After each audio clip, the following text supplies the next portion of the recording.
Welcome, dear friends, to an enchanting evening of whimsy and wonder. We're so grateful that you've chosen to spend your night with us, where imagination knows no bounds.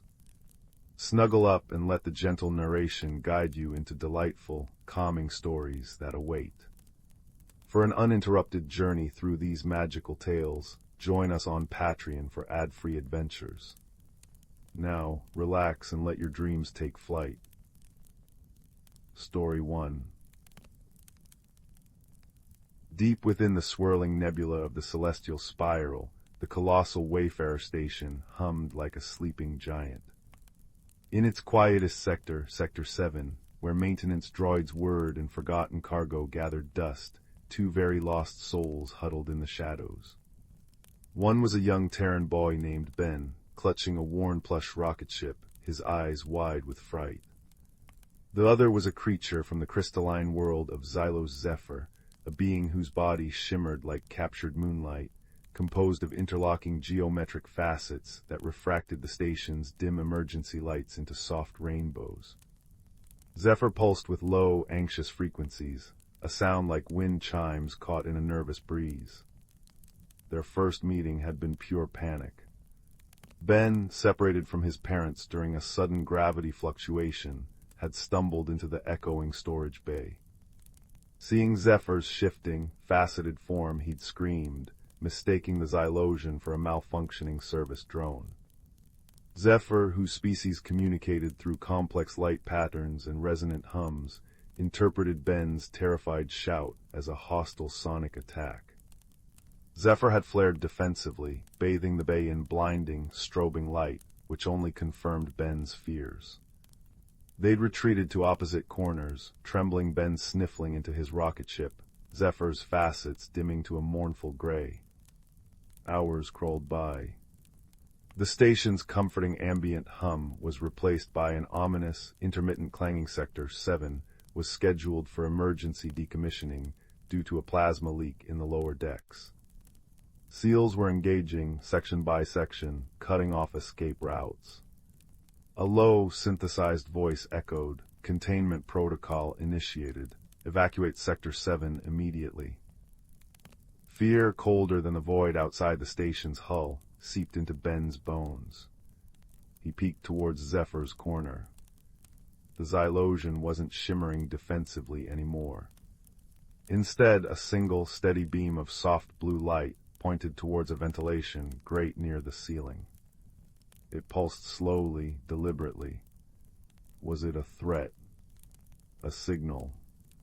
Ben remembered his father's words. "Sometimes, Ben, the universe speaks in languages we don't know. Listen with your eyes and your heart, not just your ears."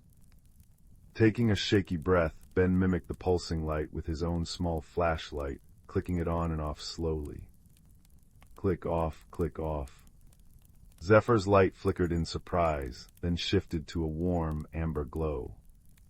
A pattern emerged, 3 short pulses, a pause, then 1 long pulse. Ben copied it clumsily. Click, click, click, off, click. Zephyr emitted a soft, clear chime, a sound like relief. It wasn't words, but it was understanding. The light beam pointed insistently at the grate again. Escape. The shared challenge became their bridge. The grate was high up. Ben tried stacking crates, but they wobbled dangerously. Zephyr couldn't physically climb, their crystalline form too smooth and delicate. Ben looked at Zephyr, then at his plush rocket ship. An idea sparked. He held out the toy, pointing first at Zephyr, then at the top of the crate stack. Could Zephyr understand? The Xylosian pulsed a curious green. Slowly, carefully, Ben placed the rocket ship on Zephyr's uppermost facet. Zephyr concentrated, and with a faint hum, their internal light intensified, focusing through their facets onto the plush toy. The rocket ship began to glow with a gentle, internal luminescence. It wasn't heavy, but it was symbolic, a shared tool. Ben climbed the crates, the glowing rocket ship held high like a beacon. He reached the grate, but the bolts were fused shut. Below, Zephyr pulsed urgently. Ben looked down. Zephyr was directing beams of intensely focused light onto the bolts, heating them rapidly. Ben understood. He pulled a small multi-tool from his pocket, a just-in-case gift from his engineer mom, and shielding his eyes from Zephyr's laser-like beams, worked the red-hot bolts. They groaned, then yielded. He pried the grate open just as the final warning klaxon blared. Final seal engaged in T-minus 60 seconds. Come on. Ben yelled, forgetting Zephyr couldn't understand words, only intent. He scrambled through the opening, then turned, reaching down frantically. Zephyr hovered beneath, their light patterns frantic. The gap was too wide, the climb impossible. The heavy bulkhead door at the bay entrance began its slow, grinding descent. Panic surged. Then Ben saw a discarded length of polymer cord near the grate. He grabbed it, tied one end to a sturdy conduit inside the vent, and threw the other end down. Grab it, he urged, waving the cord. Zephyr didn't grab, but they understood connection. With a concentrated effort, Zephyr extended a slender, crystalline tendril, wrapping it securely around the cord. Ben pulled with all his might, his small muscles straining. Zephyr, lighter than they looked, floated upwards. Just as Zephyr's lowest facets cleared the vent floor, the bulkhead door slammed shut with a thunderous clang, sealing Sector 7 forever. They collapsed together in the dusty vent duct, breathing hard. Ben wasn't afraid of the shimmering light beside him anymore. He felt its warmth, heard its soft, relieved chimes like a lullaby. He patted Zephyr's cool, smooth surface. Zephyr responded by bathing him in a soft, comforting gold light, warm as sunshine. Their journey through the station's labyrinthine ducts became a silent symphony of cooperation. Ben navigated junctions, his human eyes spotting signs Zephyr's light-based senses missed. Zephyr, detecting faint energy signatures and air currents Ben couldn't perceive, guided them towards the station's active core with pulses of light and gentle nudges. When Ben shivered in the cold metal duct, Zephyr nestled closer, radiating gentle warmth. When Zephyr became disoriented by conflicting energy fields, Ben hummed a simple, steady tune, a sonic anchor in the chaos. They shared Ben's last nutrient bar, Zephyr absorbing the trace minerals with fascinated pulses of violet light, while Ben nibbled the tasteless wafer, comforted by the shared act. Finally, they emerged near the bustling central concourse. Ben spotted his parents, frantic and tearful, speaking to station security. "Mom, Dad," he cried, stumbling forward. They swept him into a crushing hug. Zephyr hovered nearby, facets dimming shyly. Ben's parents gasped, instinctively pulling Ben back. But Ben wriggled free and ran back to Zephyr. "No, this is my friend. Zephyr helped me. We helped each other." He turned to Zephyr, whose light was flickering uncertainly.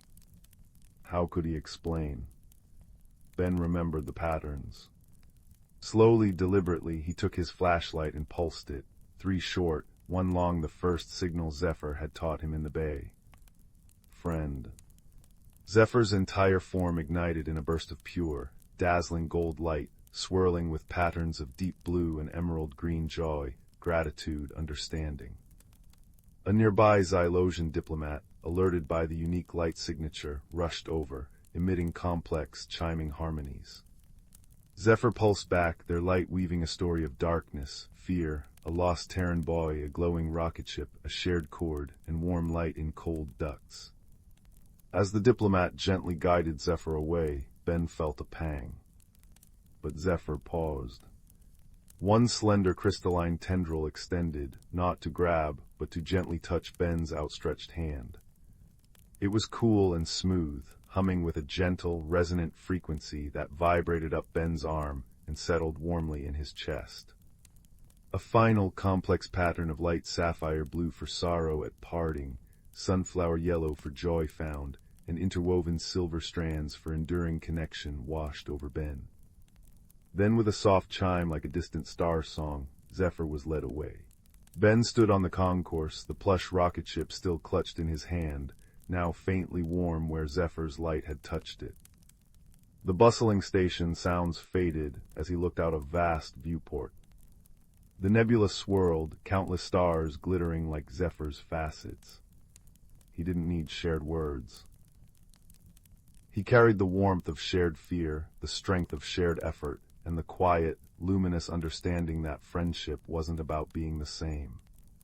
It was about finding light in each other's darkness, offering a cord when someone was falling, and recognizing a friend in the most unexpected, shimmering form. The memory of Zephyr's final light pattern, a silent promise written in color and resonance, filled him with a profound, peaceful warmth, brighter than any star in the vast, welcoming night outside. He knew deep in his heart that somewhere among those swirling cosmic clouds, a friend made of moonlight and music was remembering him too. And that memory, warm and golden, was the truest escape of all. Story 2. In the sleepy village of Mossgrove, where chimney smoke curled like silver ribbons and lanterns glowed like captured stars, young Benji noticed something peculiar. Each morning the village well, a mossy stone circle topped with a creaky wooden bucket, was found brimming with water, though no one had drawn it overnight. Stranger still, tiny, shimmering puddles dotted the path leading into Whisperwood Forest, glistening with flecks of starlight even at noon. Like spilled constellations, murmured old Tansy, the basket weaver, as she traced one with her knobby finger. But who's carrying starlight in a bucket? Benji, whose curiosity was as bright as his copper hair, decided to unravel the mystery. With his woolen scarf snug around his neck and a pocket full of hazelnut cookies, he visited the village's wisest soul, Thistlewick, a badger who lived in a hollow oak draped with velvet moss. Thistlewick's den smelled of cinnamon roots and patience. Hum, rumbled the badger, polishing his spectacles with a leaf. Starlight water in a full well, that's no ordinary prank. But notice, the puddles always lead toward the forest, never away. Someone's coming, not going. That night Benji tucked himself behind a clump of moon-kissed ferns near the well, wrapped in a quilt stitched with sleepy owls. The village clock chimed midnight, its notes floating like feathers on the breeze. Just as drowsiness threatened to claim him, a soft plink-plink-plink echoed, like raindrops on glass. Peering through the fronds, Benji gasped. 3 tiny, translucent creatures no taller than his thumb hovered by the well, their bodies shimmering like water under moonlight. They had wings like dragonfly gauze and carried acorn-cap buckets. With tremendous effort, they heaved the wooden bucket upward, pouring starlight-infused water into the well until it brimmed. Then, exhausted, they fluttered toward Whisperwood, leaving those telltale glimmering puddles behind. One stumbled, spilling droplets that hissed softly on the frosty path. The next morning, Benji raced to Thistlewick, describing the water sprites. The badger's eyes softened. Ah, the dewbeam sprites, they're shy as shadow tips, but why would they fill our well? He nudged a dried lavender stalk toward Benji. Follow the puddles deeper into Whisperwood, and take this, it's a whisper pod. Crush it if you're lost, its scent will guide me. Benji ventured into the forest, where trees hummed with secrets and ferns curled like green scrolls. The starlight puddles grew scarcer, but led to a clearing where a crystalline spring lay choked by thorny vines. There, huddled on a pebble, were the sprites, weaker now, their glow flickering like dying embers. The smallest one wept silvery tears into the spring. Our home, it piped in a voice like wind chimes. The shadow vines poisoned it. We borrow your well water to survive, and return it blessed with starlight to thank you. Benji's heart ached. Here was the surprise. The theft was an act of gratitude, not mischief. He rushed back, gathering villagers, not with alarm, but with brooms, shears, and honeyed milk.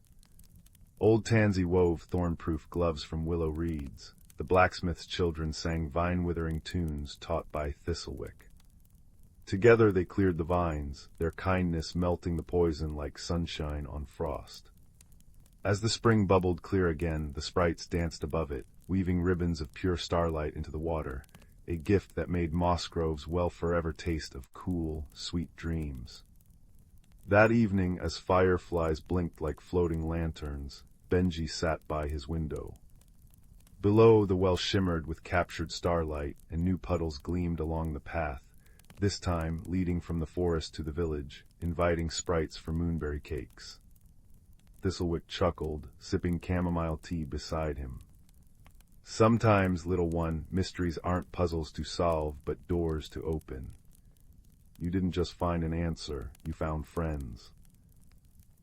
And as the village slept, the sprites' gentle laughter echoed in the dreams of every soul, a soft reminder that kindness flows both ways, as clear and endless as a blessed spring. Story 3. The old oak tree at the edge of Rowanwood village had always whispered secrets to Clara when the wind sighed through its leaves. But tonight, as dusk painted the sky in lavender and rose, the whispers felt urgent, almost pleading. 10 years old and feeling perpetually overlooked in her bustling family, Clara often sought solace beneath its branches. Tonight, she found something else entirely. Nestled within the gnarled roots, glowing with a soft, internal light like captured moonlight, lay an acorn unlike any other. Its shell shimmered with intricate silver veins, and when Clara's fingers brushed against it, warmth pulsed through her palm, humming a gentle, wordless melody that vibrated in her bones. This was the heartseed, though she didn't know its name yet. She tucked it carefully into the pocket of her worn woolen dress, its warmth a comforting companion against the evening chill. That night, as she lay in bed, the heartseed's glow seeped through the fabric, casting dancing silver patterns on the ceiling. Its melody grew clearer, a mournful, beautiful tune that tugged at her spirit. It wasn't just a sound, it was a feeling of deep, resonant sorrow mingled with hope. Sleep wouldn't come. The pull was too strong. Slipping on her boots and a thick shawl, Clara followed the invisible thread of music out her window and into the moonlit embrace of the ancient forest bordering Rowanwood. The familiar woods transformed under the silver gaze of the moon. Moss-covered stones glowed faintly, fireflies traced intricate patterns like living constellations, and the air hummed with a quiet energy she'd never noticed before. The heartseed's glow intensified, illuminating a path only she could see, a trail of faintly shimmering moss winding deeper into the trees.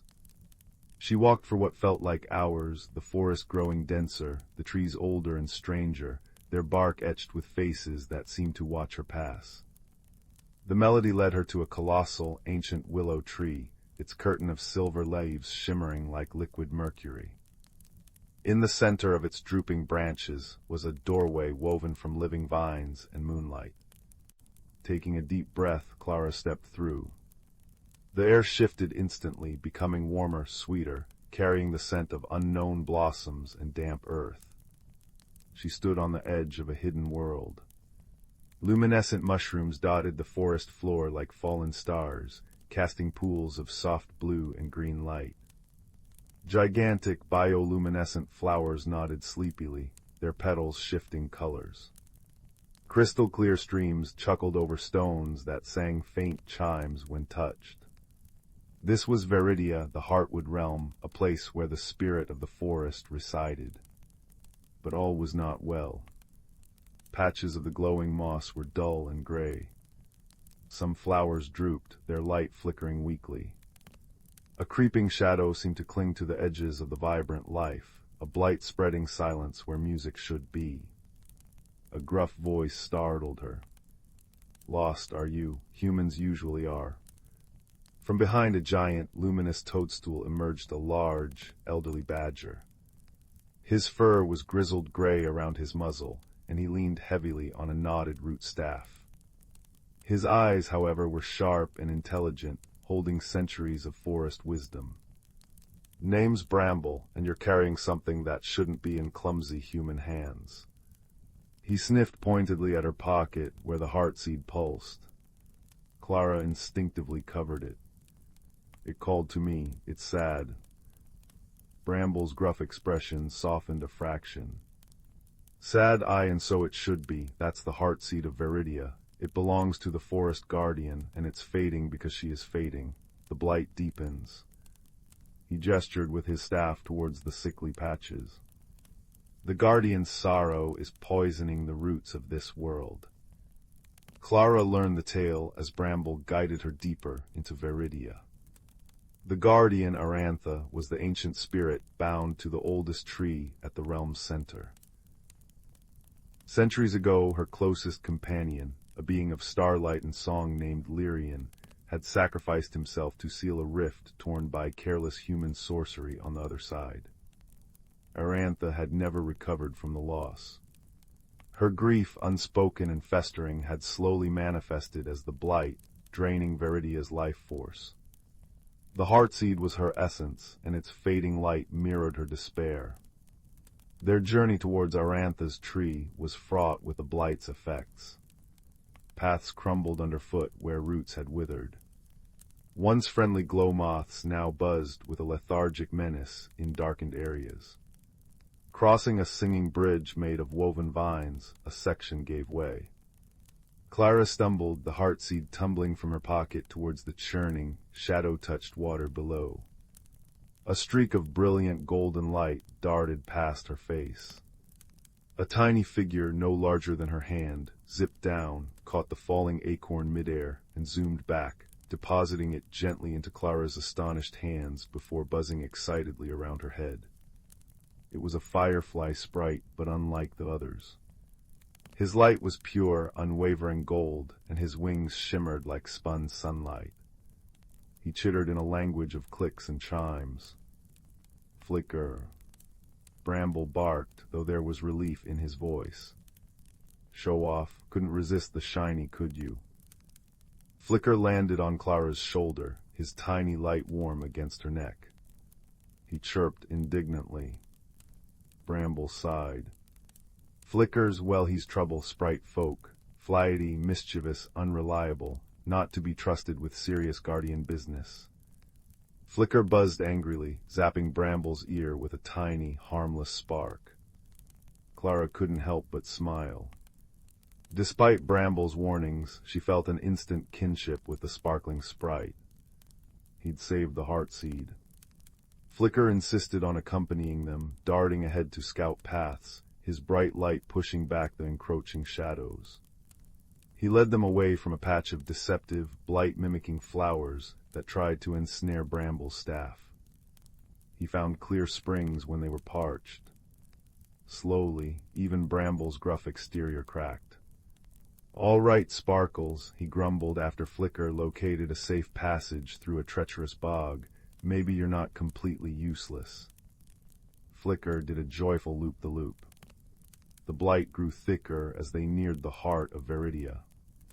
The air grew colder, the vibrant colors leaching away into grays and browns. The very ground felt brittle and lifeless. The songs of the streams and stones fell silent. Finally, they reached the clearing where Arantha resided. Her tree was colossal, its trunk wider than a village house, but it was a monument to sorrow. Its bark was cracked and gray, its branches skeletal and bare, devoid of leaves or light. At its base, half submerged in the blighted earth, sat the forest guardian. Arantha was a being woven from wood, moss, and starlight, but now she looked like a withered sapling. Her form was hunched, her eyes, deep wells of ancient green, were clouded with tears that fell like sap onto the blighted ground, spreading the grayness further. The heartseed in Clara's hand pulsed weakly, its light dimming in the guardian's presence. The sorrow radiating from her was a physical weight, pressing down on Clara's chest, making it hard to breathe. It was the amplified echo of the heartseed's song of profound, world-ending grief. Bramble bowed low. "Great guardian, we bring the heartseed, and help." Arantha didn't look up. Her voice was the rustle of dead leaves. "It is too late, old friend, the song is ended. Lyrian is gone, and the silence consumes me, consumes all." Clara stepped forward, the heartseed's warmth a tiny beacon against the crushing despair. "It's not gone," she whispered, her voice surprisingly steady. "The song, I heard it. It's sad, so very sad, but it's also full of Lyrian, full of his light." She held the glowing acorn out towards the weeping guardian. "It remembers him. It remembers the love." Arantha finally lifted her head. Her clouded eyes focused on the heartseed, then on Clara's earnest face. "Child, you feel it, the emptiness." "I feel your sadness," Clara said, her own eyes stinging. "It's huge, like the whole forest is crying, but..." She remembered feeling overlooked, feeling small.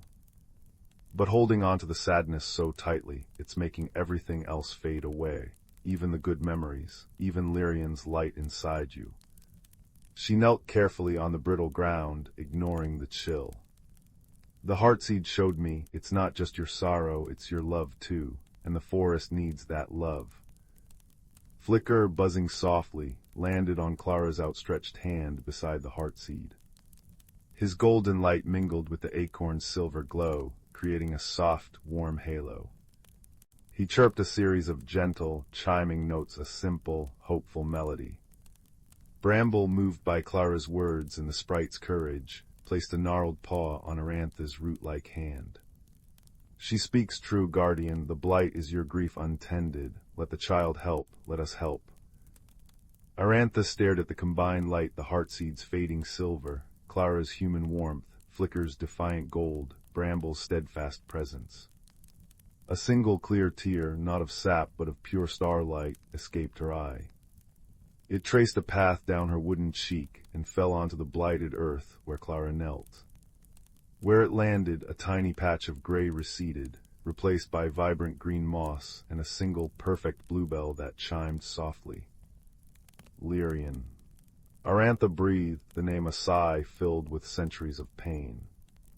"He chose the sacrifice to save the forest, to save me," he said. His song would live on in the roots, in the stars, in every new leaf. She looked at Clara, a flicker of the ancient green fire returning to her eyes. "I only heard the silence after." "But the song is still here," Clara insisted gently.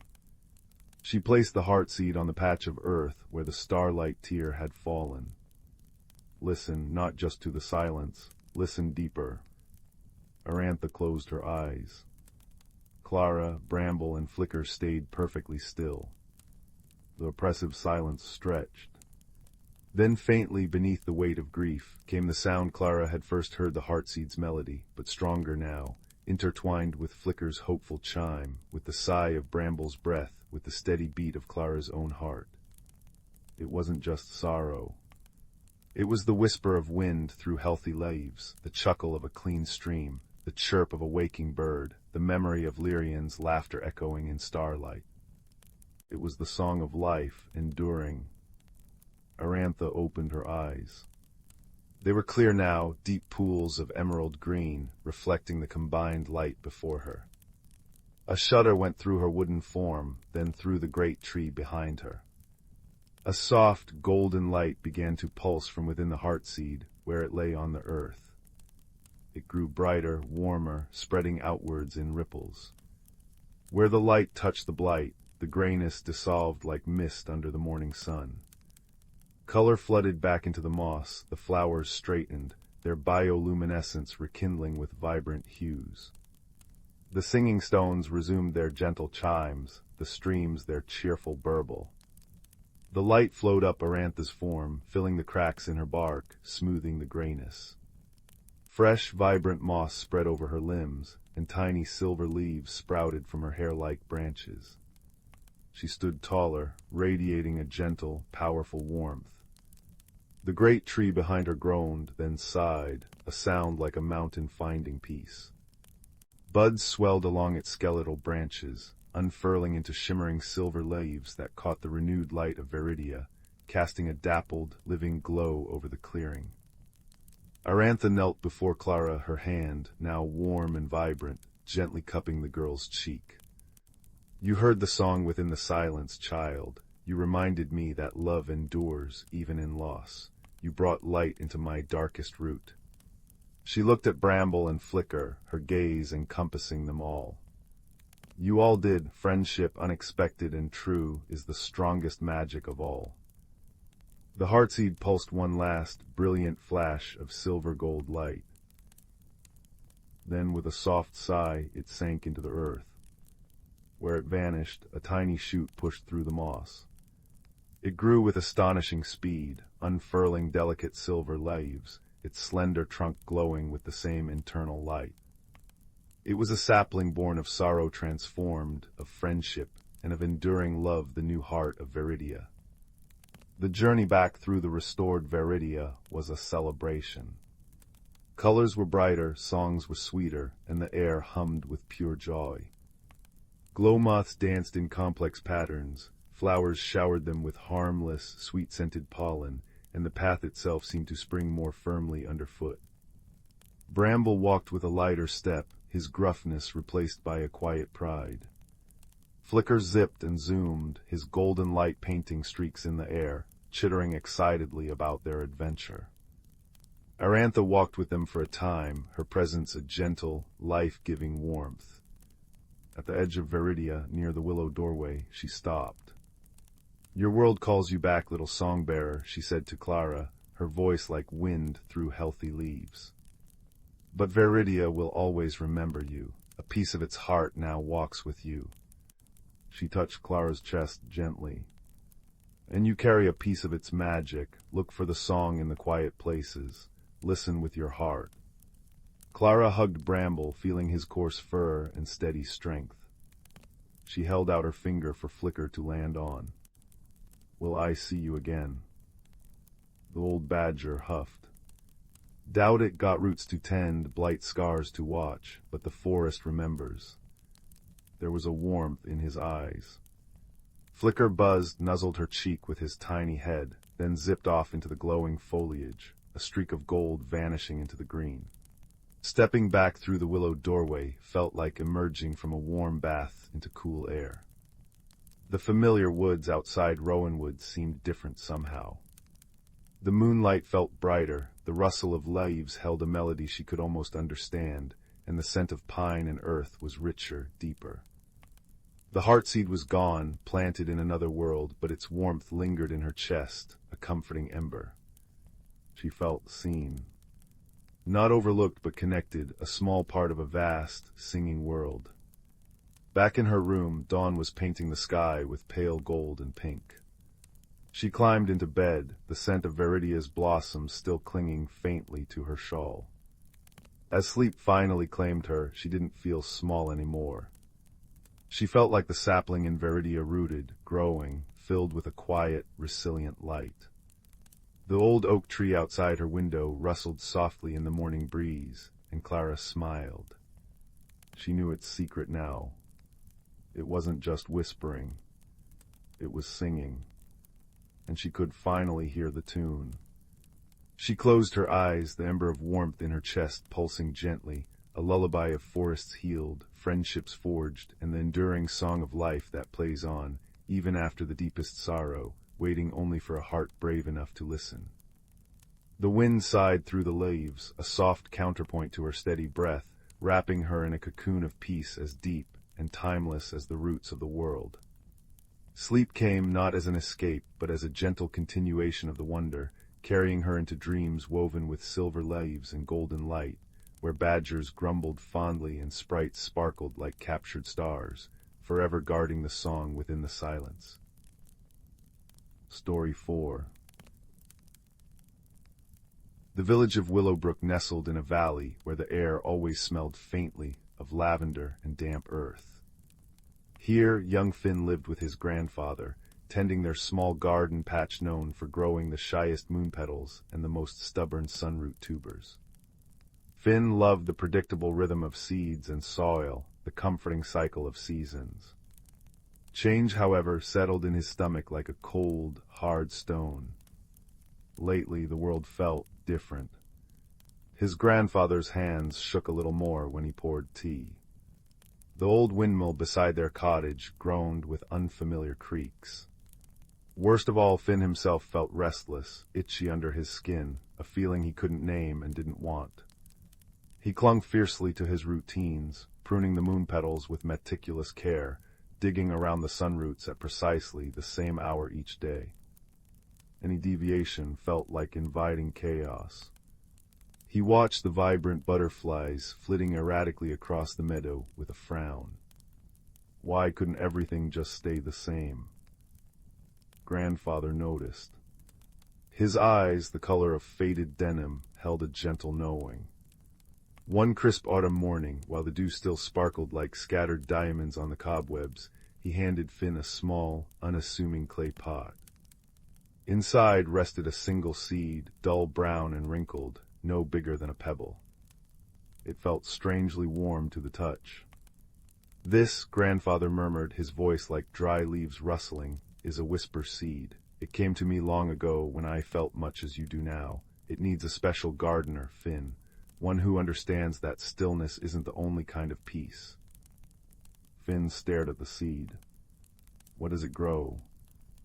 Grandfather smiled, the wrinkles around his eyes deepening like well-trodden paths. "Ah, that depends entirely on the gardener. It mirrors the heart that tends it. Plant it, water it with kindness, speak your hopes and fears to it, but mostly be patient. It won't bloom until it's ready, and neither will you." Planting the seed felt like stepping off a familiar path. Finn chose a spot near his moon petals, digging a small hole with trembling fingers. He placed the warm seed carefully, covered it, and sprinkled water infused with chamomile, hoping for calm. Days passed. Nothing. Finn checked it obsessively, his anxiety a knot in his chest. The moon petals nearby seemed to droop slightly whenever he hovered too long. His struggle didn't go unnoticed. Old Badger, a grumpy but kind-hearted woodcarver whose workshop sat beneath the creaking windmill, often saw Finn staring despondently at the pot. One afternoon, while Finn sat hunched on a sun-warmed stone, Badger shuffled over, carrying 2 steaming mugs of spiced cider. The sweet cinnamon scent mingled pleasantly with the earthy air. "Still waiting for that lump of dirt to do something, lad." Badger grunted, handing Finn a mug. His knotted hands were stained with wood grain. Finn sighed, the warmth of the mug seeping into his chilled fingers. "It won't grow. Maybe I did it wrong. Maybe I'm not meant for change." Badger took a slow sip, gazing at the pot. "Change ain't about being meant for it, boy. It just is, like the windmill groaning. Bearing it, learning its song, that's the trick. Remember when I tried carving that fancy owl? Looked like a startled pigeon for weeks, nearly tossed it, but kept at it chip by chip." He pointed a gnarled finger at the pot. "That seed ain't nothing yet, but it's got potential. So do you. Stop trying to force it. Just be near it. Listen." Then there was Layla, the baker's daughter, whose laughter bubbled like the stream that ran behind her house. She often brought Finn crusty bread ends still warm from the oven. One day, finding him scowling at the stubbornly bare pot, she plopped down beside him, her apron dusted with flour like fallen snow. "You know," she said, her voice soft as kneaded dough, "my sourdough starter. Papa says it's alive. It needs feeding, warmth, and sometimes it just needs to sit quietly. It changes every day, gets bubbly or sluggish. If I panic and try to force it, the bread turns out awful. But when I trust it, when I just care for it and wait," she smiled, "magic happens. Maybe your seed is like that. Maybe it needs your quiet trust more than your worry." Their words were like gentle raindrops on parched soil. Finn still felt the fear, the resistance to the unfamiliar stirrings within him, but he tried. He stopped checking the pot 10 times a day. Instead, he'd sit beside it while tending his moon petals, humming an old tune grandfather sang. He'd tell the seed about his day, the way the sunlight felt warm on his neck, the funny shape of a cloud, his frustration when a sunroot refused to budge, his quiet wish to understand the restless feeling inside. He watered it not with infused water, but with clear, cool water from the stream, whispering, Just grow how you need to. The seed remained dormant. Finn's inner restlessness didn't vanish. But something shifted. He noticed Badger patiently sanding a stubborn knot in a piece of ash wood, the rhythm soothing. He watched Leela carefully fold ingredients into her dough, a dance of patience and trust. He saw Grandfather adapt his grip on his favorite mug, finding a new way to hold it steady. Change wasn't a storm to be weathered, it was a current to be navigated, sometimes gently, sometimes with effort. One particularly blustery afternoon, a fierce gust rattled the windmill and knocked the clay pot sideways. Soil spilled onto the mossy ground. Finn's heart lurched. He rushed over, expecting disaster. But there, nestled in the spilled earth, was the tiniest hint of green. A fragile, almost translucent sprout had emerged, so pale it seemed to glow faintly in the dim light. It hadn't been broken, the disturbance had seemingly helped it break free. Tears pricked Finn's eyes, not of sadness, but of profound wonder.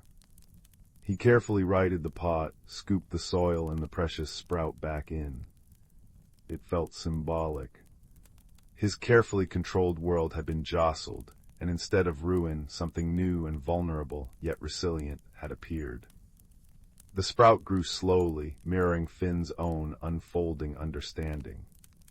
As he practiced acceptance of the windmill's groans, of Grandfather's aging hands, of the butterfly's chaotic dance, even of the unfamiliar feelings within himself, the plant responded. Its single stem thickened slightly, turning a soft, shimmering silver. Tiny, furled leaves appeared, the color of moonlight on snow. Finn no longer feared it. He nurtured it with quiet presence, sharing his small victories and lingering anxieties. Winter arrived, cloaking Willowbrook in a soft, silent blanket. The garden slept. Finn brought the pot indoors, placing it on the windowsill where weak winter sun could find it. The plant seemed dormant again, its silver stem and moonlit leaves holding a quiet stillness. Finn felt a different kind of stillness within himself, now not the rigid resistance, but a peaceful acceptance. The restlessness hadn't vanished, but he understood it better. It wasn't chaos, it was the energy of becoming, like sap waiting to rise. One clear, frosty night, near the winter solstice, Finn sat by the crackling hearth, Grandfather dozing in his chair, a worn woolen blanket tucked around him. The firelight painted dancing shadows on the walls. Finn glanced at the plant on the windowsill, bathed in silvery moonlight streaming through the glass. As he watched, a tiny bud, previously hidden among the leaves, began to unfurl. It opened slowly, deliberately, like a secret being whispered. From within emerged not petals, but delicate filaments of pure light. Soft, shimmering strands of silver and pale gold, glowing with an inner luminescence. They pulsed gently, casting a warm, ethereal glow that filled the corner of the room. It wasn't a blinding light, but a comforting radiance, like captured starlight or the gentle embers of the fire. Finn gasped softly. Grandfather stirred, his eyes opening. He followed Finn's gaze, and a slow, deep smile spread across his weathered face. "Ah," he breathed. The lumina bloom, I wondered. It's light," Finn whispered, all warming him more than the fire. It grew light. "It grew your light, Finn," Grandfather said gently. "The light you found by tending to change, not fighting it, by embracing the stillness within the movement, the peace within the growth." The gentle glow illuminated Grandfather's kind eyes and Finn's own face, reflecting the wonder he felt. The restless energy inside him hadn't been destroyed, it had transformed. It felt like the warm pulse of the lumina bloom, a quiet power, a peaceful potential. He thought of Badger's patient carving, Leela's trusting dough, Grandfather's quiet adaptation. They had all shown him the way. Spring returned to Willowbrook. Finn still tended his moon petals and sun roots, but his routines now held space for the unexpected. He helped Badger smooth a particularly tricky piece of wood, learning the rhythm of patience. He laughed with Layla as they experimented with a new bread recipe, embracing the occasional failure. He sat with grandfather, sharing comfortable silences filled with the crackle of the fire and the gentle pulse of the lumina bloom on the windowsill, its soft light a constant, comforting reminder. The plant never grew large or ostentatious. It remained a humble pot of shimmering silver leaves, cradling its core of living light. But its glow was a beacon of quiet courage in their cottage. Finn understood now. Personal growth wasn't about becoming someone entirely new overnight. It was the slow, magical unfurling of the potential already within, nurtured by patience, acceptance, and the kindness of friends. It was the lumina bloom teaching him that even in the midst of change, one could find a deep, enduring peace, and that the most beautiful transformations often began with a single, warm seed of trust planted in the fertile soil of a willing heart. And as the fire crackled low, casting long, comforting shadows, the lumina bloom pulsed softly, a silent lullaby to the beauty of becoming. Story 5. The village of Willowbrook nestled in a valley where the air always carried the scent of damp earth and wild thyme. At its edge, tucked beside a murmuring stream, lived a young woman named Cora. Cora loved order. Her tiny stone cottage was neat as a pin, her vegetable garden rose straight as arrows, and her days followed a comforting rhythm. Rise with the sun, tend the garden, gather herbs, mend, and rest as twilight painted the sky peach and lavender. Change, Cora felt, was like a sudden gust of wind unsettling, scattering carefully arranged things. One crisp autumn morning, while collecting fallen apples beneath her gnarled old tree, Cora noticed something peculiar. Nestled amongst the roots, where only moss usually grew, sprouted a cluster of mushrooms unlike any she'd ever seen. They weren't the sturdy brown caps she knew, but delicate things, their stems pale as moonlight, and their caps shimmering with iridescent blues and silvers, like captured starlight. A faint, sweet, almost musical hum seemed to emanate from them. Cora frowned. This was unexpected. This was change. "Oh dear," she murmured, pulling her worn woolen shawl tighter. "You don't belong here." She considered plucking them, restoring the familiar mossy patch. But something held her back, a flicker of curiosity, quickly smothered by unease. She decided firmly to simply ignore them. Perhaps they'd fade away on their own. But the mushrooms didn't fade. They grew.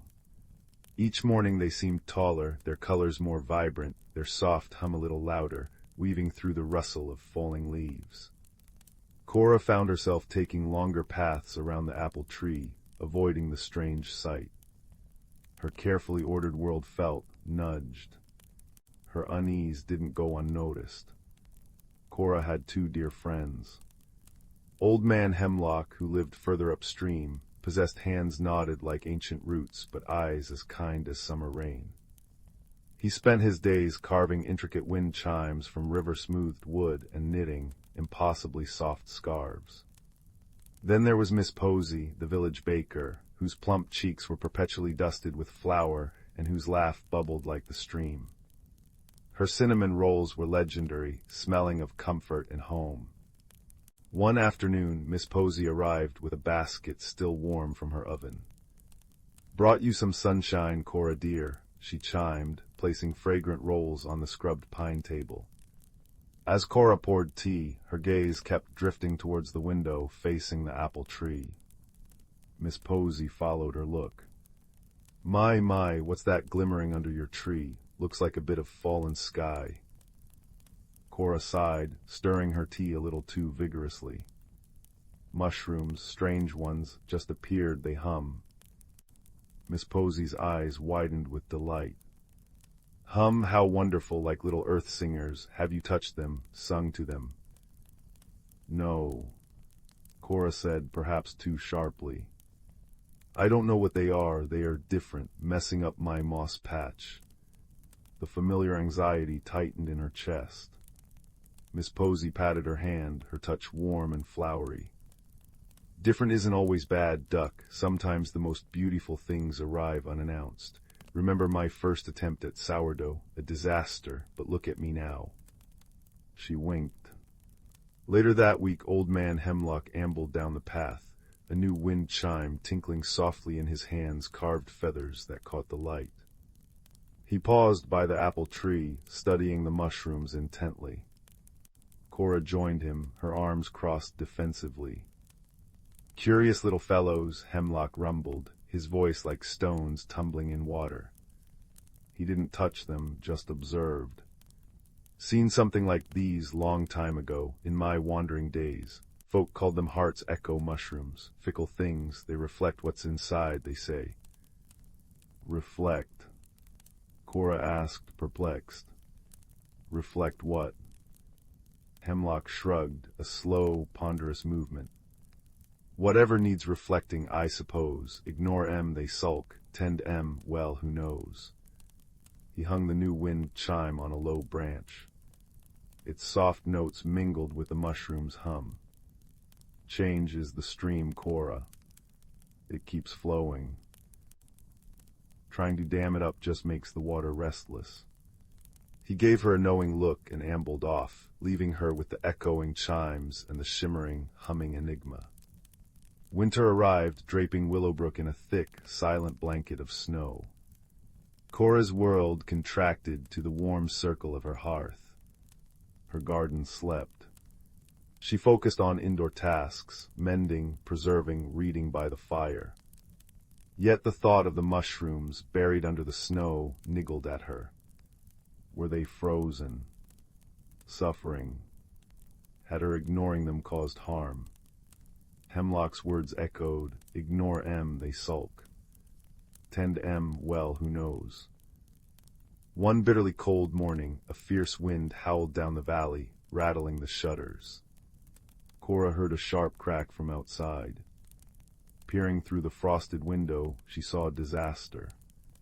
A heavy limb burdened with ice had snapped from the old apple tree, crashing down directly onto the spot where the mushrooms grew.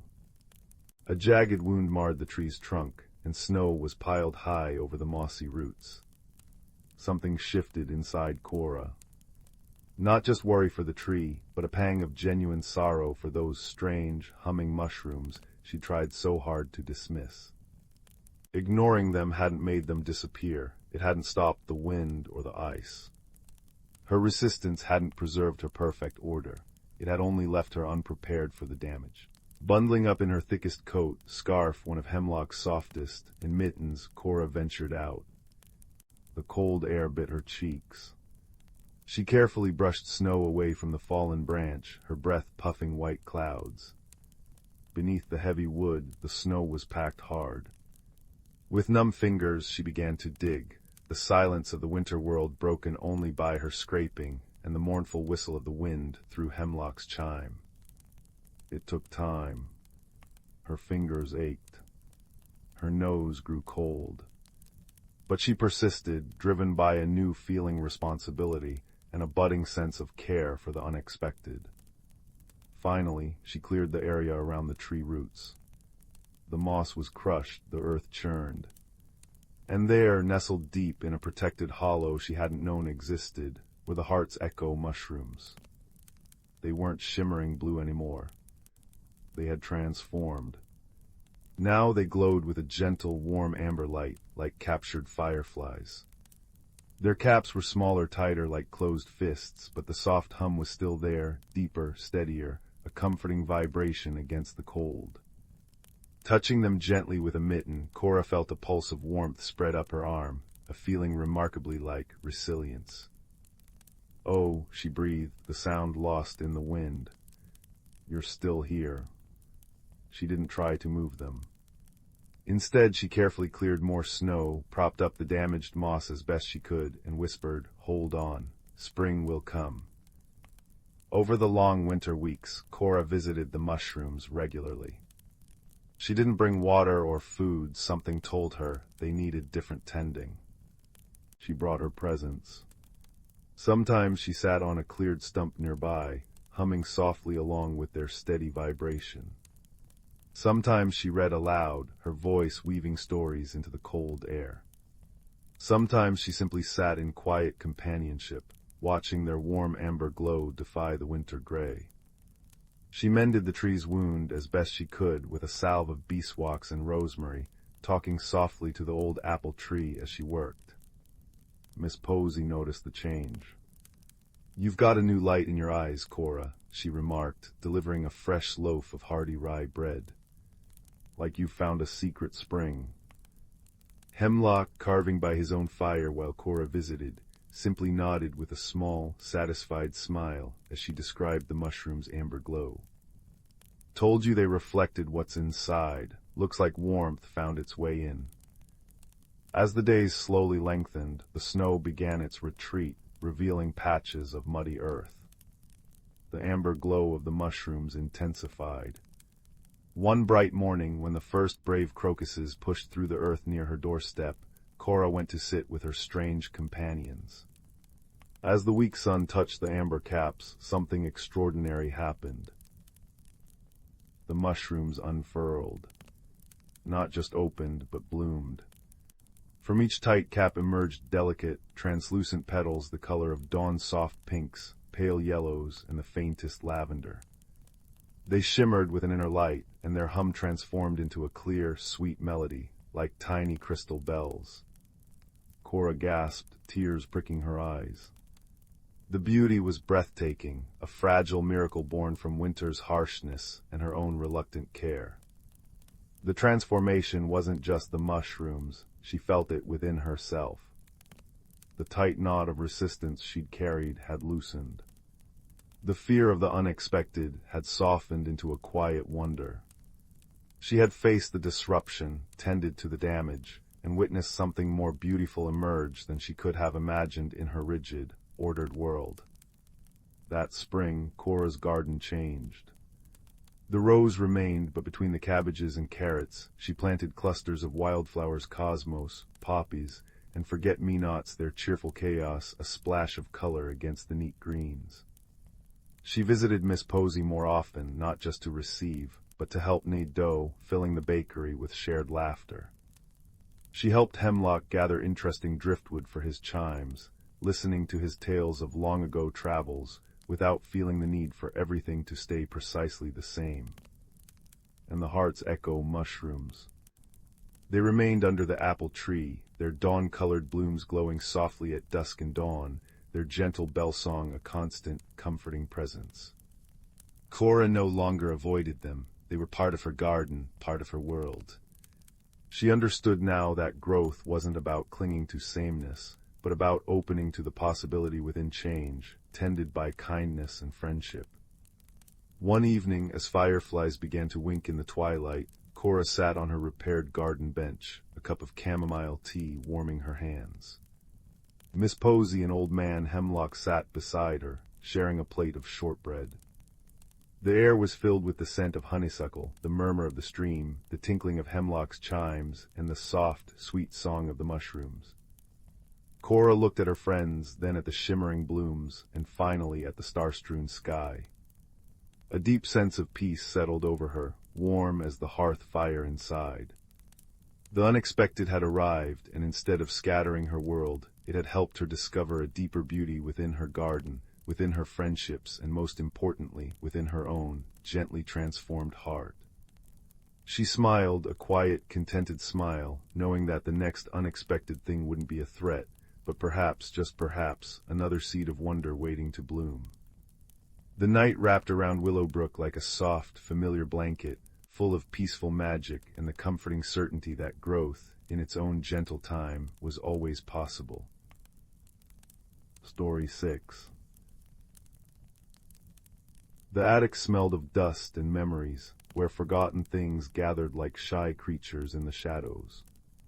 Young Elodie often wandered there, finding comfort in the quiet company of old clocks and faded quilts.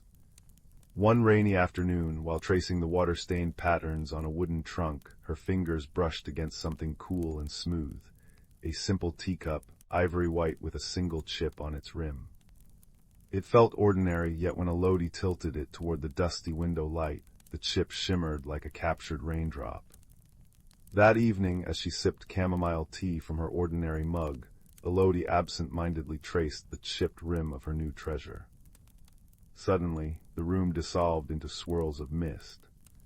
When it cleared, she stood in a valley of velvet moss, beneath a sky stitched with stars that pulsed like firefly lanterns. The teacup glowed warmly in her hands. Before her stood a willow tree with bark like crumpled parchment and eyes blinking softly in its trunk. "Ah," it sighed, voice rustling like turning pages. "The cup of whispers returns. I am Cora, keeper of roots. You've come just as the glimmer begins to fade." Elodie learned that this realm, Lumina, thrived on stories absorbed by the cup. For centuries it had been carried by a gentle wanderer who shared tales with lonely souls, filling Lumina with light. But since the wanderer vanished, the cup's magic dimmed, and creeping shadows called the murk began draining Lumina's colors.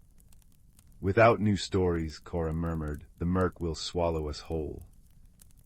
Elodie's journey led her to two unexpected guides. First Pip, a dandelion sprite no taller than her thumb, whose wings shed glowing pollen that illuminated hidden paths. "Fear makes the murk grow," he chirped, zipping anxiously around her head. "But laughter, that's like sunshine." His light revealed stepping stones across a singing river, where fish leaped in harmony. Next came Thorn, a badger whose fur shimmered with bioluminescent fungi. Gruff but kind, he navigated by scent and memory. "Wisdom's in the earth," he rumbled. "Listen, and it speaks." The murk thickened as they neared Lumina's heart, a crystalline cave pulsing with fragile light. Inside, the shadows coalesced into a swirling vortex, whispering lies. "Your stories are too small. Your voice too quiet." Elodie's hands trembled. Pip's glow flickered, Thorn's fungi dimmed. Force would only feed the murk, Cora had warned. It thrived on doubt. Remembering Thorn's advice, Elodie knelt and pressed her palm to the cave floor. Images bloomed beneath her touch, the wanderer comforting a crying child, an elder sharing folk tales by a hearth, a lost traveler guided home by starlight stories. Each memory was a thread of connection. The murk recoiled, hissing. It doesn't hate stories, Elodie realized.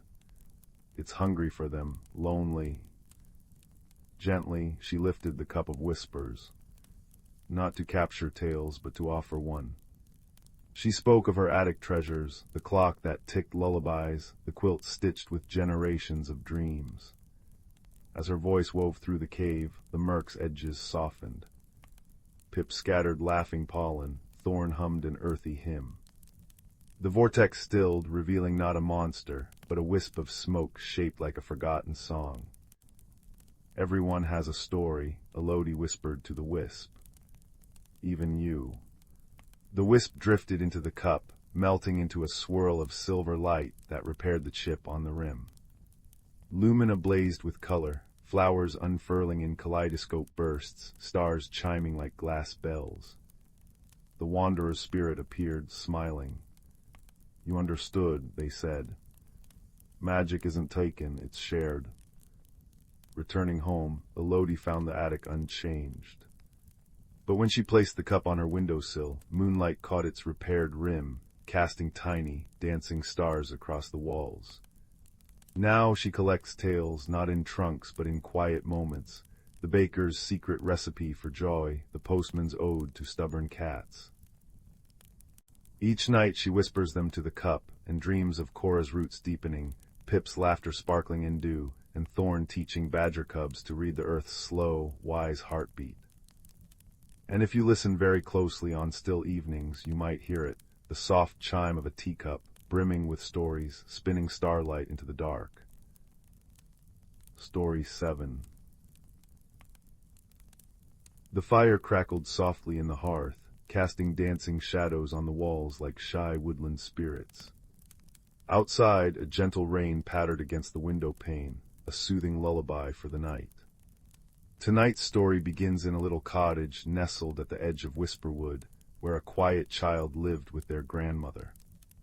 This child, with eyes wide as saucers and a heart curious as a sparrow, often felt the world held more secrets than anyone could see.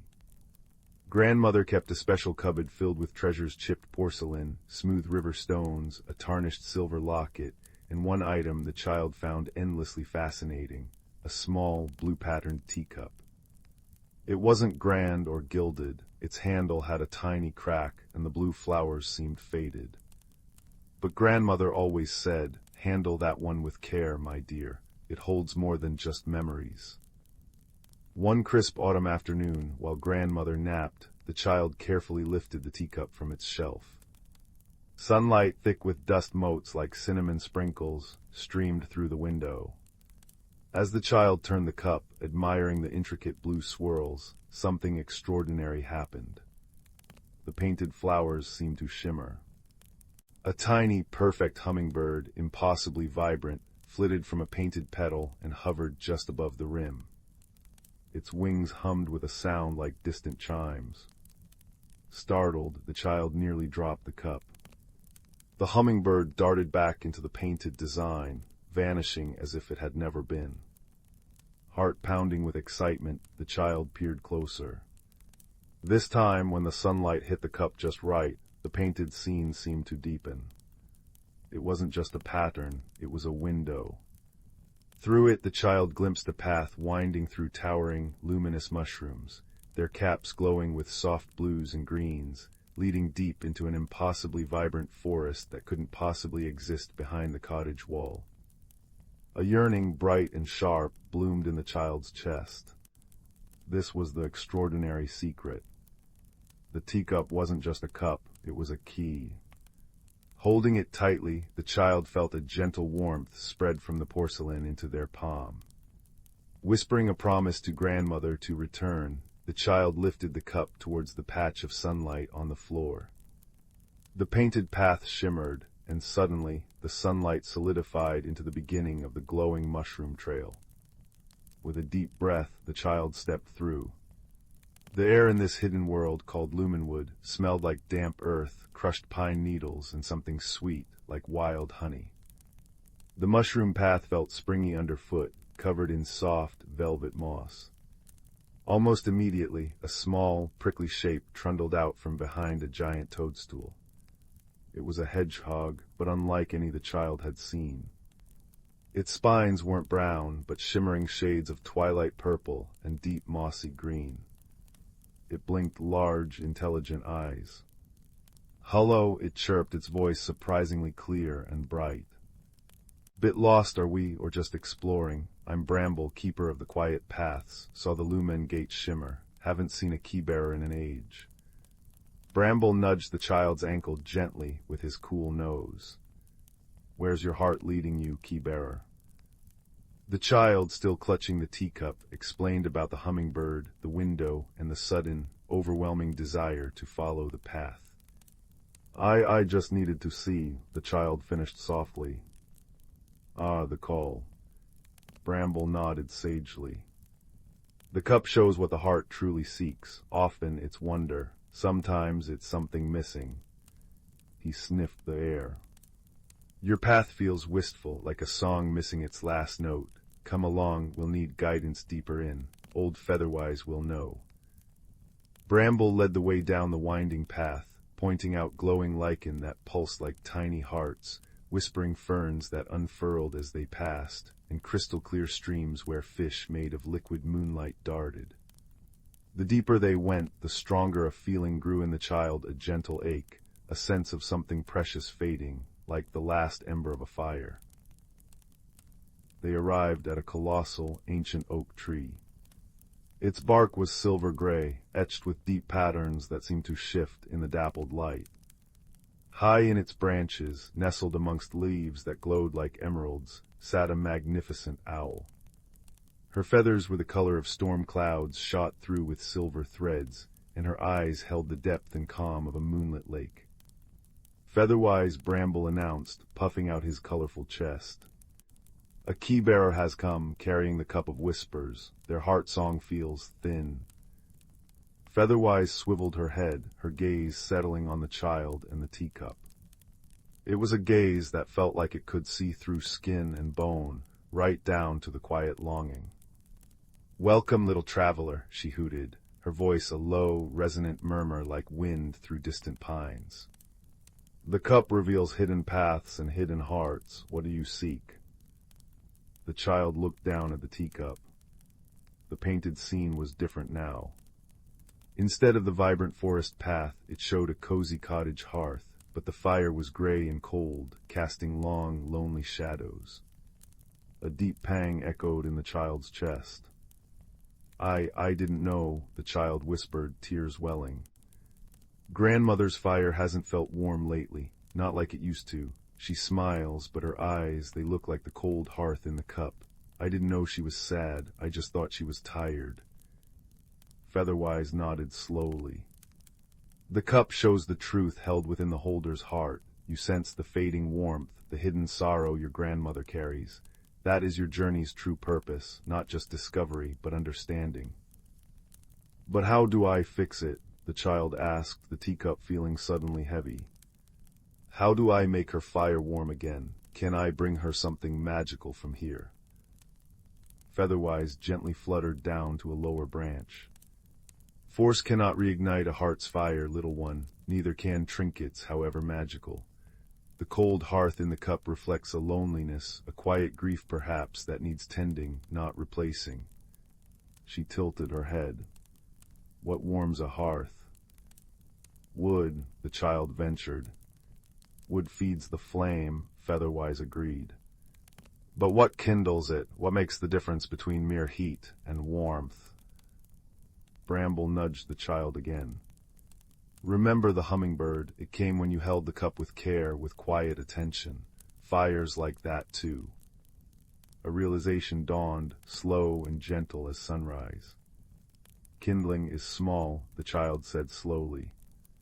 "It's the little things, like listening, really listening, like sharing a cup of tea and not rushing away, like remembering the stories she tells, even the ones I've heard 100 times." The image in the teacup shimmered. The cold gray ashes seemed to glow faintly orange. "Wisdom blooms," Featherwise murmured approvingly. "The greatest magic isn't in objects, but in connection. Your grandmother's warmth hasn't vanished. It's banked, waiting for gentle breath to bring it back to life. Your presence, your quiet attention, your willingness to simply be with her, that is the kindling she needs." The ache in the child's chest wasn't gone, but it had transformed. It wasn't just sadness anymore, it was purpose and a deep, tender love. "I need to go back," the child said, holding the cup close. The painted scene now clearly showed their own cottage, the path back shimmering faintly at their feet. "Of course," Bramble said, his spines rustling softly. "Just remember the path is always there, in the cup and in your heart. You found it once by seeking wonder. You can find it again by sharing warmth." Featherwise spread her magnificent wings. "Go gently, key-bearer, tend the hearth. Listen to the silence between the words. The warmth will return."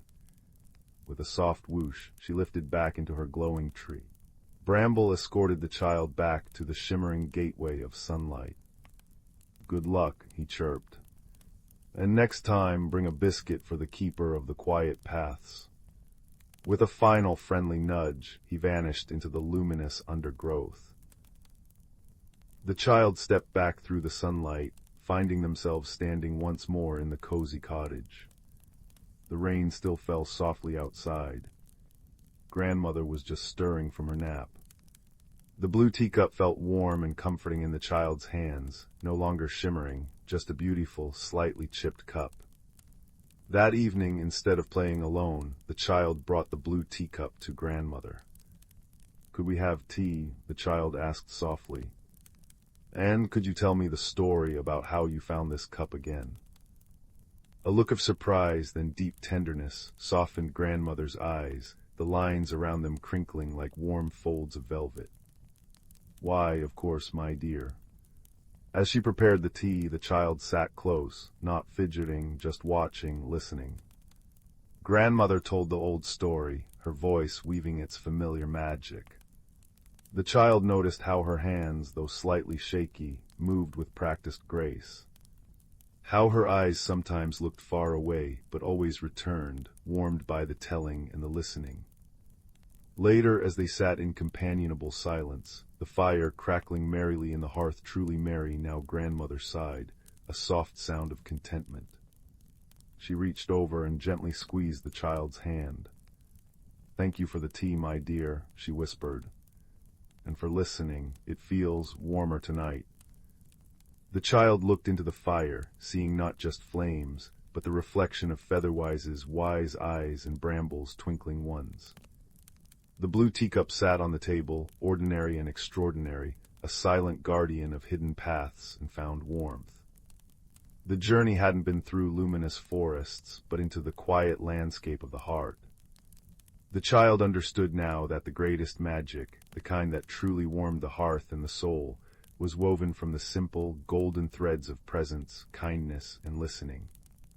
And as the firelight painted dancing shapes on the walls, the cottage felt filled with a deep, quiet magic, as comforting as a shared blanket, as enduring as love, and as peaceful as the gentle rain outside.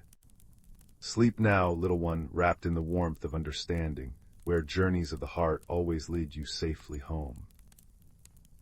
Story 8. The village of Whifflepuff nestled in a valley where the clouds tasted of spun sugar and the river flowed with liquid moonlight. Its cobblestones weren't gray, but shimmering periwinkle, and the houses leaned together like old friends sharing secrets, their windows winking with warm, buttery light. In the heart of Whifflepuff lived Barnaby, a baker whose gingerbread men occasionally winked back at customers, and his best friend, Pip, a tiny girl whose braids stuck out sideways like startled squirrels. Pip's constant companion was a dapper hedgehog named Sir Quilliam, who wore a monocle fashioned from a dewdrop and collected lost buttons. One bright Tuesday morning, as Barnaby was perfecting his famous sparkle sprinkle scones, which caused pleasant, ticklish giggles with every bite, a peculiar thing happened. A flock of shimmering, rainbow-colored bubbles drifted lazily down from the sky. They weren't soap bubbles, they were sound bubbles. Pop one, and instead of a pop, you'd hear a snippet of forgotten melody, a baby's first laugh, or the satisfying crunch of autumn leaves underfoot. Pip and Sir Quilliam chased them gleefully, giggling as they released bursts of joyful noise. "Oh, how perfectly whimsical," chirped Sir Quilliam, adjusting his monocle. But whimsy, it seemed, had a mischievous cousin. The next day the sound bubbles were replaced by sigh bubbles. Big, droopy, translucent spheres that drifted mournfully through the air. When Pip accidentally bumped one with her elbow, it burst with a sound like a deflating balloon crossed with a disappointed harumph. Another popped near Barnaby's window, releasing a long, world-weary sigh that made his sparkle-sprinkle scones droop sadly in their tin.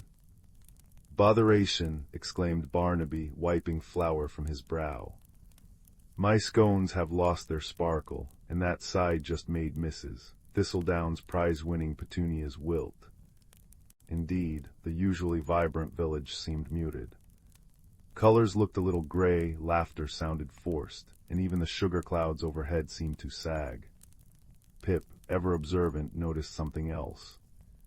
"Look, Sir Quilliam," she whispered, pointing upwards. High above the tallest, twisty chimney of Whifflepuff Hall, home to the famously forgetful inventor, Professor Figwort, hovered a small, rather grumpy-looking cloud. It wasn't white and fluffy, it was the color of slightly sour milk, and from it drifted the sigh bubbles like sad, slow tears. "That cloud looks like it needs a hug," Pip declared. "Or perhaps a stiff cup of metaphorical tea," Sir Quilliam suggested sagely. "But more importantly, how do we stop it? My button collection is feeling distinctly melancholic." They sought out Professor Figwort, finding him in his cluttered workshop, a place where cuckoo clocks chimed backwards and teacups occasionally floated off their saucers. The professor, a kind man with wild hair that crackled with static electricity, was trying to reattach the wings to a disgruntled mechanical hummingbird. "Sigh bubbles, you say? Oh dear, he muttered, peering through a magnifying glass that made one eye enormous. That sounds suspiciously like the gloom drifter. The gloom drifter, Pip echoed. A rare atmospheric phenomenon, the professor explained, tripping over a pile of blueprints. Usually quite content floating over swamps or tax offices. Feeds on minor irritations, stubbed toes, misplaced spectacles, burnt toast. But this one, it seems to have gotten stuck. He gestured upwards.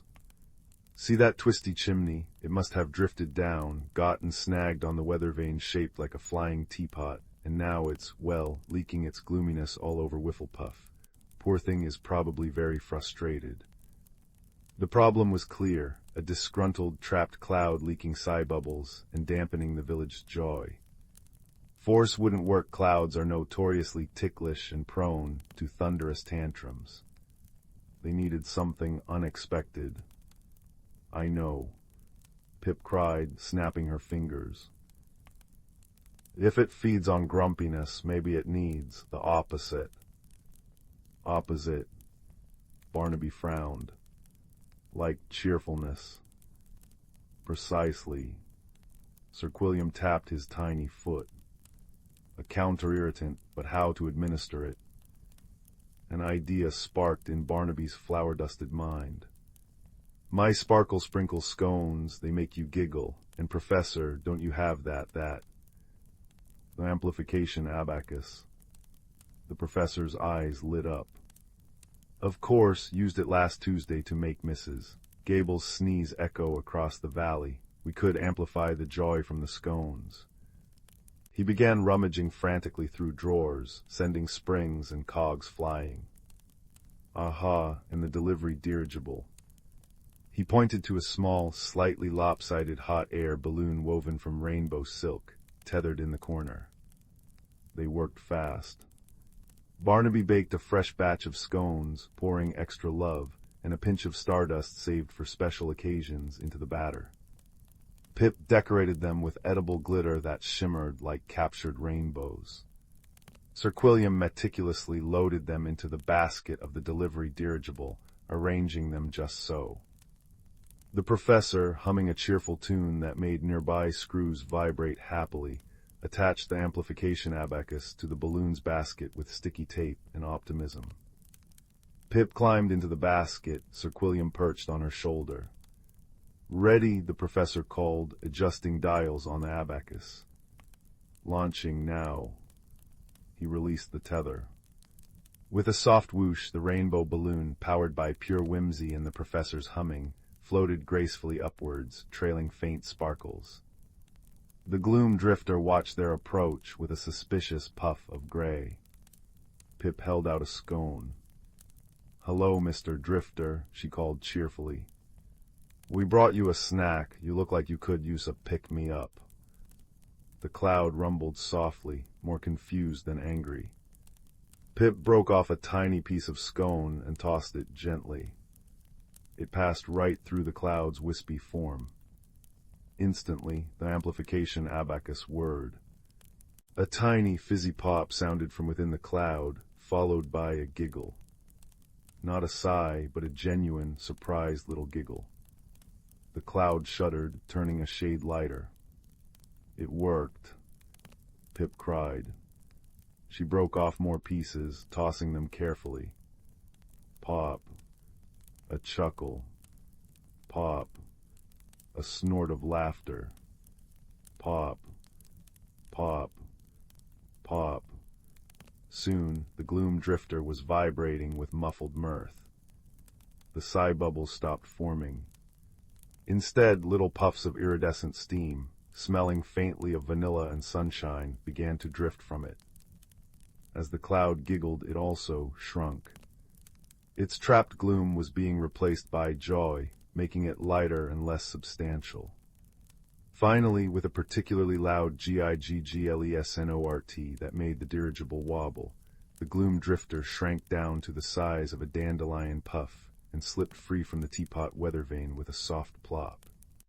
Free and happy, the tiny, now pearly-white clouds zipped around the dirigible playfully, leaving trails of sparkling vapor that smelled like fresh-baked cookies.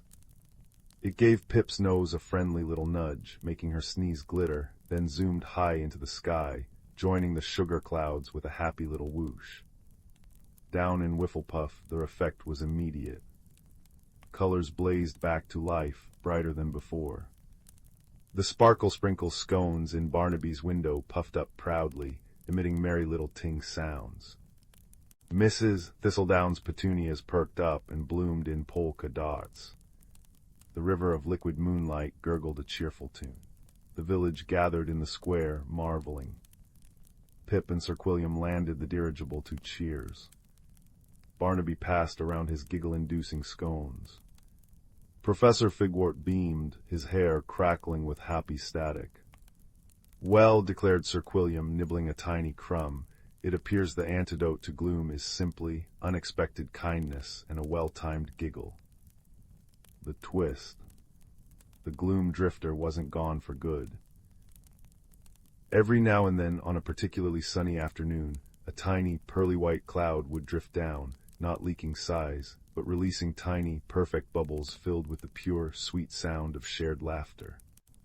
And whenever one popped near Professor Figwort's twisty chimney, the flying teapot weather vane would spin around 3 times and let out a contented little whistle, just to say hello to its unexpected, one-scrumpy friend. As the last sugar clouds turned the color of ripe peaches, and the liquid moonlight river sang its soft, lullaby current, Whifflepuff settled into a peaceful, joyful evening. The air hummed with the memory of giggles and the comforting scent of warm scones, a gentle reminder that even the grumpiest gloom could be transformed by a spark of kindness, a dash of whimsy, and a very special, glittery scone. Sleep wrapped around the village like a cozy blanket, filled with dreams of playful clouds and the sweet, lingering melody of happiness. Story 9. The first time Milo heard the soft chime of the Silverwind chimes, he thought it was just the breeze playing tricks through the old oak outside his window. But on the 3rd night, when the full moon painted his bedroom floor in liquid light, the sound grew clearer, a melody like ice crystals tinkling against glass, pulling him toward the forgotten path behind the village mill. Wrapped in his patchwork cloak, Milo followed the music into the whispering woods, where trees wore beards of luminous moss that cast gentle blue halos on the path. The air smelled of crushed mint and rain-kissed stone.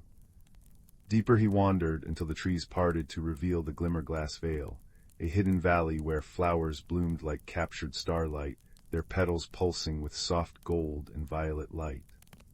Streams flowed with liquid moonlight, and mushrooms glowed like tiny lanterns along the banks.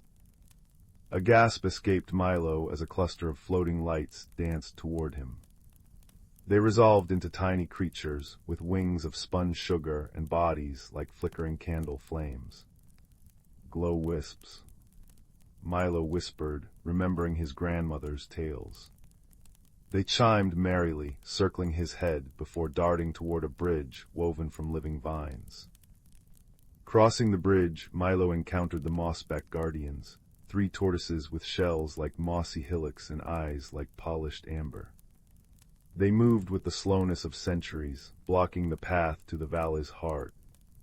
"Seeker," rumbled the eldest, its voice like stones rolling downhill. "Answer this: I dance without feet, sing without breath, and guide wanderers home. What am I?" Milo's heart fluttered. He glanced at the stream's shimmering surface, where the moon's reflection rippled like a silver coin. "The moon," he ventured. The guardians remained still. Then he noticed the glow-wisps bobbing patiently above the water, their light painting the path. Fireflies. Again, silence. Suddenly a breeze swept through the vale, making the starflowers sway and the Silverwind chimes sing anew. Milo smiled. "It's the wind." The guardians blinked approvingly.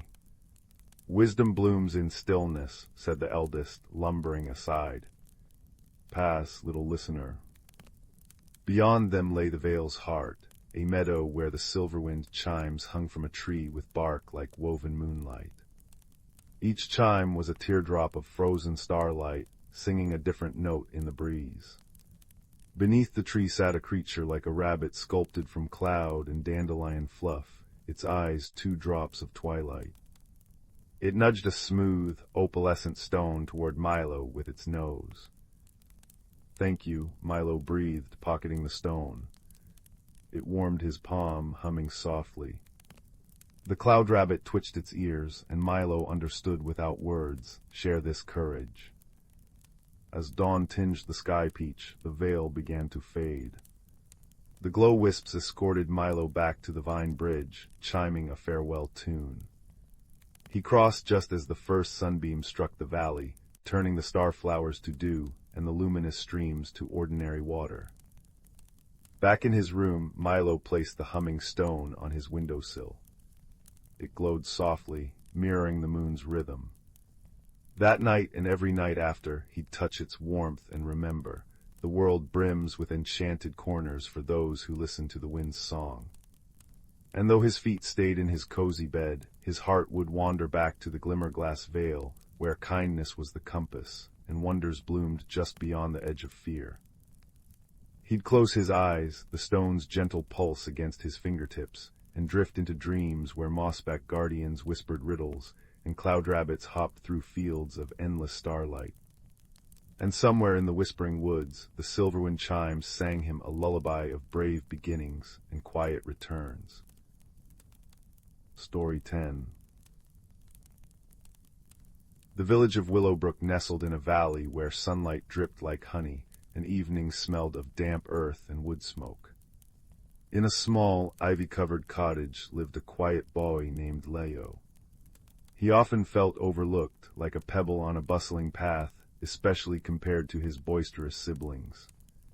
Leo's greatest comfort was his grandfather's dusty study, filled with strange trinkets and forgotten books that whispered of other worlds.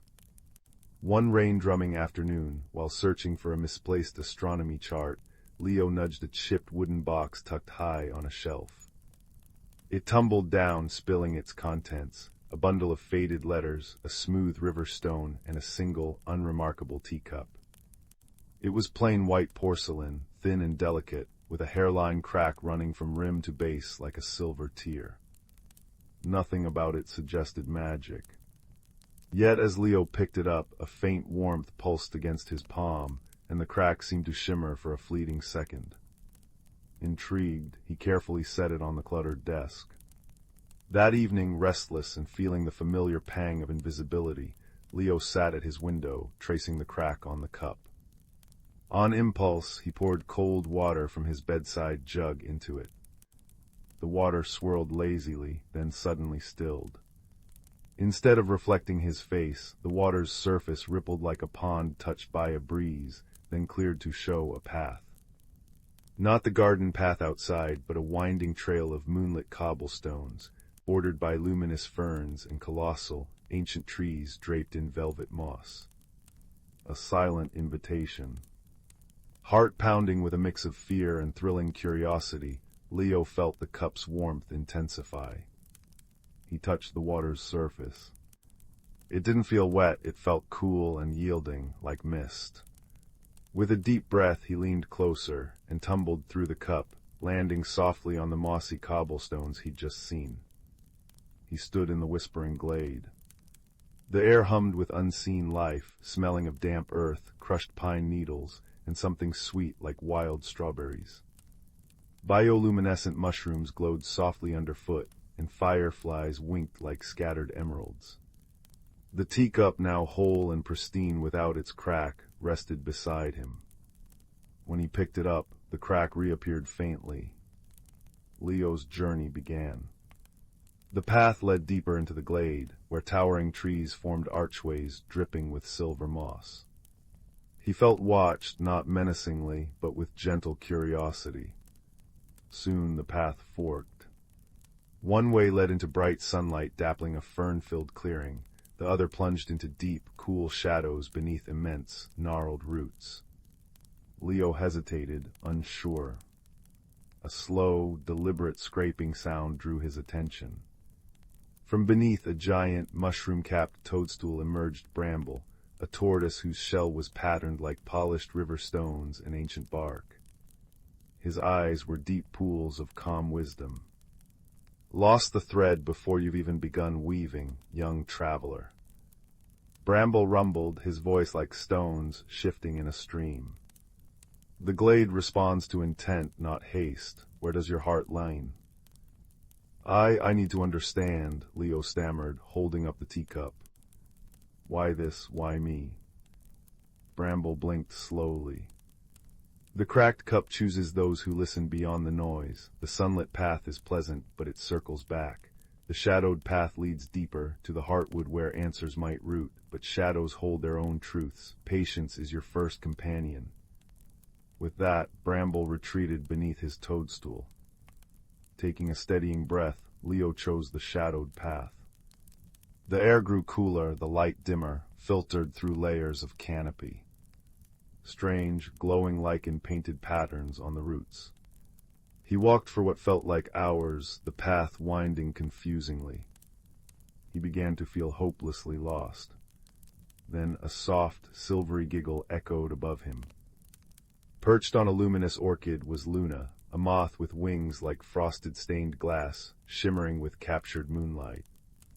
She fluttered down, landing lightly on the rim of Leo's cup. Spun yourself in circles, have you? Luna chimed, her voice like tiny bells. The glade's paths are tricky, they shift when you're not looking properly. See the glow. She pointed a delicate leg towards a specific patch of pale blue lichen on a root ahead. That's a marker, the next is the cluster of star moss there. She indicated another faintly glowing spot 10 paces ahead. Follow the whispers of light, not just the stones underfoot. Observation is your second companion. With a shimmer, she vanished back into the gloom. Guided by Luna's markers, Leo navigated the labyrinthine roots, his confidence growing. He emerged into a vast, open space, the heartwood clearing. At its center stood a colossal, ancient tree, its trunk wider than Leo's cottage, its bark etched with patterns that seemed to shift and flow. But between Leo and the tree stretched a chasm, dark and seemingly bottomless, bridged only by impossibly thin, glistening threads that crisscrossed the void like a chaotic spider's web. A low thrumming emanated from the abyss, vibrating in Leo's bones. It felt anxious, unsettled. Ah, the bridge of unspoken worries, sighed a voice from nearby. Silas, a spider with legs like spun moonlight and a body like polished obsidian, hung suspended from a single, strong thread. He gestured towards the fragile web bridge with one leg.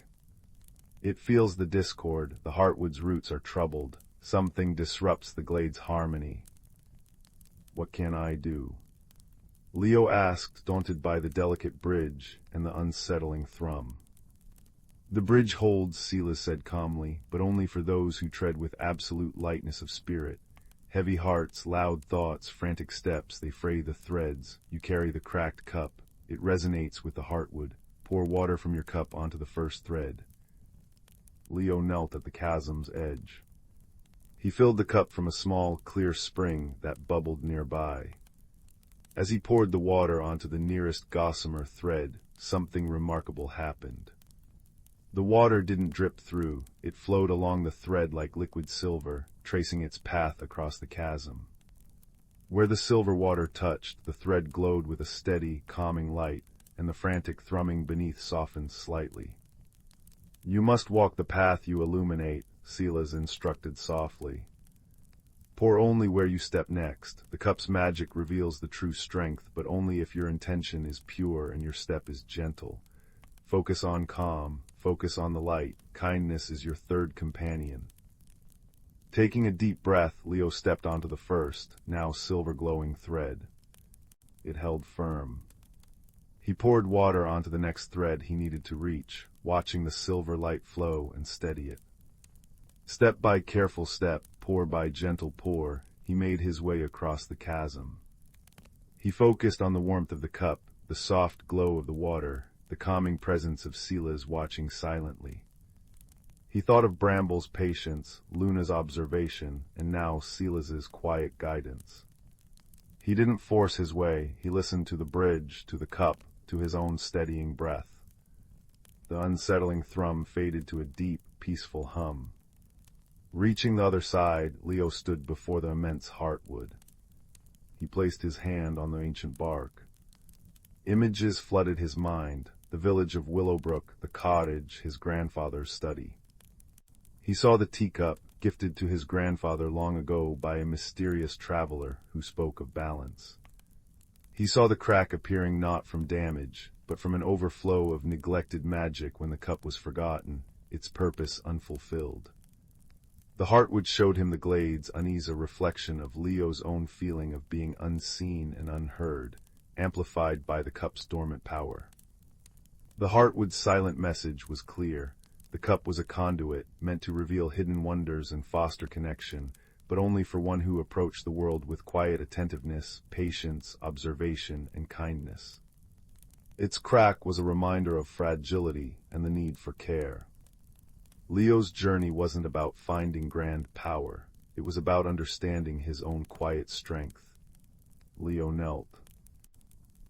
He poured the last of the water from the cracked cup onto the heartwood's roots. The silver light spread, sinking into the earth. A wave of profound peace radiated outwards, silencing the last remnants of discord. The glade seemed to sigh in contentment, the air filling with the gentle scent of blooming night-blooming jasmine. Silas nodded. Bramble, somehow present at the edge of the clearing, gave a slow blink of approval. Luna fluttered down, landing on Leo's shoulder, her wings brushing his cheek like cool silk. "You found the heart of it," she chimed softly. The cracked cup pulsed warmly in Leo's hand. He understood its secret now. It wasn't a key to force doors open. It was a lens to see the hidden magic in ordinary moments, a reminder to tread gently and listen deeply. He looked back across the now serene chasm, the silver threads glowing softly. The path home felt clear. Stepping back through the cup in his grandfather's study felt like slipping into a warm bath. Rain still pattered against the window. The teacup sat on the desk, its familiar hairline crack visible again, but now it seemed less like a flaw and more like a signature, a map of its journey and his own. Leo didn't rush to tell anyone. Instead, the next morning, he took the cracked cup into the garden. He filled it with dew collected from spiderwebs glistening in the dawn light. He sat quietly beneath the old apple tree, watching the world wake up. He saw the intricate dance of bees, the patient unfurling of a fern, the way sunlight painted gold on a snail's shell.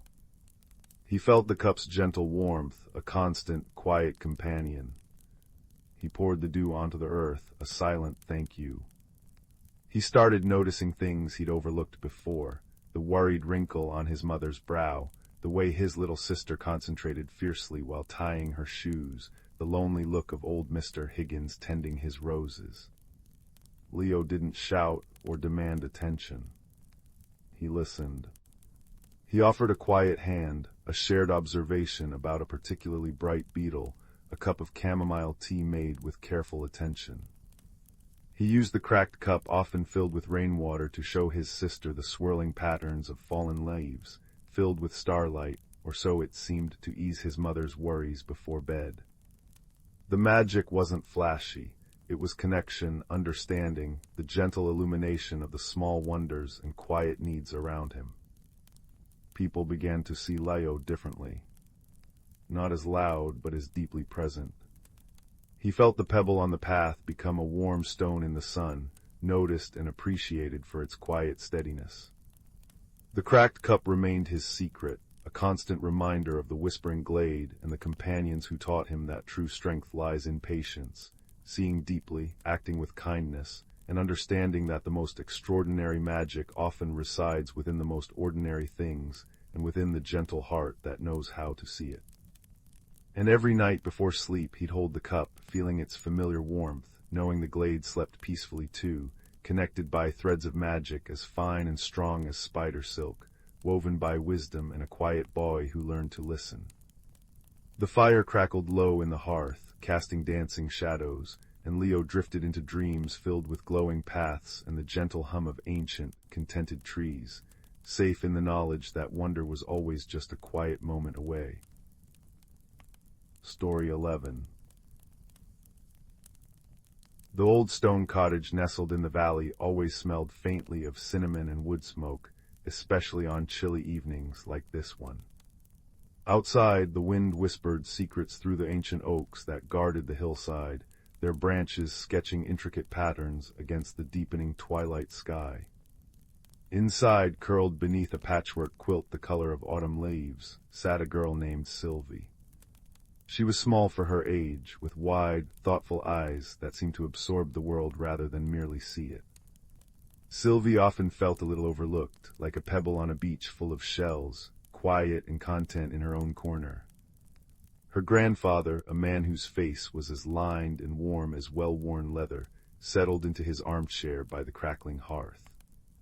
The firelight danced in his kind eyes as he noticed Sylvie gazing at the mantelpiece. There, amidst carved wooden birds and smooth river stones, sat a lantern. It wasn't grand or ornate, crafted from tarnished brass, its glass panels were slightly clouded with age. Yet it held a peculiar presence, a stillness that seemed deeper than the dust settling upon it. "That old thing," grandfather murmured, following her gaze. "Found it tucked away in the roots of the great willow, down by the bend in Silver Stream, when I was no taller than a badger's burrow. Never could get it to light properly with a candle. Always flickered out, no matter what I tried." Sylvie tilted her head. "But why keep it?" "Because sometimes," he said, his voice softening like the embers, "things hold on to their magic, even if we don't see it." It felt patient, like it was waiting. He winked. "Perhaps it was waiting for you, little sparrow." Later, long after grandfather's snores mingled with the settling sighs of the cottage, Sylvie lay awake. The wind had grown stronger, carrying a new sound beneath its usual moan, a faint, rhythmic tapping, like tiny knuckles on glass. It seemed to be coming from the window. Curiosity, a small, insistent bird, fluttered in her chest. Silently she slipped from her bed, the cool wooden floorboards smooth beneath her bare feet. Peering out, she saw nothing but the moon-silvered dance of the oak leaves. The tapping stopped. Disappointed, she turned away, her gaze falling once more upon the old lantern. As moonlight streamed through the window, it struck the tarnished brass. For the briefest instant, Sylvie thought she saw a flicker inside the glass, not a flame but a soft, silvery glow like captured starlight. It vanished as quickly as it appeared. The next day, the tapping sound echoed in Sylvie's mind. She found herself drawn back to the lantern, tracing the cool metal with her fingertips. It felt expectant. On an impulse, she carefully lifted it down. It was heavier than it looked. Carrying it outside, she wandered towards the edge of the garden where the wild, tangled woods began, drawn by an inexplicable pull. The woods were Sylvie's sanctuary. Moss felt like velvet underfoot, ferns unfurled like green scrolls, and the air hummed with the hidden life of insects and birds. Sunlight filtered through the canopy in dappled gold. Today, however, the woods felt different. Quieter. The usual birdsong seemed muted, replaced by a tense stillness. As Sylvie ventured deeper, following a deer path she knew well, she noticed something unsettling. Patches of vibrant moss were turning a sickly gray. Flowers that usually bloomed with cheerful abandon drooped, their colors faded. A deep sense of wrongness settled in her stomach. She reached her favorite spot, a clearing carpeted with emerald moss, dominated by a colossal, ancient oak. Its bark was deeply furrowed, like the skin of a wise old giant. Today, the giant looked weary. Many of its leaves hung limp, their green dulled. At the base of the trunk, nestled amongst thick roots, Sylvie saw a movement. Not an animal, but a shifting of shadows that didn't quite match the sunlight. Holding her breath, she crept closer. The shadows coalesced, forming the shape of a creature no taller than her knee. It looked as if it were woven from twigs, dried moss, and crumbling autumn leaves. Its body was gnarled and knobby, 2 points of flickering, deep amber light serving as eyes. It didn't seem threatening, only immensely sad and fragile. It was prodding listlessly at a patch of gray moss with a tiny, twig-like finger. "Hello," Sylvie whispered, her voice barely disturbing the heavy air. The creature flinched violently, its leaf body rustling. It scrambled backwards, its amber eyes wide with alarm, trying to melt back into the tree roots. In its haste, a piece of its mossy shoulder snagged on a sharp root and tore away.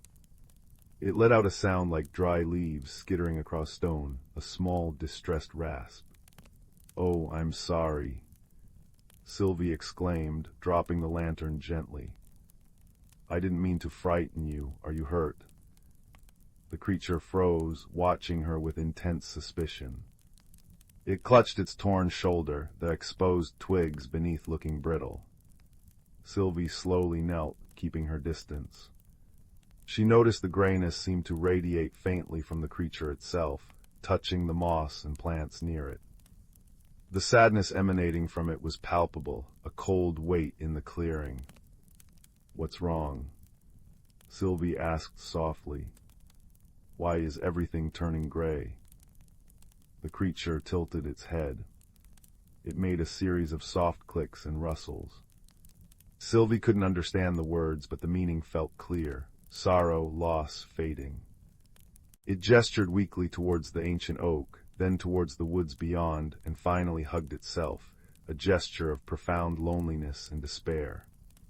It pointed a trembling twig finger at the gray patch spreading from where it stood. Sylvie looked at the creature, then at the wilting oak, then at the old lantern lying beside her on the moss. Grandfather's words echoed. It felt patient, like it was waiting. Could it be waiting for this? For this sad, fading creature? Hesitantly, Sylvie picked up the lantern. The brass felt cool, yet somehow receptive.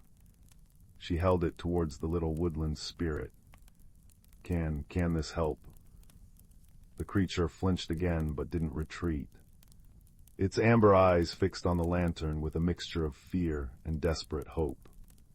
It shuffled a fraction closer, then pointed a twiggy finger at the lantern, and then emphatically at the gray moss near its feet. Understanding dawned on Sylvie. The lantern wasn't meant for candles. It was meant for something else. But what? She turned the lantern over in her hands, searching for a clue. Her fingers brushed over the base, feeling an irregularity beneath the tarnish. Rubbing it with her thumb, she revealed a tiny symbol etched into the brass, a circle within a circle, with a single wavy line connecting them. It looked like a ripple, or perhaps a path. Looking up, Sylvie saw the creature pointing urgently, not at the lantern, but past her, deeper into the woods, towards a part she rarely explored, a place where the trees grew unnaturally close, their roots tangled like serpents, and the light struggled to penetrate. It was called the Whispering Thicket, and local lore said it was best avoided. The thicket, Sylvie breathed. You need to go there. The creature nodded vigorously, then gestured again at the gray moss spreading from its feet and up the ancient oak's roots. The message was clear. The fading was spreading, and the cause, or perhaps the cure, lay within the Whispering Thicket. But the creature couldn't go alone. The grayness weakened it, and fear held it fast. Its amber eyes pleaded with Sylvie. A shiver ran down Sylvie's spine. The thicket was daunting, a place of shadows and unknown sounds.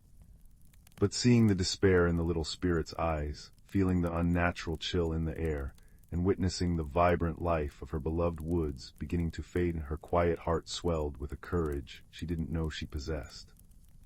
She couldn't let this sadness win. "Okay," she said, her voice firmer now. "I'll go with you. We'll find what's causing this." She held out her free hand, palm open, towards the creature. "My name is Sylvie." The creature stared at her hand, then slowly, cautiously, reached out its own twig-like appendage. Its touch was surprisingly light, like a dry leaf brushing her skin. It made a soft, fluting sound, like wind through reeds. Sylvie took it as a name, Bramble. Thus began their journey. Bramble, though small and clearly weakened, possessed an intimate knowledge of the hidden paths. It led Sylvie away from the deer trails, down slopes carpeted with ferns so thick they swallowed her ankles, and across silver stream on stepping stones known only to the forest dwellers. Sylvie carried the lantern carefully, its weight a constant reminder of their quest. As they walked, she noticed Bramble flinching at every bird call, every rustle in the undergrowth. The creature seemed burdened by more than just physical weakness. It carried a deep-seated fear. The woods grew denser, the light dimmer. The cheerful greens and browns deepened into murky shadows. The air grew cooler, damper, and carried a faint, earthy scent of decay that hadn't been present before. The unnatural gray patches became more frequent, like wounds on the vibrant forest floor. Plants touched by it withered rapidly. Bramble moved slower, the gray tinge creeping further across its mossy body. Sylvie felt a pang of worry. They needed to hurry. Entering the fringes of the whispering thicket was like stepping into another world.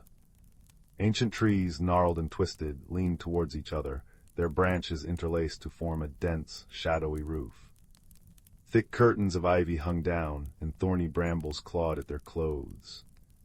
The silence was profound, broken only by the drip of unseen water and the unsettling whispers. It wasn't the wind, it sounded like faint voices, murmuring just beyond hearing, filled with sorrow and unease. Sylvie gripped the lantern tighter, her knuckles white. Bramble pressed close to her leg, trembling.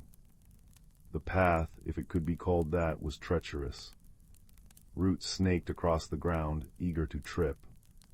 Bramble guided her with surprising agility, pointing out safe footholds and warning her of hidden sinkholes with soft clicks. The deeper they went, the stronger the sense of oppressive sadness became, a physical weight pressing down. The grayness was everywhere now, leaching the color and life from moss, ferns, even the bark of the ancient trees. Bramble looked increasingly frail, its movements sluggish, the amber light in its eyes dimming. "We need to rest," Sylvie whispered, spotting a relatively clear patch beneath a massive, hollowed-out yew tree. Its trunk gaped like a dark mouth. Bramble nodded weakly, sinking onto a root. Sylvie placed the lantern beside them. Its clouded glass reflected the gloomy surroundings. Frustration bubbled within her. They were here in the heart of the thicket, but what were they looking for? What could possibly cause such deep-rooted sorrow? As if in answer, a gust of wind, colder than the rest, snaked through the thicket. It carried the whispers louder, resolving momentarily into fragmented words, lost, forgotten. Alone, the gust stirred the dead leaves near the hollow yew, revealing something beneath them not earth, but a patch of ground that looked unnaturally smooth and dark, like polished obsidian. It radiated cold. Bramble whimpered, shrinking back, pointing a trembling finger at the dark patch. The gray tendrils snaking towards it seemed to pulse faintly.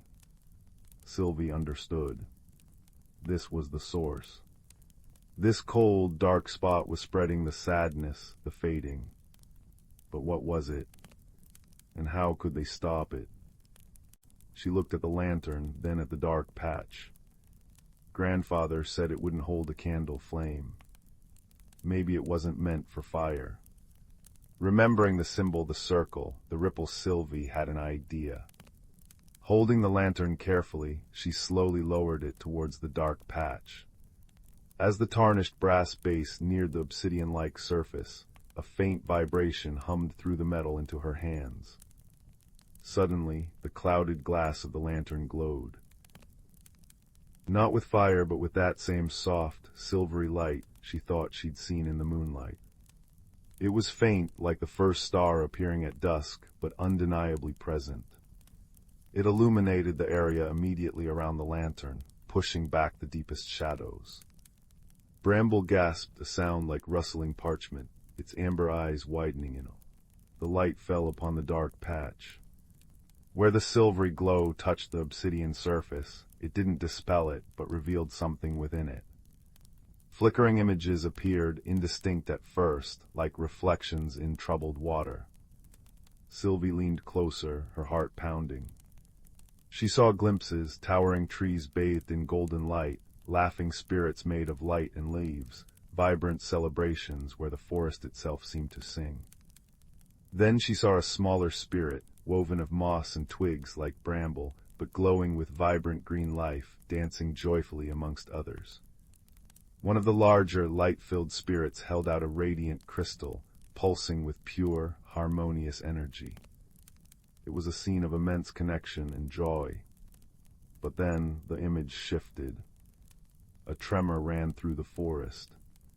The light spirits faded, their forms dissolving like mist. The crystal held by the joyful moss spirit dimmed and cracked. The spirit bramble, Sylvie realized with a jolt, looked on in horror as its kin vanished, leaving it utterly alone. The crystal, its connection shattered, fell dark. The image showed Bramble burying the fractured crystal deep within the whispering thicket, in this very spot, consumed by overwhelming grief and guilt. The dark patch wasn't an intrusion. It was the solidified essence of Bramble's centuries-old sorrow and loneliness, poisoning the land from the point where he had buried his despair and the broken symbol of connection. The vision faded. Sylvie sat back, stunned. Bramble was hunched over, making small, broken sounds. The grayness had crept up its twiggy arms. Now she understood. Bramble wasn't causing the fading out of malice. He was its original source, trapped by his own unresolved grief. He had been hiding, afraid, carrying the burden alone, and that burden was literally killing the woods he loved. The journey wasn't just about finding a place. It was about Bramble facing the heart of his own sorrow. The lantern's silvery glow still pulsed softly, bathing them both in its gentle light. Sylvie looked from the weeping spirit to the dark patch, the solidified grief. The symbol on the lantern, the ripple. Connection. It wasn't just about revealing the past, it was a key. Bramble, Sylvie said softly, placing a hand gently on the spirit's trembling, mossy back. It felt brittle and cold. It wasn't your fault they didn't leave because of you. Something happened to them. You were left behind. You were alone, and that hurt so much. Her voice was thick with empathy. But hiding the hurt, burying it deep, it's like planting a seed of sadness that grows and grows, choking everything. Look what it's doing. Bramble lifted its head, amber eyes dim pools of misery, looking at the gray spreading from the dark patch, touching the ancient yew. A tear, like a drop of liquid amber, welled and fell onto the moss. You're not alone anymore, Sylvie whispered fiercely. I'm here, and the woods, they remember the joy too. I saw it, in the lantern. She picked up the lantern again, holding it firmly. We need to bring it back, the joy, the connection, but you have to be brave, Bramble. Braver than you've ever been. You have to face this. She pointed at the dark patch. Not run from it. She held out her other hand towards him. Together. Bramble looked at her hand, then at the source of his centuries of pain. Fear warred with desperate hope in his eyes. He looked at the lantern's soft glow, the light that had shown him the truth. Slowly, painfully, he placed his twiggy hand in Sylvie's. It was a decision. A commitment. Sylvie took a deep breath. Holding Bramble's hand firmly in hers, she slowly lowered the base of the glowing lantern towards the center of the cold, dark patch. As the brass met the obsidian surface, the hum intensified, vibrating through both of them. The dark patch seemed to recoil, swirling angrily. The whispers in the thicket rose to a mournful wail. Remember the joy, Bramble, Sylvie urged, her voice steady despite the chill fear creeping up her own spine. Remember the light, remember your friends, they wouldn't want this sadness. Bramble closed his eyes tightly. A shudder ran through his small frame. Then, from deep within, a sound emerged. Not a cry of fear, but a soft, hesitant hum. It was thin and wavering, like the first note of a forgotten song. But it was there. A memory of the forest's ancient harmony. The lantern flared. The silvery light blazed brighter, pure and cool, driving back the shadows in a widening circle. The light touched Bramble. Where it touched the gray moss on his body, the sickly color began to recede, replaced by vibrant, living green. The brittle twigs seemed to soften, gaining resilience. Encouraged, Bramble hummed louder, the melody gaining strength, weaving fragments of the joyous song from the vision. Sylvie, feeling the power of the connection thrumming through their clasped hands and the lantern, added her own voice. Not a song, but a steady stream of encouragement, warmth, and friendship. You're not alone, you're strong, the woods need you, we see you, Bramble. Their combined intention, Sylvie's human compassion and unwavering support, Bramble's rekindled memory of joy and his will to heal focused through the lantern, poured into the dark patch. The obsidian surface began to crack. Not with violence, but like ice thawing under a warm sun. Fissures of pure, golden light spread through the darkness. The mournful whispers softened, transforming into sighs of release. With a final, resonant chime that seemed to vibrate through the very roots of the thicket, the dark patch shattered. Not into fragments, but into thousands of tiny motes of light, like luminous dust that spiraled upwards, vanishing into the canopy. Where the dark patch had been, the earth was bare for a moment, then vibrant green moss surged forth, spreading rapidly. Color flooded back into the surrounding plants. The grayness receded like a tide, replaced by lush greens, vibrant wildflower hues, and the healthy brown of rich earth. The oppressive weight lifted, replaced by a sense of profound peace and renewal. Bramble stood straighter, taller. His mossy body was now a vibrant tapestry of greens and browns, glowing with inner health. The amber eyes shone with a light that hadn't been there before, a light of relief, gratitude, and newfound strength. He looked at Sylvie, then at the rejuvenated earth, and let out a sound that was pure, fluting joy, like birdsong at dawn. He danced, a spontaneous whirl of moss and twigs, radiating pure happiness. The transformation wasn't confined to the clearing. As Sylvie and Bramble made their way back through the whispering thicket, they saw life returning.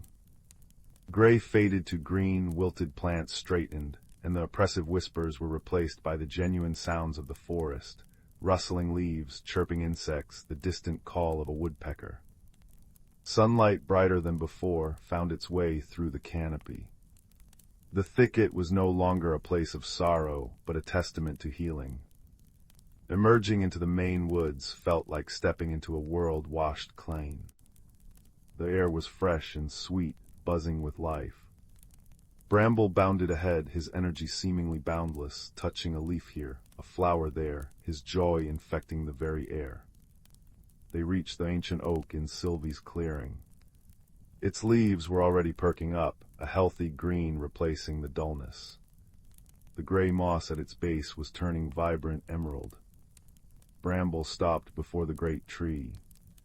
He placed both twiggy hands on its bark and hummed, a deep, resonant sound that vibrated through the trunk. The oak seemed to sigh, its branches lifting higher, leaves rustling with renewed vigor.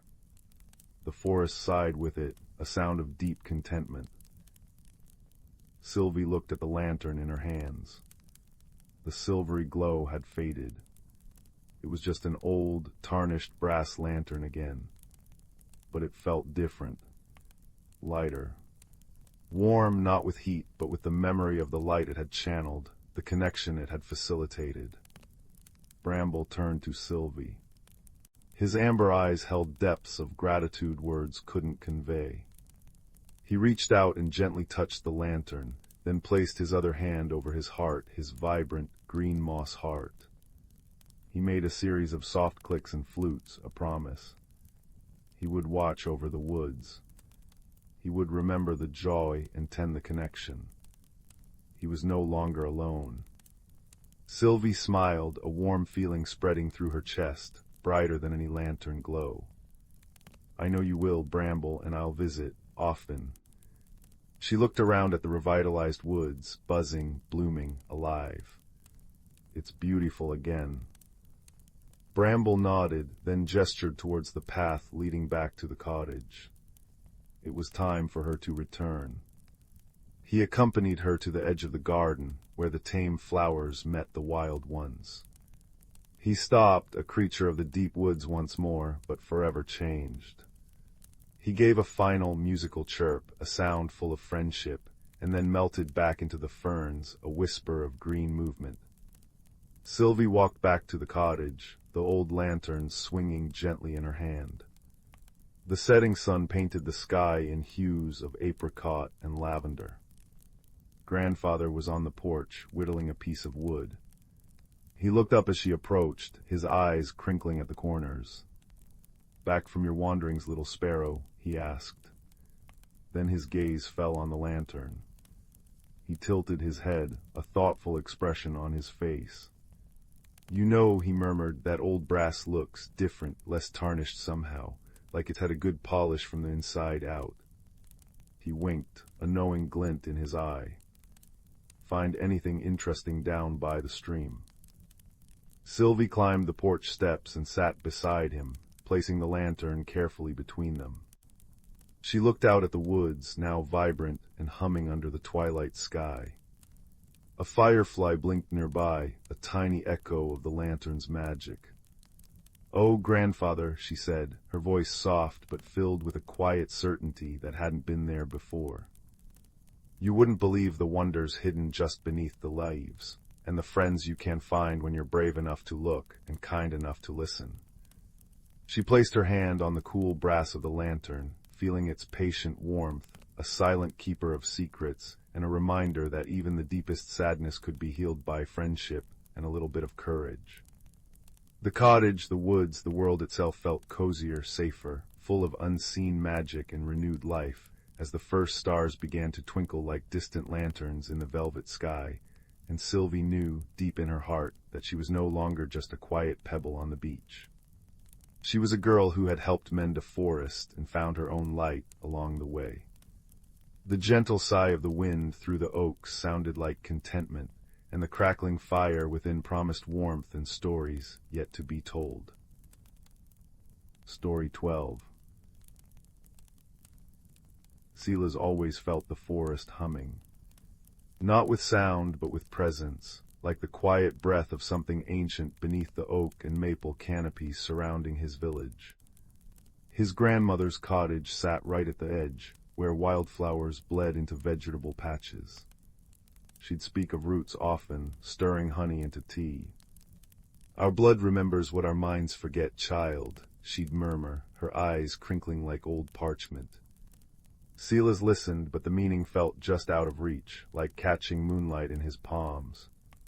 One autumn evening, as amber leaves spiraled onto the thatched roof, his grandmother placed a worn wooden box on the kitchen table. It smelled of cedar and damp earth, its surface carved with spirals and crescent moons. "This waited for you," she said softly. "Your great-great-grandmother was its keeper, now it's yours." Inside, nestled in indigo velvet, lay 3 objects: a smooth river stone etched with a tree, a feather of iridescent blue, and a tiny clay flute no longer than Sila's thumb. That night, restless, Silas traced the carvings on the box. Moonlight spilled through his window, striking the river stone. To his astonishment, the etched tree shimmered, casting dancing shadows that formed a path, a trail only visible in that silver-blue light. It led deep into the whispering woods. Heart pounding like a soft drum, Silas slipped the stone into his pocket and followed. The forest welcomed him. Moss cushioned his steps, and the air grew thick with the scent of pine resin and decaying leaves. Fireflies winked around him, as if lighting his way. Soon he reached a clearing where an ancient willow wept over a still pond. There, beneath its trailing branches, stood a woman woven from starlight and shadow. Her hair flowed like riverweed, her eyes holding the deep green of forest pools. "Greetings, child of the keepers," she whispered, her voice the rustle of wind through reeds. "I am Anya, guardian of memories." Anya gestured to the artifacts. "These were tools of your ancestors, the stone singers. They listened to the land's heartbeat." She touched the feather. "This came from the Sky Herald, who taught them to read the winds. Then the flute, and this carried their stories to the stars." Sela's breath caught. "But why me?" "Because the land whispers to those who feel its call," Anya replied. She led him to the pond's edge, where moonlight painted liquid silver on the water. "Look." As Silas gazed, the pond's surface rippled, not with fish, but with images. People in simple tunics singing to saplings, placing stones in spirals around springs, playing flutes as seeds took root. He saw his grandmother's face, young and bright, planting the very oak shading their cottage. "They weren't just farmers," Anya murmured. "They were weavers of balance. When they sang, droughts broke. When they played the flute, storms gentled. Their tradition was stewardship, listening more than speaking, giving more than taking." For nights, Silas returned. Anya taught him to press the river stone to tree bark, feeling the slow pulse of sap like a hidden lullaby. She showed him how the feather, held aloft, caught currents of air that hummed warnings of frost or whispers of rain. And the flute, when he breathed into it, no sound came, but warmth spread through his palms, and the fireflies pulsed in gentle patterns, as if replying. "Magic isn't force," Anya reminded him, her form shimmering. "It's kinship. Your ancestors understood that tending the world begins with tending your heart." One crisp morning, Silas found the village well nearly dry. Crops wilted and worry hung thick as fog. Remembering the pond's visions, he took the river stone to the oldest apple tree in the orchard.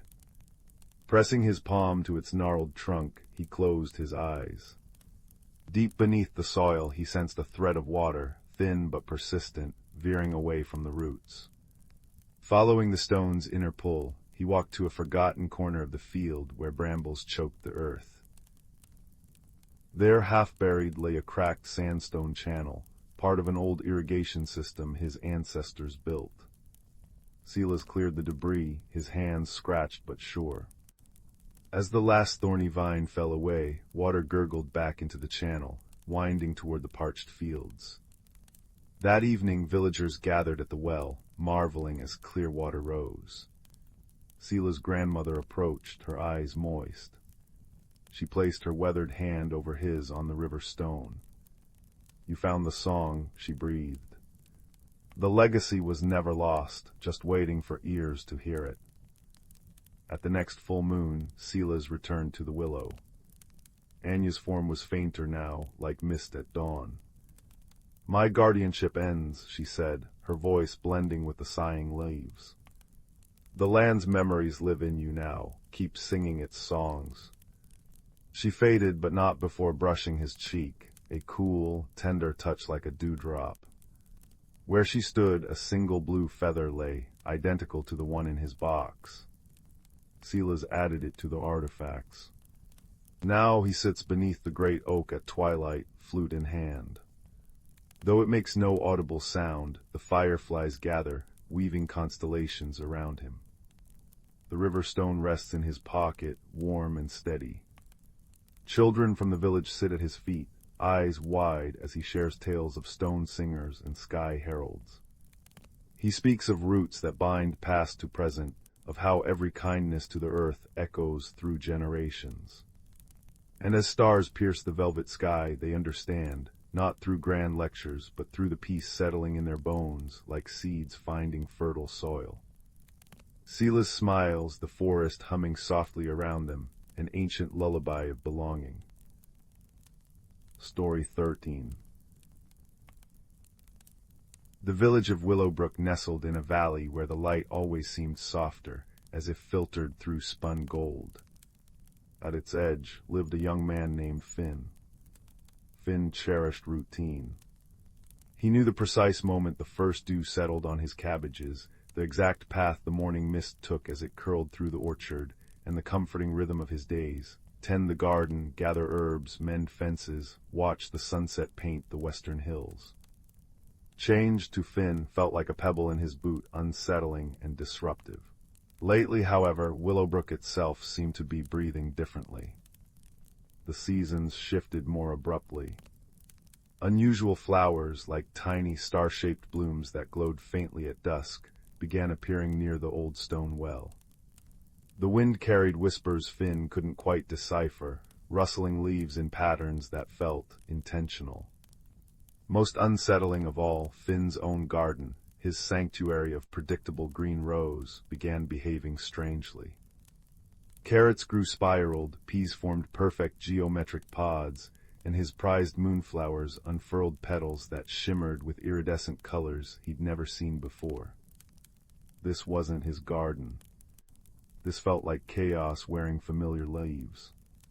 "It's just the weather, Finn," said Bram, his burly friend who carved intricate wonders from driftwood down by the river. Bram thrived on the river's constant flow. Things shift, the valley's just stretching its legs after a long sleep. He handed Finn a small wooden badger, its eyes gleaming with quiet understanding. "Maybe you need to stretch yours too."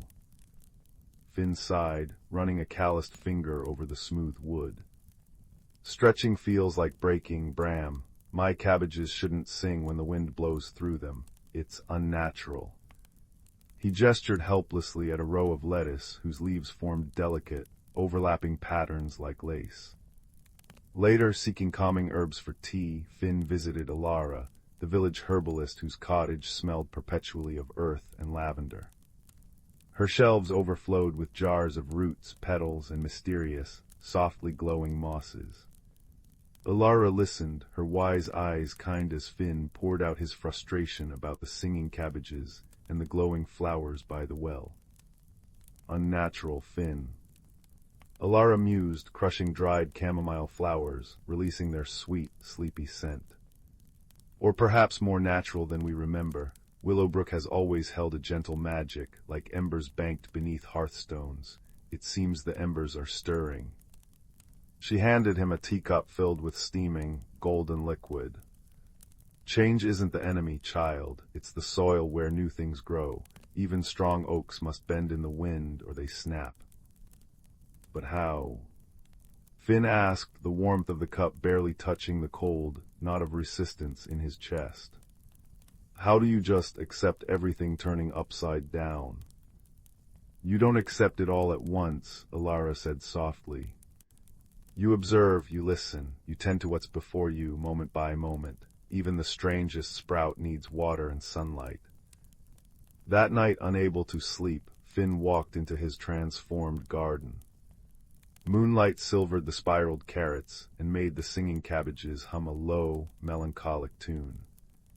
The air hummed too, thick with unseen energy. He sat heavily on the old, moss-covered bench his grandfather had built. Frustration bubbled up, hot and sharp. "Why won't you just be normal?" he whispered fiercely to the riotous, glowing plants. As if in response, the magic recoiled. The humming stopped abruptly. The vibrant colors of the moonflowers dimmed. The intricate lace lettuce wilted at the edges. A wave of coldness swept through the garden, and the faint glow of the new starflowers near the well flickered out. Finn gasped. His anger hadn't restored order, it had wounded the very life he cherished. A profound sadness washed over him, colder than the unnatural chill. He hadn't just resisted change, he tried to smother a spark of wonder. The next morning the garden looked sickly. Colors were muted, leaves drooped, and an unnatural silence hung heavy in the air. Shame and a new kind of fear gripped Finn. He'd caused this. Bram found him staring desolately at a patch of wilting, formerly luminous snapdragons. "Whoa," Bram breathed, his usual cheer replaced by concern. He placed a reassuring hand on Finn's shoulder. Looks like the garden caught a chill. It was me, Bram, Finn confessed, his voice thick. I got angry. I shouted at it for changing. Bram didn't scold. He simply nodded, his gaze thoughtful. Well, shouting at a storm doesn't stop the rain. Maybe it needs something else. He looked around. Alara said the starflowers near the well like moonlight and soft songs. Maybe your garden needs gentleness. Alara arrived later, drawn by the palpable shift in the valley's energy. She examined the wilting plants, her touch feather-light. Ah, she murmured, understanding dawning. You tried to force the river backwards, Finn. Magic, like growth, flows. It cannot be commanded, only guided. She showed him a small jar filled with a shimmering dust that smelled of rain and ozone. This is gathered starlight and river mist, not a cure but a gesture, a sign you're willing to listen, not command. Humbled, Finn began anew. Not to fix, but to tend. He approached the garden not with demands, but with curiosity.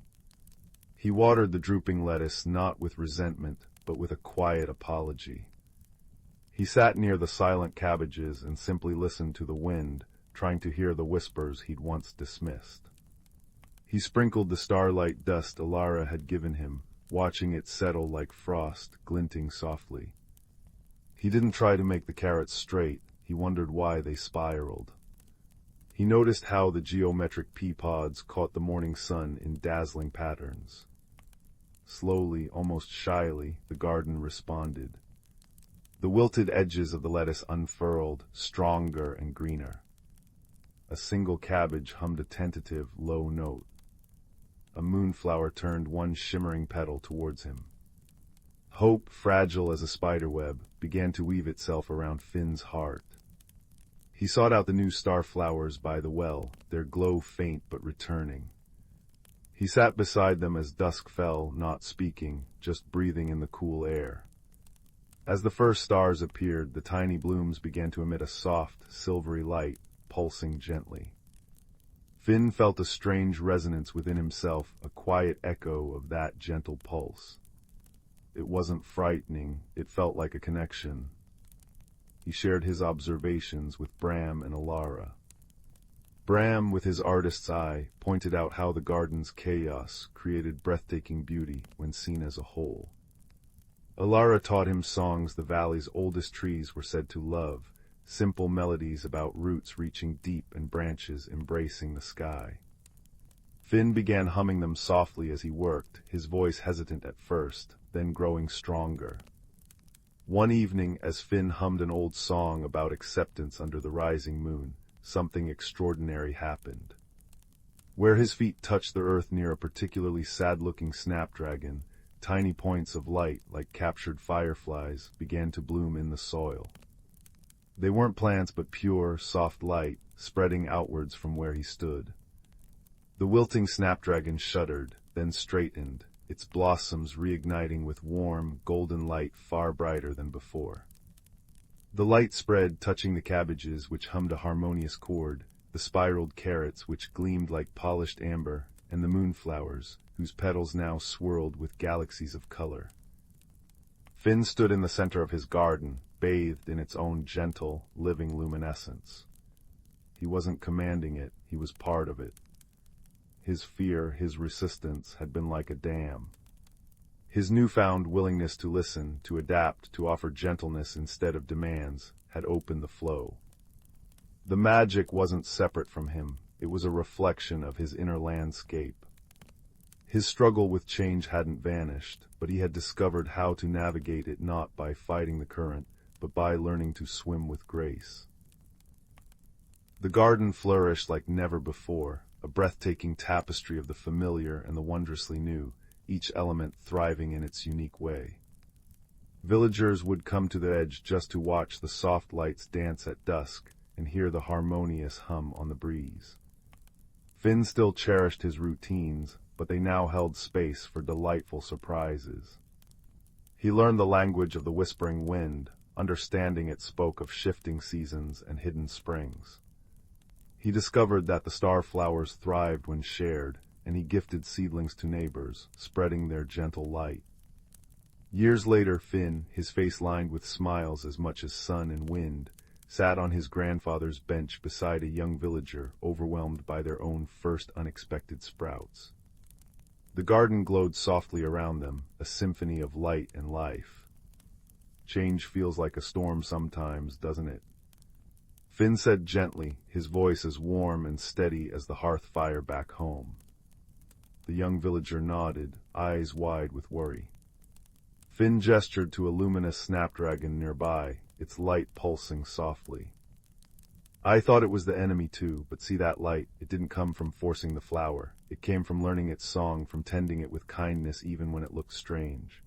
The magic isn't out there changing things, it's the change itself, and it lives within us too. Tend your garden, little sprout, listen to it, offer it gentleness. The most beautiful transformations often bloom from the soil we thought was just chaos. He smiled, watching the firefly lights drift upwards like benevolent stars. And remember, you're never tending it alone. The peaceful hum of the garden, the soft glow on familiar leaves, and the quiet presence of shared understanding wrapped around them like a comforting blanket, a testament to the enduring beauty found not in resisting the flow, but in joining its gentle, wondrous dance. The night deepened, cradling Willowbrook in its quiet arms, as the lights in Finn's garden pulsed softly, a silent lullaby of growth and acceptance beneath the watchful stars.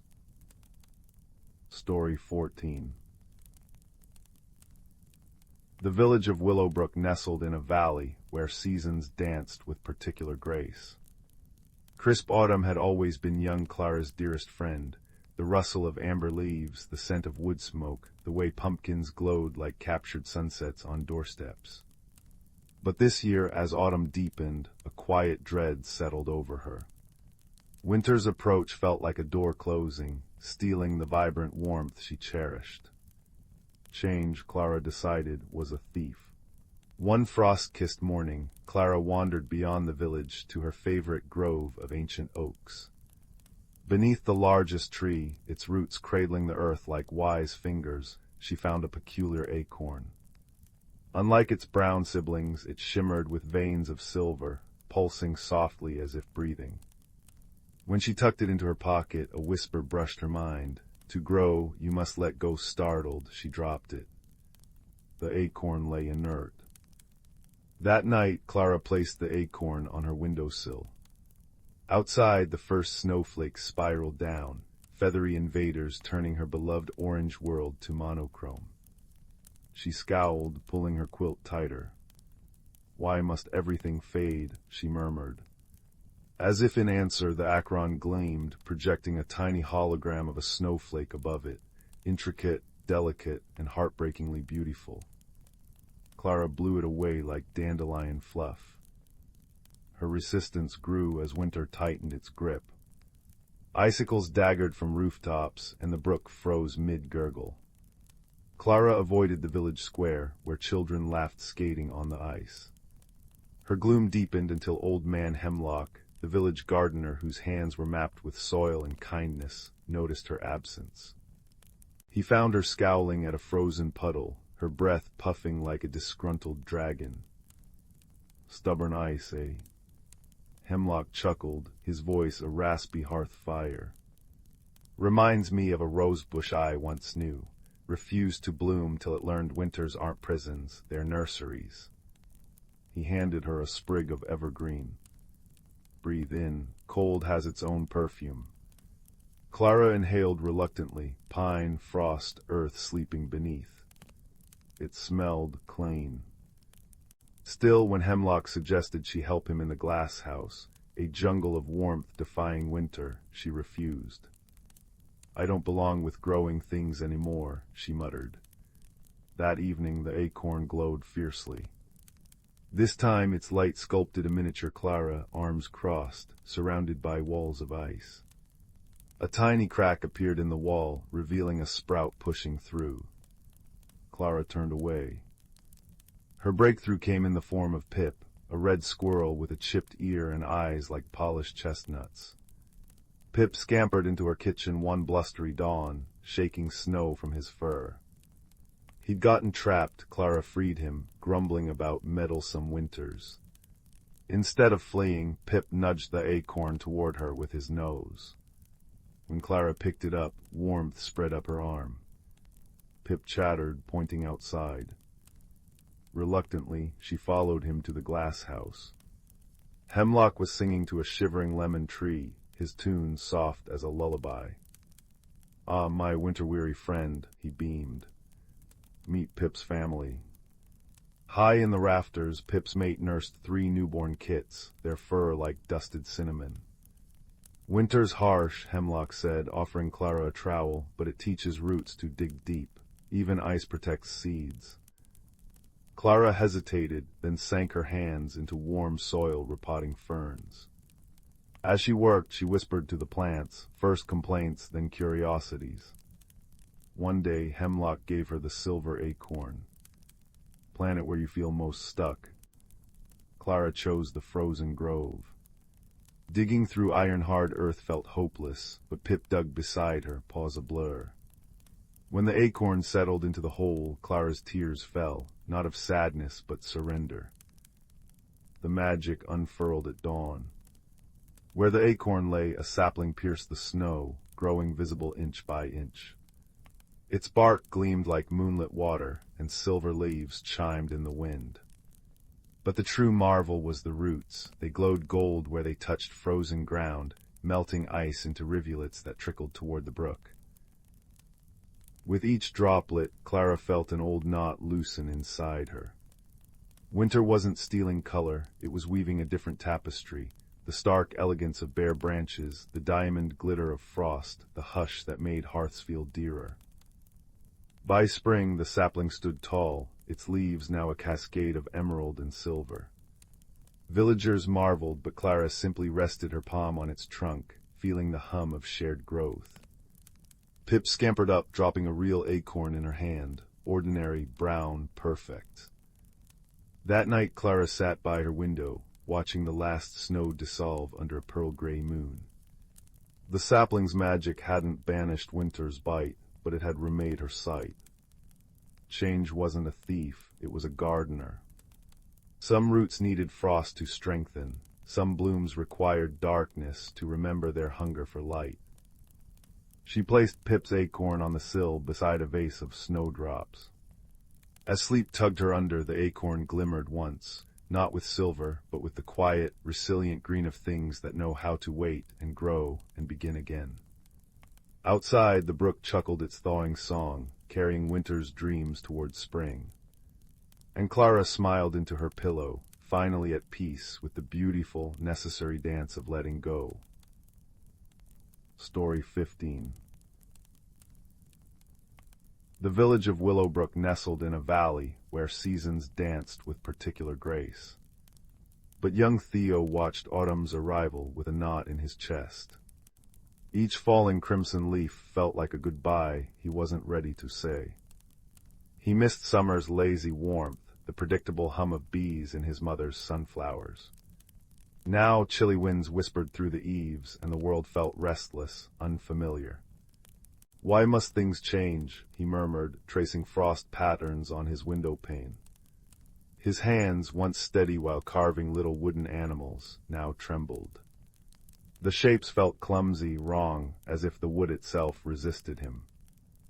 One crisp afternoon, Theo wandered into the whispering woods, seeking the comfort of old routines.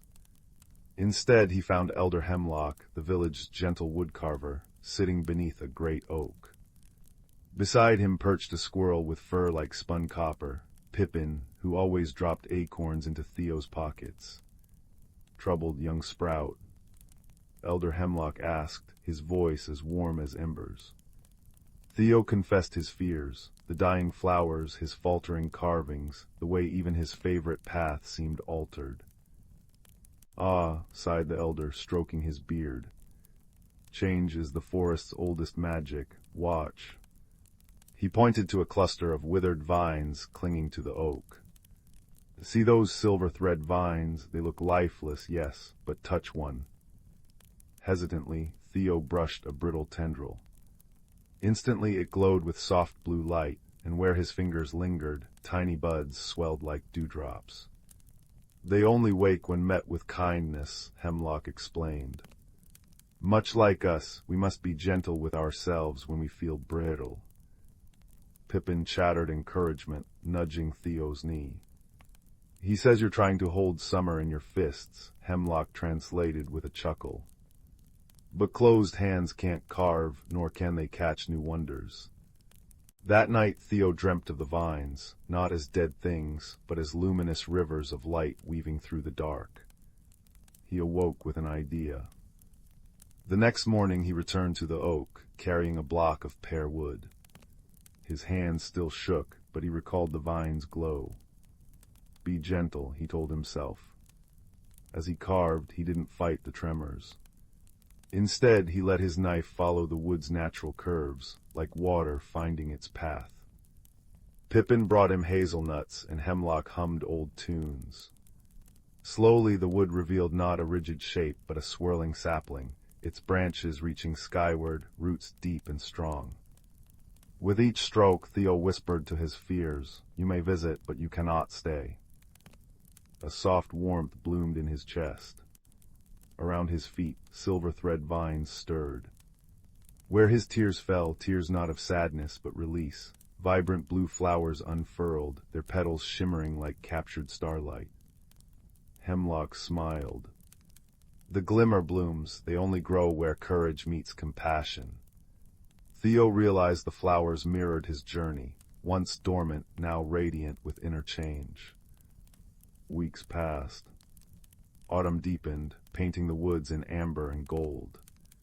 Theo's carvings grew fluid, alive with the grace of bending reeds and drifting leaves. He taught children to find beauty in bare branches, and Pippin became his constant shadow, a reminder that even the smallest friend could steady a wavering heart. One evening, as the first snowflakes dusted the valley, Theo placed his finished sapling carving beneath the oak. The silver thread vines embraced it, their glow pulsing softly. Hemlock joined him, wrapping a woolen blanket around both their shoulders. You see, Theo, transformation isn't about erasing the old self. It's like the seasons, a deepening, a gathering of light within. Theo touched a glimmer bloom, now frost-kissed and brilliant. I thought change was an ending, he whispered. But it's a bridge, Hemlock replied, pointing to the sapling. You carved your fears into a testament of growth. Now rest, little gardener. Even the mightiest trees sleep in winter, dreaming of spring. Theo walked home, snow crunching softly underfoot. The cold air no longer bit, it cleansed. Through his cottage window he watched the woods, the dancing snow, the steadfast oak, the faint blue glow near its roots. His heart felt spacious, quiet. That night he slept deeply, wrapped in the peace of a soul that had learned to bloom in its own time. And in the stillness, the silver thread vines continued their gentle work, weaving starlight into the dark, a silent promise that every ending cradles a beginning, tender and bright. Story 16. In the sleepy village of Mosswood Hollow, where chimney smoke curled like silver ribbons and garden gates squeaked friendly greetings, young Finn noticed something odd. Each morning, dew-kissed cobwebs glittered with perfect snowflake patterns, despite it being midsummer. Stranger still, the village's famous honeybee hives produced jars of lavender-scented honey overnight, though the lavender fields lay miles away. Finn, with moss-green eyes and perpetually muddy boots, decided to investigate. His first clue came near the Whispering Brook. Beneath an ancient willow, he spotted tiny footprints pressed into the mud, each no larger than a hazelnut, shaped like delicate stars. Remembering stories from Elder Thistle, the village's retired stargazer, Finn carefully collected a fallen acorn cap filled with the mysterious honey and placed it beside the prints. For you, he whispered, if you're hungry. That night, a faint chime woke Finn. Peering through his round attic window, he saw hundreds of winged lights darting around the hives like living constellations. By dawn, fresh honey gleamed in the apiary, but the snowflake webs had multiplied, now adorning every fence post. Elder Thistle, sipping chamomile tea on her vine-covered porch, smiled when Finn shared his discovery. "Ah, frost sprites," she murmured. "Shy winter spirits, but why are they here in July?" The elder lent Finn her moonstone lens, a disk of polished crystal revealing hidden magic. Through it Finn saw the frost sprites, translucent beings with moth-like wings, shivering as they wove icy webs. They flocked to the hives not to steal honey, but to press their tiny hands against the warm wood, trembling with cold. "They're freezing," Finn realized. But summer's warmth should comfort them. Guided by Thistle's wisdom, Finn followed the brook upstream to its source, a mossy cave behind the crystal falls. Inside he found the frost sprites huddled around a fading emerald flame, their ancestral summer hearth. A cracked geode, once channeling geothermal magic, lay dark and cold. Without its warmth, the sprites sought refuge near the village, accidentally weaving frost wherever they rested. Finn's solution bloomed with simplicity. He gathered villagers to bake sun-wheat rolls, crispy, golden, and radiating gentle heat. Kindly badgers dug clay from the riverbank, while fireflies lent their glow. Together they crafted a new hearth, clay ovens shaped like sunflowers, filled with warm rolls and lined with firefly light. Finn placed them near the apiary, singing, "Share our warmth, little friends." The frost sprites flocked to the ovens, their wings humming with gratitude. As they nestled into the toasty petals, their shivering ceased. In return, they repaired the cracked geode with threads of starlight and ice magic. That evening, the lavender honey tasted sweeter, and the cobwebs transformed, not into snowflakes, but into glistening dewdrop lace that cooled the summer breeze. Elder Thistle chuckled, patting Finn's shoulder. Sometimes winter just needs an invitation to sit by the fire. Years later, Mosswood Hollow still cherishes its frost sprite ovens, where villagers leave honey-dusted rolls on chilly nights. And Finn, now grown, smiles whenever he sees dewdrop lace shimmering at dawn, a reminder that even the strangest mysteries melt away with kindness, a warm heart, and freshly baked bread. Story 17. The village of Willowbrook nestled in a valley where the river sang softly, and the willows dipped their long fingers into the cool water. It was a place of quiet routines and familiar comforts, where everyone knew that Mrs. Thistlewick baked the best honey cakes on Tuesdays, and old Mr. Hemlock could mend a broken fence with a whistle and a twist of wire. Yet beneath this ordinary surface there lingered a whisper, a feeling that sometimes, just sometimes, the most mundane things held secrets waiting to be discovered. Leo, a boy with eyes the color of moss after rain and a heart full of gentle curiosity, lived with his grandfather in a cottage draped in climbing roses. His grandfather, a kindly man with hands knotted like tree roots, often spoke of listening not just to words, but to the silence between them, to the rustle of leaves, and even to the sigh of a kettle coming to boil. "The world speaks, Leo," he'd murmur, stirring his tea, "if only we learn how to hear it." One blustery autumn afternoon, rain drumming a steady rhythm on the slate roof, Leo was helping his grandfather tidy the cluttered attic. Dust motes danced in the single shaft of gray light filtering through a small round window. Amongst trunks of old clothes and boxes of forgotten tools, Leo found a small, unassuming wooden box tucked beneath a moth-eaten quilt. Inside, nestled on faded velvet, lay a teacup. It was plain porcelain, chipped slightly on the rim, painted with a simple pattern of forget-me-nots. It looked utterly ordinary, like one of the dozen cups in their kitchen cupboard. But as Leo lifted it, a faint warmth spread from the cup into his fingers, surprising him. It wasn't the warmth of something left in the sun. It felt alive, like a tiny heartbeat. He carried it downstairs, where his grandfather sat mending a fishing net by the crackling hearth. Grandfather, look what I found, Leo said, holding out the cup. The old man's eyes, usually crinkled with smiles, grew serious. He took the cup gently, turning it over in his weathered hands. A sigh, like wind through reeds, escaped him. Ah, the listening cup. I'd forgotten it was up there. The listening cup. Leo asked, his voice hushed. Yes, his grandfather said, his gaze distant. It belonged to your great-grandmother, Alara. She said this cup didn't just hold tea, it held truth. If you drink from it with a quiet heart and truly listen, it shows you what's hidden. Not grand visions, mind you, but whispers, feelings, the secret heart of things. He placed it carefully back in Leo's hands. But such seeing requires wisdom, Leo. It's not a toy, and the cup it chooses when to share its sight. Use it wisely. That night, as the storm howled outside, Leo sat at the kitchen table. The fire cast dancing shadows on the walls. He brewed a small pot of chamomile tea, his grandfather's favorite for calming nerves. His hands trembled slightly as he poured the steaming liquid into the forget-me-not cup. He lifted it, inhaling the sweet, grassy scent. Taking a small sip, he closed his eyes, trying to quiet the excited buzz in his mind, focusing only on the warmth spreading through him, the taste of the tea, and the sound of the rain. Suddenly, the cup felt different in his hands. It vibrated softly, like a purring cat. He opened his eyes. The steam curling from the cup wasn't just steam. It shimmered, forming tiny, intricate pictures.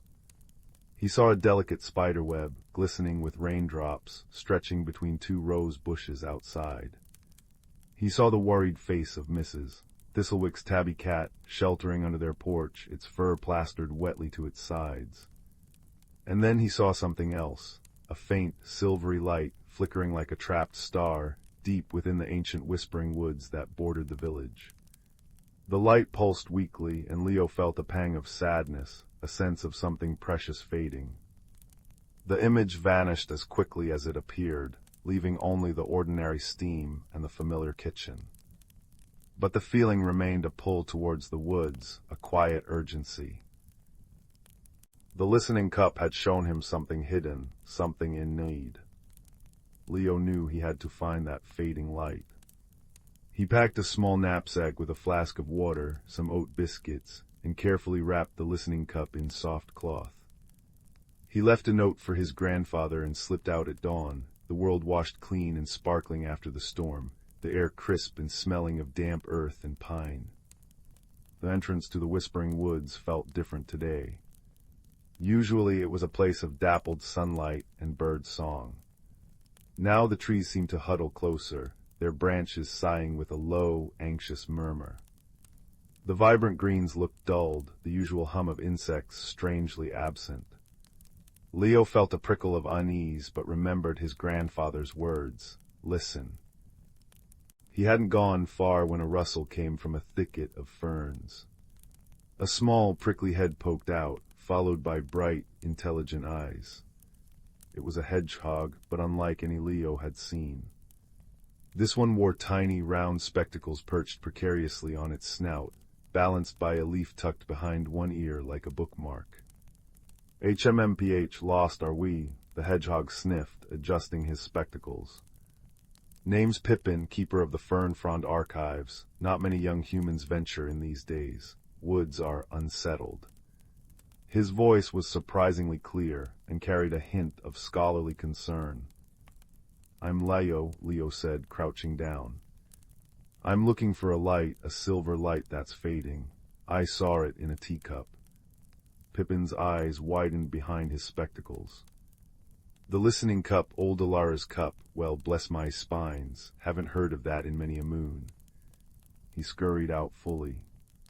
"Fading light, you say? Troubling, very troubling. That sounds like the heart glow of the woods. It's the life spark, the quiet magic that connects everything here, the trees, the streams, the stones, the creatures. If it's fading." He trailed off, his spines drooping slightly. "We must find it, I know the lore. The archives mention it dwells where the old roots meet the sky's tears, a sacred spring deep within the woods. but the path is tangled and the woods are confused. They won't show the way easily. As they walked, the woods grew denser, the path vanishing into undergrowth. Strange mists curled around tree roots, and shadows seemed to shift confusingly. Pippin consulted imaginary maps, muttering about deviations from standard cartography and unprecedented atmospheric anomalies. Leo tried listening, but the woods' whispers were a jumble of fear and confusion. Suddenly, a soft glow drifted down from the canopy. It was a large moth, its wings the color of moonlight on snow, dusted with silver. It didn't speak, but as it fluttered near Leo's face, he felt a wave of calm wash over him. Images formed gently in his mind, a cool, clear pool reflecting the sky, roots like ancient hands cradling water, a sense of deep, quiet sorrow. "Oh, Lumina," Pippin exclaimed. "She's a silver-shade moth, doesn't speak our words, but she feels everything, especially the heart-glow's distress. She can guide us to the spring." Lumina led them, her soft light cutting through the bewildering mists. She didn't fly a straight path, she wove between trees, sometimes pausing by a particular moss-covered stone or a twisted root, her light pulsing gently as if offering comfort. Following her felt like following a thread of pure intuition. Pippin, ever the scholar, tried to correlate her path with his mental maps, often getting flustered. "Highly illogical trajectory, though aesthetically pleasing," he'd mutter, scrambling after Leo. The deeper they went, the stronger the feeling of wrongness grew. The air felt thin, the colors muted. Flowers hung their heads and the streams ran sluggishly, barely murmuring. Finally, Lumina led them into a small, hidden glade. In its center lay a spring, but it was unlike the vibrant pool Leo had envisioned. The water was dark and still, choked with fallen leaves. Above it, hanging precariously from a gnarled branch overhanging the water, was the source of the silvery light, a fragile, glowing orb, no bigger than Leo's fist, pulsing with a faint, irregular rhythm. It looked like a captured moonbeam, dimming by the second. Tendrils of shadow seemed to curl around the branch, holding it. "The heart glow," Pippin whispered, horrified. "It's trapped, and the spring, it's clogged. The life water can't flow freely to nourish it or the woods." Leo felt the deep sadness radiating from the fading light, echoing the sorrow he'd sensed through Lumina. He wanted to rush forward to climb the tree and free it, but his grandfather's warning echoed, "It requires wisdom, not force." What wisdom did he have? He remembered the listening cup.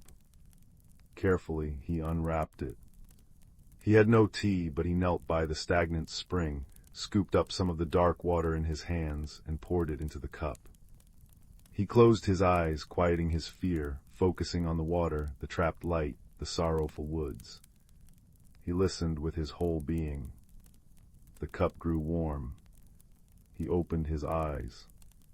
The dark water in the cup shimmered. Instead of images, he felt understanding flow into him. He saw why the spring was clogged not just with leaves, but with fear. The woods were afraid. Afraid of the encroaching world beyond, afraid of the strange silence creeping in, afraid the magic was dying. Their fear had manifested as shadows, tangling the roots, choking the water, trapping the heart glow. Freeing the light wouldn't work if the fear remained. It would just trap it again. They needed to soothe the fear, to remind the woods of their own strength and connection. "It's not about breaking the trap," Leo murmured, understanding dawning. "It's about calming the fear that made it." Pippin blinked. How do we calm an entire forest? Lumina fluttered gently, her light touching Leo's cheek, then Pippin's nose, then drifting towards the stagnant pool. She landed on a water lily pad, her glow reflecting softly on the dark surface. "We remind them," Leo said softly. "We remind them they are not alone. We remind them of the good things, the strong things." He looked at Pippin. "You know all the stories, Pippin, the history, the lore. The woods need to hear their own story again. and Lumina, she feels the calm, she can share it. Pippin puffed out his small chest. The Fern Frond archives contain the complete chronicles, sagas of mighty oaks, ballads of babbling brooks, epics of enduring stone. He scurried to the base of the tree holding the trapped heart glow, cleared his throat importantly, and began to speak. Not in a loud voice, but in a clear, rhythmic cadence that wove through the glade. He spoke of the first acorn taking root, of ancient stones sharing secrets with the rain, of the patient strength of the deep roots, of the resilience of the forest through countless seasons. As Pippin spoke, weaving tales of endurance and quiet strength, Lumina took flight. She fluttered around the glade, her silver light brushing against drooping ferns, touching the bark of anxious trees, skimming the surface of the stagnant spring. Where her light touched, a subtle change occurred. Ferns seemed to unfurl slightly, the bark looked less gray, ripples of calm spread across the dark water. Leo knelt by the spring again, the listening cup in his hands.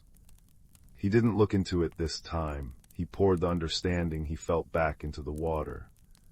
He poured out feelings of safety, of connection, of the enduring love the villagers like his grandfather held for the woods.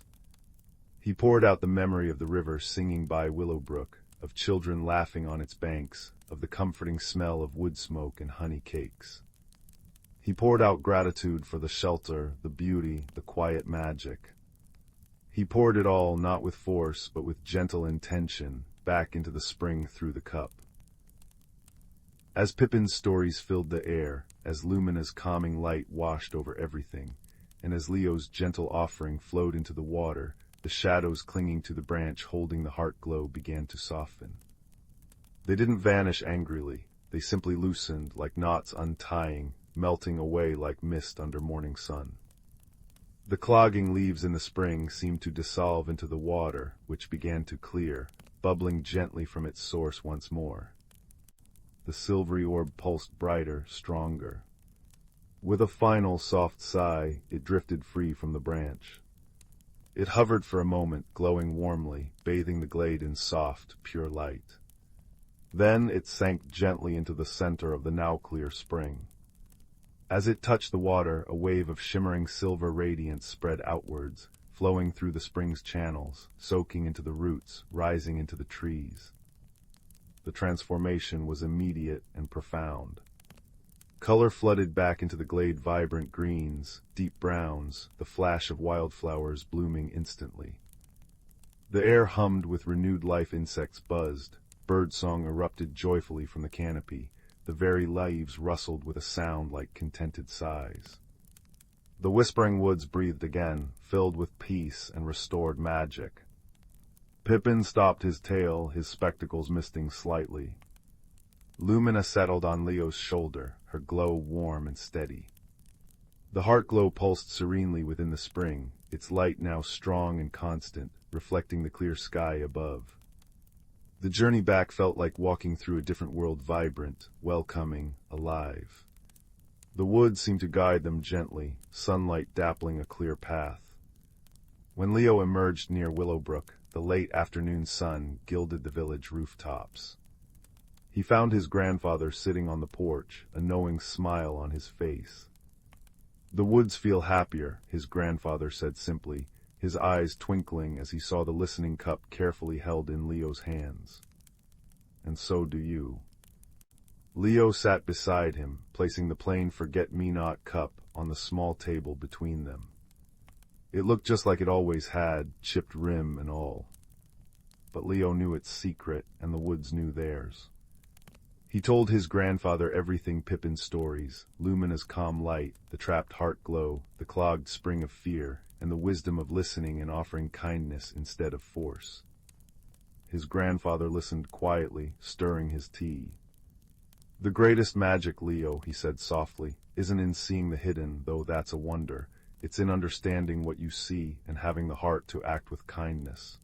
The cup showed you a need, but you found the way to heal it."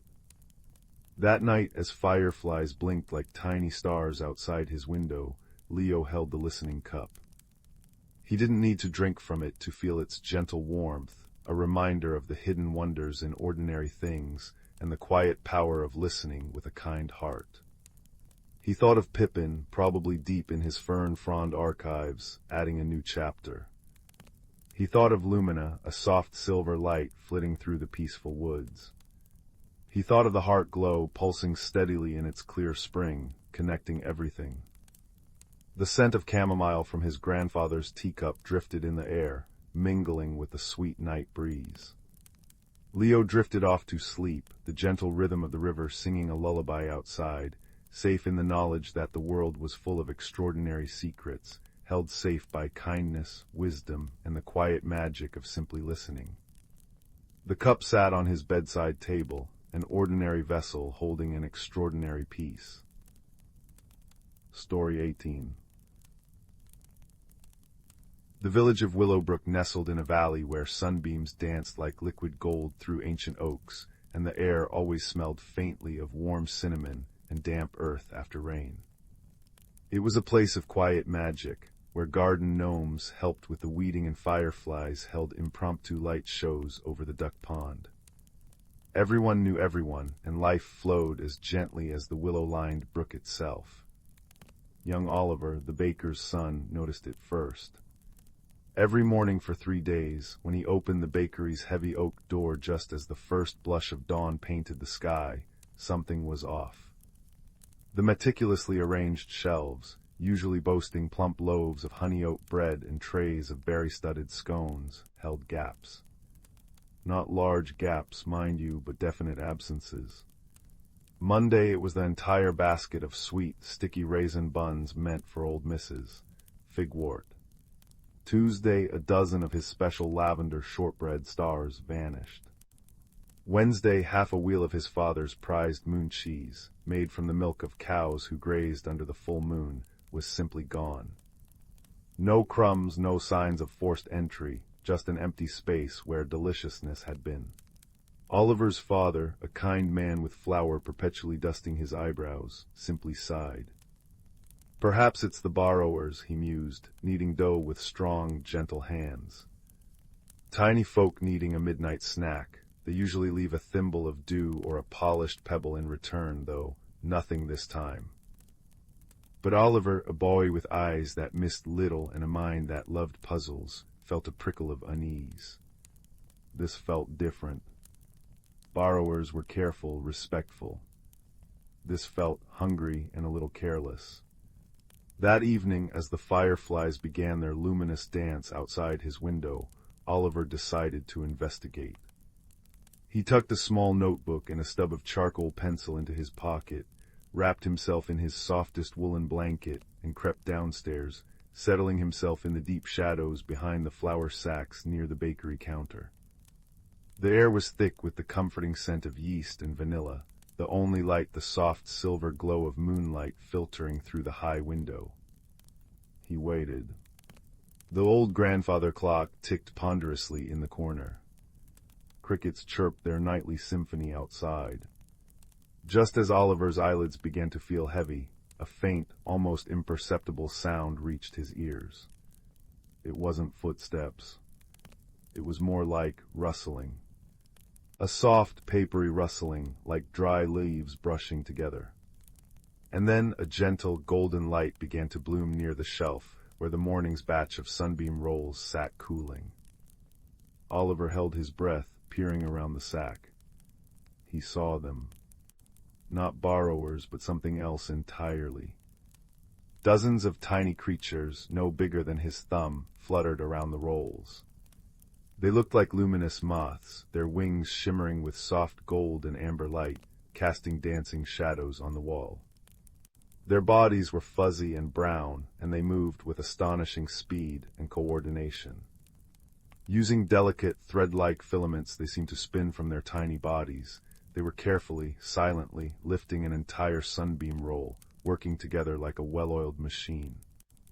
It was mesmerizing, beautiful, and they were definitely stealing his father's bread. He watched, frozen in fascination, as the moth creatures floated the roll towards a tiny, almost invisible crack in the baseboard near the hearth.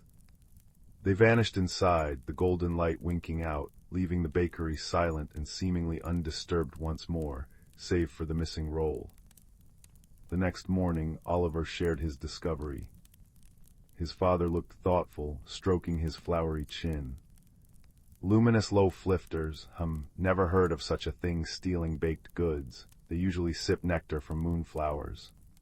He suggested Oliver visit Mr. Thistlewick, the village's oldest resident, who lived in a cozy cottage tucked beneath the weeping willows by the brook. Mr. Thistlewick was known to understand the whispers of the wind and the language of stones. Oliver found the old man tending his prize-winning pumpkins, which glowed with a faint internal light. Mr. Thistlewick listened intently, his eyes, the color of mossy river stones, twinkling. "Ah," he murmured, wiping his earthy hands on his patched trousers. "Lumini mothkin, shy little souls, rarely seen. They weave moonlight into their wings, you know, beautiful." He paused, his brow furrowing. "But stealing bread, that is peculiar. They thrive on starlight dew and pollen. Something's amiss in their world, lad." He offered Oliver a small, smooth stone, warm from the sun. "Hold this, it helps with listening. Go back tonight, don't hide, sit quietly. Offer them something small, a crumb of that moon cheese perhaps, but mostly listen, not just with your ears, Oliver, listen with your kindness." That night, Oliver returned. Instead of hiding, he sat cross-legged on the cool stone floor near the crack in the baseboard. He placed a tiny piece of moon cheese on a clay leaf beside him. The bakery was quiet, filled only with the familiar, comforting scents. He held Mr. Thistlewick's stone in his palm, feeling its gentle warmth. He closed his eyes not to sleep, but to quiet his mind, focusing on the space around him, sending out a feeling of calm and friendly curiosity. The rustling came again, sooner this time. The golden light bloomed, brighter now, illuminating the curious faces of the lumini mothkin peeking out from the crack. They fluttered cautiously, their wings humming softly. One brave mothkin, slightly larger with wings edged in silver, drifted towards the offered cheese, landing delicately on the leaf. It didn't take the cheese. Instead, it tilted its tiny head, antennae quivering. Oliver didn't speak. He just smiled softly and sent out another wave of calm feeling through the stone. He listened, not to words but to impressions. He felt a wave of urgency, worry, a deep, gnawing emptiness, and beneath it a profound sense of responsibility, tinged with fear. The lead mothkin fluttered closer, hovering near Oliver's hand holding the stone. It pulsed its light gently. Oliver focused, letting the impressions wash over him. He saw flashes, not the cozy bakery, but a hidden chamber deep below, woven from roots and glowing moss. He saw dozens more mothkin, smaller, weaker, their light dim. He felt the chill of damp earth and a strange absence of something vital. Suddenly it clicked. "It's cold down there," Oliver whispered, understanding blooming. "The deep earth is colder than usual. Your little ones, they're shivering, their light is fading." He felt a surge of agreement from the mothkin leader. "You need warmth, but not fire, gentle, sustaining warmth, like fresh bread just out of the oven." The mothkin leader pulsed its light rapidly, a clear, bright yes. It fluttered in a small, excited circle. The other mothkin joined in, their combined light filling the bakery with a warm, golden glow. They weren't stealing out of greed, they were desperately trying to keep their young warm. The residual heat from freshly baked bread, especially bread imbued with the baker's care and the wholesome ingredients of Willowbrook, was the only gentle warmth they could find that didn't harm their delicate young. Oliver felt a wave of compassion wash over him. "You don't need to steal," he said gently. "We can help." The next morning, Oliver explained everything to his father. The baker, touched by the mothkin's plight, immediately set to work. He didn't just bake his usual goods. He crafted special, miniature loaves no bigger than walnuts using warming spices like ginger and nutmeg, and baked them at a slightly lower temperature so they held their comforting heat longer without being scorching. Oliver carefully placed a basket of these warm, spicy mini loaves near the crack in the baseboard just before dusk. That night the golden light returned, brighter and more joyful than ever. The mothkin swarmed the basket, not to steal, but to gratefully collect the offered warmth. Oliver watched as they carefully carried the tiny loaves, glowing like little lanterns, back down into their hidden home. Word spread gently through Willowbrook. Soon others began leaving small offerings near likely cracks or under hedges, little woven grass mats holding warm oat cakes, small clay cups filled with steaming herbal tea, cooled slightly, or even smooth river stones warmed near hearths. The village embraced its secret neighbors. The theft stopped entirely. Instead, small gifts began appearing, a perfect, dewdrop-encrusted spiderweb shimmering on a windowsill, a tiny, intricate sculpture woven from dried grass left on a doorstep, or a single, impossibly bright flower blooming out of season near a home. One crisp autumn evening, as Oliver sat reading by the bakery's fireplace, a soft rustling drew his attention. Near the hearth, the crack in the baseboard glowed softly. Out fluttered the lead mothkin, followed by a dozen tiny new mothkin, their wings shimmering with vibrant gold and silver light, strong and healthy. They didn't bring bread or cheese. They danced. A silent, beautiful dance in the firelight, swirling and dipping, their luminescence painting fleeting, glowing patterns on the walls and sealing a wordless thank you, a celebration of warmth restored and kindness shared. Oliver smiled, the warmth of the fire and the glow of the mothkin filling him with deep contentment. The mystery hadn't been solved with shouts or traps, but with quiet observation, a listening heart, and the simple, profound magic of offering help to those in need. As the last mothkin vanished back into their hidden world, leaving only the gentle crackle of the fire and the scent of warm spices lingering in the air, Oliver knew that sometimes the most surprising solutions are born from understanding, and the coziest magic comes from caring for others, no matter how small or different they might seem. And with that comforting thought, the gentle sounds of Willowbrook settling into night lulled him towards a peaceful sleep, the glowing dance of the lumini mothkin, a warm memory tucked safely in his dreams. Story 19.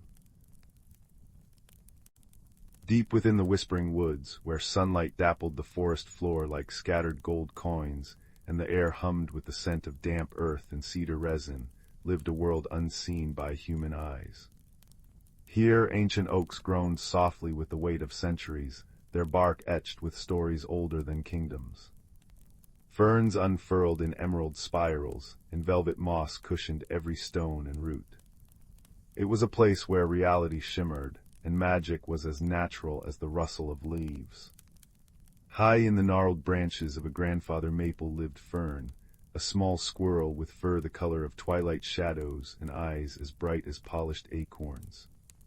Her life was a tapestry woven with the rhythms of the forest, gathering nuts plump as brown jewels in autumn, sipping dew from spider silk cups at dawn, and listening to the wind sing secrets through the canopy. Below, in a burrow lined with thistledown and dried lavender, dwelled Hazel, a gentle hare whose ears twitched to the heartbeat of the earth itself. She knew where the sweetest clover hid, and how the moon's silver light made the foxgloves glow. The whispering woods thrived in delicate harmony. The industrious beetles tunneled through the rich soil, aerating it for the roots of the great trees. Shy deer, stepping as lightly as falling petals, browsed the undergrowth, their movements encouraging new growth. Glimmering dragonflies, like shards of stained glass, patrolled the clear streams, keeping the water clean and pure. Even the occasional rumble of thunder from Old Man Thundercloud, who lived beyond the highest peaks, was welcomed, for his booming voice brought the quenching rain that filled the hidden springs. The magic here was tied to the turning wheel of the year and the moods of the sky. In spring, the bloom whisper drifted on the breeze, an invisible pollen that made wildflowers unfurl overnight in carpets of color, their sweet perfume thick enough to taste. Summer brought the firefly waltz, where thousands of tiny lights pulsed in unison on warm evenings, weaving patterns that told tales of distant stars. Autumn's magic was the golden drift, a shimmering haze that painted the leaves in fiery hues and guided migrating birds with invisible threads. Winter held the cobweb frost, intricate ice crystals spun by frost sprites that glittered like diamonds under the pale sun, and protected sleeping roots beneath the snow. The oldest and wisest guardian of this harmony was not a creature, but a being, Old Man Oak. He was a colossal oak tree, his trunk wider than 3 hairs standing nose to tail, his branches reaching towards the sky like gnarled arms. Moss beards hung from his limbs, and luminous lichen, like tiny moons, dotted his bark. His wisdom was passed down through the rings within him, each one holding memories of centuries past. He communicated not with words, but with deep, resonant hums felt in the roots, with the sighing of his leaves, and with the gentle glow that sometimes emanated from his ancient heartwood. One year, as autumn deepened and the golden drift began to paint the maples crimson and the aspens gold, Fern noticed something amiss. The air felt unnaturally still and dry, carrying a faint tang of dust instead of the usual crisp scent of decaying leaves. The stream near her tree gurgled weakly, its bed showing more smooth, gray stones than clear water. Hazel, foraging below, found the clover patches sparse and wilted, their usual sweetness replaced by a bitter edge. Even the industrious beetles seemed sluggish, their movements heavy in the parched earth. Worried, Fern scampered down her tree, her bushy tail twitching nervously. She found Hazel near the dwindling stream, her long ears drooping. "Hazel, something feels wrong," Fern chittered, her voice tight. "The wind doesn't sing, it just whispers tiredly. The stream, it's barely breathing." Hazel nodded, her nose twitching. "The earth feels thirsty, Fern. Deeply thirsty. The roots murmur of a dryness spreading beneath us. The golden drift is faint this year, as if it hasn't the strength to shine brightly." They knew who held the answers. Together they made their way to the heart of the forest, where Old Man Oak stood sentinel. As they approached, the usual comforting hum from his roots felt strained, more a vibration of unease than peace. Fern pressed her small paws against his rough bark, feeling the ancient patterns. Hazel laid her head gently against a massive root. A deep, resonant thrum pulsed through the ground, stronger than before. Images flowed into their minds, not with words but with sensations, the memory of cool, deep springs feeding the forest from below, the vital connection between the rain, the roots, and the magic of the seasons, and then a sense of blockage. A deep, unseen fissure had opened far below, near the mountain's roots, diverting the precious underground waters away from the whispering woods. The balance was tipping. Without the deep water, the golden drift magic couldn't fully manifest. Without the magic, the trees couldn't draw the rain clouds properly. Without the rain, the harmony would unravel. "The heartspring, it's wounded," Hazel breathed, understanding dawning. Deep beneath the stony cleft. Fern shivered. The stony cleft was a place of jagged rocks and deep shadows near the mountain's base, rarely visited. But how can we heal a spring deep underground? Another pulse came from Old Man Oak, warmer this time. It carried not despair, but a reminder. The forest's strength lay in its connections. They were not alone. The magic wasn't just tied to the weather. It lived in every creature, every root, every drop of dew. To mend the deep wound, they needed to weave the forest's living magic together, to amplify it and guide it to the source. Hope flickered in Fern's bright eyes.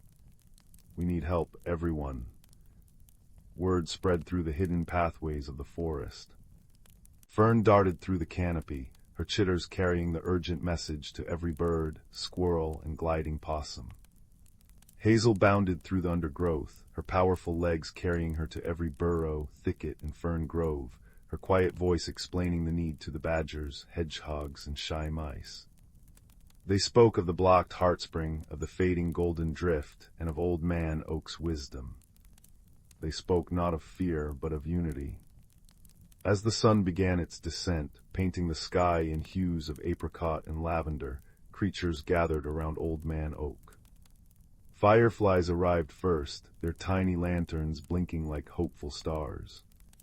Then came the badgers, sturdy and solemn, the family of hedgehogs snuffling softly, the deer stepping delicately, the owls blinking wise eyes from the branches, the beetles, ants, and even the shy salamanders emerging from damp crevices.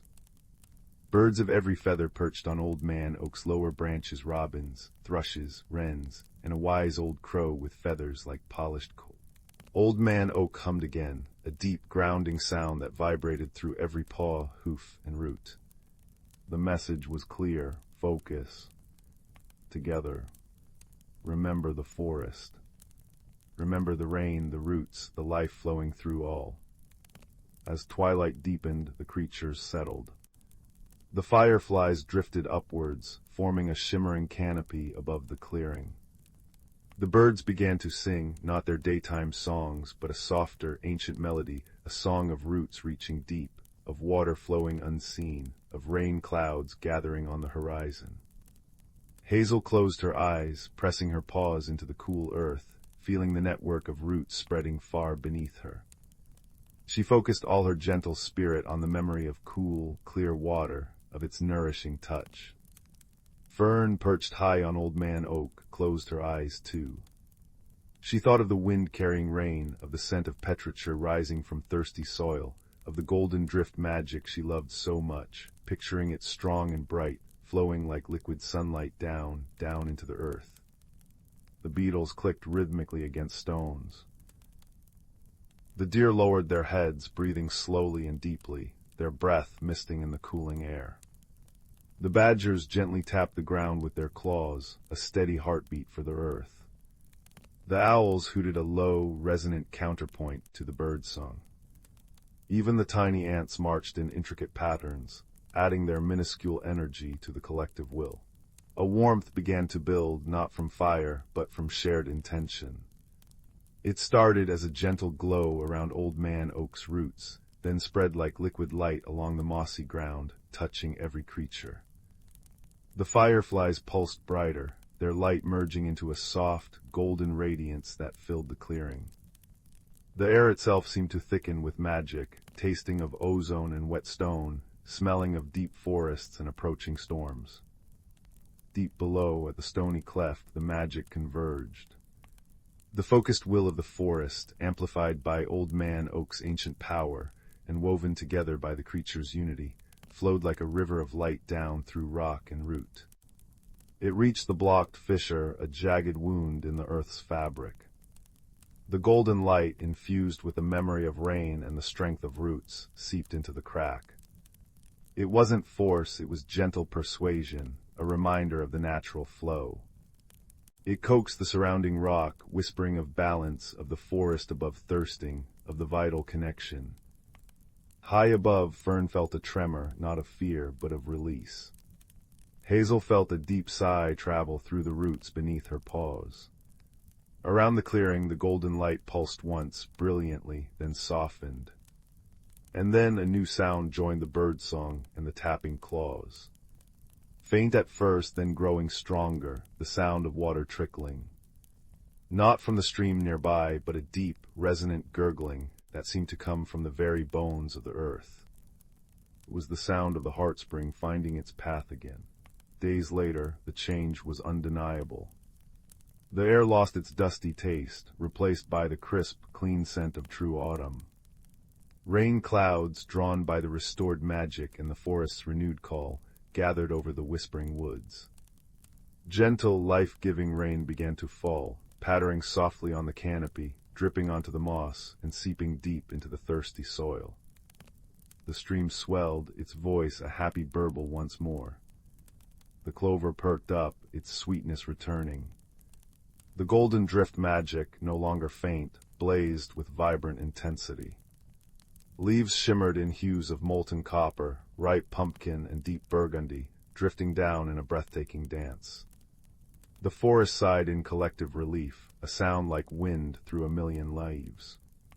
Fern and Hazel sat together under the protective canopy of Old Man Oak, watching the rain fall.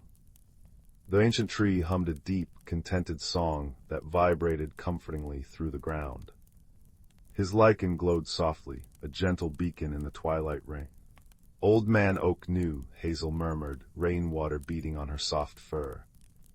He knew the strength wasn't in one but in all, like the roots beneath us, all connected. Fern nodded, nibbling a plump, newly washed hazelnut. And the magic, she added, her voice filled with wonder, it's not just in the big things like storms or frost. It's in the beetle tunneling, the bird singing, the hare listening, and friends working together. High above, the last of the rain clouds drifted apart, revealing a sky dusted with the first stars. The golden drift magic settled over the forest like a warm, comforting blanket, making every raindrop on every leaf sparkle with captured starlight. The whispering woods, its hidden lives once more in perfect, humming balance, settled into a deep, peaceful slumber. The only sounds were the gentle drip of rain, the contented sigh of the earth, and the soft, resonant hum of Old Man Oak, a lullaby for the forest, reminding all who listened that harmony, though delicate, is strongest when woven together, root by root, creature by creature, under the watchful stars. And Fern, watching the stars reflect in 1,000 raindrops, felt a profound sense of peace, knowing she was part of something vast, ancient, and beautifully, magically alive. Story 20. The village of Mosclin nestled in a valley where twilight lingered like a contented sigh. Cobblestone paths wound between cottages with thatched roofs dusted in silver moss, and chimney smoke curled into the sky, smelling of cinnamon and oak wood. Young Oliver lived in the crooked blue house near Whisper Creek, where water murmured secrets over smooth stones. For 3 mornings a peculiar mystery unfolded. Oliver's window box herbs, rosemary, thyme, and moon petals, were found neatly snipped, lying in tiny bundles on his doorstep. No footprints marked the dew-soaked earth, and his neighbor's prized sunberries vanished overnight without a trace. The first clue came from Pippin, Oliver's ginger tabby, who nosed a shimmering thread caught on a rose bush, a filament fine as spider silk, glowing like captured starlight. Oliver showed it to Granny Thistle, who lived in a cottage woven from living willow branches. Her shelves held jars of humming starlight nectar and whispering wind chimes. "Ah," she murmured, holding the thread to the firelight.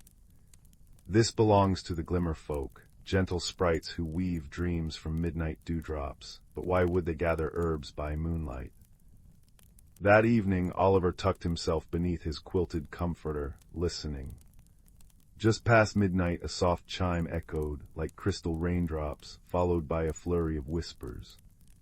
Peeking through his window, he glimpsed tiny figures darting through moonbeams, no taller than his thumb. They scattered when he gasped, leaving behind a half-woven crown of moon petals.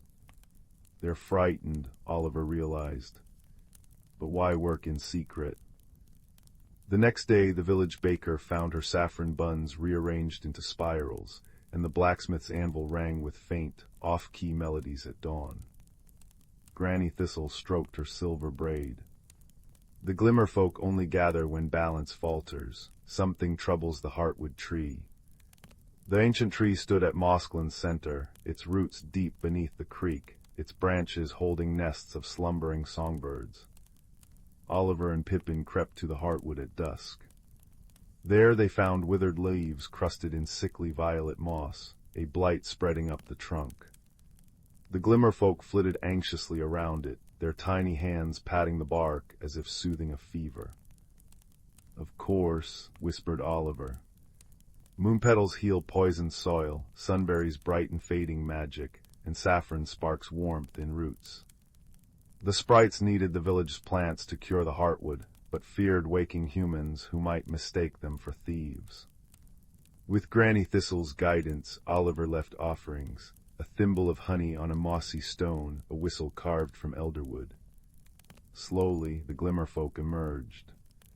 Their leader, a sprite named Lumina with wings like frosted violets, alighted on Oliver's palm. Through trills and gestures, she showed him cracks in the heartwood's roots, where shadow lichen crept from a blocked spring beneath Whisper Creek. Oliver rallied the village. Children cleared creek stones while farmers bundled herbs.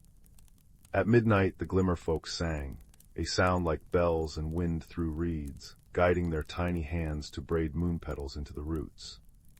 Granny Thistle brewed sunberry syrup, pouring it into the earth. As dawn painted the sky peach and lavender, the violet moss dissolved. The heartwood sighed, its leaves unfurling emerald bright. The resolution came softly. Lumina gifted Oliver a dream catcher woven from starlight threads and dried herbs. For listening, her chime seemed to say, Mosklin's gardens now bloomed brighter, for the Glimmerfolk tended them in exchange for clippings. The village understood, kindness unlocked more magic than locks ever could. That night Oliver fell asleep to the heartwood's contented hum, Pippin purring at his feet and bundles of fresh herbs, neatly snipped, waiting by his door, ready for tomorrow's shared potions. All was well, and all would be well, under the watchful gaze of the dreaming moon. Story 21. Story 22. Story 23. Story 24. Story 25. 26. Story 27. Story 28. Story 29. Story 30. Story 31. Story 32. Story 33. Story 34. Story 35. Story 36. 37. Story 38. Story 39. Story 40. Story 41. Story 42.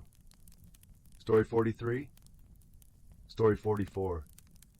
Story 45. Story 46. Story 47. Story 48. Story 49. Story 50. Story 51. Story 52. Story 53. Story 54. Story 55. Story 56. Story 50. Story 58. Story 59. The old stone bridge spanning Silver Creek had always hummed with secrets, or so Leo's grandmother claimed. 7-year-old Leo, quiet as the moss clinging to its arches, believed her implicitly. He spent countless afternoons tucked beneath its curve, listening to the water chuckle over smooth pebbles and tracing the cool, damp stone with his fingertips. It was there, one drowsy afternoon when the sun painted the world in honey gold, that Leo discovered the true nature of the bridge's secret. It wasn't just a sound, it was a voice. A faint rustling like dry leaves skittering across cobblestones brushed against his ear. Not from the wind stirring the willow fronds, but seemingly from the bridge itself. Leo pressed his ear flat against the cool, mossy stone. The rustling coalesced into whispers, indistinct at first, then clearer. Lost, the heartwood shivers, the path fades. Leo sat bolt upright, heart thumping like a trapped sparrow. He glanced around, but the riverbank was empty save for darting dragonflies and a sleepy frog blinking on a lily pad. Tentatively, he placed his hand back on the stone. The whispers surged, tinged with urgency. Guardian sleeps, shadow creeps, find the listening stone. A thrill, equal parts fear and wonder, shot through him. The listening stone. Was that the bridge? Or something else? The whispers faded, leaving only the familiar sounds of the creek and the chirping of crickets. But the seed was planted. Leo knew deep in his bones that the bridge wasn't just humming secrets, it was asking for help. That night under a sky dusted with 1,000,000 diamond stars, Leo couldn't sleep. The whispers echoed in his mind. He crept from his bed, the worn wooden floor cool beneath his bare feet, and padded silently to the window overlooking the moonlit garden. The stone bridge was a dark silhouette against the silvered creek. As he watched, a soft, greenish luminescence pulsed faintly within its ancient stones, like the heartbeat of the earth itself. It was calling him. With a resolve that surprised him, Leo dressed quickly in his sturdiest trousers and thickest sweater. He slipped downstairs, careful to avoid the creaky third step, and filled his small canvas satchel with a crust of bread, a wedge of cheese, his trusty pocket-knife, a gift from his grandfather, and a small, smooth river stone he always carried for luck. He paused by the back door, glancing at his sleeping grandmother's room. He knew he should wake her, tell her, but the whispers had felt private, meant only for him. Taking a deep breath of the cool, night-scented air-damp earth, honeysuckle and distant pine, he slipped out into the moonlight. The world at night was transformed. Familiar paths became mysterious tunnels beneath the arching branches of ancient oaks. Moonlight filtered through the leaves, dappling the forest floor in shifting patterns of silver and deep blue shadow. The air hummed with the symphony of night creatures, the rhythmic chirring of crickets, the mournful hoot of an owl, the rustle of unseen creatures in the undergrowth.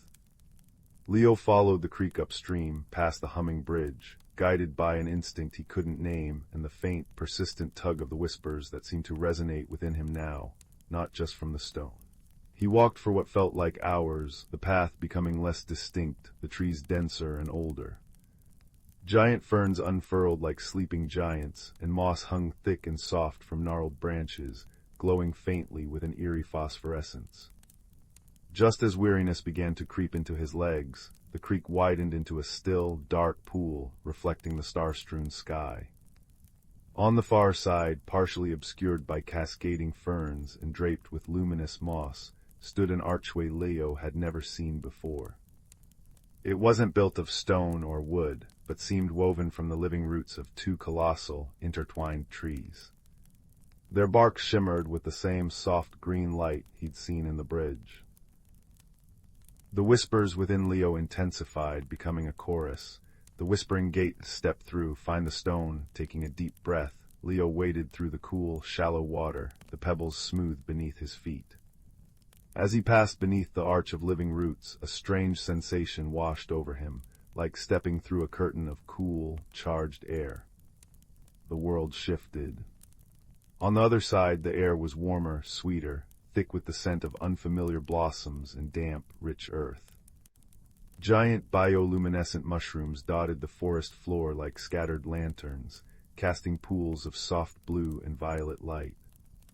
Trees soared even higher, their leaves shimmering with iridescent colors, deep purples, shimmering greens, and dusky blues. Fireflies, larger and brighter than any Leo had seen, danced in intricate patterns overhead. He had stepped into the whispering woods, a hidden world pulsing with ancient magic. Awed, Leo stood frozen, drinking in the impossible beauty. Then, a low, rumbling growl shattered the peaceful symphony.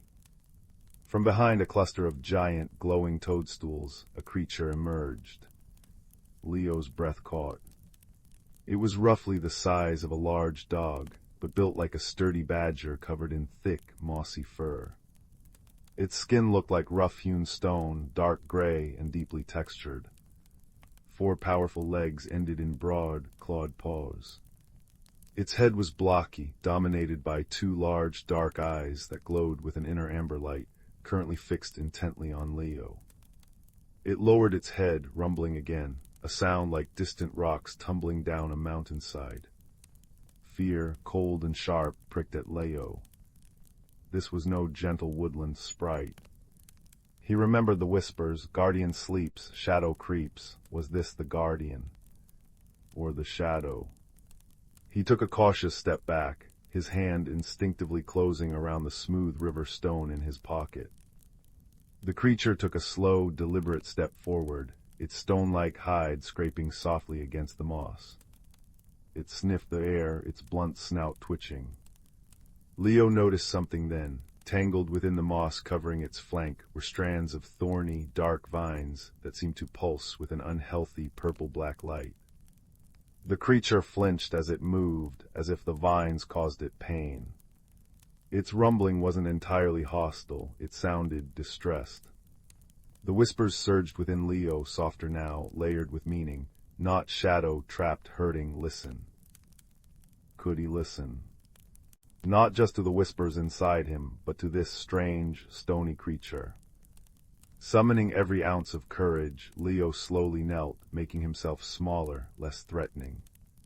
He held out his empty hand, palm open, towards the creature, mimicking something he'd seen his grandmother do with frightened animals. He didn't speak, he just tried to project calm as the whispers seemed to guide him. The creature paused, its glowing amber eyes studying Leo's open palm, then his face. The rumbling softened, becoming less a growl and more a deep, questioning vibration.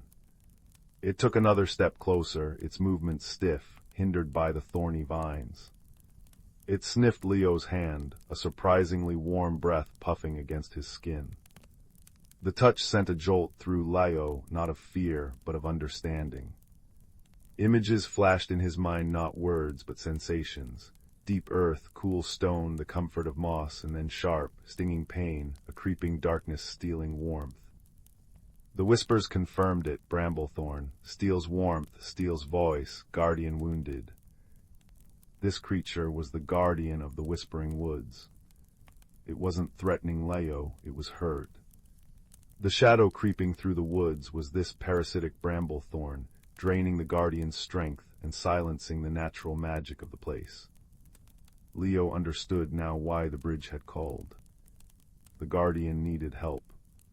How? Leo whispered aloud, his voice sounding small in the vast, magical wood. How do I help? The guardian nudged his open palm gently with its mossy snout. Another wave of sensation washed over Leo, the image of a tall, slender stone standing in a clearing, its surface etched with swirling patterns that seemed to shimmer. The listening stone. The whispers sighed, stone hears, stone speaks, cleanse the thorn. The guardian turned and began to limp slowly through the glowing forest, glancing back at Leo with those luminous amber eyes. Leo followed. They moved deeper into the whispering woods, the guardian leading the way despite its obvious pain. Leo marveled at the sights, trees that chimed softly in a breeze he couldn't feel, flowers that opened and closed like tiny lanterns, streams that flowed with water glowing like liquid moonlight. But he also saw signs of the spreading shadow patches where the luminous moss was withered and gray, flowers drooping and dark, and more of the insidious, pulsing bramblethorn vines creeping along the forest floor and up the ancient trees. Their journey was slow. The guardian grew weaker, pausing more frequently, its breathing labored. Leo shared his bread and cheese, which the creature accepted gratefully, crunching the crust with surprisingly strong stone-like teeth. As they rested near a stream of glowing water, Leo carefully examined the thorny vines embedded in the guardian's mossy hide. The thorns were sharp and black, oozing a sticky, dark sap. He remembered his pocket knife. Can I try to cut them? Leo asked softly. The guardian looked at him, then slowly lowered its massive head, presenting the tangled vines. Leo took it as permission. With painstaking care, he used the small blade to saw at the thickest vines near the base, avoiding the guardian's mossy skin. It was tough work, the vines fibrous and resistant. The dark sap stained his fingers, cold and unpleasant. Each vine severed seemed to lessen the guardian's pain a fraction, and a soft, warm pulse of amber light would briefly flare beneath its stony hide. Leo felt a surge of determination. He could help. He cut as many vines as he could reach, but the deepest, most tangled ones near the guardian's spine were beyond his small blade. The guardian rumbled softly, a sound Leo now recognized as gratitude mixed with lingering pain. It nudged him gently onwards. The stone was the only way. Finally, as the first hints of pearly dawn light began to filter through the impossibly high canopy, though Leo felt sure only hours had passed in the outside world, they reached a clearing bathed in ethereal silver light. In its center stood the listening stone. It was taller than Leo, a slender monolith of smooth, dark gray stone shot through with veins of shimmering quartz. Intricate spiral patterns covered its surface, pulsing with a soft, rhythmic light like a heartbeat. The air around it hummed with pure, resonant energy. The Guardian stopped at the edge of the clearing, unable to go further. It sank down onto the soft moss, breathing heavily, the remaining bramble thorn vines pulsing angrily. Its amber eyes looked at Leo, filled with trust and a deep weariness. The whispers within Leo swelled, a chorus of the woods themselves. Touch the stone, share the hurt, and let it listen. Leo approached the listening stone. Its surface felt warm and smooth beneath his fingertips, vibrating gently. He closed his eyes, pressing his palms flat against the cool quartz veins. He didn't know what to say. Instead, he focused on what he had felt. The Guardian's deep pain, the creeping cold of the bramblethorn, the fear in the whispering bridge, the fading magic of the woods. He poured his own worry for the Guardian and his desire to help into the stone. The stone responded instantly. The pulsing light within its spirals intensified, blazing a brilliant, pure white. The hum grew louder, resonating through Leo's bones, vibrating through the very earth. It wasn't sound, it was pure feeling, pure understanding. The stone knew. A beam of pure white light lanced out from the stone, not blinding, but intensely warm and cleansing. It struck the remaining bramble-thorn vines, entwining the Guardian. Where the light touched, the dark, thorny vines hissed and smoked, shriveling instantly into brittle, black dust that fell away like ash. The sickly purple-black glow vanished. The Guardian shuddered, a deep, resonant sigh escaping it like the settling of ancient stones. As the light faded, the amber glow beneath its mossy hide blazed strong and steady, free of shadow. It slowly rose to its feet, stretching, the stiffness gone, radiating warmth and strength. It turned its massive head towards Leo and let out a low, melodious rumble that vibrated through the clearing like a contented purr. The sound was rich, earthy, and filled with profound gratitude. The effect was instantaneous throughout the whispering woods. The withered moss patches regained their vibrant green luminescence. The drooping flowers perked up, their lantern-like blooms shining brightly once more. The chiming of the trees grew louder, sweeter, a joyful chorus. The shadow had been cleansed. The Guardian approached Leo. It lowered its great head and gently nudged Leo's chest with its mossy forehead. Warmth, deep and comforting, flowed into Leo, along with a profound sense of peace and connection. The whispers within him quieted, replaced by a silent, deep understanding. He knew the Guardian's name not in words but in essence, Boulderheart. Boulderheart turned and walked towards the edge of the clearing, stopping beneath the arching branches of a colossal, shimmering tree. It looked back at Leo, its amber eyes soft. The message was clear. It was time for Leo to return. His task was done. The woods were healing. Leo felt a pang of sadness at leaving this magical place and his newfound friend. He walked to Boulderheart and placed his small hand on the Guardian's sturdy, moss-covered shoulder. Boulderheart rumbled softly. Then it leaned down and nudged the ground near Leo's feet. A patch of moss glowed brightly and lifted slightly. Beneath it lay a small, smooth stone, identical to the river stone Leo carried in his pocket, but this one pulsed with a soft, internal green light, like a captured piece of the whispering woods. Leo picked it up. It felt warm and alive in his hand, humming faintly. A promise. A connection. Boulderheart nudged him gently towards the shimmering tree arch. Taking one last look at the radiant Guardian and the singing, glowing woods, Leo stepped beneath the arch. The cool curtain of air washed over him again. He found himself standing by the still, dark pool, reflecting the dawn sky. The whispering gate, the living root arch was gone. Silver Creek chuckled beside him. Birdsong filled the morning air, ordinary, beautiful birdsong. He looked down at the small, glowing stone in his hand.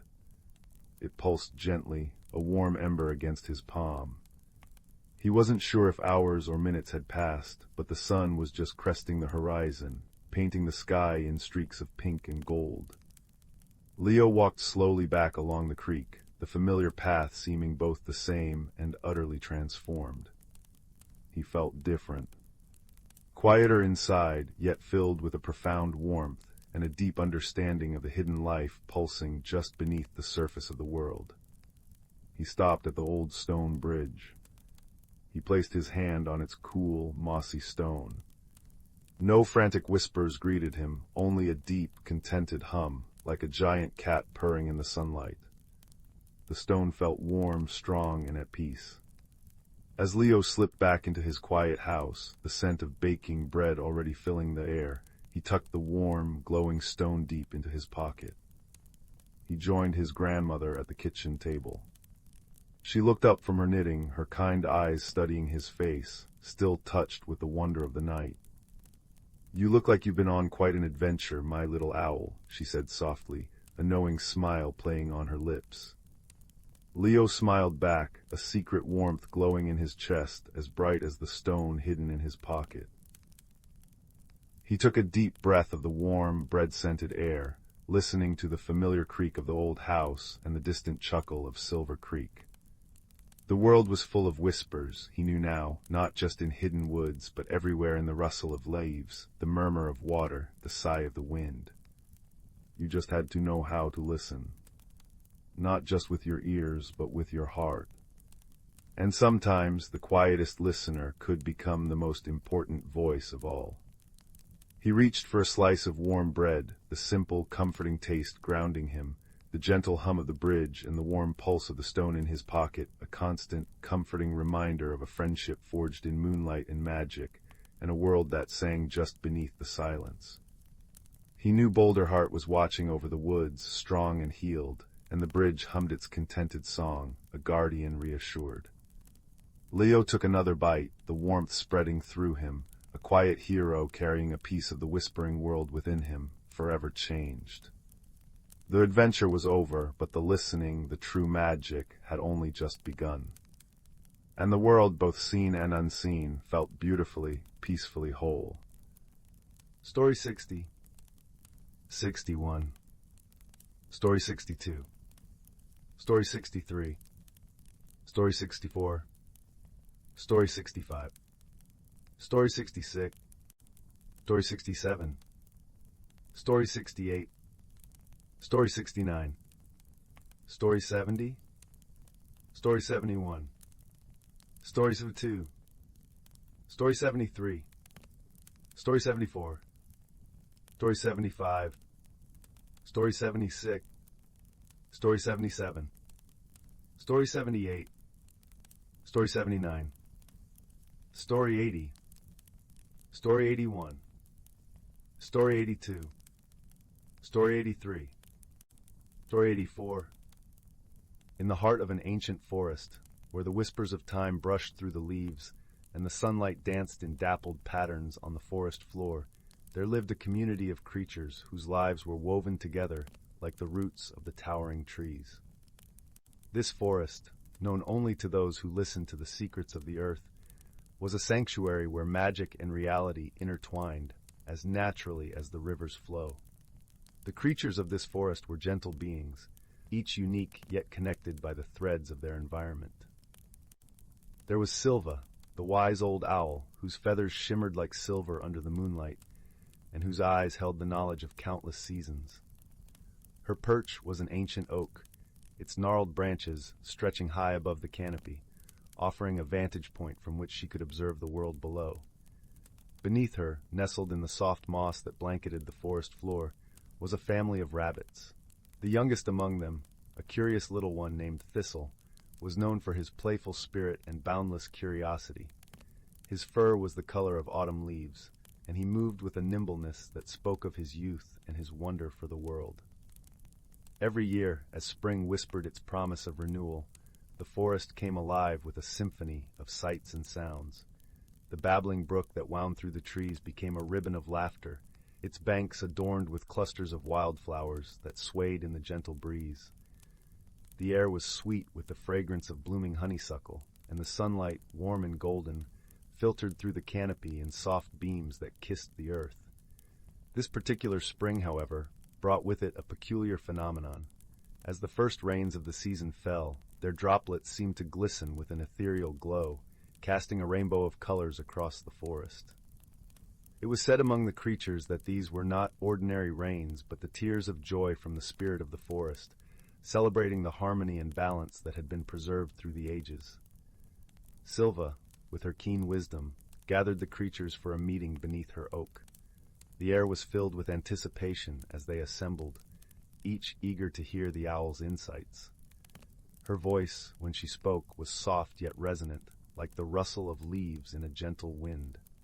"Dear friends," she began, "these magical rains are a gift, a reminder of our bond with this forest, but they are also a call to action. We must ensure that our home remains in balance, that we nurture and protect the delicate harmony that sustains us all." The creatures nodded in understanding, their hearts swelling with a shared sense of purpose. Thistle, ever curious, tilted his head and asked, "But how do we do that, Silva?" With a kind smile, Silva replied, "By listening to the wisdom of our ancestors and the whispers of the forest. We must remember that every action has an echo. The way we care for our home today will shape the world for the generations to come."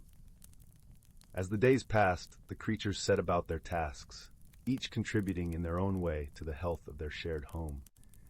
The squirrels, with their swift movements and keen eyes, gathered seeds and nuts, ensuring that new life would sprout in the coming seasons. The deer, graceful and watchful, pruned the underbrush, allowing sunlight to reach the seedlings, struggling towards the sky. Even the brook, with its ceaseless flow, played its part, carrying nutrients across the land and quenching the thirst of all who dwelled nearby. The forest thrived under the care of its inhabitants, the magic of the rains seeping into every root and branch, every feather and paw. One evening, as the sun dipped below the horizon and the sky blushed with the colors of twilight, Thistle sat beneath Silva's oak, his eyes wide with wonder at the day's events. The forest was a symphony of chirping crickets and croaking frogs, their melodies a lullaby that wrapped around him like a warm blanket. "Silva," he said, his voice soft yet filled with awe, "I've learned so much. The forest is full of stories, isn't it?" "Indeed it is, little one," Silva replied, her eyes twinkling like stars. "And you are a part of this story. Remember, wisdom is not just knowing the past, but nurturing the future." Thistle nodded, his heart filled with a sense of belonging. As he nestled against the soft moss, his eyes grew heavy with sleep. The forest, with its ancient magic and timeless wisdom, cradled him in its embrace, whispering promises of dreams yet to come. And so the ancient forest continued to thrive, its creatures living in harmony with the land and each other. Through their gentle care and shared wisdom, the balance was preserved, and the magical rains of spring became a cherished legend, passed down through the generations. As the moon rose high above, casting its silver glow across the land, the forest sighed in contentment.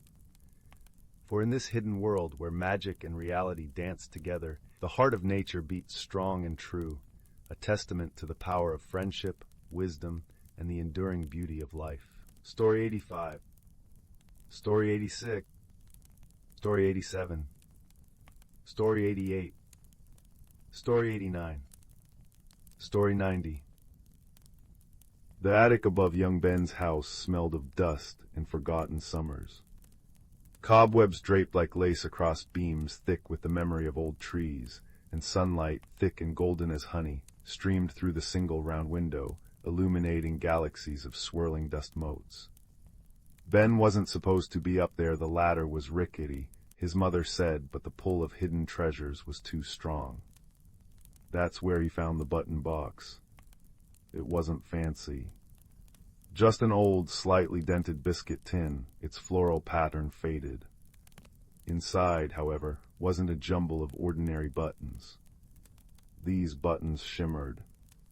They weren't made of plastic or bone, but of smooth, cool river stones, polished wood, and something that looked suspiciously like solidified moonlight. Each one felt different beneath Ben's fingers, one warm as sun-baked earth, another cool and humming faintly, a third smooth and silent like deep water. Ben, a quiet boy who noticed things others missed, the way dandelion seeds caught the breeze, the precise pattern of frost on a window pane, felt a strange pull from a particular button. It was small, oval, carved from a piece of dark wood, and in its center was a tiny, perfect knot that seemed to swirl if you looked at it just right. He picked it up. Instantly a warmth spread through his palm, and a quiet, insistent tug pulled gently at his thoughts. It wasn't a sound, more like a feeling pointing out, beyond the attic window, towards the whispering woods at the edge of town. The woods lived up to their name. As Ben stepped under the ancient canopy, leaving the familiar cobblestone street behind, the sounds changed. The rustle of leaves wasn't just wind, it was soft sighs and murmured secrets. Sunlight dappled the mossy ground like scattered coins, and the air smelled richly of damp earth, pine resin, and something sweet and wild. The wooden button in his pocket pulsed warmly, its tug growing stronger, leading him off the worn path and deeper into the green embrace. He hadn't walked far when a voice, sharp but not unkind, piped up from a tangle of ferns. "Oi, watch where you're tromping, lad, nearly squashed my best nap spot." A plump, grumpy-looking badger with a distinctive white stripe across his snout glared up at him. This was Thistle. Ben apologized quickly. "I'm sorry, Mr. Badger, I was just following this feeling." He hesitantly showed Thistle the wooden button. Thistle sniffed it cautiously, his beady eyes widening. "HMPH knotwood, rare stuff. That's no ordinary trinket, boy, that's a finder's button. Points you to what needs finding, not what you think you want. Tricky business." Thistle's grumpiness seemed to soften with curiosity. "Well, since you've disturbed my nap, the least I can do is make sure you don't blunder into a snagglethorn patch. Nasty things, snagglethorns. Lead on, button boy, but mind the roots." Thistle proved invaluable. He knew every hidden animal trail, every patch of treacherous bog disguised as solid ground, and every berry bush worth stopping at for a quick snack, though he complained bitterly about the lack of earthworms. As they walked, the tug of the button led them steadily uphill, towards the rumored sleeping mountain. The path grew steeper, the air cooler. The gentle whispers of the woods gave way to the rush of water. Soon they reached the Silver Thread River, cascading over smooth rocks in a sparkling torrent. The button tugged insistently towards the other side. Ben looked worriedly at the rushing water. Thistle grumbled about wet fur. Then a giggle like tinkling bells echoed from a swirling eddy.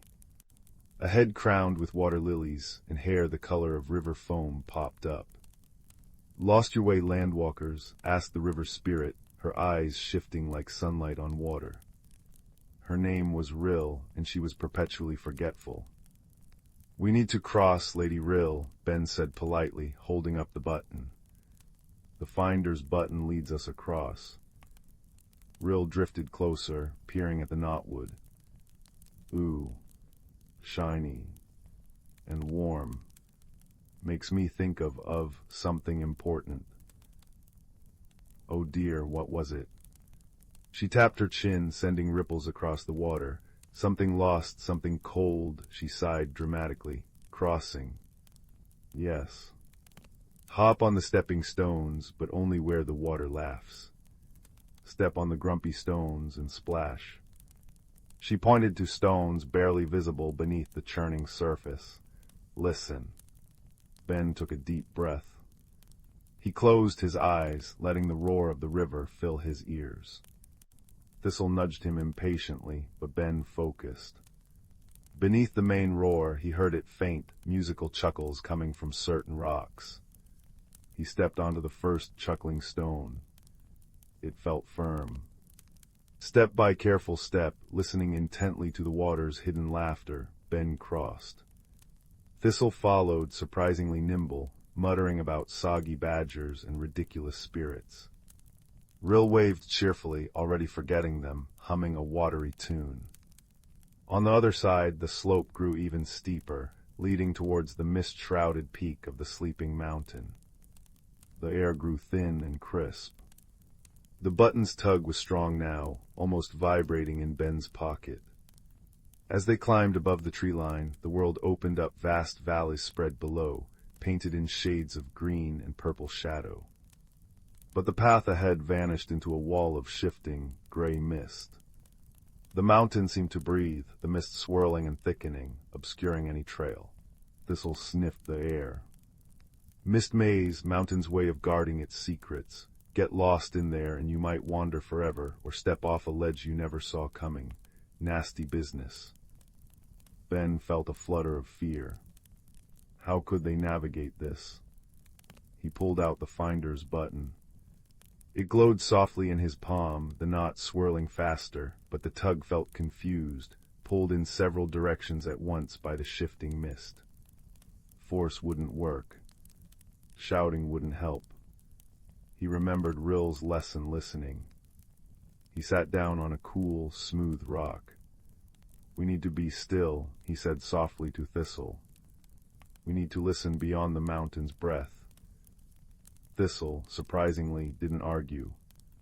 He curled up beside Ben, his warm bulk a comfort. Ben closed his eyes, tuning out the sigh of the wind in the mist. He listened deeper. He heard the faint, high chime of ice crystals forming. He heard the slow, patient grind of stone deep within the mountain. And then faint but clear, a melodic chirping, a familiar sound from home. A small, bright-eyed starling landed on a rock nearby, cocking its head. Lost, it chirped. The mountain's shy, doesn't like loud noises or rushing feet. "We need to find something," Ben whispered, holding the button low so the starling could see.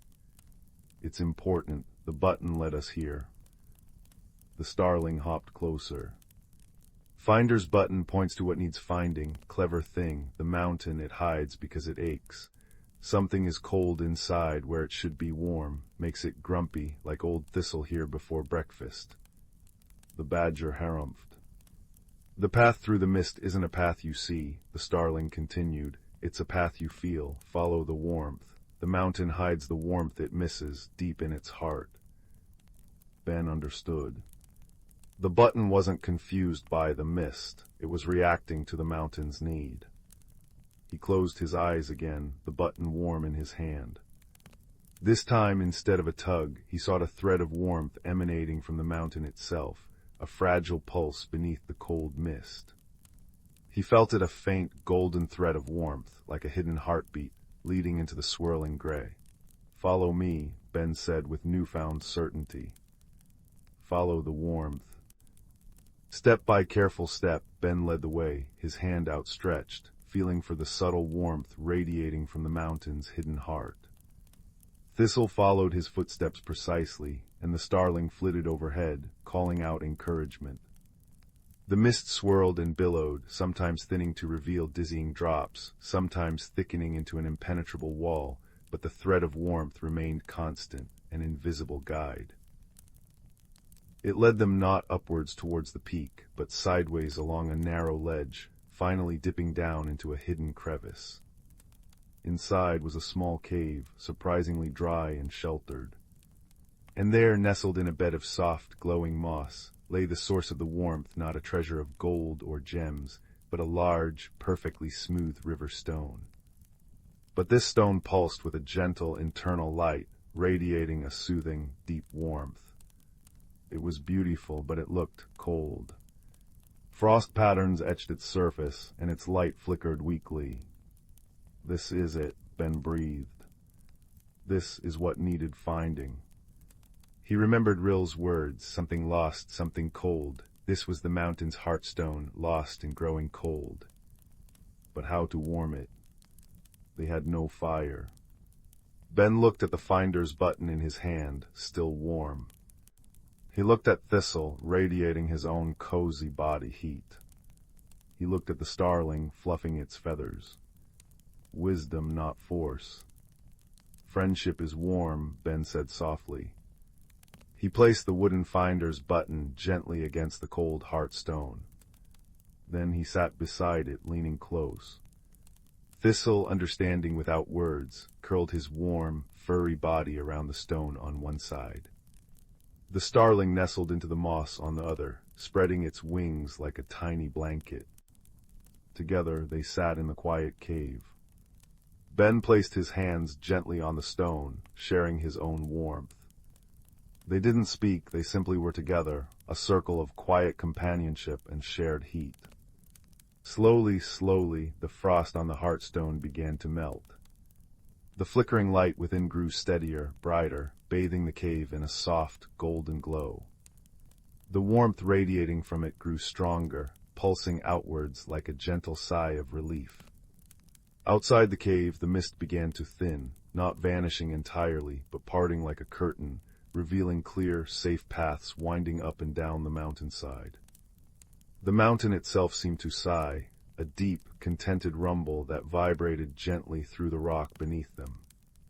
The air felt lighter, crisper, filled with the scent of sun-warmed stone and alpine flowers. Their job was done. The journey back was easier. The starling guided them down the now clear paths. Rill, remembering them just long enough, helped them cross the laughing stones again. Thistle grumbled good-naturedly all the way back to the edge of the whispering woods, though Ben noticed he walked a little taller. At the wood's edge, Thistle nudged Ben's hand. "Keep that button safe, button boy. It found more than a stone today." The badger disappeared into the ferns with a final grunt. Ben returned to the attic as the first stars began to prick the twilight sky. He placed the wooden finder's button back in the biscuit tin, its surface cool now, its task complete. But as he closed the lid, he noticed something. The other buttons seemed to shimmer just a little brighter, as if reflecting the warmth of the heartstone far away.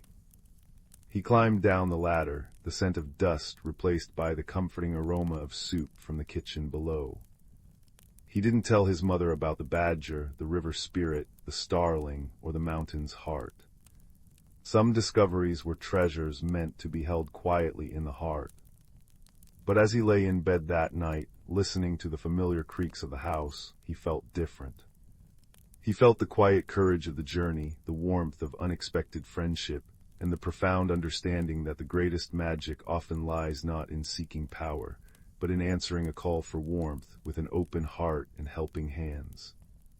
The gentle thrum of the mountain's contentment miles away seemed to echo in his own peaceful heartbeat, a lullaby of wonder and quiet strength, carrying him into a deep and dreamless sleep. And the biscuit tin high in the shadowed attic held its secrets close, ready for the next whisper of need, the next quiet tug of discovery. Story 91. Story 92. Story 93. Story 94. Story 95. Story 96. Story 97. Story 98. Story 99. In the heart of an ancient forest, where sunlight danced through the canopy in delicate patterns, there lay a quaint village known as Mistwood Hollow. This village was unlike any other, nestled snugly between towering oaks and whispering pines. The air was perpetually sweet with the scent of wildflowers, and the gentle murmur of a nearby brook provided a constant, soothing lullaby. Mistwood Hollow was home to a small, tight-knit community of kind-hearted souls. Among them was a young boy named Finn. Finn had eyes the color of the forest after a rainstorm, deep and vibrant, with a spirit as gentle as the morning dew. He was a curious child, always eager to explore the hidden nooks and crannies of the forest that surrounded his home. One crisp, golden morning, Finn set out for an adventure, his heart brimming with the promise of discovery. The forest was alive with the chirping of crickets and the rustling of leaves underfoot. Finn loved these sounds. They were like the voice of an old friend, comforting and familiar. As he wandered deeper into the woods, Finn stumbled upon a clearing he had never seen before. In the center of this clearing stood a magnificent tree, its trunk wide and gnarled, with branches that stretched towards the sky like welcoming arms. It was unlike any tree Finn had ever seen, its bark shimmering with an otherworldly glow. Intrigued, Finn approached the tree, his footsteps light and respectful. As he drew nearer, he noticed something peculiar nestled among the roots, a small, intricately carved box. It was made of polished wood, with delicate engravings that seemed to shift and change in the dappled sunlight. Finn's heart raced with excitement and a hint of trepidation. He knelt beside the box and gently lifted the lid. Inside, he found a beautiful iridescent stone that pulsed with a soft, warm light. As Finn held the stone in his hands, a gentle breeze swirled around him, carrying with it a whisper that seemed to speak directly to his heart. "Guardianship," the voice murmured. "With this stone you shall unlock the secrets of the forest. It will guide you, reveal the unseen, and teach you the true meaning of friendship and courage." Finn's eyes widened with wonder and a sense of responsibility. He slipped the stone into his pocket, feeling its comforting warmth against his skin. Little did he know that this discovery would set him on a journey that would change him forever. As days turned into weeks, Finn found himself returning to the ancient tree and its clearing. With the stone in his possession, the forest seemed to come alive in new and wondrous ways.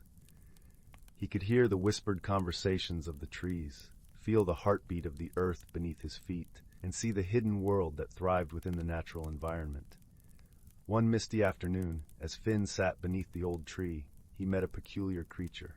It was a small, sprightly being with eyes that gleamed like polished amber and wings as delicate as a butterfly's. The creature introduced itself as Lyra, a guardian of the forest. Finn and Lyra quickly became friends, united by their shared love for the woods and its mysteries. Lyra was wise beyond her years, her knowledge of the forest's secrets vast and profound. She taught Finn about the delicate balance of nature and the importance of protecting it. Together, they embarked on countless adventures, exploring hidden groves and babbling brooks, uncovering the stories etched into the bark of ancient trees. Finn learned to listen to the whispers of the wind and the songs of the birds, each note a piece of the forest's intricate symphony. But not all was harmonious in Mistwood Hollow. A shadow loomed over the village, a mysterious blight that threatened to wither the trees and silence the songs of the forest. The villagers grew worried, their once vibrant spirits dimmed by fear and uncertainty. Finn, determined to help his beloved home, turned to Lyra for guidance. Together, they decided to seek out the source of the blight, hoping that the stone's magic would reveal the answers they sought. Their journey led them deep into the heart of the forest, to a place where the air was thick with magic and mystery. It was there that they discovered an ancient grove, its trees twisted and darkened by a malevolent force. In the center of the grove stood a figure cloaked in shadows, its presence both commanding and ominous. Finn felt a shiver run down his spine, but he stood firm, his resolve unwavering. The figure spoke, its voice a low, rumbling echo. "Why have you come, child of the forest? This is not a place for the likes of you." Finn took a deep breath, feeling the stone's warmth spread through him like a comforting embrace. "I have come to protect my home," he replied, his voice steady, "to heal the forest and restore its harmony." The shadowy figure chuckled, a sound like dry leaves rustling in the wind. "And what makes you think you can do that? The forest is dying, and there is nothing you can do to stop it." But Finn, with Lyra by his side, refused to give in to despair. He closed his eyes and focused on the stone, feeling its magic pulse in rhythm with his heartbeat. He thought of the forest's beauty, its resilience, and the love he held for its every creature and leaf. As his thoughts flowed through him, the stone began to glow brighter, casting a warm light that banished the shadows and revealed the grove's true form. The twisted trees began to straighten, their leaves unfurling with renewed life. The shadowy figure recoiled, its power waning in the face of Finn's unwavering spirit. "You may have won this time," it hissed, "but remember, the forest's fate is ever in your hands." With those parting words, the figure vanished, leaving Finn and Lyra standing in a grove now filled with light and hope. The blight was lifted, the forest's harmony restored. As they made their way back to Mistwood Hollow, Finn felt a profound sense of peace and accomplishment. He had learned that true strength came not from power or magic alone, but from love, friendship, and the courage to stand up for what he believed in.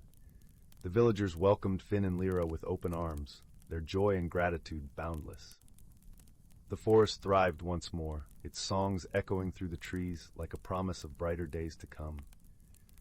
And so Finn's journey came to an end, but his heart was forever changed.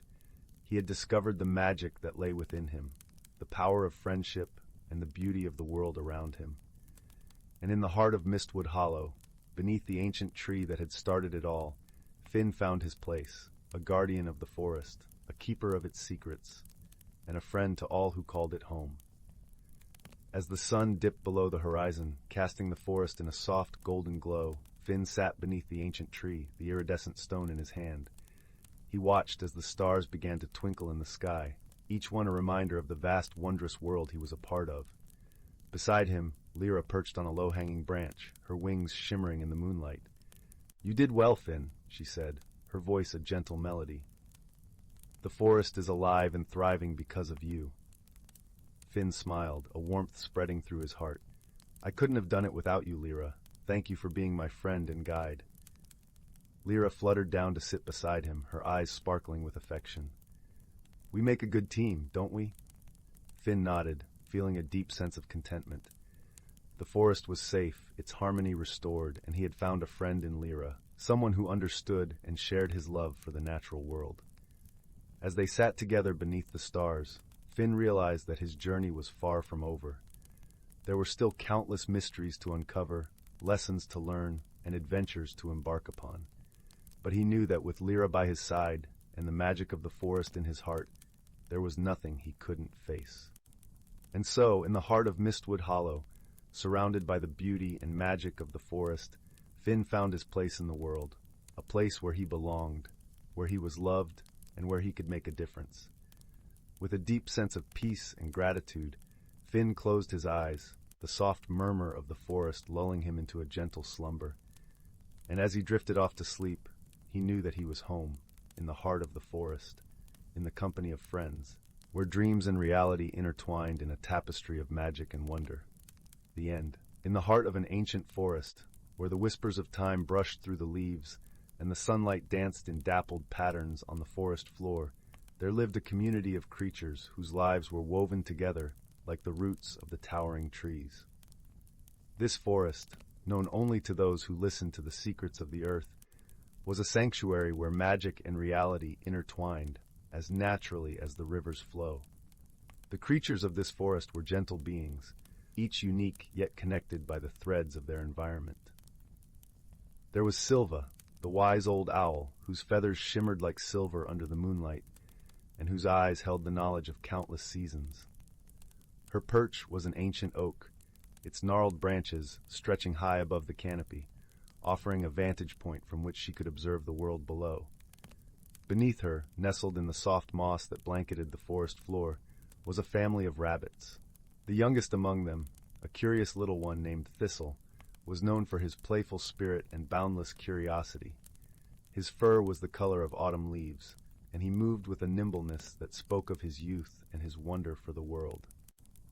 Every year, as spring whispered its promise of renewal, the forest came alive with a symphony of sights and sounds. The babbling brook that wound through the trees became a ribbon of laughter, its banks adorned with clusters of wildflowers that swayed in the gentle breeze. The air was sweet with the fragrance of blooming honeysuckle, and the sunlight, warm and golden, filtered through the canopy in soft beams that kissed the earth. This particular spring, however, brought with it a peculiar phenomenon. As the first rains of the season fell, their droplets seemed to glisten with an ethereal glow, casting a rainbow of colors across the forest. It was said among the creatures that these were not ordinary rains, but the tears of joy from the spirit of the forest, celebrating the harmony and balance that had been preserved through the ages.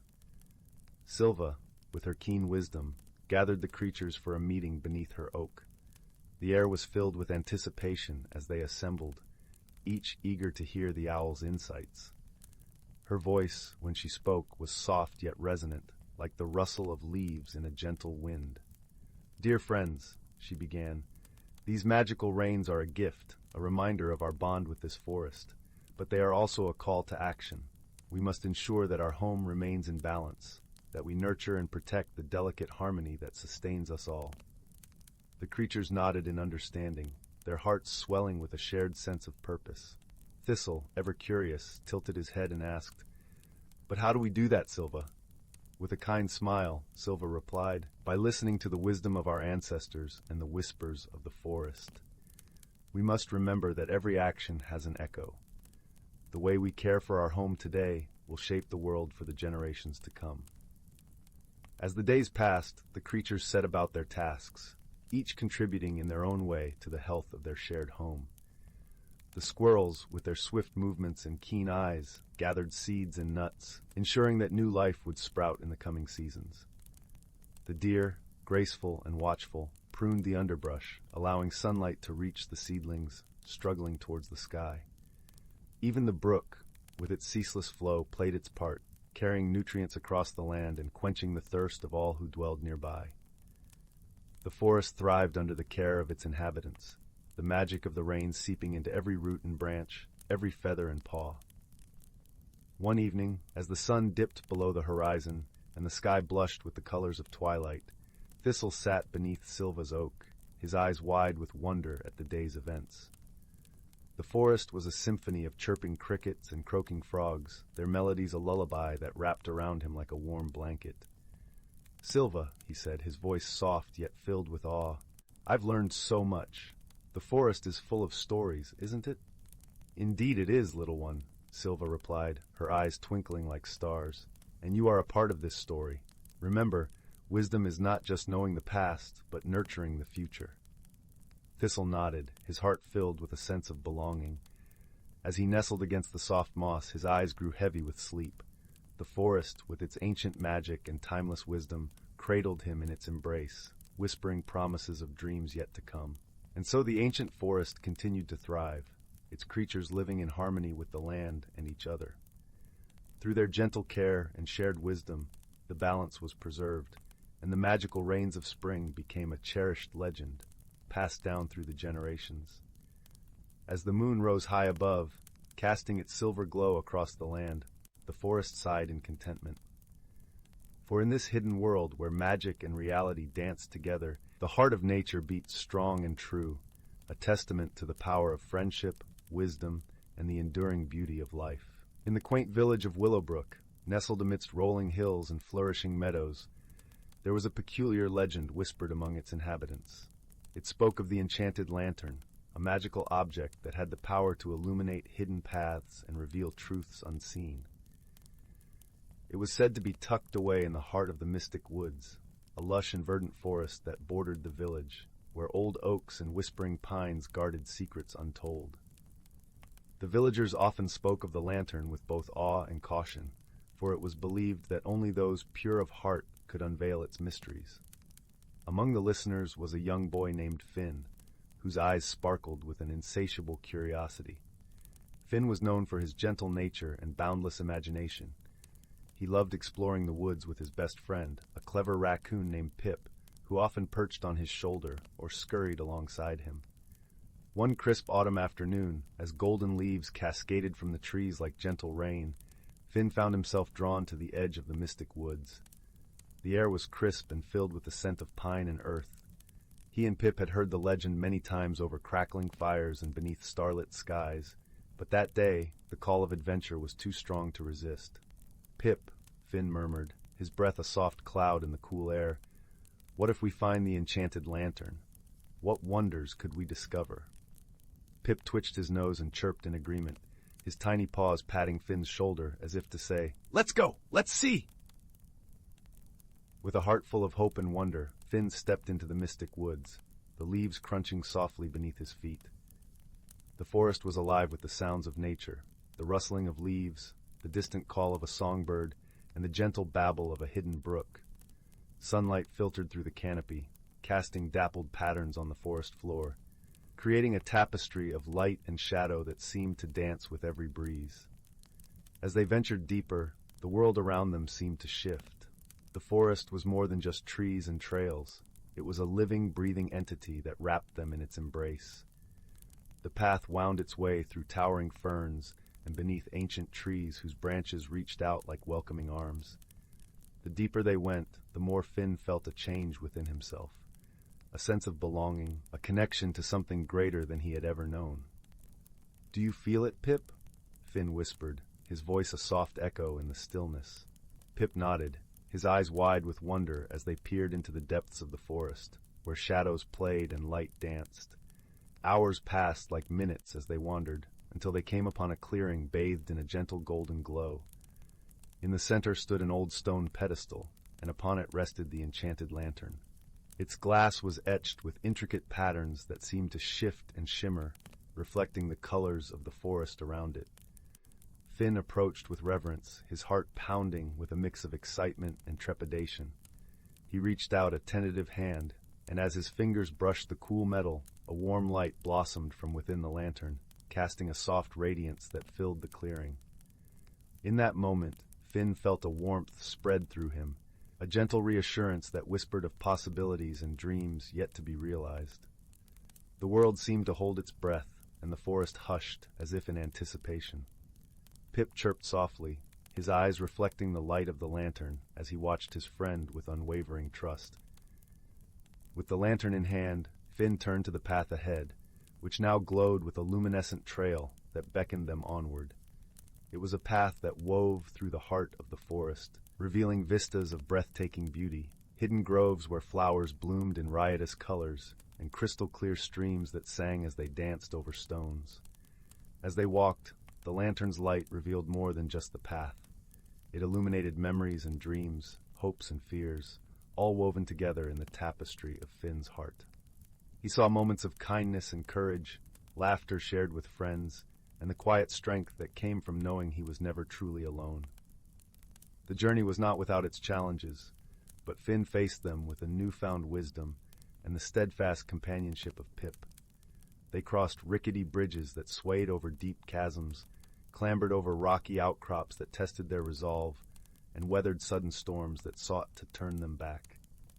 Yet through it all, the lantern's light never wavered, guiding them with unwavering certainty. As they ventured further, they discovered a hidden world within the forest, a place where the magic of nature thrived in harmony. They met creatures of all shapes and sizes, each with stories of their own. There was Luna, the wise old owl who spoke of the stars and the secrets they kept, and Thistle, the mischievous squirrel who shared tales of acorn feasts and daring escapades. In this hidden world, Finn and Pip forged friendships that defied expectations. They learned that true friendship knew no bounds, that it was a bond that transcended differences and celebrated the unique gifts each brought to the world. Through their journey, they came to understand that the greatest magic lay not in the lantern itself, but in the connections they made along the way. The days turned into weeks, and the forest became a second home, a place of peace and discovery. Yet, as all journeys do, theirs too had to find its end.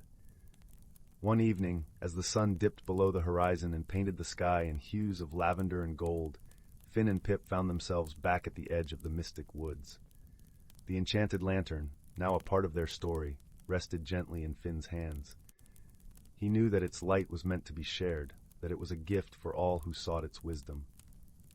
With a heart full of gratitude, he placed the lantern back upon its pedestal, where it would await the next seeker of dreams. As they made their way home, the village welcomed them with open arms, the warmth of familiarity and love wrapping around them like a cozy blanket. Finn's journey had changed him in ways he could not have imagined. He carried with him the lessons of the forest, the importance of friendship, the courage to face the unknown, and the magic that dwells within every heart. And so, with Pip by his side, Finn returned to the world he knew, forever changed by the journey he had taken. The enchanted lantern remained in the heart of the mystic woods, a beacon of hope and wonder, its light waiting to guide those with the courage to seek it. In the quiet of the night, beneath a sky strewn with stars, Finn and Pip lay in the warmth of their home, knowing that the magic of their adventure would live on in their hearts and in the stories they would share. And as they drifted into a peaceful slumber, the gentle glow of the lantern lit the path for the dreams yet to come, promising new adventures, new friendships, and the enduring magic of a kind heart. In a quaint village nestled between rolling hills and whispering woods, there lived a young woman named Clara. Her home was a charming cottage draped in ivy, its stone walls warmed by the golden glow of the evening sun.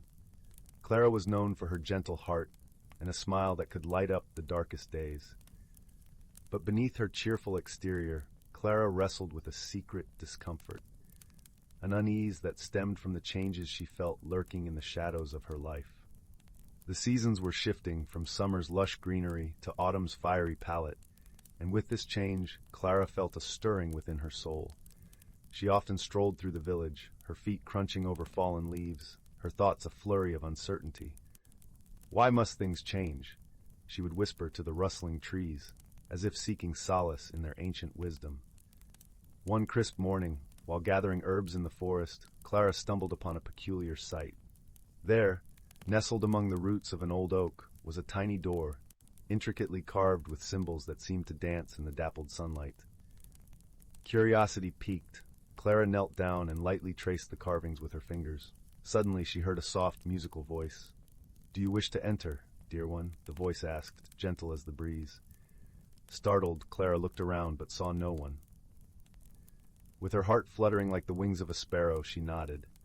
The door creaked open, revealing a shimmering pathway that seemed to beckon her onward. As she stepped through the threshold, Clara found herself in a wondrous realm where the air was fragrant with the scent of wildflowers and the sky blushed with hues of lavender and rose. The landscape was alive with magic.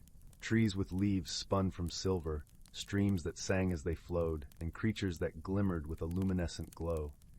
It was here she met Silas, a wise and gentle creature resembling both a fox and a deer, with eyes like pools of starlight. "Welcome, Clara," he said, his voice as soothing as a lullaby. "You've entered the realm of reflection, where inner truths are revealed through the magic that surrounds you." Silas became Clara's guide, leading her through this enchanted land where every step seemed to mirror the transformations she feared. Together, they wandered through fields of golden grass that whispered secrets in the wind, and visited groves where the trees sang songs of old. One afternoon, as they rested by a crystal-clear pond, Silas spoke gently. "Change is like the seasons, dear Clara. It is the nature of life to evolve and grow. It is not something to fear, but to embrace." Clara watched her reflection ripple in the pond, noticing how the water distorted and reshaped her image. She realized that just as the pond could change her reflection, so too could she adapt to the changes within and around her. With each passing day in the magical realm, Clara found herself growing more attuned to the subtle rhythms of life. She learned from the creatures of the forest, who navigated their world with grace and acceptance. From the flowers that bloomed and faded with the sun, she learned the beauty of cycles and renewal. The time came when Clara felt a deep sense of peace settle within her heart, a gentle acceptance of the inevitable changes that life would bring. She thanked Silas for his wisdom and friendship, his presence a comforting balm to her soul. As she prepared to leave the realm of reflection, Silas gifted her a small, translucent stone that shimmered with all the colors of the realm. "Keep this close to your heart," he said, "and remember the lessons you've learned here." Clara stepped back through the tiny door, returning to her village, but the world seemed different now. The autumn leaves no longer whispered of endings, but of new beginnings. Her heart, once burdened with fear, now danced with hope and possibility.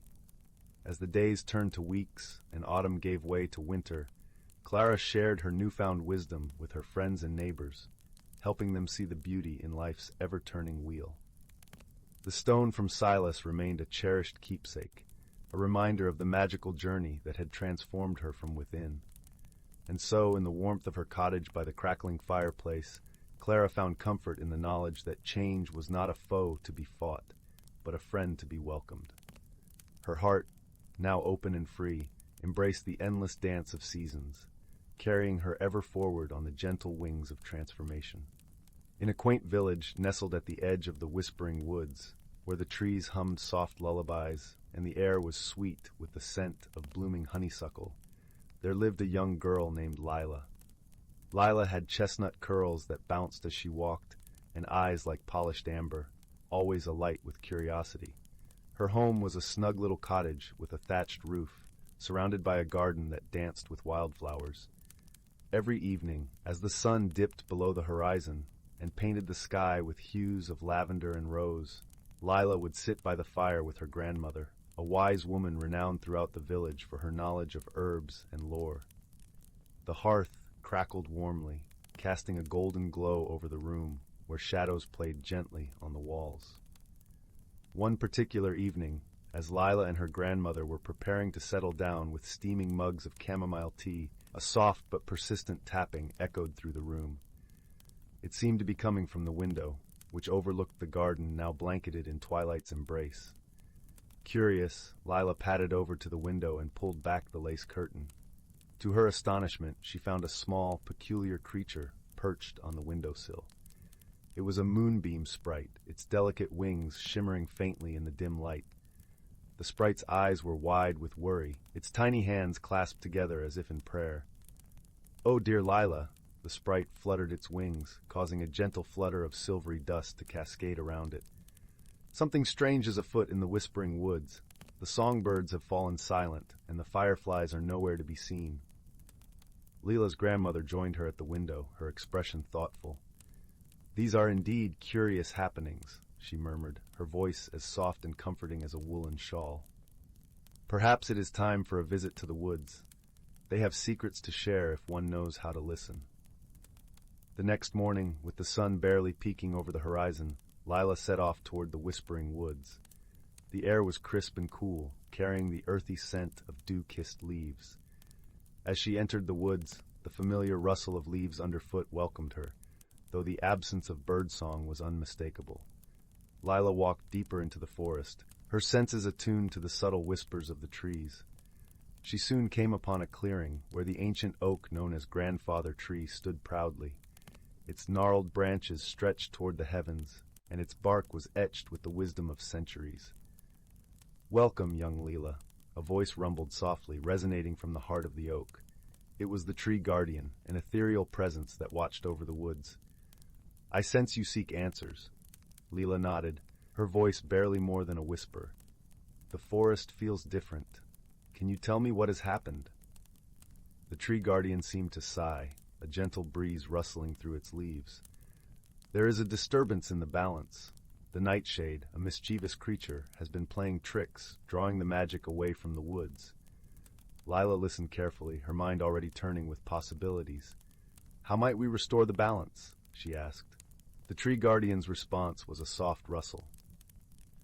"The nightshade is drawn to its reflection. You must craft a mirror of moonlight to capture its attention and coax it back into harmony." Thanking the tree guardian, Lila set about gathering what she needed.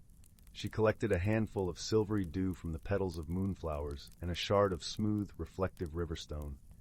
With these, she fashioned a small mirror, its surface gleaming with a pale luminescence. As twilight descended, painting the woods in shades of blue and silver, Lila returned to the clearing. There, she placed the mirror upon a bed of moss, right where the moon's light would touch it. Then she waited, her heart steady and calm.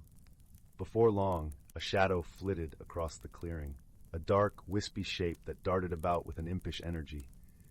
It was the nightshade, drawn irresistibly to the mirror's glow. The creature paused, entranced by its own reflection. Its antics momentarily ceased. With gentle words woven of kindness and understanding, Lila spoke to the nightshade. She explained how its playful tricks had unbalanced the magic of the woods, and how harmony could be restored if it chose to return to its rightful place among the shadows. The nightshade listened, its form shimmering as if considering her words. Finally, with a playful wink, it vanished into the night, leaving behind a trail of sparkling dust. Almost immediately, the woods felt different. The air was lighter, and the soft chirping of crickets resumed its familiar melody. As Lila made her way back to the village, the moon watched over her, casting a gentle glow on her path. She felt a comforting sense of achievement, knowing she had helped restore peace to the woods she loved so dearly. Back at the cottage, her grandmother awaited her with open arms and a warm smile. "You have done well, dear heart," she said, her voice a balm to Lila's soul. "Remember, even the smallest creatures can teach us the greatest lessons." That night, as Leela lay in her cozy bed, she listened to the soft hum of the forest outside her window. The world was at peace, and so was she, knowing that wisdom and friendship could always light the way, even through the darkest of shadows. And with that comforting thought, she drifted into a gentle, restful sleep, cradled by the whispers of the woods. Deep in the whispering woods, where sunlight filtered through ancient canopies like liquid gold and the air hummed with the secrets of 1,000 years, lived a community seldom seen by human eyes. This was Moss Grove, a hidden village nestled amongst colossal roots and sheltered beneath a cathedral of emerald leaves. Its inhabitants were the Verdantkin, small, gentle folk with skin the color of sun-dappled bark, hair like trailing ivy, and eyes that held the shifting greens of the forest itself. Among them was a young one named Fern, whose curiosity was as boundless as the starlit sky above their home. Fern loved nothing more than listening to Elder Hemlock, whose voice was as soft and deep as rustling leaves in autumn. Hemlock spoke of the great balance, the intricate dance woven by every creature, every root, every drop of dew. "The forest breathes, little sprout," Hemlock would murmur, his gnarled fingers tracing patterns in the soft moss. "Spring brings the green sigh, summer the golden hum, autumn the copper whisper, and winter the silent, crystalline breath. Each is vital, each holds a piece of the heartwood's magic." The heartwood. Fern had heard tales of it, a colossal, ancient tree deep within the forest's core, older than time itself. It was said to be the source of the seasonal magic, its roots drinking deep from the earth's dreams, its branches cradling the essence of each turning moon and shifting sun. The Verdantkin were its caretakers, guided by generations of wisdom passed down through stories told by firefly light and the gentle murmur of streams. One day a subtle wrongness began to creep into Moss Grove. The air, usually thick with the sweet perfume of honeysuckle and damp earth in late spring, grew strangely still and scentless. The fireflies, whose nightly dances painted the twilight with constellations of soft green light, flickered weakly. Most unsettling was the behavior of the brook sprite, a shimmering, playful creature of living water who usually chattered and splashed merrily near the village. Now it flowed sluggishly, its surface unnervingly calm, reflecting the worried faces of the Verdantkin with a dull, gray sheen. Fern noticed first. The usual vibrant hum of insect wings was muted. The leaves, usually plump with spring's vigor, seemed thinner, their edges tinged with a faint, worrying yellow. The scent of pine resin, usually sharp and clean, was replaced by a faint, sour tang like forgotten mushrooms. "Elder Hemlock," Fern whispered, finding the old one sitting by the sluggish brook, his face etched with concern. "The balance, it feels thin, like spun sugar ready to break." Hemlock sighed, a sound like dry leaves skittering across stone. "Aye, little sprout," the brook sprite whispers of chill deep in the earth, the heartwood, it struggles. The essence of spring is not flowing as it should. Winter's icy grip lingers where it should have melted, and summer's warmth hesitates to rise. He pointed a trembling finger towards the deepest part of the forest, where the shadows gathered thickest beneath the oldest trees. "We must journey to Heartwood Hollow. The wisdom of the roots must guide us."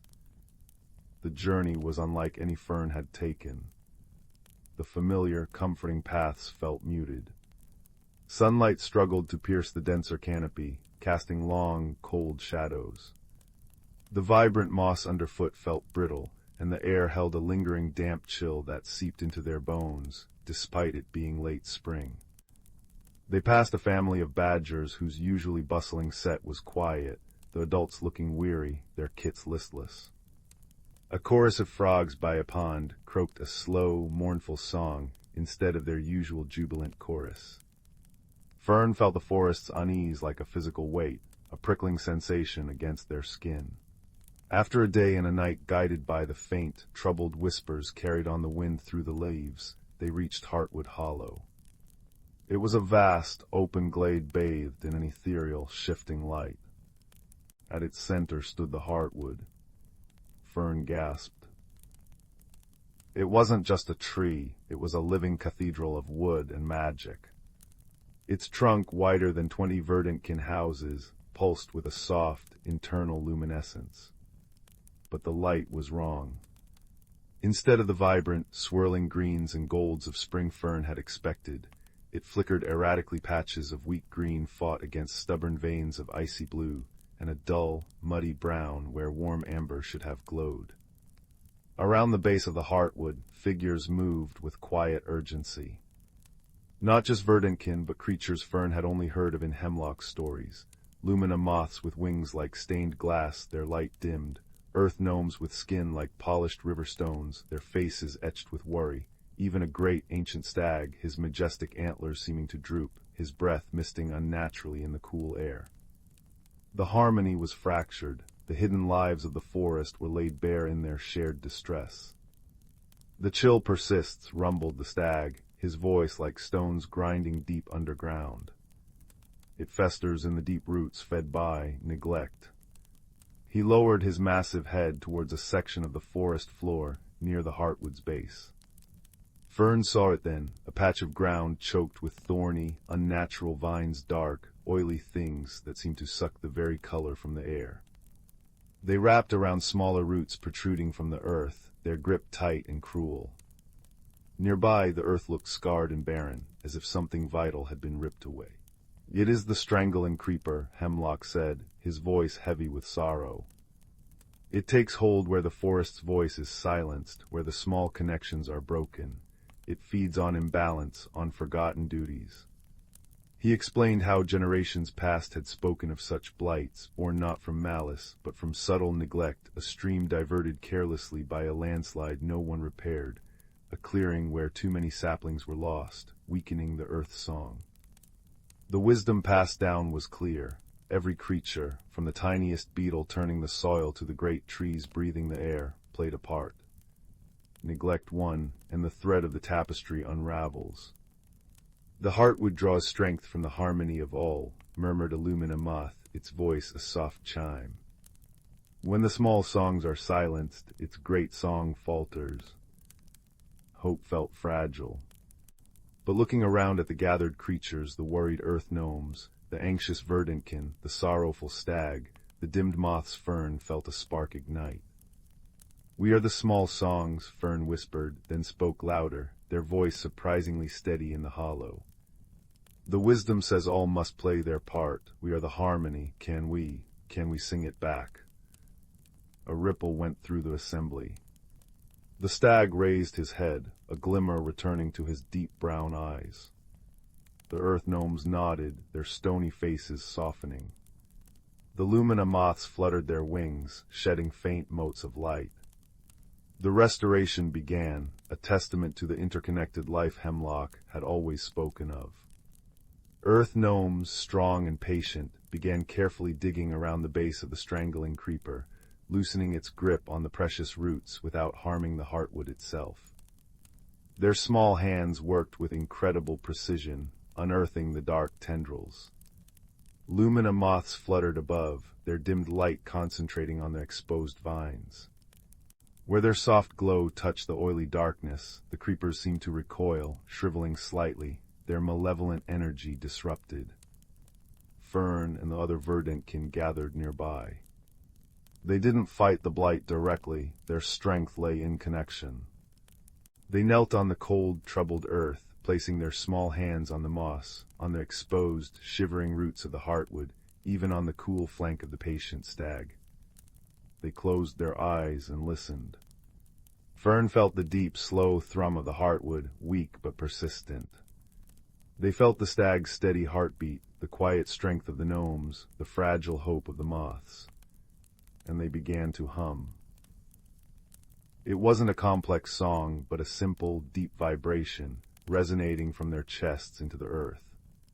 It was the sound of roots seeking water, of leaves unfurling towards the sun, of dewdrops gathering on spiderwebs at dawn. They hummed the memory of warm spring rains, the promise of summer berries, the crispness of autumn air, the deep peace of winter snow.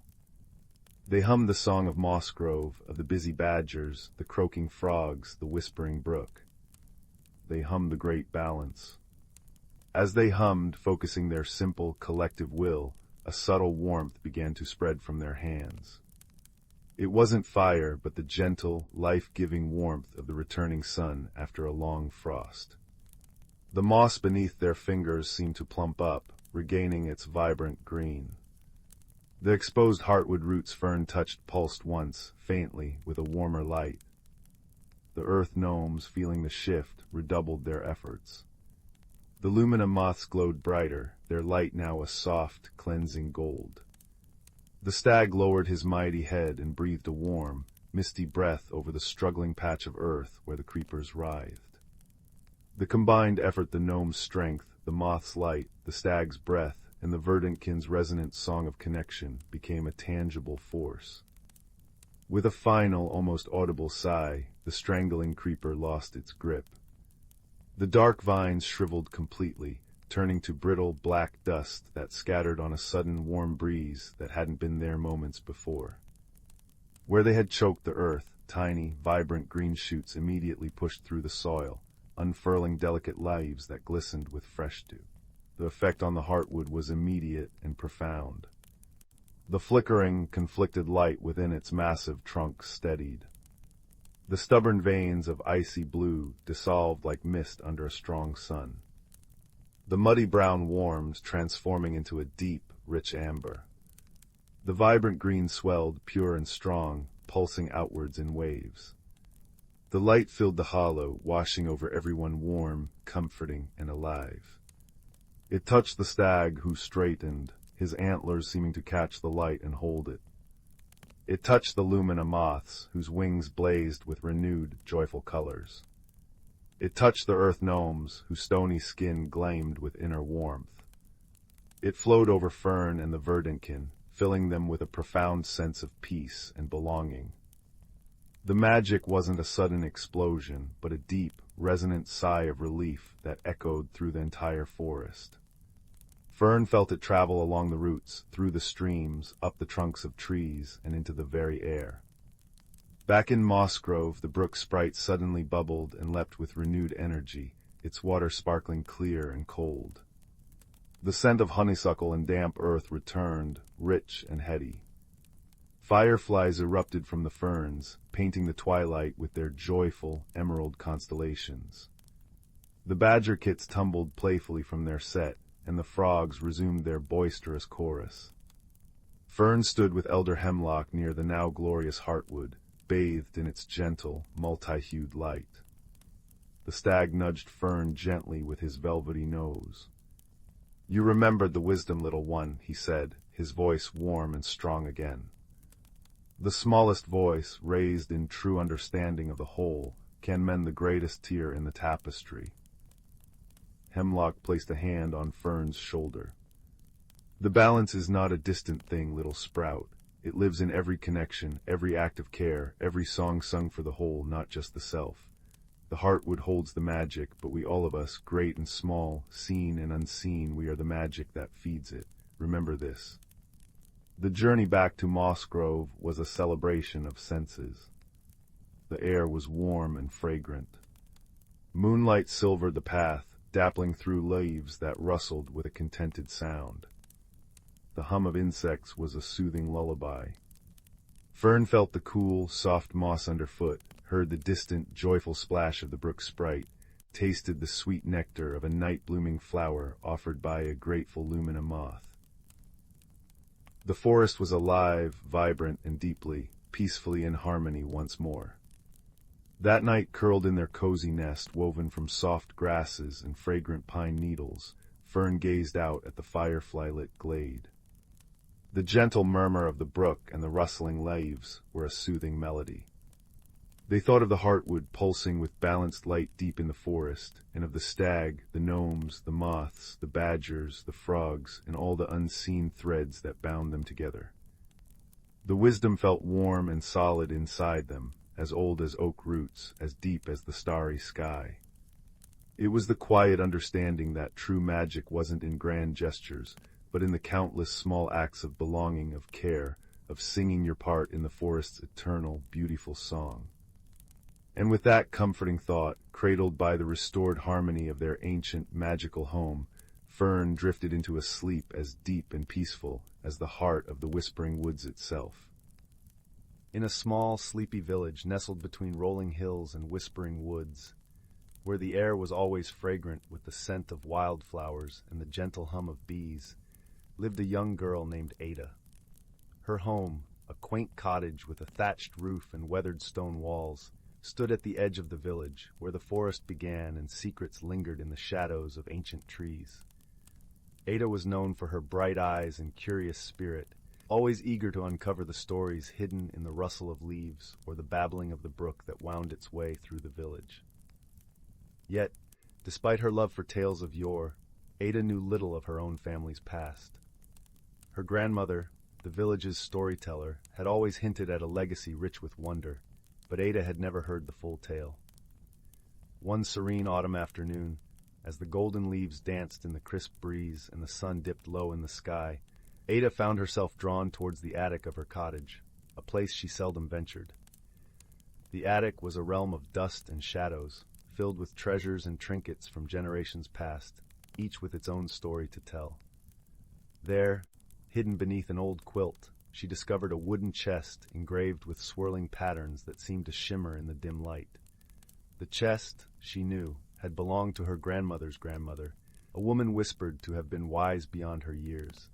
With a heart full of anticipation, Ada opened the chest and uncovered a collection of artifacts, a delicate amulet of silver and turquoise, a bundle of letters bound with a faded ribbon, and a small, intricately carved flute. Each item seemed to hum with a quiet magic, and Ada felt a strange warmth spreading through her fingers as she touched them. Her grandmother, hearing the gentle creak of the attic door, climbed the stairs and joined Ada, her eyes soft with memories. "Ah, you've found it," she said, her voice a gentle melody. "Our family's legacy." As they sat together in the fading light, her grandmother began to weave the story of their ancestors.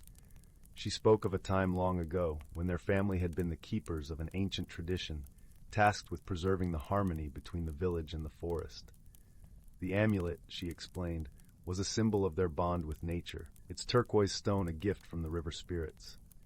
The letters written by their ancestors contained wisdom and tales of courage and kindness. The flute, with its sweet, haunting melody, was used to call upon the forest creatures in times of need. Ada listened, her heart swelling with pride and wonder. She realized that the legacy she had uncovered was not just a tale of the past, but a guiding light for her own journey. The artifacts were not merely relics. They were symbols of the values her family cherished: wisdom, harmony, and a deep connection to the natural world. With newfound understanding, Ada felt a sense of belonging she had never known before. She saw herself as part of a greater tapestry, woven with threads of love and tradition. The lessons from her ancestors resonated with her, teaching her that true strength lay in gentleness, and that the bonds we share with others and with the world around us are the greatest treasures of all. As the stars began to twinkle in the velvety night sky, casting a soft glow over the village, Ada and her grandmother descended the stairs from the attic. Together, they sat by the hearth, where the flames danced and crackled, casting a warm, comforting light. Ada took the flute in her hands and played a simple, sweet tune. The music flowed through the open window, mingling with the night breeze, and for a moment, it seemed as if the entire forest paused to listen. In that serene moment, Ada felt the presence of her ancestors, their love and wisdom enveloping her like a warm embrace. From that day forward, Ada cherished her family's legacy, not as a burden, but as a gift. She shared the stories and the music with the villagers, fostering a renewed appreciation for the bonds that connected them all. And as the seasons turned and the years passed, Ada became the village's storyteller, a gentle guardian of the tales that had shaped her life and the lives of those who came before. In the quiet of the night, as the village slumbered under a blanket of stars, Ada knew that she was exactly where she was meant to be, rooted in her heritage, enveloped in love, and forever connected to the ancient legacy that whispered through the leaves and sang in the heart of the forest. The distant star system of Lyra 7 held worlds as different as snowflakes in a nebulous storm. On the frozen, crystalline plains of Xylos, where auroras sang in silent ribbons of blue and silver, lived Vel. Vel was a Xylosian, tall and slender, their bodies seemingly carved from living ice that shimmered with internal light. Their thoughts were precise, logical, and flowed like glacial rivers, slow, deep, and immensely powerful. Communication for Vel was a series of intricate light patterns emitted from their core, a language of pure information. On the opposite side of the system, bathed in the perpetual golden hour glow of twin suns, orbited Florin. It was a world of immense, whispering forests, bioluminescent flowers, and warm, humid air thick with the scent of alien pollen. Here lived Kip, a Florinite no taller than Vel's knee, covered in soft, moss-green fur with large, luminous eyes the color of amethysts. Kip communicated in chirps, whistles, and expressive vibrations that resonated through their fur, conveying a kaleidoscope of feelings instantly. Fate, or perhaps a bureaucratic error in the Interstellar Exploration Guild, threw them together. Both were junior researchers assigned to survey the uncharted moon, Elysium Drift, a place of serene meadows, floating islands, and ancient, silent ruins. Their transport pod malfunctioned upon entry, crash-landing them gently but decisively in a field of giant, soft-glowing mushrooms that pulsed with a gentle lavender light. Vel emerged first, their crystalline form clicking softly as they scanned the unfamiliar, warm environment. The air felt thick and damp, uncomfortable against their normally frigid skin. Kip tumbled out next, chirping excitedly, immediately captivated by the glowing fungi and the sweet, honey-like scent on the breeze. Kip vibrated with pure delight, a low hum filling the air. Vel emitted a sharp, staccato burst of light, equals query, status. Damage assessment protocol initiated. Kip, mistaking the bright flashes for a friendly greeting, bounced closer, emitting a cheerful series of high-pitched whistles, equals friend. New place. Beautiful. Safe. Vel took a step back, their internal light flickering with confusion. The Florinite's proximity radiated uncomfortable warmth, and their chaotic sounds lacked any discernible data structure. Equals alert, unidentified organism, exhibiting erratic behavior. Maintain distance. Kip, sensing the retreat, tilted their head, their large eyes dimming slightly. Their vibrations shifted to a questioning, hesitant thrum. Equals cold one, scared. Sad. They cautiously held out a tiny, three-fingered hand, offering a piece of glowing blue lichen they'd scooped from a mushroom stalk. Vel analyzed the offering. Organic matter. Non-toxic. Illogical gesture. Equals negative, offering unnecessary. Priority, repair communication array. They turned their back, focusing on the damaged pod, emitting frustrated pulses of orange light as their delicate tools sparked against unfamiliar components. The silence felt heavy, punctuated only by the soft hum of the mushrooms and Kip's quiet, confused chirps. The misunderstanding deepened as they tried to work. Kip, eager to help, tried to hand Vel tools based on what felt right: a smooth, warm stone when Vel needed a cold conductor, a fragrant flower when they needed insulation. Vel's light patterns grew sharper, colder. Equals inefficiency. Disruption. Cease interference. Kip retreated to a large mushroom cap, their fur drooping, emitting soft, mournful vibrations like the sigh of a distant wind. They didn't understand the cold one's anger. They only wanted to be friends in this strange, beautiful place. Night fell on Elysium Drift, bringing not darkness, but a breathtaking transformation. The floating islands above began to glow with soft internal light, casting shifting patterns on the meadow below. The air cooled slightly, carrying the scent of night-blooming crystal vines. Then, a low rumble echoed through the valley. Not thunder, but something deeper, more resonant. The ground vibrated.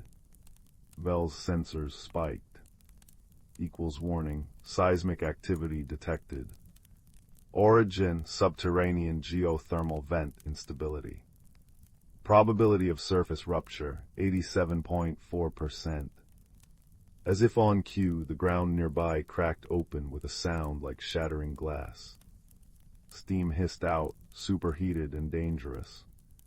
Glowing orange fissures snaked across the meadow towards their pod. Panic, a cold, sharp sensation Vel rarely experienced, flared within them. Their logical mind calculated escape routes, all too slow. A frantic chirping erupted. Kip. The small florinite was dashing towards the largest cluster of glowing mushrooms near the encroaching fissure. Equals foolishness. Vel pulsed, believing Kip was panicking blindly. Equals evade. Evade. But Kip wasn't fleeing. They skidded to a halt beside a particularly large, pulsing mushroom with thick, fibrous roots sunk deep into the soil. With surprising strength, Kip began to push against the massive stalk, vibrating intensely. Equals help. Push. Strong roots hold. Safe ground.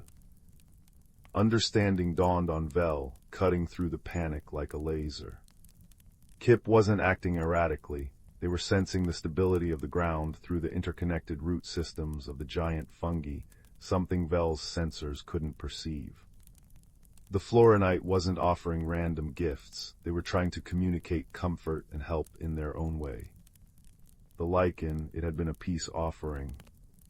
Shame, warm and unfamiliar, washed over Vel. They abandoned the pod and surged forward, their crystalline body surprisingly strong. Together, Vel pushing with glacial strength and Kip vibrating with focused energy, they shifted the massive mushroom just enough to reveal a solid shelf of bedrock beneath its roots, untouched by the fissures snaking around it. They scrambled onto the safe ground just as the area where the pod sat cracked open, swallowing it with a hiss of steam. Safe but stranded, they huddled on the small rocky island, surrounded by glowing steam vents and pulsing lavender light. Their initial silence was heavy. Vel's internal light flickered erratically, processing the near disaster and their own misjudgment. Kip shivered slightly, the adrenaline fading, leaving exhaustion and residual fear vibrating through their small frame. Slowly, hesitantly, Vel extended one crystalline hand. Not a tool, not a demand. Just an open gesture. They emitted a soft, steady pulse of pale blue light. Equals gratitude. Assistance acknowledged. Error, misinterpretation. Kip looked up, their large amethyst eyes wide. They cautiously reached out a small, furry hand and placed it gently on Vel's cool, smooth surface. A wave of warmth, not physical, but emotional relief, forgiveness, and tentative understanding flowed through Kip's vibrations into Vel's perception. Equals friend. Kip chirped softly. Equals affirmative, equals Vel pulsed, the light warming to a gentle gold. Equals friend. The shared challenge had shattered the walls of misunderstanding. In the days that followed, working to salvage what they could and signal for rescue, their communication transformed. Vel learned to interpret the subtle shifts in Kip's vibrations, the quick trill of discovery, the low hum of concentration, the soft purr of contentment. Kip learned to recognize the meaning in Vel's light patterns, the steady blue of focus, the soft green of approval, the warm gold of reassurance. Vel used their logical mind to devise solutions. Kip used their innate connection to the moon's vibrant life to find edible glowing berries that replenished energy and soothing sap from the crystal vines that healed minor scrapes from salvaging. One chilly evening, as they huddled under a makeshift shelter woven from giant, flexible fern fronds, Kip's design, Vel's structural reinforcement, Kip shivered violently. The florinite body, built for Florin's warmth, struggled with Elysium Drift's cooler nights. Vel observed, their core light dimming with concern. Logic dictated preserving their own energy. But something else, a new, warm current flowing beside the glacial rivers of thought, prompted action. Vel carefully positioned themselves beside Kip. Then with a deep, resonant hum, they focused their internal energy. Slowly the air immediately around Vel warmed, radiating gentle, dry heat like sun-warmed stone. Kip's shivering subsided. They looked up, their eyes glowing softly, and emitted a deep, resonant vibration of pure, profound gratitude and comfort. Equals warm, safe, a thank you, friend. They leaned gently against Vel's side. Vel pulsed a soft, steady gold. Equals preservation of vital unit, friend. Priority. When the rescue ship finally descended, drawn by the homing beacon they'd painstakingly repaired together, the guild officers found them sitting side by side on a sun-warmed rock. Vel was patiently holding components steady while Kip, vibrating with focused intensity, used their natural resonance to fuse microscopic fractures in a salvaged communicator circuit, a technique Vel had calculated and Kip instinctively executed. Back on the guild station, they became something of a legend, the ice and the moss. Where Vel went, Kip was often perched on their shoulder or tucked into a specially woven pouch, radiating warmth. Where Kip explored vibrant hydroponics gardens, Vel was a steady, watchful presence nearby, their cool light a comfort in the artificial heat. They had discovered the true meaning of friendship not in their similarities, but in the beautiful, challenging space between their differences. It was the warmth offered in the face of cold logic, the steady light provided in moments of chaotic fear, the patience to learn a new language of the heart, and the profound understanding that sometimes the strongest bonds are forged not in ease, but in the shared warmth of a campfire on a strange, glowing moon, where an open hand and a soft pulse of light said more than any shared language ever could. Their friendship, like the singing auroras of Xylos and the honey light of Florin, became a beacon, a quiet testament to the universe that understanding, kindness, and warmth could bridge any distance, melt any ice, and make even the vast, starry unknown feel like a place called home. And as they sat together in the station's observation deck, watching the swirling colors of the Lyra Nebula, Vel's core pulsed a serene gold, and Kip snuggled closer, purring a soft, contented vibration that echoed the peaceful hum of the stars themselves. The soft hum of the Stardust Weaver was usually a comforting lullaby for Kale, a mechanic from the tech-drenched planet of Veridia. Tonight, it was a grating reminder of his solitude. He was hauling scrap metal, mostly useless bits of derelict satellites, through the silent asteroid belt of the Argo system. His homeworld prized efficiency and logic above all else, viewing emotions as messy inefficiencies. Kale, though brilliant with circuits and engines, often felt a hollow ache he couldn't quite diagnose, a yearning for something beyond schematics and cold metal. His sensors pinged, an unusual energy signature emanating from a small, moss-covered asteroid fragment drifting nearby. Curiosity, a trait Veridians tolerated only if it led to innovation, nudged him closer. Guiding the Stardust Weaver's manipulator arm, he carefully retrieved the fragment. It wasn't rock, it was a vessel, organic in nature, woven from shimmering, fibrous vines and glowing, soft-petaled flowers. Nestled within, seemingly asleep, was a being unlike any Kale had encountered. They were small, barely half his height, with skin resembling smooth, polished amber bark. Delicate, fern-like fronds grew from their head and shoulders, shifting color subtly with their breathing. Their large, luminous eyes, the deep green of ancient forests, blinked open, filled with confusion and a hint of fear. Kale, trained to categorize, instantly labeled them. Xylosian, a species rumored to be deeply connected to plant life, reclusive and mistrustful of technology. They communicated through complex patterns of light emitted from their fronds and soft, melodic chimes, a language utterly foreign to Kale's audio processors. The first misunderstanding, fear and mistrust.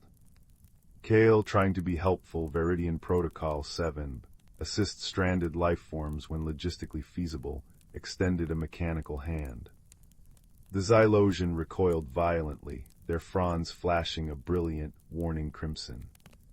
A wave of sharp, prickly energy pulsed from them, shorting out a nearby console with a shower of sparks.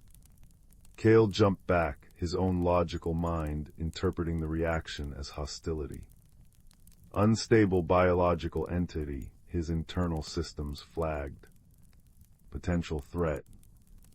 The Xylosian, whose name was Bry, though Kale wouldn't learn it for days, saw the towering metal figure, the harsh artificial lights, the grasping mechanical hand, and felt only the cold sterility of a machine. On their world, Xylos, such constructs were rare and often associated with destructive mining operations that scarred their sacred groves. Bry emitted a series of distressed, high-pitched chimes, curling protectively around a small, pulsing seed pod they clutched tightly. Kale, flustered, activated his universal translator. It spat out fragmented, nonsensical phrases: roots, danger, skyfire, steel, home. He sighed. This was inefficient. He pointed to himself. Kale, Viridian, mechanic. He gestured around the ship. Safe. Bry's fronds flickered uncertainly. They pointed a slender finger at the sparking console, then at Kale, then emitted a low, mournful chime. Machine hurt life. The translator struggled. Kale frowned.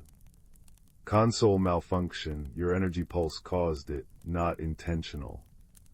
He pointed to Bry's energy, then the console, miming an explosion with his hands.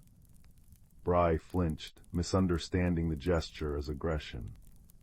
Their light dimmed to a fearful, pale yellow.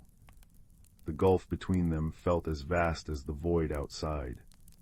A shared crisis, the dust storm. Their tense standoff was shattered by a violent shudder that rocked the Stardust Weaver. Alarm klaxons blared, harsh and jarring. Kale scrambled to the main viewer. A massive ionic dust storm, invisible on standard sensors until it was too late, had engulfed them. Gritty particles charged with destructive energy scoured the hull. Lights flickered, systems screamed warnings. Primary thrusters failed. Life support fluctuated. Panic and emotion Kale usually suppressed clawed at his throat. This storm could rip the ship apart. Bry huddled in their organic pod, fronds blazing with terrified scarlet light, the melodic chimes replaced by frantic, discordant shrieks. The small seed pod pulsed erratically. Kale fought the instinct to dismiss Bry as another problem. Protocol was useless here. He needed solutions. He noticed Bry clutching the seed pod desperately. Important, he yelled over the din, pointing at it. Bry nodded frantically, emitting a complex pattern of green and blue light that the translator rendered as life, future, home. Understanding flickered. It wasn't just a trinket, it was vital. Kale pointed to Bry, then to the reinforced storage locker near his workbench, the safest place on the ship. Go, safe there, protect life. He mimed holding something precious. Bry hesitated for only a second, reading the urgency in Kale's posture, the genuine concern cutting through the fear. They scrambled towards the locker, their pod held close. Kale slammed the locker shut just as a power surge blew out the main lighting, plunging the bridge into near darkness, lit only by emergency strips and the frantic glow of failing consoles. Mutual support, beyond words. Working in the dim, chaotic gloom, Kale realized the storm was overloading the ship's energy matrix. He needed to manually reroute power through secondary conduits, but the access panel was deep in the lower decks, where the dust infiltration was worst. His environmental suit was damaged. The charged dust would be agonizing, potentially lethal, to his organic parts. He slumped against the console, despair washing over him. The logical conclusion was grim. Then a soft, persistent glow caught his eye. Bry had cautiously emerged from the locker. Their fronds pulsed with a gentle, steady golden light, illuminating the immediate area. They approached Kale, radiating a sense of calm inquiry. They pointed towards the access hatch leading below, then back at Kale, tilting their head. Kale explained the problem tersely, using gestures and the translator's broken output. Power broken, need fix below, dust, bad, hurt Kale. Bry studied him, then their fronds shifted. They extended a slender hand. Where their fingers touched Kale's arm, a remarkable warmth spread, not heat, but a soothing, protective energy. The prickling sensation of the charged dust in the air lessened noticeably around the point of contact. Bry emitted a series of soft, reassuring chimes and a pattern of deep green light. Protect together. Astonished, Kale realized Bry was offering a shield, a bioenergy field, generated by their connection to life forces. It wouldn't last forever, but it might be enough. Trust, a feeling entirely new in this context, bloomed within him. He nodded. Together. Bry kept one hand lightly touching Kale's shoulder as they navigated the treacherous lower decks. The golden light from Bry's fronds cut through the gloom, revealing sparking wires and swirling dust motes. Kale felt the protective field like a warm cloak, deflecting the worst of the ionic charge. He worked swiftly, his hands steady despite the chaos, rerouting conduits with Bry as his steadfast, glowing anchor. Bry watched intently, their light patterns shifting in concentration, seemingly understanding the flow of energy Kale manipulated. Moments of understanding, treasures shared. Back on the bridge, power stabilized, the storm's fury lessening. Exhausted but alive, they sat on the floor, the only light coming from Bry's softly pulsing fronds and the steady glow of the seed pod, now resting safely between them. The silence was comfortable now, not strained. Kale, moved by an impulse he didn't fully understand, reached into his tool belt. He pulled out his most prized possession, not a complex circuit, but a simple, smooth river stone he'd found on a rare planetary shore leave. It was cool to the touch, worn by time and water, utterly illogical, yet he found its solidity calming. He held it out to Bry. "Treasure," he said simply. Bry's eyes widened. They carefully took the stone, their fronds shimmering with a spectrum of soft blues and purples, wonder, appreciation. They held it gently, feeling its weight and texture. Then Bry carefully placed the glowing seed pod beside the stone. They touched the pod, then Kale, then the stone, emitting a complex melody of chimes. The translator, perhaps finally catching up, offered life, strength, memory, connection, friends. Kale felt a warmth spread through him that had nothing to do with Bry's energy field. He looked at the stone, symbolizing enduring strength and the beauty of nature's slow work, and the seed pod, symbolizing fragile, precious life and the hope of a future home. Side by side, they made perfect, unexpected sense. He smiled, a genuine, unguarded expression. "Yes," he said, his voice thick with an emotion he finally recognized. "Friends. Resolution, the garden of understanding." Kale didn't take Bry straight back to Xylos. He rerouted the Stardust Weaver. He used his skills not just for scrap, but to carefully construct a small, pressurized biodome in the ship's cargo bay. He replicated Xylosian soil composition, installed gentle spectrum lights, and regulated humidity. Bry, with tears like dewdrops glistening in their luminous eyes, a sign of profound joy, Kale now knew, planted their precious seed pod in the center. Days turned into weeks. Kale learned to read Bry's light language, the calming blues, the excited yellows, the deep greens of contentment. He learned the stories Bry told through touch, sharing memories stored in the growing plants of their small garden, memories of vast, singing forests and gentle rains. Bry learned about Veridia, not just its cold metal, but its intricate beauty, the logic that built wonders, and Kale's quiet yearning for connection. They learned Viridian Standard, their chimes now forming hesitant but clear words.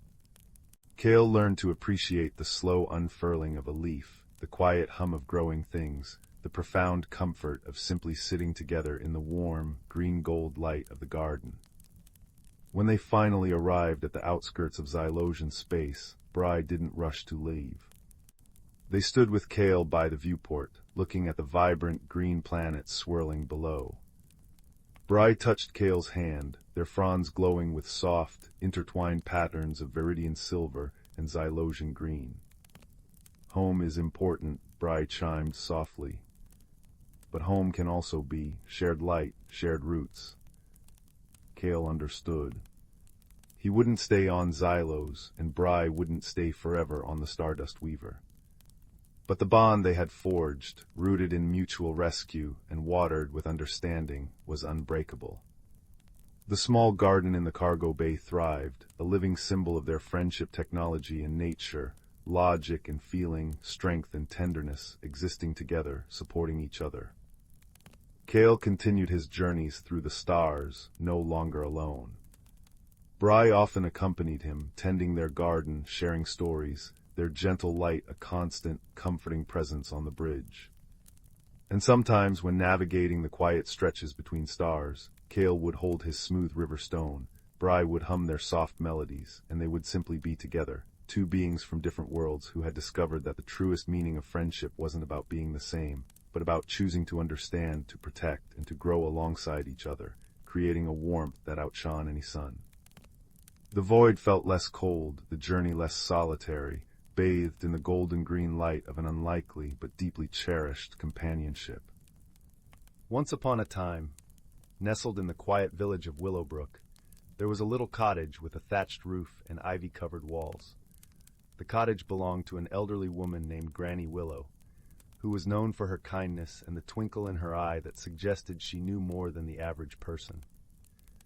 But the real secret of Granny Willow's cottage was not the woman herself, but a simple, unassuming object that lay amidst her collection of trinkets, a silver spoon. This spoon was unlike any other.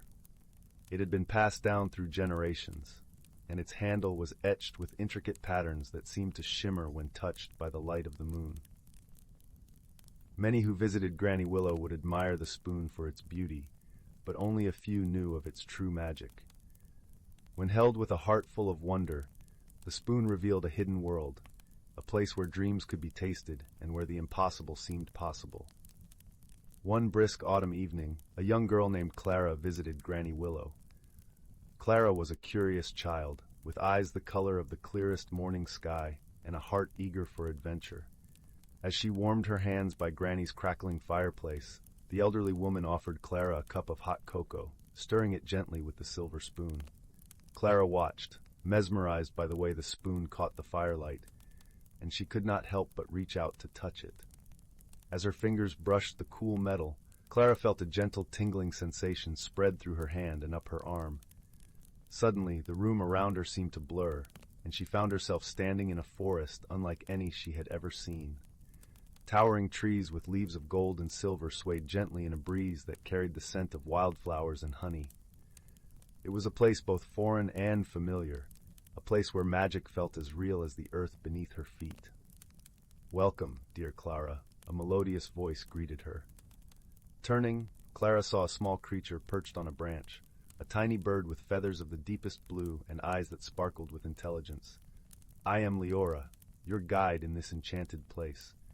Clara marveled at the bird, her heart swelling with excitement and curiosity.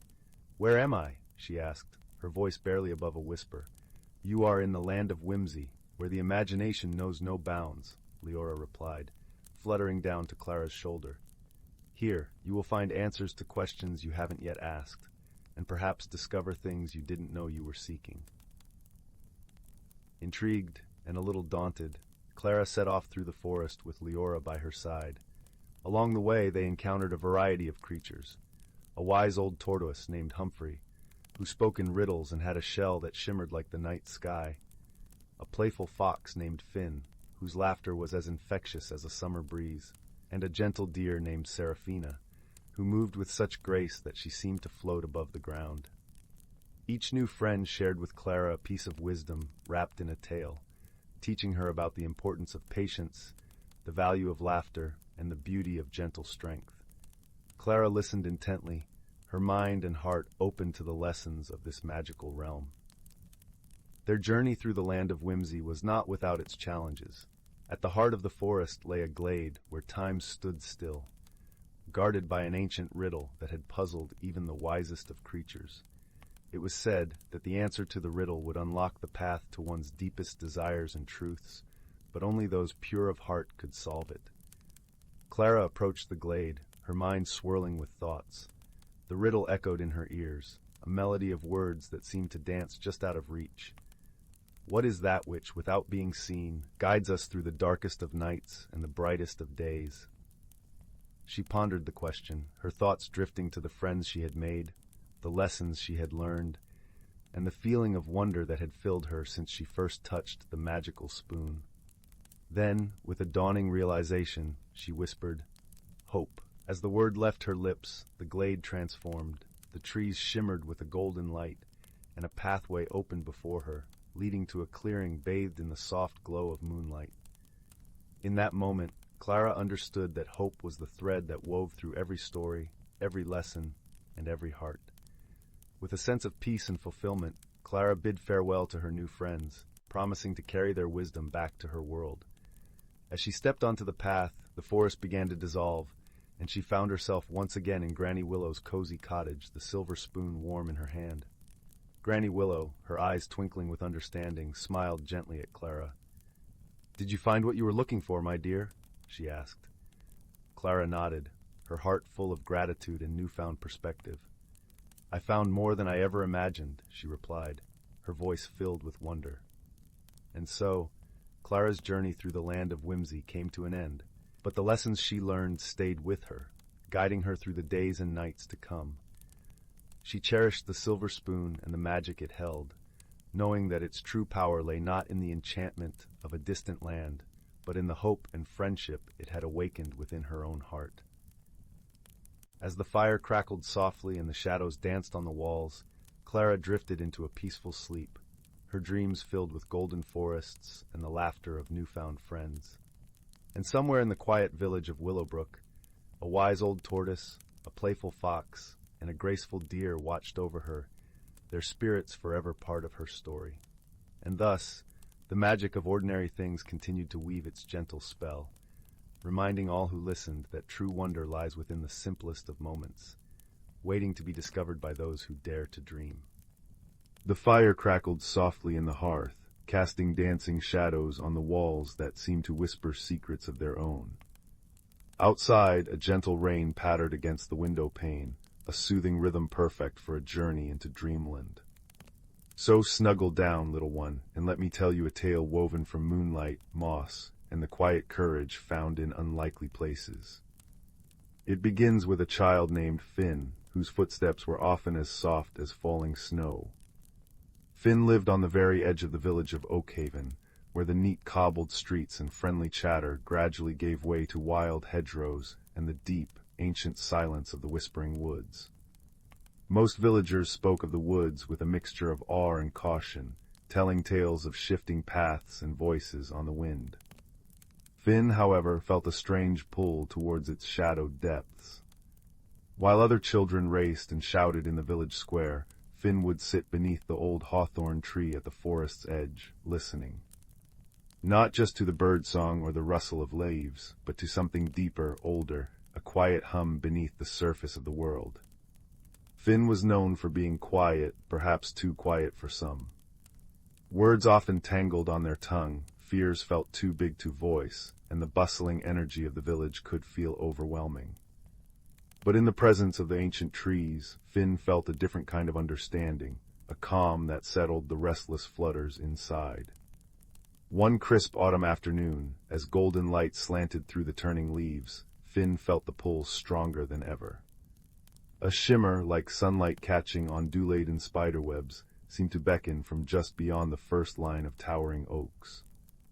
Taking a deep breath of the damp, earthy air, Finn stepped off the familiar path and into the embrace of the whispering woods. The change was immediate. The village sounds vanished, replaced by the deep hush of the forest floor, muffled by centuries of fallen leaves. Sunlight filtered down in dusty shafts, illuminating motes dancing in the air. The air smelled richly of decaying wood, damp moss, and something sweet and wild, perhaps hidden berries. Finn walked slowly, fingertips brushing rough bark, ears straining. And then they heard it. Not a whisper, but a soft, rhythmic thrumming, like a tiny heartbeat echoing from the roots of a colossal ancient willow tree whose branches wept silvery green tears down to the forest floor. Drawn by the sound, Finn crept closer. Beneath a curtain of trailing willow fronds, nestled amongst velvety mosses green as emeralds, lay a stone. But this was no ordinary river pebble. It was smooth and cool to the touch, about the size of Finn's palm, and seemed to be made of swirling, translucent blues and grays, like captured storm clouds or deep ocean water. And it pulsed with a soft, internal light, synchronized with the gentle thrumming sound. Hesitantly, Finn reached out and picked it up. The stone felt alive in their hand, warm and vibrating faintly. The thrumming intensified slightly, and then, clear as a belt chime in the silence, Finn heard a sound within their own mind. Not words exactly, but a feeling, a sensation, lost, alone, afraid. Finn gasped, nearly dropping the stone. It wasn't speaking, it was feeling, and projecting that feeling directly into Finn's awareness. The stone radiated a profound, aching loneliness mixed with a deep-seated fear. Finn clutched it gently, instinctively wanting to soothe it. "It's all right," Finn murmured aloud, their own voice startlingly loud in the quiet. "You're not alone now." The stone's pulse seemed to steady, the blue light softening from a stormy gray to a calmer, twilight hue. The feeling of fear lessened, replaced by a tentative flicker of hope. Help. The feeling seemed to ask. Finn knew they couldn't leave the stone. Its sadness was too palpable. But what could they do? Where did it belong? As they pondered, holding the warm, pulsing stone, a gruff voice broke the silence. "HMPH found the murmuring stone, have you?" Finn whirled around. Standing just outside the willow's curtain, silhouetted against the dappled light, was a creature unlike any Finn had seen up close. It was a badger, but enormous, standing nearly as tall as Finn's waist. His fur was thick and grizzled, black and white stripes bowled across his powerful shoulders and face. His eyes, however, were deep brown and surprisingly intelligent, though currently narrowed in a skeptical glare. He held himself with a weary dignity, one paw slightly raised as if ready to retreat. Finn froze, heart pounding. Badgers were known to be reclusive and fiercely territorial. This one looked formidable. The stone in Finn's hand pulsed a brief flare of alarm. The badger sniffed the air. "Put it back," he rumbled, his voice gravelly but not unkind. "Trouble follows that stone, always has." Finn found their voice, small but steady. It feels lost and scared. I couldn't leave it." The badger tilted his head, his dark eyes studying Finn intently. "Lost, scared, probably, been missing near a moon cycle. Caused quite a stir, its absence did, through the deep glade off balance." He took a cautious step closer.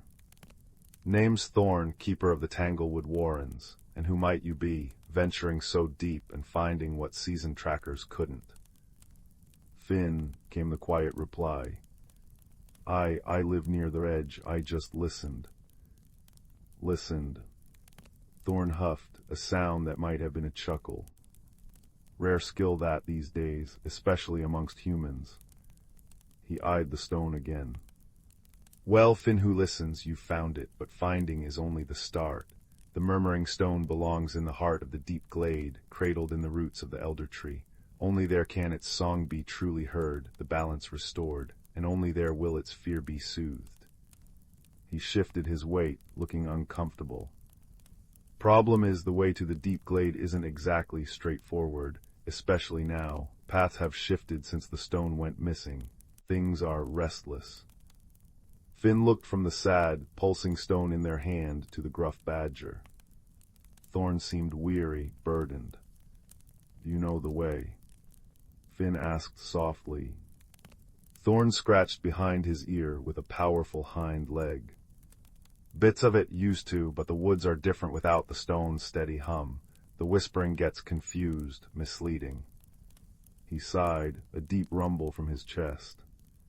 "Truth be told, young listener, I could use an extra pair of ears. Sharp ones. Mine aren't what they used to be. In the woods, they whisper tricks sometimes." He looked almost embarrassed to admit it. "And that stone, it seems to trust you. Might behave better for you than it would for a grumpy old badger." An unexpected warmth bloomed in Finn's chest. This gruff, intimidating creature was asking for their help. Because Finn listened. It was the first time their quiet nature felt like a strength, not a shortcoming. Finn looked down at the murmuring stone. It pulsed a soft, steady blue, the feeling of fear replaced by a quiet thrum of curiosity directed at Thorn. "Friend," it seemed to ask Finn. Finn nodded, meeting Thorn's gaze. "I'll help. We'll take it home." Thorn gave a curt nod, a flicker of relief in his deep eyes. "Right then, stay close, step where I step, and listen, Finn. Listen with more than your ears. The woods will try to guide us, but they speak in riddles and rustles. The stone might help too if it senses the true path." He turned, his powerful body moving with surprising quietness. "This way towards the Singing Creek, or where it should be." Their journey began under the shifting canopy. Thorn moved with the sure-footed grace of the forest-born, pausing often to sniff the air, taste the wind, and press a paw to the mossy ground, feeling for vibrations Finn couldn't perceive. Finn followed the murmuring stone held securely but not tightly, a warm, comforting weight. They tried to do as Thorn asked, listening. Not just to the obvious sounds, the chirp of crickets, the distant call of a wood pigeon, the sigh of the wind in the treetops, but to the subtler layers. The way the leaves rustled differently over a hidden burrow. The almost imperceptible hum of insects deep in the bark of an ancient beech. The faint trickle of water that seemed to come from everywhere and nowhere. At one point, Thorn stopped abruptly at a fork in the barely visible trail. One path sloped gently downwards, dappled with inviting sunlight. The other wound upwards into deeper, shadowed ferns. Thorn sniffed both paths, his brow furrowed. Sunny path smells sweet, too sweet, like honeysuckle out of season. The shadowed path, damp earth, stone, more likely towards the creek bed. He sounded unsure. Finn closed their eyes, focusing. The sunny path did smell sweet, cloyingly so. But beneath it, Finn caught a faint, acrid tang, like something decaying. The shadowed path smelled cool and clean, like wet stone and ferns. And then the murmuring stone pulsed gently. A soft image formed in Finn's mind, not a picture, but a sensation. Cool, clear water running over smooth pebbles, accompanied by a feeling of rightness associated with the shadowed path. "The shadowed path," Finn whispered, opening their eyes. "The stone, it feels the water, the cool, clean water." Thorn looked sharply at Finn, then at the stone, then back at the shadowed path. He took a deep sniff, concentrating. "HMPH, you might be right, listener. My nose is full of that blasted false sweetness. Clever trick." He grunted, a sound that held a hint of newfound respect. "Lead on then, but carefully." The shadowed path was indeed damp and cool, winding between moss-covered boulders and giant ferns that brushed their shoulders. The air grew heavier, filled with the scent of damp earth and rich decay. Soon the sound of water grew clearer, not the gentle singing Thorn expected, but a frantic, gurgling rush. They emerged onto the bank of the Singing Creek, but it was a creek transformed. Instead of its usual clear, chuckling flow, the water was choked with fallen branches, leaves, and thick, choking weeds. It surged angrily against the blockage, its song distorted into a frustrated roar. On the opposite bank, watching the chaos with large, mournful eyes, stood a young roe deer, her flanks heaving as if she'd been trying to cross. Great roots and burrows, Thorn muttered. No wonder the woods are restless, the creek's song is strangled. He surveyed the blockage, a tangle of storm-felled branches and dense water reeds. This wasn't here before, must have happened during the last big wind when the stone was missing. Its balance keeps the flows true, even the water flows. The young deer spotted them and let out a soft, distressed bleat. She needed to cross to reach her family, Finn realized, sensing her anxiety as clearly as they sensed the stone's emotions. We need to clear it, Finn said, the urgency cutting through their usual hesitation.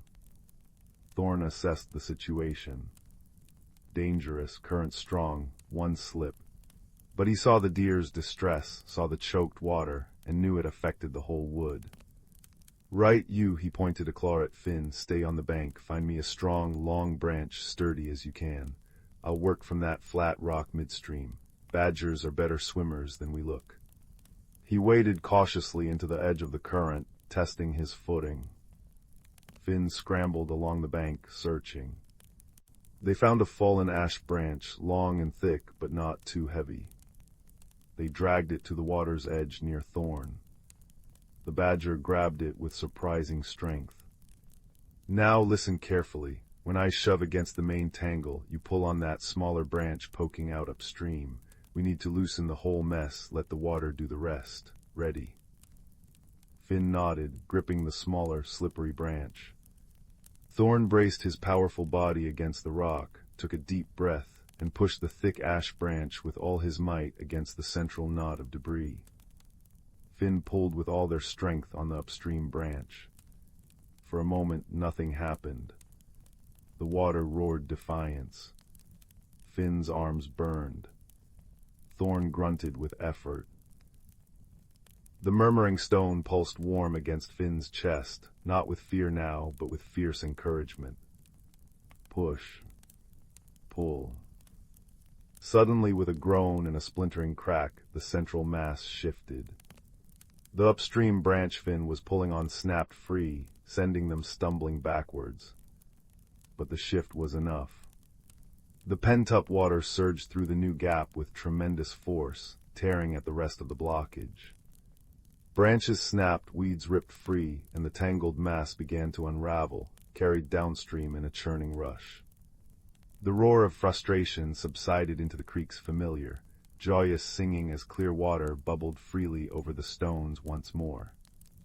Thorn hauled himself back onto the bank, dripping and panting, but his eyes gleamed. Well done, Finn, you've got a strong pull in you. He shook himself vigorously, sending droplets flying. The young deer didn't hesitate. With a graceful leap, she bounded across the newly cleared creek, pausing on the far bank to dip her head towards Finn and Thorn in clear thanks before disappearing into the ferns. A sense of profound relief washed over the little clearing. The air felt lighter, cleaner. Even the sunlight seemed brighter. The murmuring stone pulsed a warm, golden light, radiating pure, wordless gratitude. As they continued, the forest seemed to breathe easier around them. The whispering woods felt less confused, more welcoming. Birdsong seemed clearer, the rustling leaves more melodic. Thorn navigated with more confidence, occasionally pointing out landmarks Finn would never have noticed: a lightning-struck oak shaped like a pointing finger, a ring of unusually red toadstools, a mossy boulder carved with faint, ancient spirals only visible at a certain angle. The murmuring stone became their guide in subtle ways. When paths diverged, Finn would close their eyes, feel the stone's gentle pulse, and sense a direction not through sight, but through a feeling of resonance, like a quiet chime growing stronger. This way feels deeper, older, calmer. They learned to interpret its gentle glows, blue for calm, gold for warmth or rightness, a soft green for growing things, and a very faint, quick purple flicker when Thorn was about to stumble over a hidden root, allowing Finn to call out a warning just in time. Thorn, in turn, shared his deep knowledge of the woods, which berries were safe, how to find the sweetest underground springs, the stories whispered by different types of bark. He spoke of the deep glade as a place of ancient peace, where the oldest trees held counsel, and the murmuring stone's song harmonized with the heartbeat of the earth itself. Their friendship grew with each mile, an unspoken bond forged in shared purpose and quiet understanding. Thorn's gruffness softened into a dry wit and a protective presence. Finn found their voice more often, asking questions, sharing observations, their initial timidity replaced by a quiet confidence born of being truly heard and trusted. As twilight began to paint the sky in hues of lavender and apricot, the woods changed again. The trees grew even taller, their trunks wider than cottages, draped in curtains of silvery gray lichen that glowed faintly in the dimming light. The air hummed with a deeper, more resonant energy. Fireflies, larger and brighter than any Finn had seen, blinked like tiny, wandering stars amongst the ferns. The ground felt springy and alive beneath their feet. "We're close," Thorn murmured, his voice filled with awe. "The whispering is clearer here. It welcomes the stone back." He paused before a wall of dense, intertwined holly bushes, their dark green leaves glossy and sharp. "The entrance is here, but it only opens for those who belong, or those bearing what belongs." Finn stepped forward, the murmuring stone held out before them. It pulsed with a strong, steady light, no longer blue or gold, but a pure, brilliant white. As the light touched the holly wall, the branches seemed to shimmer. They didn't move aside, but became less solid. Finn could see through them into a space beyond that glowed with its own soft, ethereal light. Taking a deep breath, Finn walked forward. The holly branches offered no resistance, passing through Finn and Thorn like insubstantial mist. They stepped into the deep glade. It took Finn's breath away. They stood in a vast, circular clearing carpeted with moss so thick and soft it looked like green velvet.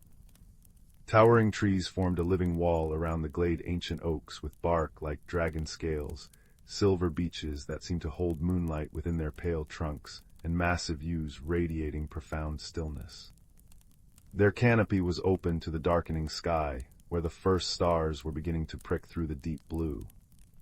In the very center of the glade stood the elder tree. It wasn't the tallest, but it was by far the oldest, its trunk vast and gnarled, roots spreading out like the limbs of a slumbering giant, cradling a hollow at its base that glowed with a soft, inviting light. The air vibrated with a deep, harmonious hum, the combined song of ancient trees. But beneath it, Finn could feel a discordant note, a thread of sadness and incompleteness. It was the missing song of the stone. All around the edges of the clearing, watching them with quiet, luminous eyes, were the creatures of the deep glade. Finn saw foxes with coats like spun moonlight, owls with eyes like liquid amber, stoats as white as snow, and rabbits whose fur shimmered with a faint iridescence. There were others too, shapes glimpsed in the dappled shadows, near the giant roots perhaps the shy tree spirits Thorn had mentioned in passing. They watched, silent and expectant. Thorn dipped his head in a deep, respectful bow. Finn felt suddenly small, but the warm pulse of the stone in their hand gave them courage. They walked slowly, reverently, across the mossy floor towards the elder tree. The discordant note in the glade's song grew stronger, a palpable yearning. As Finn approached the root hollow, the murmuring stone began to vibrate, its white light flaring brilliantly. It wasn't afraid, it was yearning. Finn knelt before the hollow. The space within the roots was lined with luminous moss and smooth, water-worn stones. It felt like a cradle waiting. Gently, Finn placed the murmuring stone into the heart of the hollow. The moment the stone touched the luminous moss, a profound change swept through the deep glade. The stone's pure white light flared, then softened, merging seamlessly with the glow of the elder tree's roots. The discordant note vanished, replaced by a deep, resonant chord that vibrated up through the soles of Finn's feet and into their very bones. The harmonious hum of the glade swelled, richer, fuller, more profoundly peaceful than before. It was like the forest itself was sighing in deep relief. The trees seemed to stand taller, their leaves rustling a joyful chorus. The fireflies danced in intricate, celebratory patterns. The watching creatures bowed their heads, a soft murmur of welcome rippling through them. The murmuring stone pulsed once, a wave of pure, radiant contentment washing over Finn. Home. Safe. Thank you. The feeling was overwhelming, a wave of pure, unadulterated peace and belonging. Its loneliness and fear were gone, replaced by the deep, abiding connection to the ancient heart of the woods. Finn sat back on their heels, tears pricking their eyes, not of sadness, but of awe and shared joy. Thorn padded up beside them, placing a heavy, comforting paw on Finn's shoulder. "You did it, young listener," he rumbled, his voice thick with emotion. "You brought the heart song home." They sat in silence for a long while, bathed in the combined glow of the elder tree and the stone, listening to the restored harmony of the deep glade. Finn felt a profound sense of peace settle over them, deeper than any they had ever known. The fluttering fears that often plagued them felt quiet, soothed by the ancient song. Eventually, Thorn nudged Finn gently. "The woods know the way back now. The paths will be clear. But you'll always be welcome here, Finn.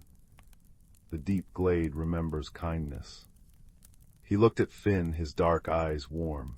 And remember, listening, truly listening, is a magic all its own. Stronger than noise, deeper than fear. The journey back through the whispering woods felt like moving through a familiar dream. The paths were clear and wide, bathed in bright moonlight that filtered through the leaves. The forest felt benevolent, protective. The rustling leaves seemed to murmur words of thanks and safe passage. Thorn walked beside Finn, his presence a solid comfort. The murmuring stone's song, now part of the forest's own heartbeat, seemed to follow them, a gentle hum beneath their feet.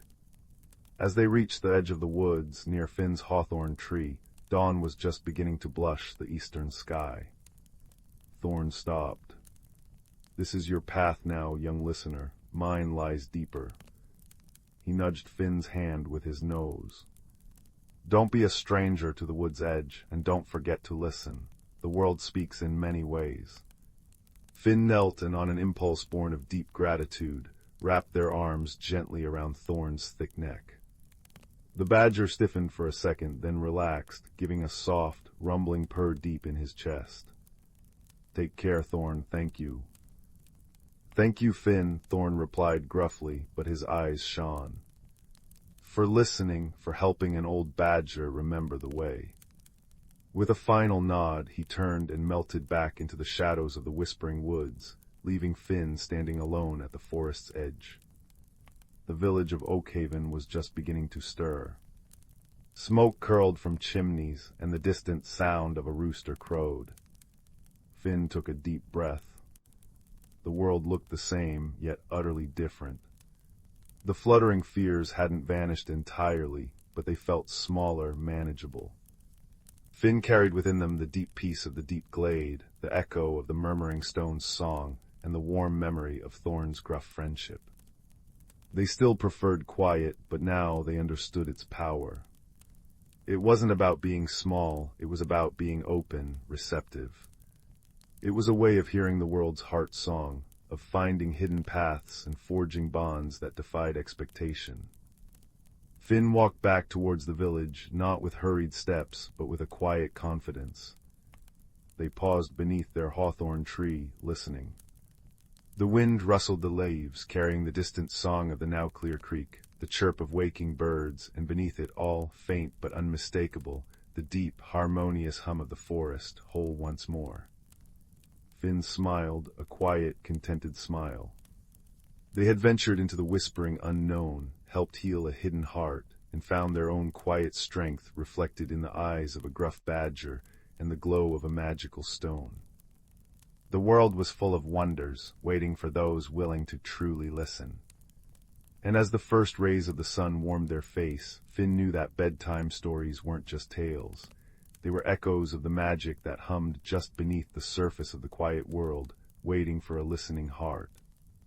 The fire crackled softly, its warmth a gentle echo of the elder tree's glow, and the last embers pulsed like a contented heart, lulling you towards peaceful dreams filled with mossy glades, steadfast friends, and the comforting hum of a world restored. Sleep well, little listener. Sleep well. In a quaint village nestled between the lush, rolling hills and a gentle stream that sang softly as it wound its way through the countryside, there lived a young woman named Linnea. Her home was a modest cottage, its roof adorned with moss and ivy, and its windows framed by cheerful boxes bursting with lavender and daisies. Linnea was known for her kind heart and gentle spirit, yet she was often troubled by the winds of change that seemed to blow ever stronger in her life. Each morning she would awaken to the sweet melody of birdsong, the air alive with the scent of dew-kissed grass and blooming wildflowers. But beneath this serene surface, Linnea felt an unease growing within her, like a vine creeping through her soul.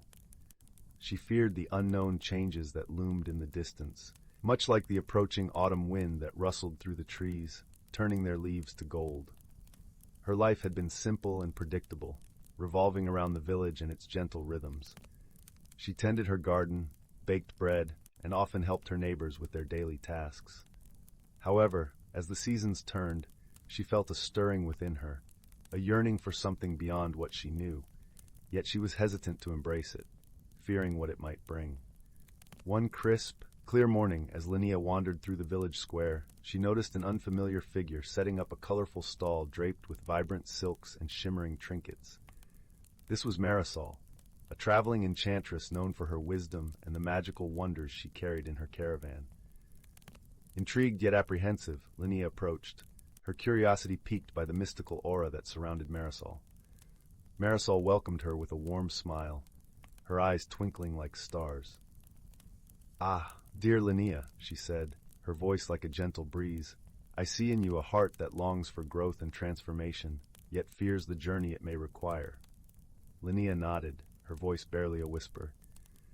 "I feel something inside me changing, but I don't know what to do. How can I embrace what I don't understand?" With a knowing look, Marisol reached beneath her counter and retrieved a small, intricately carved box.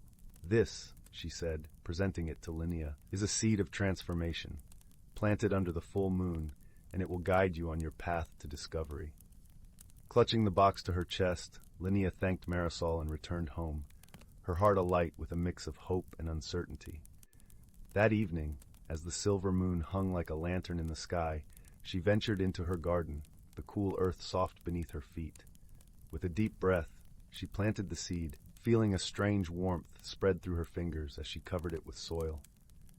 In the days that followed, Linnea tended the spot with care, watering it with love and anticipation. Slowly, a delicate sprout emerged, its leaves unfurling like tiny green hands reaching for the sky. As it grew, Linnea found herself drawn into a world of wonder, for the plant was unlike any she had ever seen, its petals shimmering with colors that danced in the sunlight.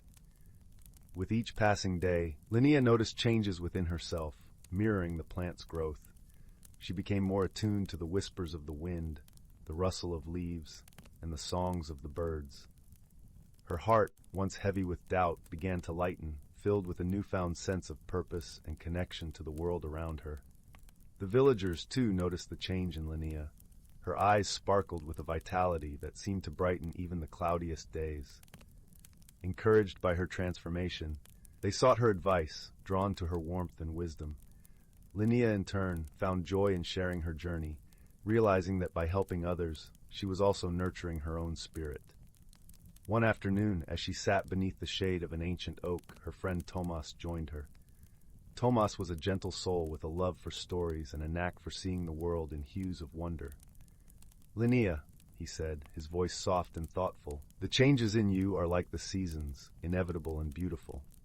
You've learned to dance with them, and that is the true magic. Linnea smiled, her heart swelling with gratitude. "The seed Marisol gave me was just the beginning," she replied. "It taught me that change is not something to fear, but to embrace. Every leaf that falls, every blossom that blooms, carries a lesson if we're willing to listen." As the seasons continued to turn, Linnea's garden flourished, a testament to her journey of growth and self-discovery. She had learned that change, like the gentle flow of the stream, could lead to new and wondrous places. Her fears had dissolved like morning mist, replaced by a deep-seated belief in the beauty of life's ever-unfolding path. And so, in the heart of the village where magic and wisdom mingled beneath the starlit sky, Linnea found her place. She had become a beacon of hope, reminding all those around her that the most profound transformations often begin with a single, daring step into the unknown. As the sun set over the hills, painting the sky with hues of lavender and rose, Linnea stood in her garden, surrounded by the soft hum of twilight. She whispered a silent thank you to Marisol and the seed that had set her on this path of discovery, for in the gentle embrace of nature and the kindness of others, she had found the courage to grow, to change, and to truly become herself. And so, dear reader, as you drift into the gentle embrace of sleep, remember that, like Linnea, you too can find magic in the changes life brings. For every challenge holds the promise of growth, and every ending is but the beginning of a new and wondrous journey.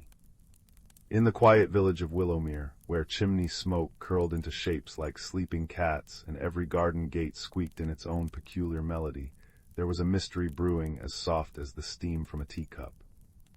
It began on a crisp autumn evening when young Milo, the clockmaker's apprentice, noticed something odd. The village sundial, which had always pointed faithfully to the sun's position, now spun lazily clockwise every time a cloud passed overhead. By the next morning, whispers fluttered through the cobblestone lanes like autumn leaves. Baker's bread turned lavender overnight, the mill pond rippled in perfect geometric patterns, and every third stair in the library staircase had gone mysteriously silent underfoot. Milo, a boy with a mop of chestnut hair and a pocket watch that ticked in time with his curiosity, decided to investigate. His first clue came from old Mrs. Thistledown, the village knitter, who claimed her yarn had begun knitting itself into tiny sweaters for the mice in the walls. "It's not mischief," she insisted, her silver needles clacking like crickets. "It's lonely magic, like something's trying to talk but doesn't know the words." Guided by the scent of cinnamon drifting from the hearth of the village's wise apothecary, Master Corwin, Milo found himself in a cozy shop where jars of starlight and dried thunder hummed on shelves. Corwin, a man whose beard seemed to hold constellations in its tangles, listened gravely. "Magic always has a reason," he murmured, stirring a copper pot of soup that smelled like forgiveness. "Look for patterns, lad. Even whispers leave footprints." The next day Milo noticed the anomalies followed a rhythm. The sundial spun fastest at noon, the bread turned lavender only when the wind blew east, and the library's silent stairs formed a perfect spiral. That night, under a moon the color of buttercream, he followed the trail of a glowing moth, a creature with wings like stained glass, to the edge of the whispering wood. There, beneath an ancient oak with roots like knuckles, he found a small, shivering creature, a dust hare, a rare magical being made of powdered starlight and autumn thistledown. Its ears drooped like wilted petals, and its eyes held the ache of 1,000 unsung songs. "I didn't mean to cause trouble," it hiccuped, voice like a rustling diary. "I was looking for a home. My old burrow was washed away by rains, and when I'm sad, my magic leaks." It gestured weakly to the air, where motes of its stardust swirled into shapes, a spinning sundial, a lavender loaf, a silent stare. "I just wanted someone to notice." Milo's heart folded like a well-loved letter. With Corwin's guidance, the village rallied. Children gathered acorn caps to catch the dust hare's runaway magic, weavers spun a nest from thistle silk, and the baker crafted a honeycake steeped in welcome. On the night of the harvest moon, the dust hare, now named Pippin, burrowed into its new home beneath the oak, its magic settling into gentle hums that made the sundial chime at noon and the library stairs sing lullabies. Years later, travelers would remark on Willowmere's enchantments, clocks that ticked in haiku, bread that tasted like cherished memories, and stairs that carried tired feet like a mother's arms. But the villagers simply smiled, sipping cider by firesides, and said, "The best magic isn't in the wonders you see, it's in the listening." And in the heart of the whispering wood, under an oak tree that glowed softly on lonely nights, a little creature who'd once been lost sighed contentedly, its stardust weaving dreams for every soul who'd learned to hear the world's quietest, kindest whispers. Deep in the whispering woods, where trees hummed lullabies and streams giggled over polished stones, lay the village of Twinkle Hollow. Its cottages nestled inside toadstools with candy-striped roofs, and cobblestone paths glimmered with crushed stardust. Here lived Pip, a sparrow-sized boy with ears that wiggled when he was excited, and pockets always full of talking acorns. His best friend was Fig, a bashful badger who wore a waistcoat embroidered with snoozing snails and sneezed clouds of glitter when surprised. One dewy morning, Pip discovered the village's heart, the gleaming gear garden, in disarray. Giant clockwork sunflowers drooped, their petals rusted shut. The giggling gears that powered Twinkle Hollow's twilight dances lay silent, coated in sticky, purple goo. Without their nightly waltz, the fireflies couldn't weave their luminous stories across the sky, and gloom settled like a damp quilt. Fig sneezed a nervous puff of silver glitter. "Oh crumbs, the Moonberry Festival is tomorrow. Without the gears, the fireflies' ballet will be a soggy pancake." Pip's ears did a frantic jig. "Fear not, Fig, we'll find the source of this gummy gloom." Their quest began at the Sugar Spruce Library, run by Mistress Nettle, a tortoise with a monocle and a hat made of teapots. She tapped a map with her cane. "The goo comes from the sorrowful swamp, dear beans, but beware, it's guarded by the moat monster, who sighs so deeply he blows his own hat off." Armed with feather dusters for tickling troubles away, and jars of Fig's sneeze glitter, guaranteed to spark giggles, they tiptoed into the swamp. Trees wept caramel tears, and the air smelled of forgotten birthdays. There sat the moat monster, a shaggy, blue-furred creature with rain clouds for eyebrows, sobbing into a puddle. Each tear splashed as sticky purple goo. "Nobody likes my lullabies," he wailed, accidentally inhaling a passing butterfly. Pip's ears wiggled merrily. "Why, we adore music. Sing for us." The moat monster hiccuped, then crooned a tune so off-key, frogs covered their ears. But Pip and Fig applauded wildly. "Bravo, encore." Encouraged, the monster belted out a ballad, his tears turning clear and sweet as lemonade. The goo vanished. "You're brilliant." Fig cheered, sneezing a rainbow over the swamp. Flowers burst into bloom, singing backup. Back in Twinkle Hollow, the gears whirred to life, spinning faster than ever. Pip had a twisty idea. Let's invite the moat monster to conduct the fireflies. At the festival, under a sky dusted with peach-colored stars, the monster waved a licorice baton.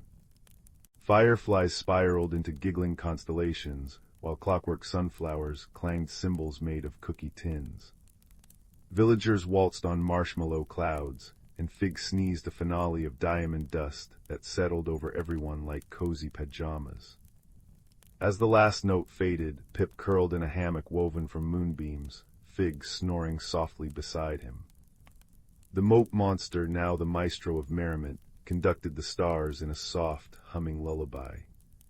Twinkle Hollow shimmered, a promise that even the bluest sighs could become songs, and friendship was the stickiest, sweetest magic of all. And with that thought, dreams bloomed like shy violets in the heart of the night.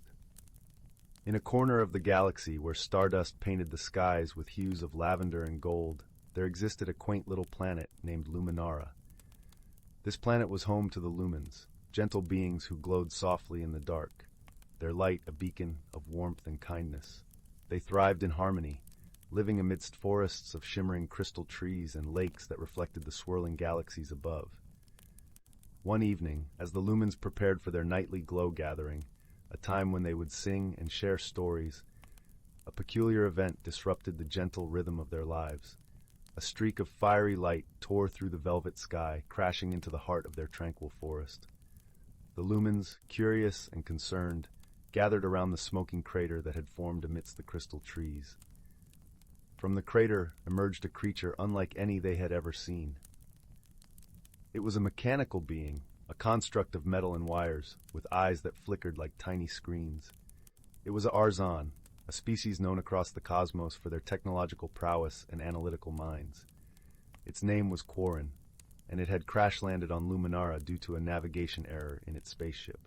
The lumens, despite their initial apprehension, approached Quarren with gentle curiosity. Their leader, a wise elder named Solara, extended a glowing hand in greeting. "Welcome, traveler," she said, her voice as soothing as a lullaby. "You are among friends here."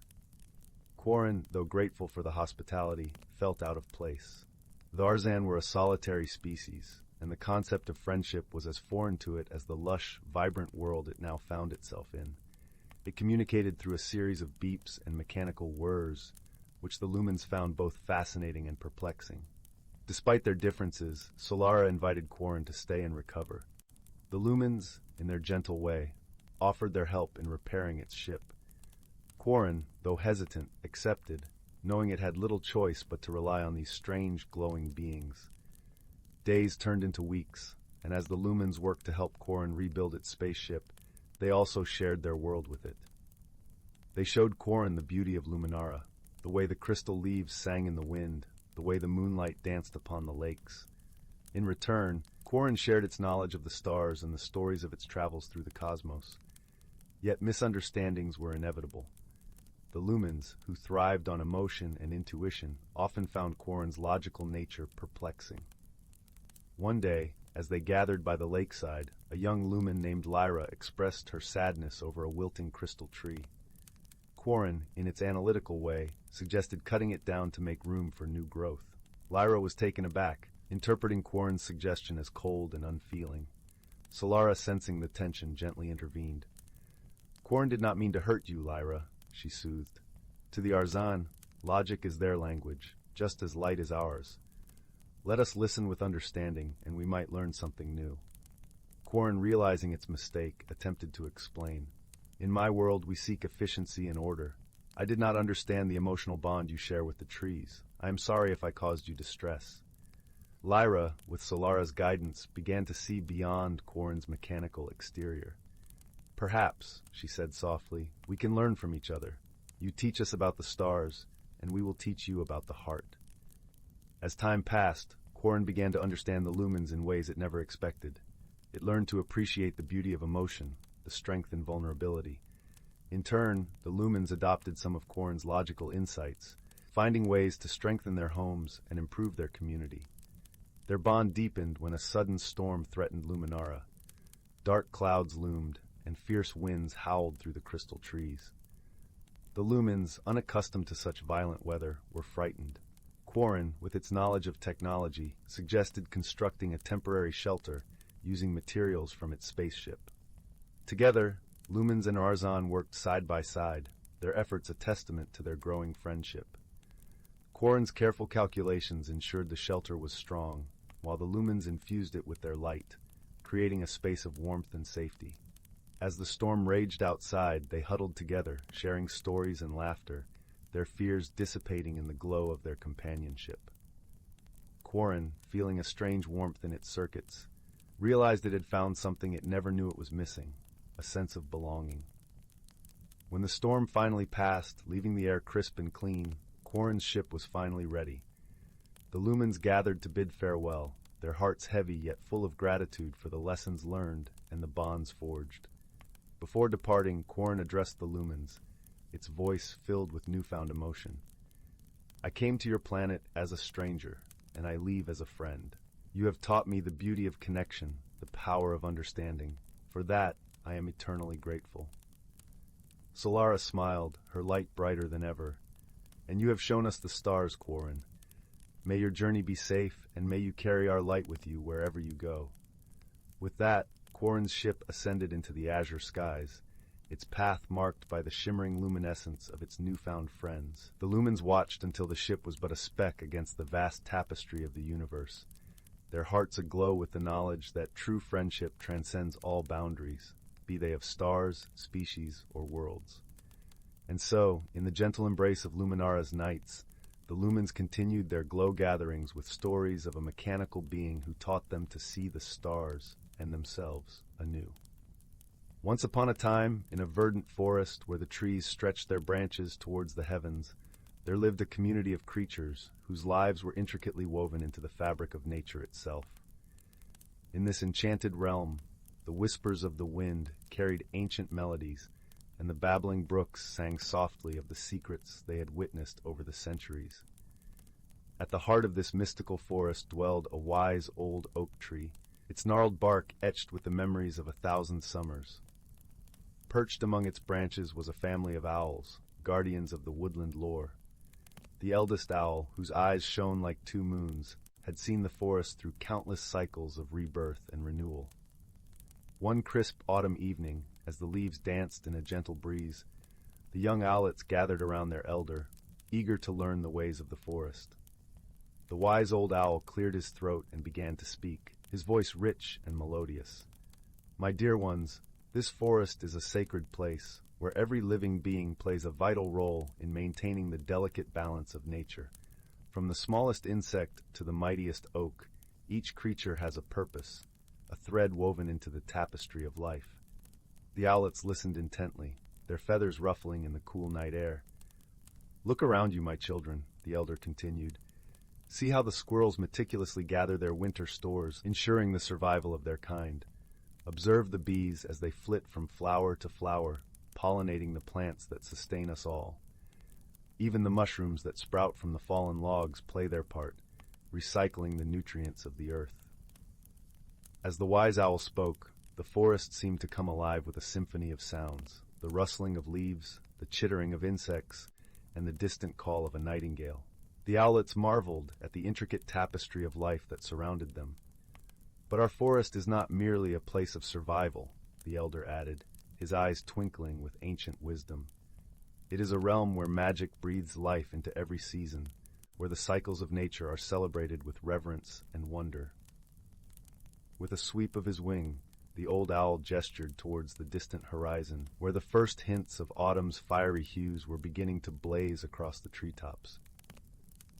As the leaves turn crimson and gold, the forest prepares for its annual slumber, embracing the chill of winter with grace and acceptance. It is during this time that the fairies gather, spinning their gossamer threads to weave blankets of warmth for the slumbering creatures. The owlets gasped in delight, for they had heard tales of the elusive fairies, but had never glimpsed their enchanting presence.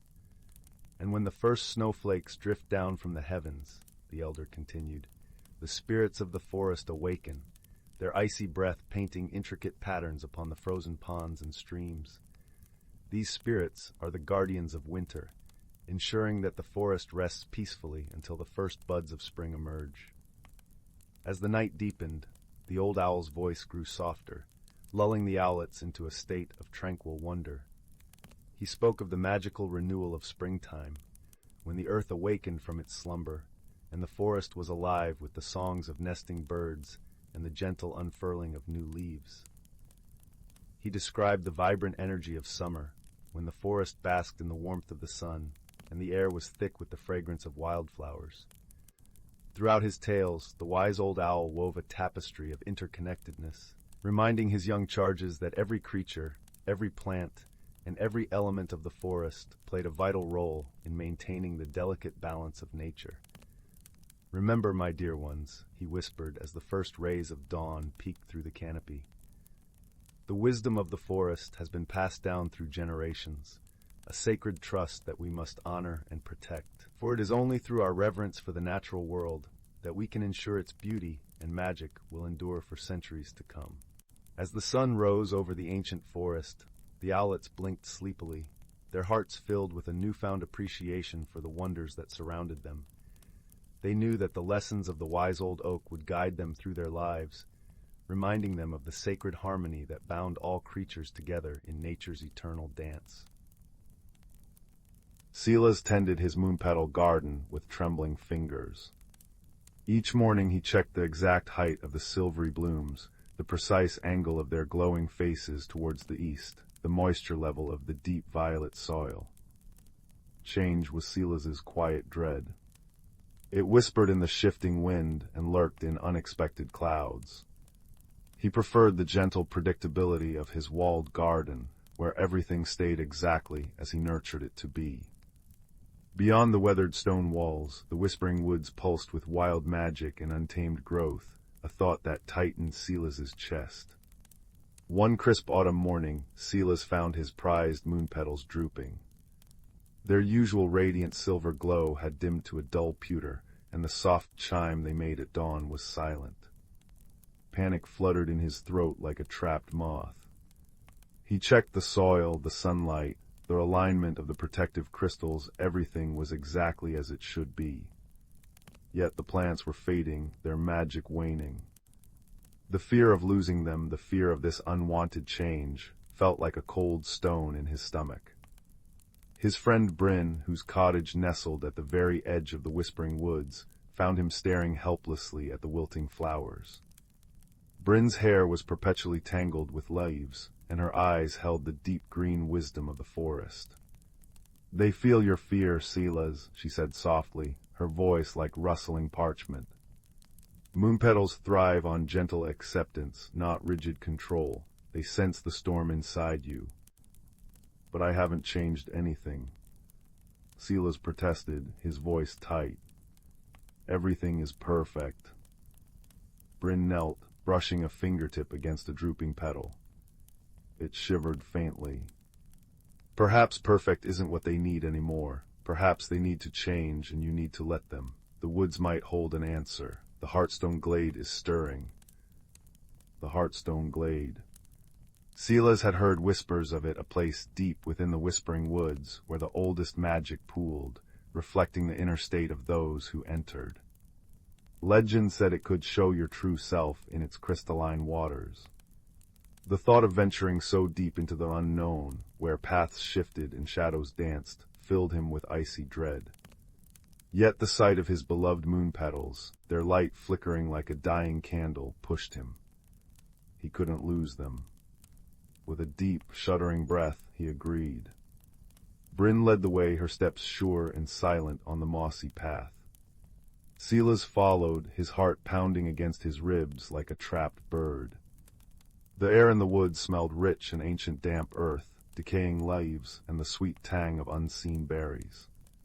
Sunlight dappled through the canopy in shifting patterns, illuminating vibrant emerald ferns and clusters of luminous blue mushrooms.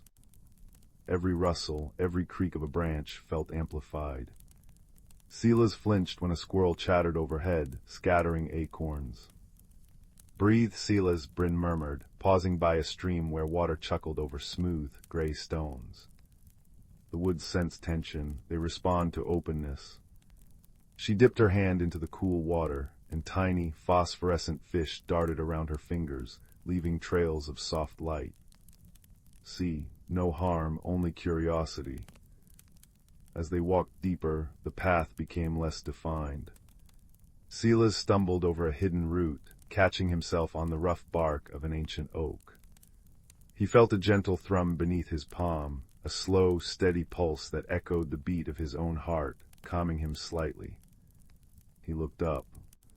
High in the branches, a figure made of woven twigs and autumn leaves watched him with eyes like polished amber. Kalen, the forest guardian, rarely seen but always present. "You carry winter in your spring," Kalen's voice whispered, not from the figure but from the rustling leaves all around. "The garden fears the wild, yet the wild nourishes the garden. Let the walls down, little caretaker. Let the light find its new shape." Silas shivered, the words resonating deep within his fear. Was his own rigidity, his terror of change, what was truly harming the moon petals? Was he the wall stifling their light? Finally, they reached the Heartstone Glade. It was a small clearing bathed in ethereal light, that seemed to emanate from the very air. In its center lay a pool of water so clear it was almost invisible, reflecting the vibrant canopy above like a perfect mirror. Ringing the pool were smooth, milky white stones that pulsed with a soft, internal light. The air hummed with a deep, resonant energy, peaceful yet profoundly alive. "Look into the waters, Silas," Bryn said, her voice barely a breath. "See what the Heartstone shows you." Trembling, Silas stepped to the edge of the pool. He saw his own reflection first, pale face etched with worry lines, eyes wide with apprehension. But as he focused, the image shimmered. He saw his walled garden, but the walls were impossibly high, thick with thorns, casting deep shadows over the moon petals within. He saw himself frantically measuring, pruning, trying to force the plants into unchanging forms, while their light dimmed under his anxious touch. The reflection shifted again, showing the whispering woods vibrant, chaotic, teeming with life in constant, beautiful flux. Vines embraced trees, flowers bloomed in unexpected bursts of color, streams changed course, and everything felt interconnected, pulsing with healthy, dynamic magic. He saw the fear in his own mirrored eyes, fear of the wildness, fear of losing control, fear of becoming something different. Tears welled in Silas's eyes, blurring the vision. The truth was undeniable. His fear wasn't protecting the garden, it was suffocating it. He had built walls not just of stone, but of rigid expectation, shutting out the very elements of growth and renewal. He sank to his knees beside the pool, the cool moss soft beneath him. "I'm afraid," he whispered, the admission carried away by the glade's gentle hum.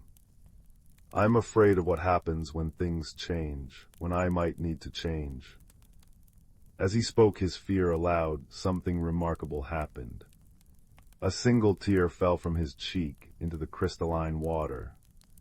Where it landed, a tiny, perfect silver flower bloomed instantly on the surface, a miniature moon petal, glowing with pure, soft light.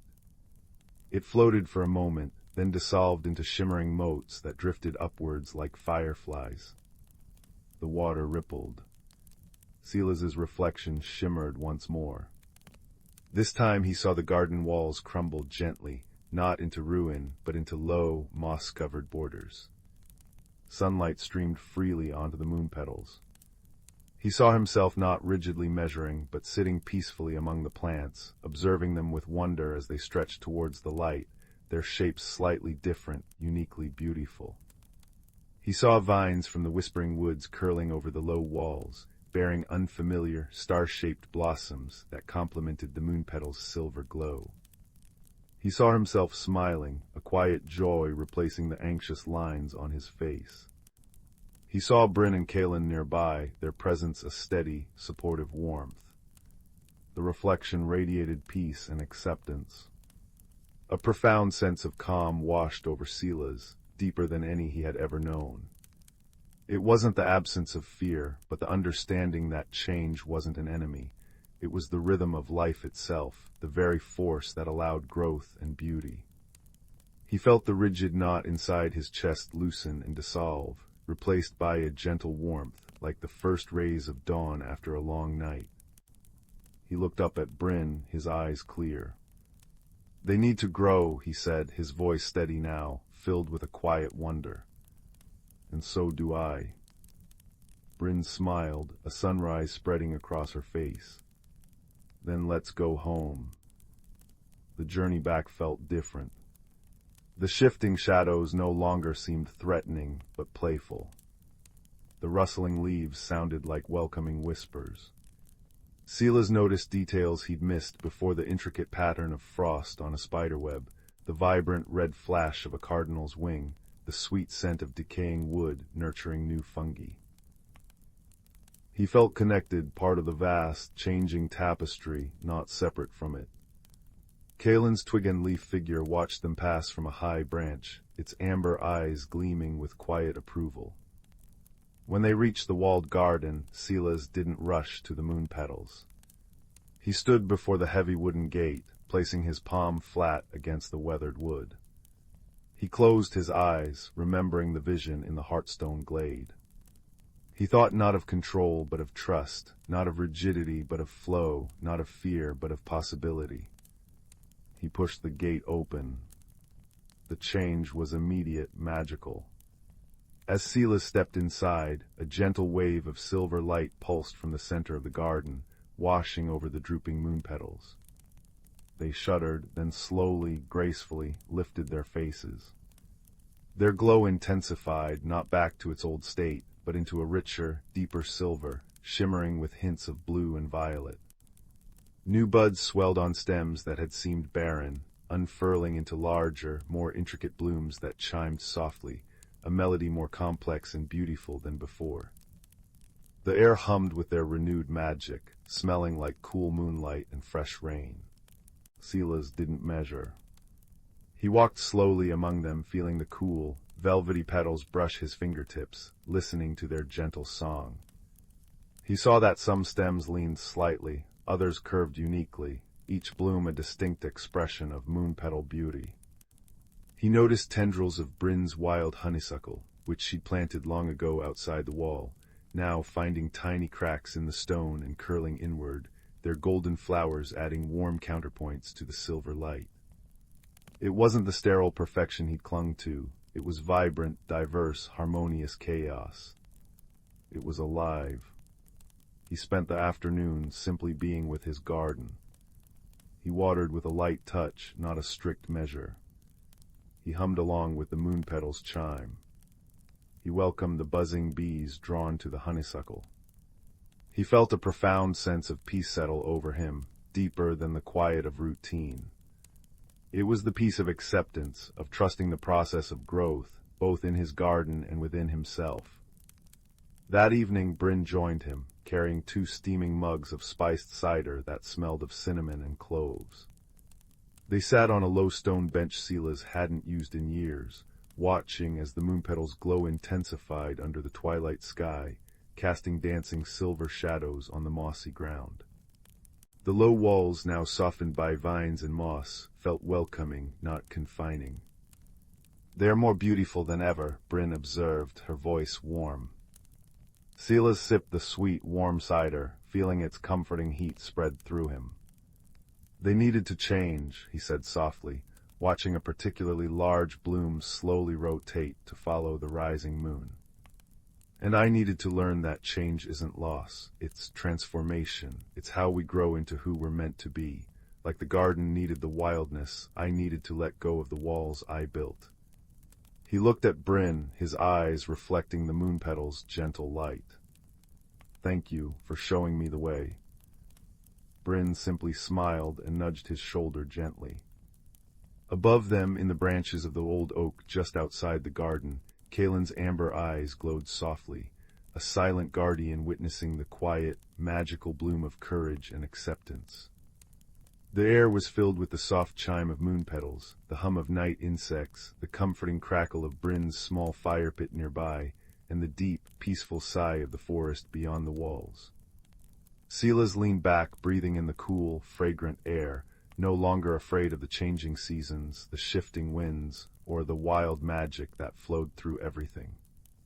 He had discovered the greatest magic of all, the courage to grow, held safe in the gentle embrace of friendship and the enduring beauty of a world forever renewing itself. The moon rose higher, bathing the transformed garden and the quiet watchers in its serene, silver light, a perfect lullaby for a heart finally at peace. The whispering woods had always hummed with secrets older than moonlight. Beneath cathedral trees whose roots cradled forgotten languages, there existed a community of creatures who wore the forest like a second skin. Moss-knitted rabbits whose fur changed with the seasons, starlight-drunk fireflies that wrote poems in the air, and badgers with maps of constellations etched into their paw pads all moved through the dappled shadows. Their world balanced on the edge of a maple leaf, precarious, beautiful, and governed by the ancient pact between the turning wheel, as they called the seasons, and the heartstone, a crystalline relic pulsing deep within the forest's core. One crisp autumn when leaves whisper, a young fox kit named Sorrel noticed the first crack in the world.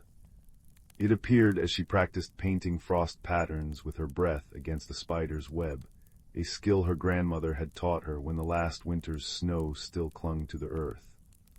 The web trembled not from her exhale, but from the faintest shimmer in the air above it, like heat distortion over summer stones. When she pressed a paw to the quivering space, it tasted of burnt honey and loneliness. "Grandmother," Sorrel called, her voice sending a spiral of amber leaves dancing. "The veil between worlds has a toothache." The elder fox emerged from her den of woven ferns, her coat the color of storm clouds and wisdom. She sniffed the air, ears twitching to the discordant rhythm of a woodpecker's delayed morning song. "The heartstone weakens," she murmured, watching a maple leaf stall mid-fall, caught between gold and crimson. "Come, we must consult the council of root and crown." Their journey to the stone hollow revealed the forest's deepening malaise. Brook salamanders floated belly up, their bioluminescent tails dimmed. Oak guardians, ancient trees with faces in their bark, groaned as their lower branches petrified into cold stone. Worst of all were the silence pockets, clearings where sound died as if smothered by invisible moss. Sorrel's whiskers tingled with wrongness when they passed through one, her own heartbeat muffled into nothingness. At the stone hollow, the council had already gathered. Thistlewood, the great horned owl whose feathers held the pattern of every winter storm, perched on a quartz outcropping. Between his talons lay the heartstone, once a vibrant geode singing with inner light, now a dull lump of rock veined with sickly green. Circling him were the season keepers, a maple-keyed dragonfly representing spring, a berry-fat dormouse for summer, a persimmon-hued salamander for autumn, and a snow hare whose fur still held patches of winter's last gasp. "The turning wheel hesitates," rumbled Thistlewood, his voice the creak of timber holding up the sky. "Without the heartstone's rhythm, seasons will bleed into each other until life unravels." Sorrel's grandmother stepped forward, her tail brushing a constellation of glowing mushrooms into brighter life. "The stone's illness mirrors the forest's wounds. We must mend both as one." A plan was woven like silken thread through the dark. They would collect the 4 essences tied to each season's zenith and use them to cleanse the heartstone. Sorrel, chosen for her keen nose and quicker paws, would lead the gathering. Her first quest took her east to the spring vale, where the air itself blossomed. The journey sang in her blood. She bounded past fiddleheads uncurling like sleep-warmed paws, through meadows where dandelion clocks chimed the hour with drifting seeds. At the vale, a waterfall where liquid sunlight cascaded over emerald rocks, she met the season keeper, a silver-throated deer whose antlers sprouted living cherry blossoms. "Prove your heart matches the spring's renewal," the deer spoke in water-song tones. Before them, the waterfall parted to reveal a sapling choked by thorny vines, its leaves trembling in Earth's memory of winter. Sorrel approached not with teeth or claws, but with the lullaby her grandmother sang when frost bit too deep. As she hummed, the thorns softened into wild roses. The sapling stretched upward, buds bursting into flowers that rained peach-scented gratitude. The deer bowed, a single blossom floating into Sorrel's satchel, the essence of awakening. Summer's trial burned brighter. In the south, where heat shimmered like a living thing, Sorrel found the season keeper, a jewel-eyed tree frog enthroned on a lily pad the size of a thundercloud. The air throbbed with the heartbeat of 1,000 cicadas. "Bring order to the chaos," croaked the frog, indicating a sun-scorched meadow where plants grew in wild, suffocating tangles. Drought crackled in every yellowed blade. Remembering the badger's lessons on balance, Sorrel didn't rip through the overgrowth. Instead, she dug irrigation channels mimicking the constellations on her grandmother's paws, redirecting a sluggish stream to kiss parched roots. She pruned judiciously, thinning enough for sunlight to nourish, not scorch. When the first melon vine curled gratefully around her leg, the frog gifted her the essence of abundance, a drop of liquid amber that hummed with bee song. Autumn's test came in the west, where the season keeper, a squirrel with a tail like smoldering embers, waited atop a pyramid of pumpkins. "Everything here clings too tightly," they chittered, gesturing to an orchard where fruit rotted on branches, leaves refusing to fall. The air reeked of sweet decay. Sorrel twitched her nose at the malaise. She began gathering fallen acorns, arranging them in spirals that whispered of cyclical endings. With a badger's digging claw borrowed from the council stores, she carved tiny doors in the stubborn trees, inviting wood beetles to begin the recycling dance. Lastly, she blew the first frost breath she'd ever learned across the highest branches. As reluctant apples thudded to the ground, the squirrel tossed her the essence of release, a maple key that spun ceaselessly in midair. Winter's challenge almost broke her. In the north's endless twilight, the season keeper was a carved ice wolf whose howl shaped snowflakes. Find warmth without fire, it growled, icicle teeth clinking. Around them, creatures shivered in a blizzard that stole breath and hope. Sorrel thought of dormice sharing nests, of owls sheltering lost fawns under their wings. Gathering the trembling animals, she taught them the huddle dance, a weaving of bodies and breath that kindled communal warmth. When the ice wolf itself began to shiver, she brushed her frost-flecked tail against its paw in shared vulnerability. The essence of rest came as a snowflake that never melted, its crystalline patterns holding the quiet promise of spring's return.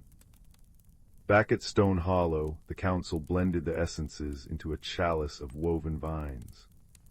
As sorrel poured the mixture over the heartstone, the forest held its breath. For a terrible moment, nothing happened. Then, a sound like the first rainfall after drought. The stone's cracks glowed gold, its geode interior spinning to life like a miniature galaxy. Through the bond all forest creatures shared, Sorrel felt the changes ripple outward. Salamanders flipping right side up with indignant splashes, petrified branches sprouting new leaves, silence pockets filling with the symphony of a woodpecker's repentant rhythm. When the last tendril of green sickness vanished, Thistlewood lifted the restored heartstone high. "Remember this day," he boomed as the essences swirled into the stone, creating a new vein of iridescent light. Harmony isn't a spell but a practice, 1,000 small choices to listen, adapt, and care.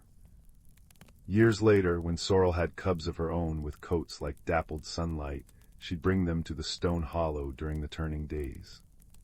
Together, they'd watch the season keepers perform their dance, the deer's blossoms melting into the frog's summer rains, the squirrel's falling leaves giving way to the wolf's gentle snows. And when curious noses twitched at the heartstone's glow, she'd tell them of cracked veils and communal warmth, her words weaving through the firefly-lit air like a promise. Nothing is ever truly broken when many paws work to mend it. The forest breathed its agreement in the scent of rain-soaked loam and applewood smoke, in the crunch of leaves under careful paws, in the silent understanding that flowed root to branch to star-dusted wing. Somewhere an elder fox smiled as her granddaughter's laughter tangled with the wind, another thread in the endless, beautiful tapestry of the whispering woods.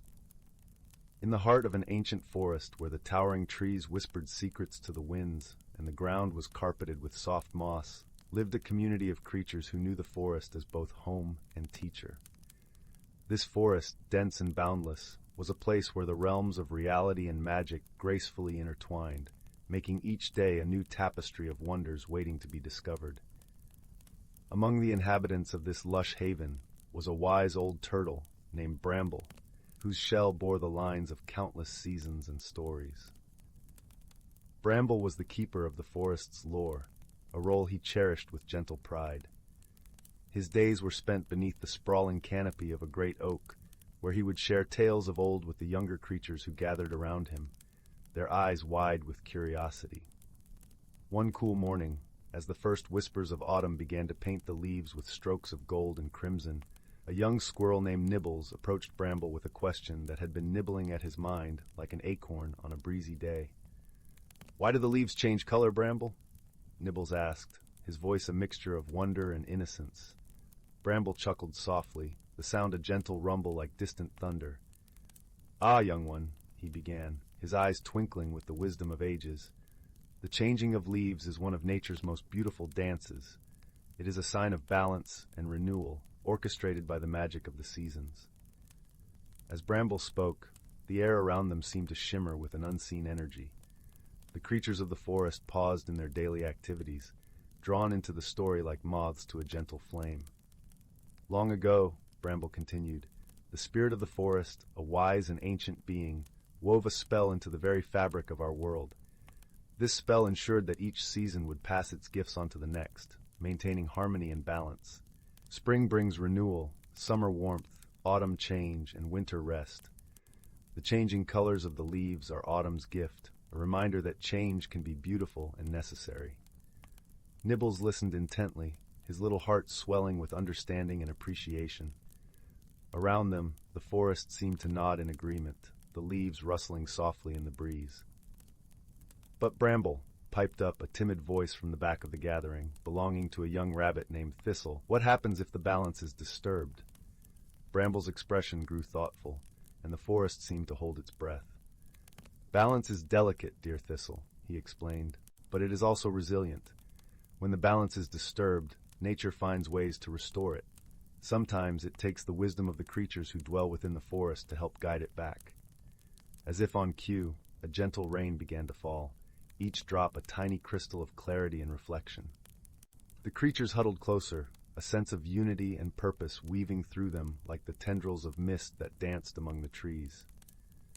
In the days that followed, the forest's inhabitants took Bramble's words to heart. They worked together, ensuring that each part of their home was cared for. The beavers reinforced their dams, allowing streams to flow freely.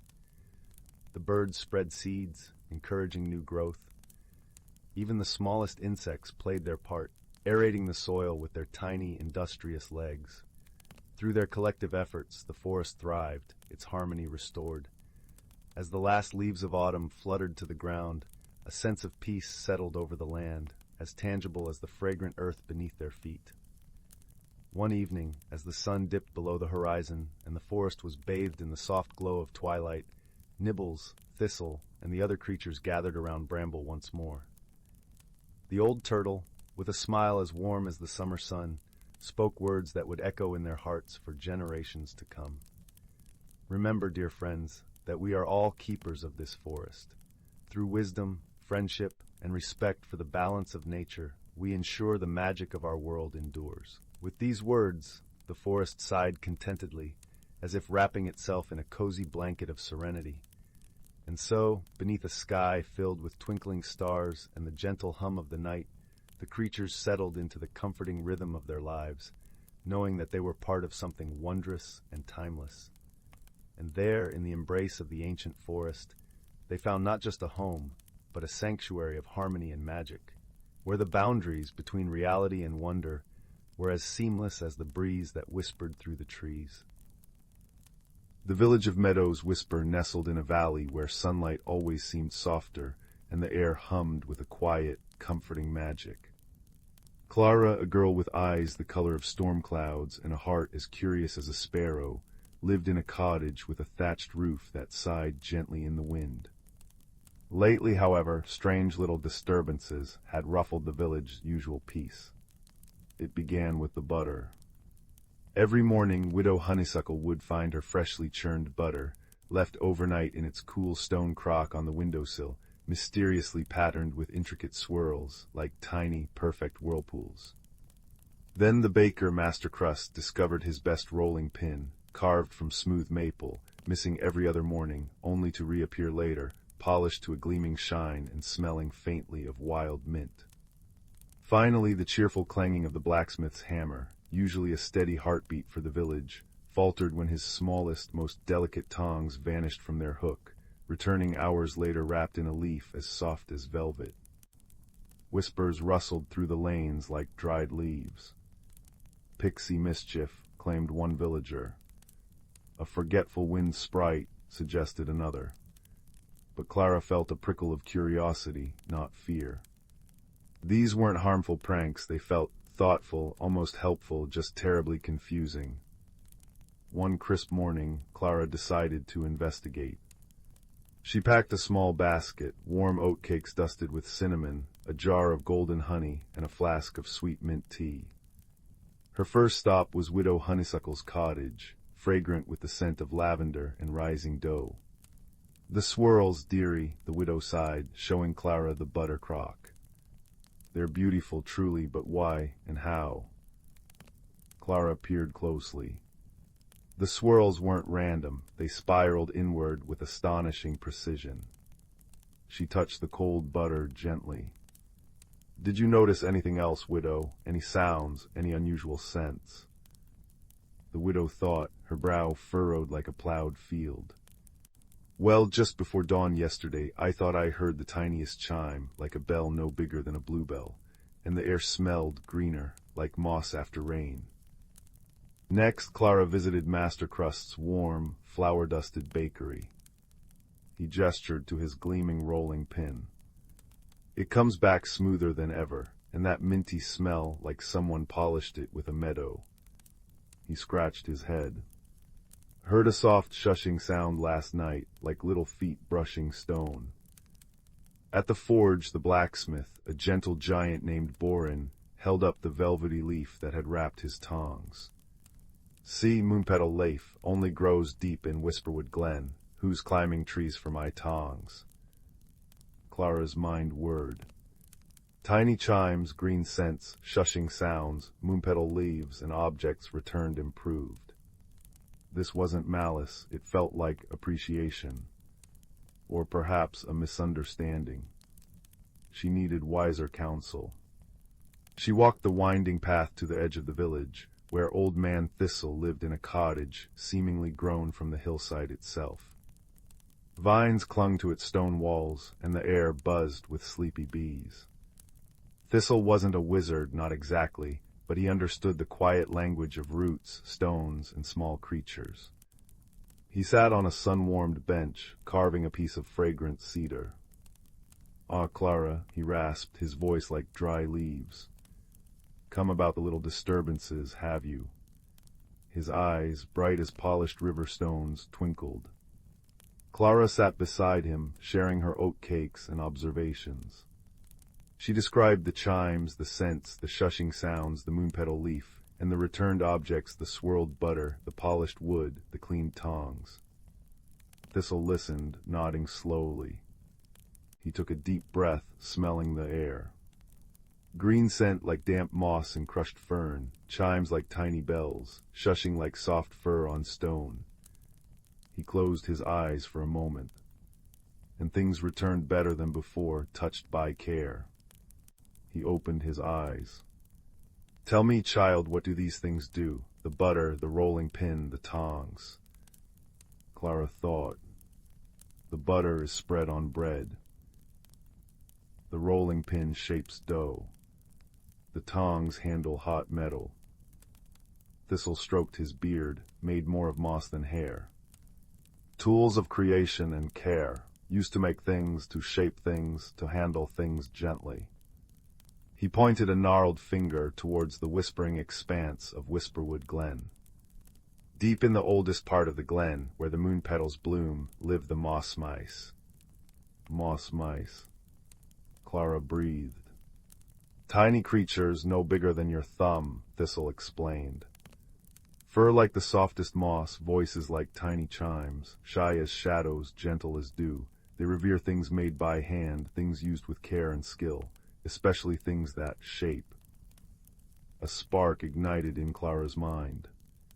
"So the moss mice are taking these things. The butter is shaped in the churn, the rolling pin shapes dough, the tongs shape metal." "Exactly," Thistle nodded. "They see these objects as sacred tools of shaping. They take them, I suspect, to admire them, perhaps even to honor them. The swirls in the butter, likely their tiny paws tracing the beauty of its form, polishing the wood, an act of reverence, wrapping the tongs in moonpetal, a gift of their most precious leaf." "But why return them?" Clara asked. "Because they understand deep down that these tools belong here," Thistle said softly. They don't mean to cause worry, they simply don't know how else to express their admiration. Their borrowing is clumsy, born of wonder, not mischief. Clara felt a wave of warmth. The mystery wasn't frightening, it was sweet, almost tender. How do we tell them, how do we thank them, but ask them to please leave the things where they are? Old Man Thistle smiled. With respect, child, and with something shaped just for them. That evening, as twilight painted the sky in lavender and peach, Clara returned to Widow Honeysuckle. Together, they churned a small, special pat of butter. Clara used a tiny spoon to carefully shape it into a perfect miniature sphere, smooth as a pearl. Master Crust carved a tiny rolling pin, no longer than Clara's finger, from a scrap of fragrant sandalwood. Borin, with surprising delicacy, fashioned a pair of minuscule tongs from a sliver of copper wire, perfect for handling a spark. Clara placed these 3 tiny tributes on a smooth, moss-covered stone at the very edge of Whisperwood Glen, just as the first stars blinked awake.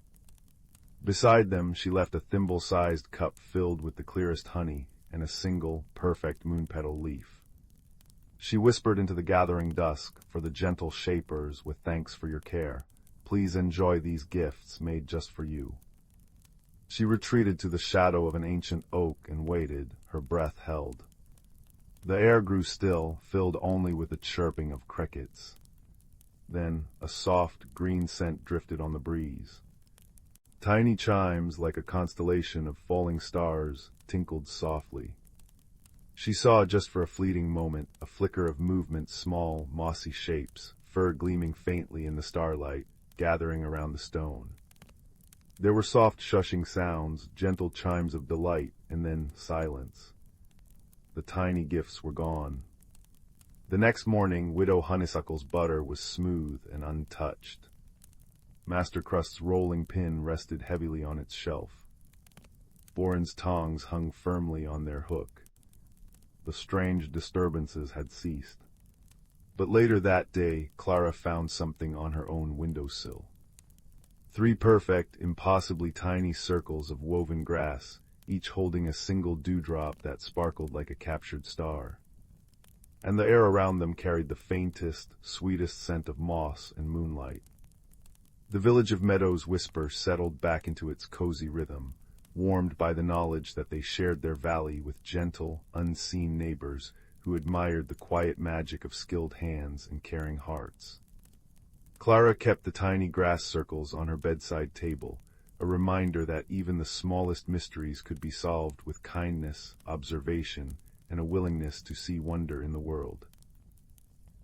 And whenever the scent of damp moss drifted on the breeze, or a tiny chime seemed to echo from the glen, she'd smile, feeling the peaceful presence of the moss mice, the quiet guardians of shape and care, forever honored in the heart of their hidden home.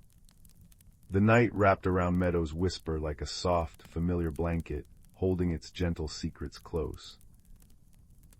Deep in the heart of the Whisperwood, where ancient trees stood as sentinels of time and moonlight pooled like liquid silver on mossy clearings, the boundaries between the ordinary and the magical dissolved like sugar in tea.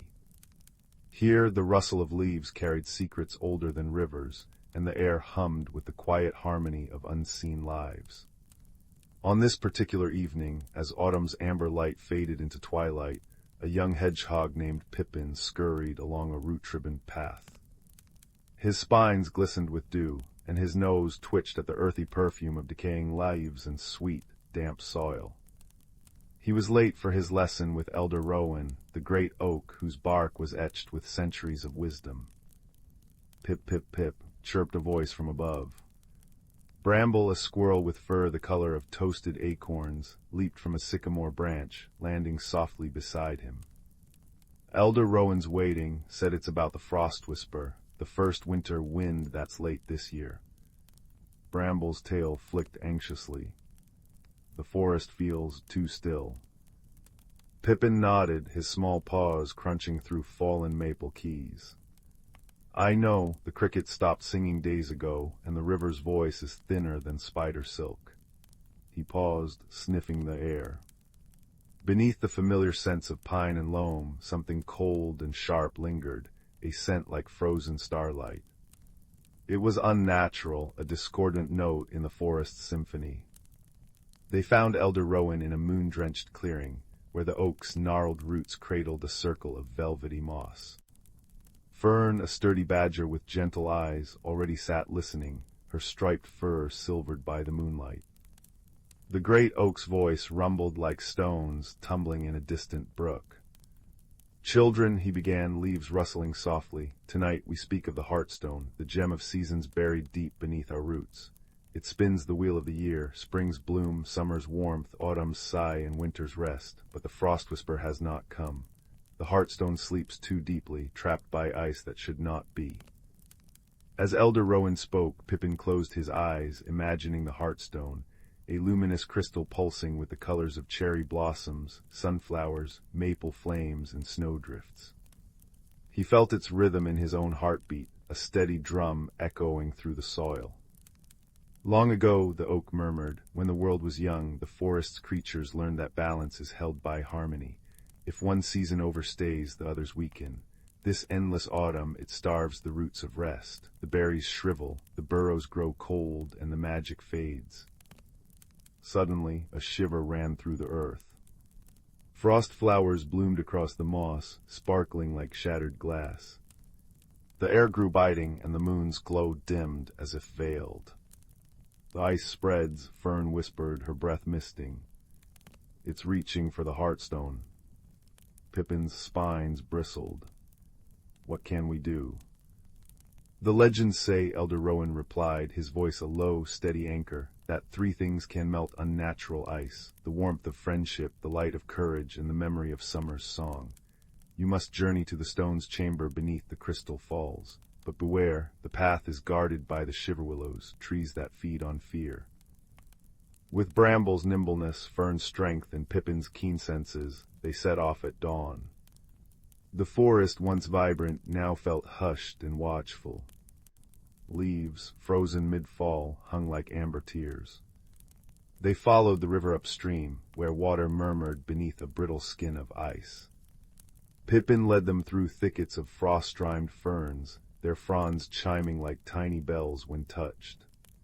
"Smell that," he whispered, "like cold metal and lost things." The scent grew stronger near the falls, a cascade frozen mid-plunge, its icicles gleaming like dragon's teeth. Beneath the falls lay a hidden entrance, veiled by curtains of ice. As they approached, the shiverwillows awoke. Their branches, bone-white and leafless, creaked as they bent low, whispering voices like wind through cracks. "Turn back," they hissed. "The cold is kind. It stills the pain of growing, the ache of changing." Fear prickled Pippin's paws, turning them heavy as stone. Fern stepped forward, her voice steady. "But without change there is no bloom, without rest, no awakening."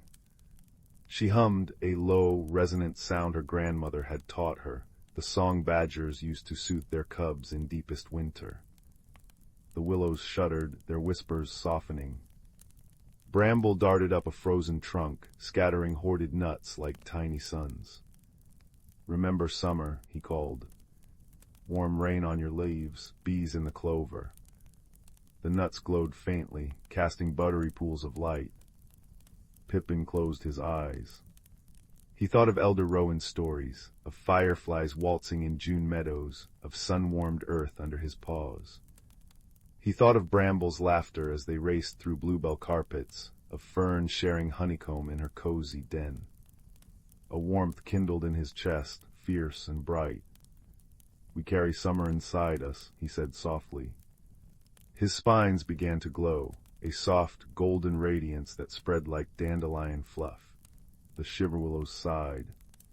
Their branches uncurled, forming an archway. "Pass," they whispered, now sounding weary, almost sad. "Remember us when the thaw comes." Inside the cavern, the air was still and crystalline. At its center, on a pedestal of roots, sat the heartstone. But it was encased in ice thicker than oak bark, its light smothered to a feeble flicker. Frost crackled over the walls, and the cold bit deep, stealing their breath. "Now what?" Bramble chattered, his fur frosted white. "The legends spoke of a song," Fern said. "But how do we sing for summer?" Pippin touched the ice. It burned with cold, but beneath it he felt the Heartstone's faint pulse, a memory of heat. "Together," he whispered, like Elder Rowan said. He began to hum Fern's lullaby, low and steady. Bramble joined, his voice a bright chitter like sun on streams. Fern rumbled the deep notes of the earth. Their voices wove together, rising and falling like the forest's own breath. Pippin poured his warmth into the song, his glowing spines reflecting in the ice like captured sunlight. Slowly the ice wept. Drips became trickles, then streams. The Heartstone's light swelled, first a blush of dawn, then the gold of noon, finally the fiery crimson of autumn's last leaf. With a soft chime the ice shattered, falling like diamond rain. The stone pulsed once powerfully, and warmth bloomed through the cavern. Above, the frozen falls groaned. Ice cracked and fell in great sheets, and water roared free, tumbling into the river below. Sunlight, true buttery sunlight, pierced the cavern entrance. Outside, the forest sighed. Frost melted from leaves, revealing emerald beneath. Snowdrops pushed through the soil, and somewhere a cricket tentatively chirped. They returned to Elder Rowan as heroes. The great oak's leaves shimmered with dew, not ice. "You've done more than mend the seasons," he rumbled, his voice rich with pride. "You've woven your courage into the forest's memory. Now, rest." That night, as the first true snowflakes of winter drifted down, soft, fat, and gentle, the creatures gathered. Pippin, Bramble, and Fern curled in the mossy hollow beneath Elder Rowan. The snow muffled the world, wrapping them in a blanket of silence. Fireflies, woken by the Heartstone's warmth, danced in the pines like living stars. Pippin breathed in the scent of wood smoke from distant burrows and cold, clean snow. He felt the forest's heartbeat in the earth beneath him, steady and strong. "Balance is not stillness," Elder Rowan murmured, his branches creaking contentedly.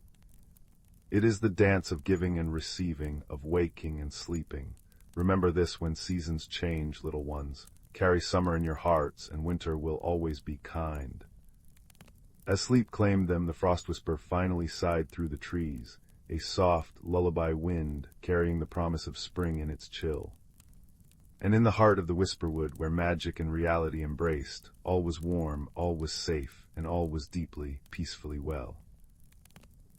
The village of Bramble Hollow nestled in a valley where twilight lingered like a contented sigh.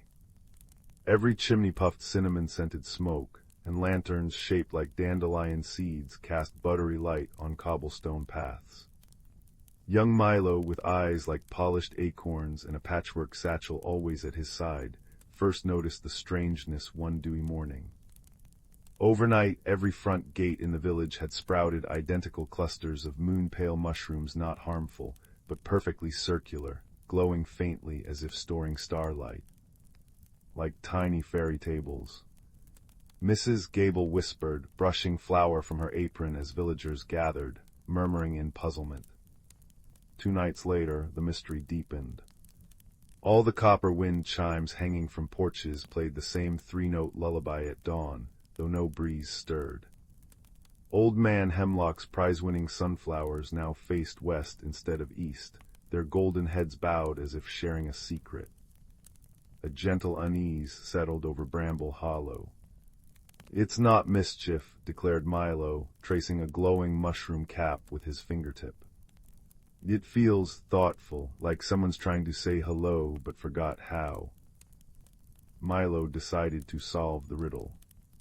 That evening he packed his satchel with a honey cake wrapped in wax paper, a woolen blanket, and his most important tool, grandfather's magnifying glass, its brass rim warm with memory. He nestled beneath the ancient whispering willow by the duck pond, its leaves sighing advice only patient ears could hear. As moonlight silvered the pond, ripples formed without wind, swirling into intricate spirals. Suddenly, a small creature emerged no taller than Milo's hand, with skin like river-smooth pebbles and hair of woven reeds. It carried a hollowed acorn cup, dipping it delicately into the water. Milo held his breath. A water nymph. Grandfather's stories were true. The nymph froze, eyes wide as dewdrops. Milo slowly unwrapped the honey cake, breaking off a crumb and placing it on a lily pad. The nymph tilted its head, then skated across the water to claim it. With gestures as fluid as the current, it pointed toward the northern woods, then mimed, dropping tiny seeds. "You're planting the mushrooms," Milo whispered. The nymph nodded, then vanished beneath the surface, leaving only a shimmer. The next clue came from Orla, the moss-bearded tortoise who napped by the library's warmth vents. "Saw shimmer dust near the wind chimes," she rumbled, blinking slowly. "Not pixies, too quiet." Following her advice, Milo sprinkled fine oat flour around Widow Peony's porch that night. At dawn, delicate, webbed footprints glowed in the flour, leading straight to the hollow oak near the sunflower patch. Inside the oak's knotted trunk, Milo found his mentor, Thistle, an ancient hedgehog whose spines held fragments of quartz that caught the light. "Ah, young observer," Thistle rasped, brewing pine needle tea over a glowworm lamp. "You seek the pattern weaver. She's shy, that one. Came from the crystal caves after the great rumbling shifted her home." Thistle explained the nymph was only helping a lonely friend who adored Bramble Hollow's cozy order, but didn't understand human ways. "She rearranges things to make them more beautiful, by her lights." Armed with understanding, Milo prepared. He left gifts where the footprints appeared, a smooth blue marble by the wind chimes, a spool of silver thread near the sunflowers. That night, under a plum-colored sky, he saw her. Perched on a sunflower, a tiny figure with moth-wing sleeves hummed softly. As her fingers brushed a wind chime, it chimed the same 3 notes, a melody Milo suddenly recognized as the village's bedtime bell. She was copying what she loved. "Hello," Milo whispered, holding out a mushroom-cap plate with a single blueberry. The sprite, her skin like opal, eyes like liquid amber, gasped but didn't flee. "Your patterns are lovely," Milo said gently. "But our gardens, they're like stories we've written ourselves."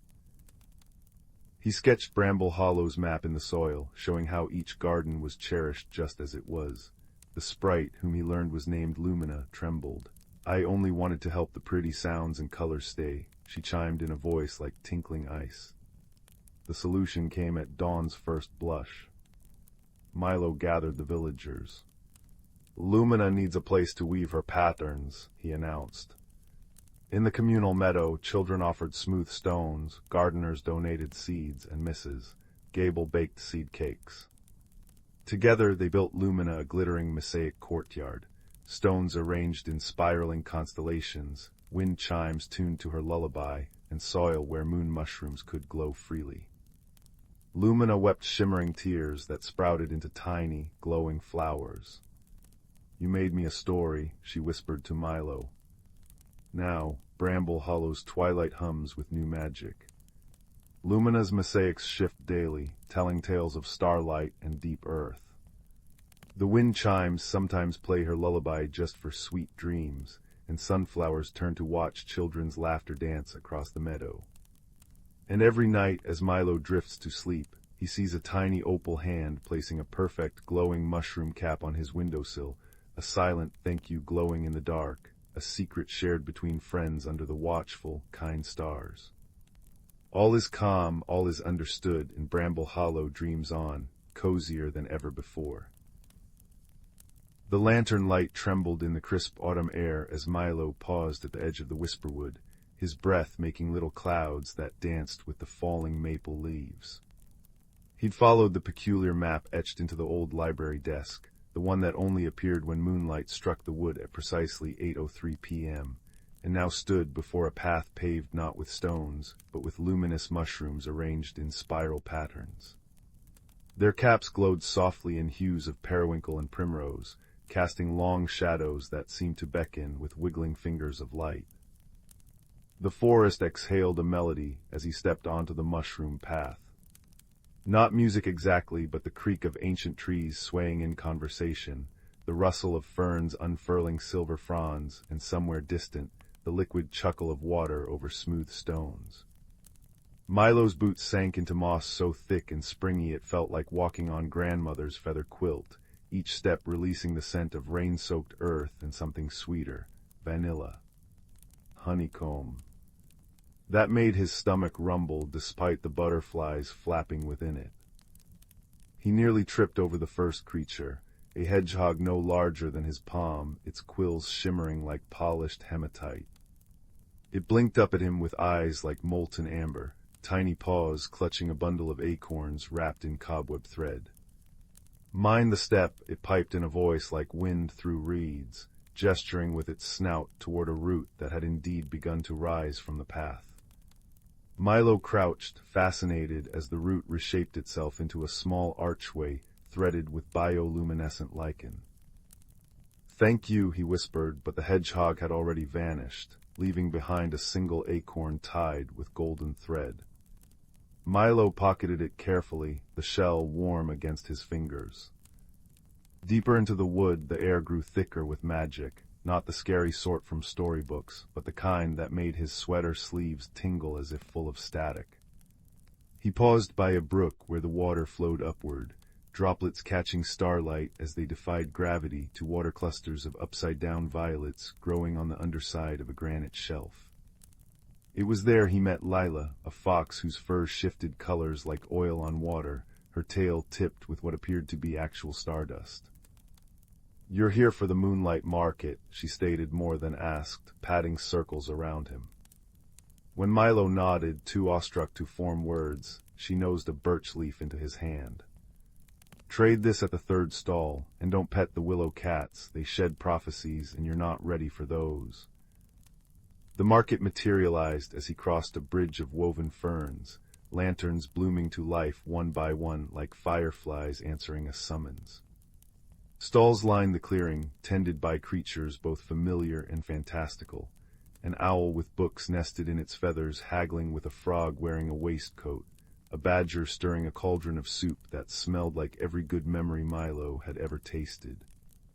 At the third stall, a towering moth with antennae like crystal chandeliers accepted his birch leaf gravely, exchanging it for a compass whose needle pointed not north, but toward needed truths. The challenges came gently, as the forest tested not his might, but his heart. He helped reunite a lost moonbeam with its constellation, discovering the beam was actually a mischievous rabbit made of solidified light. He soothed a weeping sapling by humming the lullaby his mother sang when thunderstorms rattled their farmhouse windows. When faced with a stone door carved with riddles, he realized the answers weren't words but actions, sharing his last walnut cookie with a trio of pebble mice, offering his scarf to a shivering cluster of glowworms. In the grove at the wood's heart, Milo found the source of the map's promise, a tree older than time, its bark etched with stories that shifted as he tilted his head. The roots cradled a pool where the water showed not reflections but possibilities, himself teaching the hedgehog to knit with spider silk, reading poetry to the upside-down violets, learning the language of rain from Lila. As he gazed, the compass grew warm in his hand, its needle spinning wildly before settling on his own chest. "You've always known the way home," murmured the tree, though its leaves didn't move. "Adventure isn't about finding new places, but seeing with new eyes."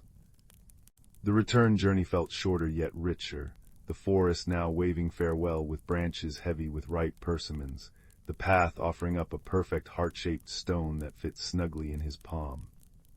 When Milo emerged from the whisperwood, dawn pinkening the sky like the inside of a seashell, he found the strange acorn from the hedgehog had sprouted in his pocket, a tiny sapling with leaves that chimed when the wind stirred them. He planted it by his bedroom window, where on quiet nights, if he presses his ear to the trunk, he can hear distant fox laughter and the splash of upward-flowing streams. The compass lives on his desk, needle quivering whenever he faces a choice, pointing steadfastly toward kindness. And sometimes, when the moon hits his window at precisely 8:03, the sapling's shadow casts a new map on his wall, but that, as they say, is a story for another night. Once upon a time, in the quaint village of Larkspur Hollow, nestled between emerald hills and the whispering woods, there lived a young girl named Alina. Alina was known for her curious spirit and a heart as warm as the summer sun. She had a special knack for finding beauty in the most unexpected places, and her days were often spent exploring the meadows and streams that surrounded her home. One golden afternoon, as the sun began its descent behind the hills, Alina sat by the edge of the creek, her toes dipped in the cool, bubbling water. The birds sang a gentle lullaby, and the breeze carried a hint of lavender from the nearby fields. Her eyes caught a glimmer of something unusual, a path she had never noticed before, veiled in a shimmering, misty light, leading into the depths of the forest. Her heart fluttered with a mixture of excitement and a touch of nervousness. But her curiosity, like a soft tug on her sleeve, urged her forward. What wonders might this path hold? She wondered aloud, her voice blending with the rustling leaves. With a deep breath, Alina stepped onto the path. The forest greeted her with a symphony of sounds, the gentle crunch of leaves beneath her feet, the distant hoot of an owl, and the whisper of the wind through the branches. The air was rich with the scent of pine and earth, comforting and familiar, yet the path itself felt like stepping into a dream. As Alina ventured deeper, the forest transformed around her. The trees, tall and majestic, were draped in vines of glowing flowers, their petals softly illuminating the path. She marveled at their colors, soft pinks, blues, and purples that seemed to shimmer like the stars. It wasn't long before Alina encountered her first whimsical creature. A delicate, luminescent butterfly fluttered before her, its wings painted with colors more vibrant than any Alina had ever seen. It danced in the air, leading her forward with playful twirls and loops. Alina giggled, feeling as though she was part of some magical ballet. Further along, she came across a small clearing bathed in moonlight, where a group of tiny twinkling beings were gathered. They were spritlings, their bodies glowing like fireflies, their laughter a melodic chorus. They waved to Alina, inviting her to join their circle as they twirled and spun, their joy infectious. With laughter bubbling in her chest, Alina danced with the spritlings, her worries melting away like morning mist. She discovered that courage wasn't just about facing fear. It was about embracing the unknown with an open heart. As the dance concluded, a gentle voice spoke from the shadows. It was Old Willow, a wise, ancient tree with a face carved by time and the elements. "Dear Alina," it said, its voice like the rustle of leaves, "you have shown great courage by stepping into the unknown. Remember, the world is full of wonders waiting to be discovered by those who dare to seek them." The path continued to wind through the forest, leading Alina to a serene pond. The surface was as smooth as glass, reflecting the shimmering canopy above. As she knelt by the water's edge, a gentle ripple spread across the pond, and a graceful, silvery fish emerged, its scales glinting in the moonlight. The fish spoke in a voice as soft as the water's caress.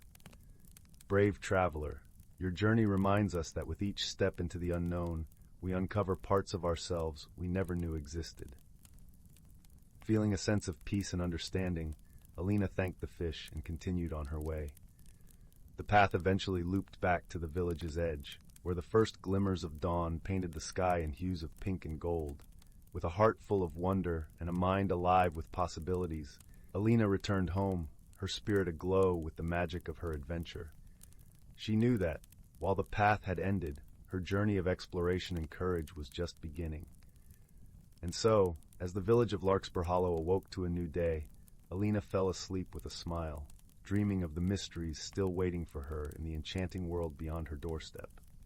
The gentle rustling of the leaves and the soft hum of the forest were her lullaby, promising more magical discoveries in the days to come. The air in Oliver's small attic bedroom held the crisp, clean scent of laundered sheets mingled with the faint, comforting aroma of old paper from the books stacked precariously on his shelves. Rain tapped a gentle rhythm against the window pane, blurring the view of the sleepy village below, its lanterns glowing like captured fireflies in the damp twilight. Oliver, a boy with thoughtful eyes the color of storm clouds and hair perpetually escaping its neat combing, traced the raindrops with his finger. He felt a familiar restlessness, a yearning for something beyond the quiet predictability of his days. He turned from the window, his gaze falling upon the forgotten corner of his room, where a dusty wooden chest sat beneath a worn tapestry depicting a swirling nebula. His grandmother, a woman whose laughter had sounded like wind chimes and whose stories had painted galaxies on the ceiling, had left him the chest. "For when your heart seeks a different kind of map, Oliver," she'd whispered on her last visit. He hadn't opened it since her passing, the memory too tender. But tonight the rain's whisper and the quiet ache in his chest nudged him forward. Kneeling, he brushed away the dust. The chest opened with a soft sigh, releasing a scent of cedarwood and dried lavender. Inside, nestled in folds of faded velvet, lay an object that made his breath catch. It was a compass, but unlike any he'd ever seen. Its casing was crafted from a deep, warm wood, polished smooth by time, inlaid with swirling patterns of mother-of-pearl that seemed to shift in the dim light. The glass covering the face was thick, slightly convex, and beneath it lay not a simple north-seeking needle, but a complex arrangement of delicate, interlocking golden rings. At its very center, instead of a pivot, rested a single, perfect pearl that glowed with a soft, internal light, like captured moonlight.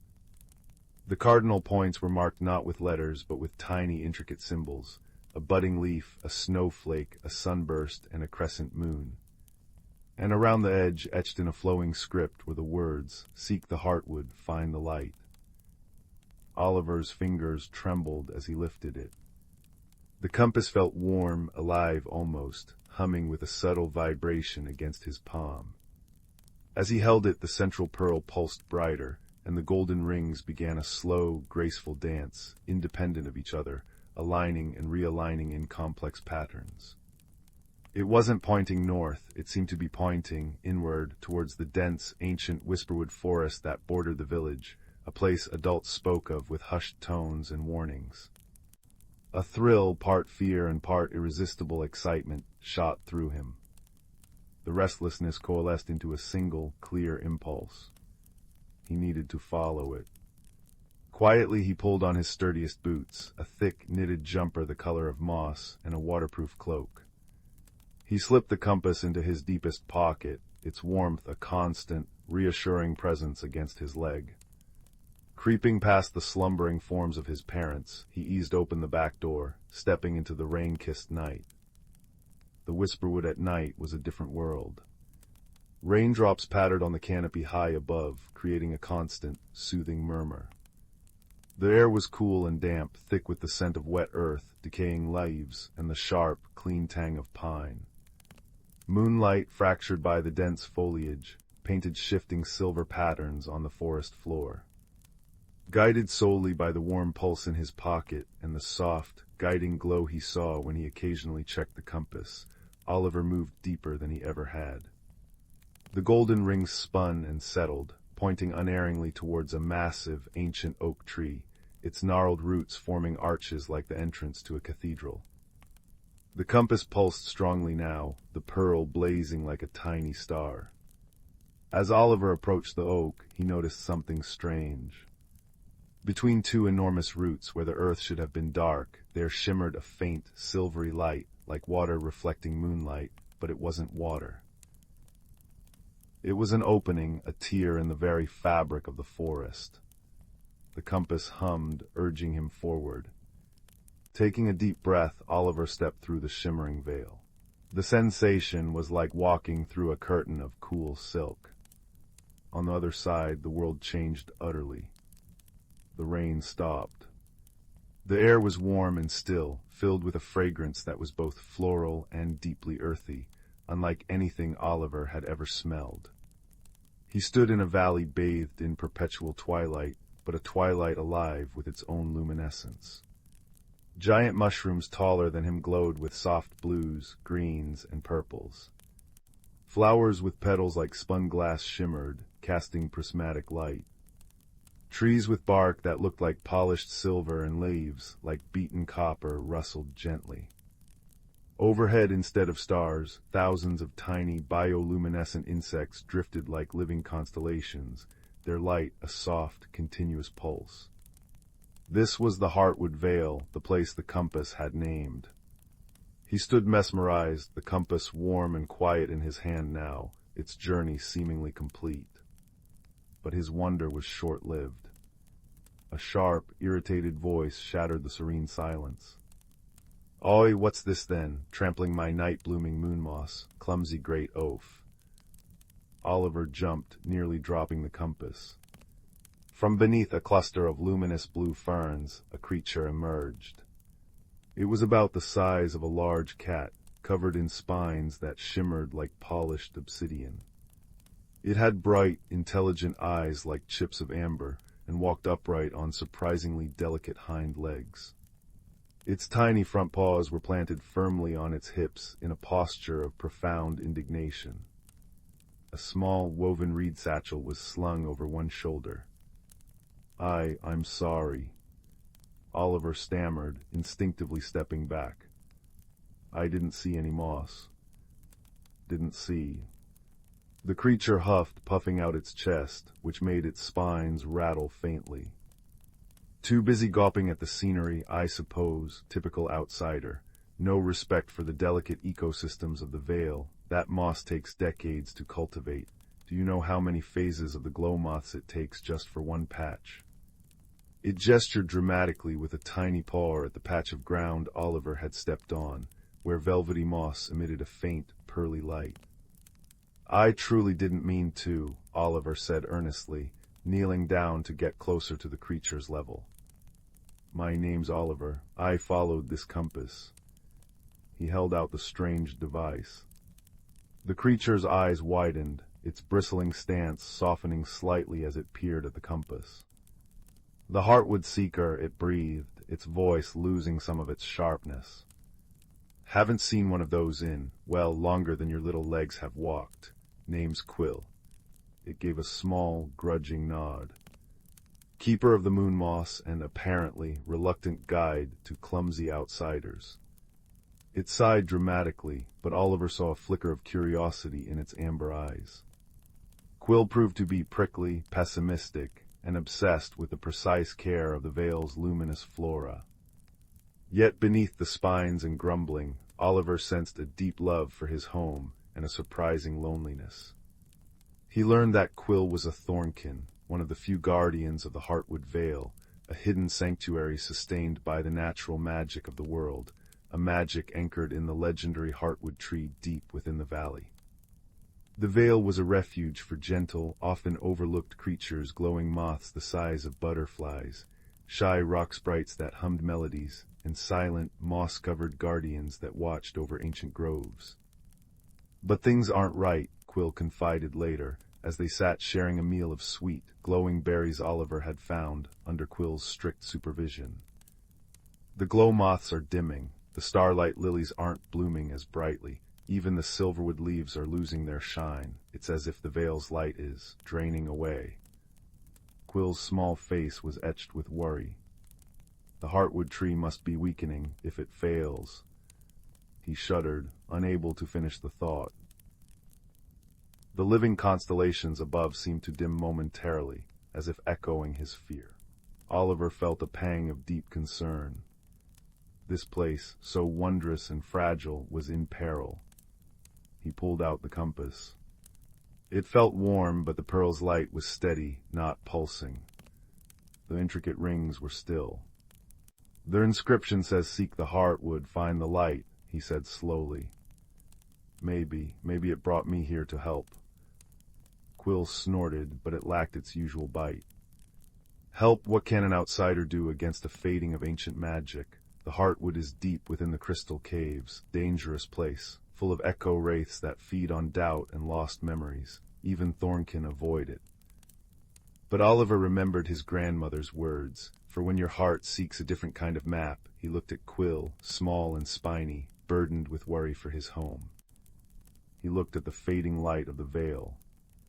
His own restlessness had found purpose. "I have to try, Quill," he said, his voice quiet but firm. "The compass led me here for a reason. Will you show me the way?" Quill stared at him for a long moment, his amber eyes searching Oliver's storm-gray ones. He saw not just clumsy feet, but a determined heart. He sighed again, a softer sound this time. "Oh, botheration, fine, but step lightly, and for the love of luminescence, watch where you put those oversized feet." Their journey deeper into the veil was a revelation. Quill, despite his grumbling, was a knowledgeable guide. He showed Oliver how to listen to the whispering stones that told of ancient paths, how to avoid the patches of dreamvine whose scent induced deep sleep, and how to navigate the luminous canals where boats made of solidified light ferried silent, glowing fish. Oliver learned the delicate art of tending the moon moss under constant critique, and even managed to soothe a frightened rock sprite with a gentle hum, mimicking the sounds Quill taught him. He discovered a quiet courage within himself, facing the strange beauty and subtle dangers of the veil without flinching, his initial fear replaced by a profound respect and a growing desire to protect it. The crystal caves loomed ahead, their entrance a jagged maw in the side of a shimmering quartz mountain. As they approached, the air grew colder, and the comforting glow of the veil dimmed. An unnerving silence fell, broken only by the faint, discordant echo of dripping water. The compass in Oliver's pocket grew cold, then abruptly hot, the ring spinning wildly before locking, pointing straight into the darkness. The pearl pulsed erratically. "Echo wraiths," Quill whispered, his spines rattling nervously. "They sense strong emotions, fear, sadness, doubt. They'll try to amplify it, feed on it until you're lost in your own shadows. Stay calm, Oliver. Focus on the compass. Focus on why you're here." Stepping into the caves was like entering a frozen geode. Walls, floor, and ceiling were encrusted with crystals in every conceivable color, but their light was weak, flickering erratically. Strange, distorted reflections moved in the facets. The air hummed with a low, unsettling vibration that seemed to seep into Oliver's bones. Shapes flitted at the edge of his vision, insubstantial, smoky figures that whispered fragments of thought directly into his mind. "Lost, always lost," hissed one voice, echoing his childhood fear of getting separated in the market. "Pointless, you can't help," murmured another, mirroring Quill's initial doubt. "Cold, so cold, alone," a third voice sighed, touching the deep loneliness he'd felt since his grandmother died. Oliver faltered. The voices felt true, scratching at old wounds. Doubt, cold and heavy, began to coil around his heart. He saw fleeting images in the crystals, himself wandering lost in the dark, Quill turning away in disappointment, the veil fading into utter blackness. The compass grew icy in his hand. Quill nudged his leg. "Don't listen, Oliver, they're lies, thieves of light. Remember the veil, remember the glow moths, remember the heartwood." Oliver squeezed his eyes shut, gripping the freezing compass. He focused not on the fear, but on the warmth he'd felt holding it the first time. He thought of the wonder in Quill's eyes when he saw the seeker, the gentle hum of the rock sprite, the sweet taste of the glowing berries, the breathtaking beauty of the living constellations. He thought of his grandmother's kind eyes and her belief in magic. He thought of his own determination to help. "Seek the heartwood, find the light," he repeated silently, like a mantra. "I am here to help." The warmth began to seep back into the compass. Its light strengthened, pushing back the oppressive gloom immediately around them. The whispering voices receded, becoming faint, frustrated hisses. "That's it." Quill encouraged, his own voice stronger. "Your light drives them back, keep going." Pressing forward, guided by the compass's steady glow and Quill's sharp directions, "Left, no, your other left, you great lump," they navigated the treacherous, echoing caverns. The compass led them through narrow fissures, across bridges of pure crystal spanning fathomless dark chasms, and finally into a vast, central chamber that took Oliver's breath away. In the center stood the heartwood tree. It wasn't a tree of wood and leaves, but a magnificent, intricate structure woven from pure, solidified light roots of deep gold, a trunk of swirling silver and emerald energy, branches like frozen lightning reaching towards the cavern roof, where points of light mimicked stars. But its radiance was sickly, flickering. Great sections seemed dim, almost translucent. Tendrils of thick, viscous shadow snaked up from cracks in the crystal floor, clinging to the trunk and branches, draining its light. The source of the veil's fading magic was painfully clear. As they approached, the shadows writhed, coalescing into larger, more defined forms, not just echo wraiths, but something stronger, darker. They pulsed with cold malice, sensing the intruders. The air crackled with hostile energy. What do we do? Oliver whispered, awed and terrified by the corrupted majesty before them. The compass in his hand blazed. The pearl shone like a tiny sun, and the golden rings spun faster than ever before, aligning with the symbols, the leaf, the snowflake, the sunburst, the moon. It grew almost too hot to hold. Oliver understood. The seeker wasn't just for finding, it was for mending. Its magic resonated with the heartwood, but it needed a conduit, a focus for its power to push back the shadows. But the dark forms were detaching from the tree, gliding towards them with chilling speed. Oliver's courage wavered. He was just a boy. How could he fight this? Oliver. Quill's voice was sharp, urgent, but not afraid. The compass, it needs your light, your heart's light. Remember why you came. Remember the veil. Quill's words cut through the fear. Oliver thought not of the darkness, but of the luminous moss, the shimmering fish, the worried thornkin beside him, the fading constellations. He thought of the kindness he'd found here, the friendship forged with the prickly guardian. He poured all his hope, his determination, his newfound love for this hidden world into the compass. He held it aloft towards the ailing heartwood tree. "Find the light," he cried out, his voice echoing in the vast chamber. The compass erupted, not with destructive force, but with pure, brilliant, life-giving radiance. A beam of warm, golden-white light shot from the pearl, striking the heartwood tree. Where the light touched, the clinging shadows hissed and recoiled, dissolving like smoke in a strong wind. The beam intensified, fed by Oliver's unwavering focus and the compass's ancient magic. It washed over the heartwood, seeping into the dim areas, reigniting the silver and emerald energy within the trunk, making the branches blaze like captured sunbeams. The dark forms shrieked, a sound of pure negation, as the light consumed them, banishing them back to the cracks from which they'd oozed. The oppressive cold lifted. The erratic flickering of the crystals in the chamber walls steadied into a soft, harmonious glow. The heartwood tree pulsed once, powerfully, sending a wave of warm energy radiating outwards through the stone, through the veil, unseen but deeply felt. The beam from the compass softened, then faded. The pearl still glowed, but softly, steadily. The golden rings settled into a peaceful alignment. The heartwood tree stood restored, its light strong, pure, and vital, bathing the chamber in serene luminescence. The tendrils of shadow were gone. Only peace remained. Oliver lowered the compass, trembling with exhaustion and awe. It was warm again, humming contentedly. Quill stared, his amber eyes wide with disbelief and burgeoning joy. You did it," he breathed, his voice thick with emotion. "The heartwood, it's singing again, can you feel it?" Oliver could. It was a gentle thrum in the air, a vibration in the stone beneath his feet, a sense of profound well-being washing over him. The veil was saved. Their journey back through the crystal caves was different. The echo wraiths were silent, the path illuminated by the heartwood's renewed energy reflecting brilliantly in the crystals. When they emerged into the veil, the change was immediate and breathtaking.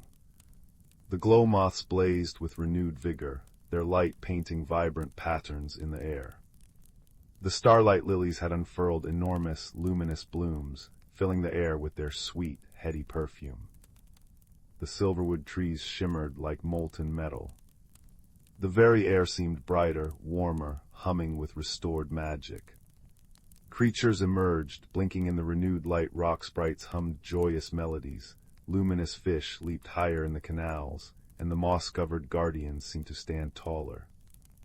News of the outsider who had reignited the heartwood spread through the veil like wildfire.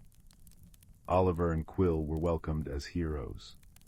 Shy creatures Oliver had only glimpsed before approached, offering gifts of glowing nectar, polished river stones that held captured light, and woven garlands of luminous flowers.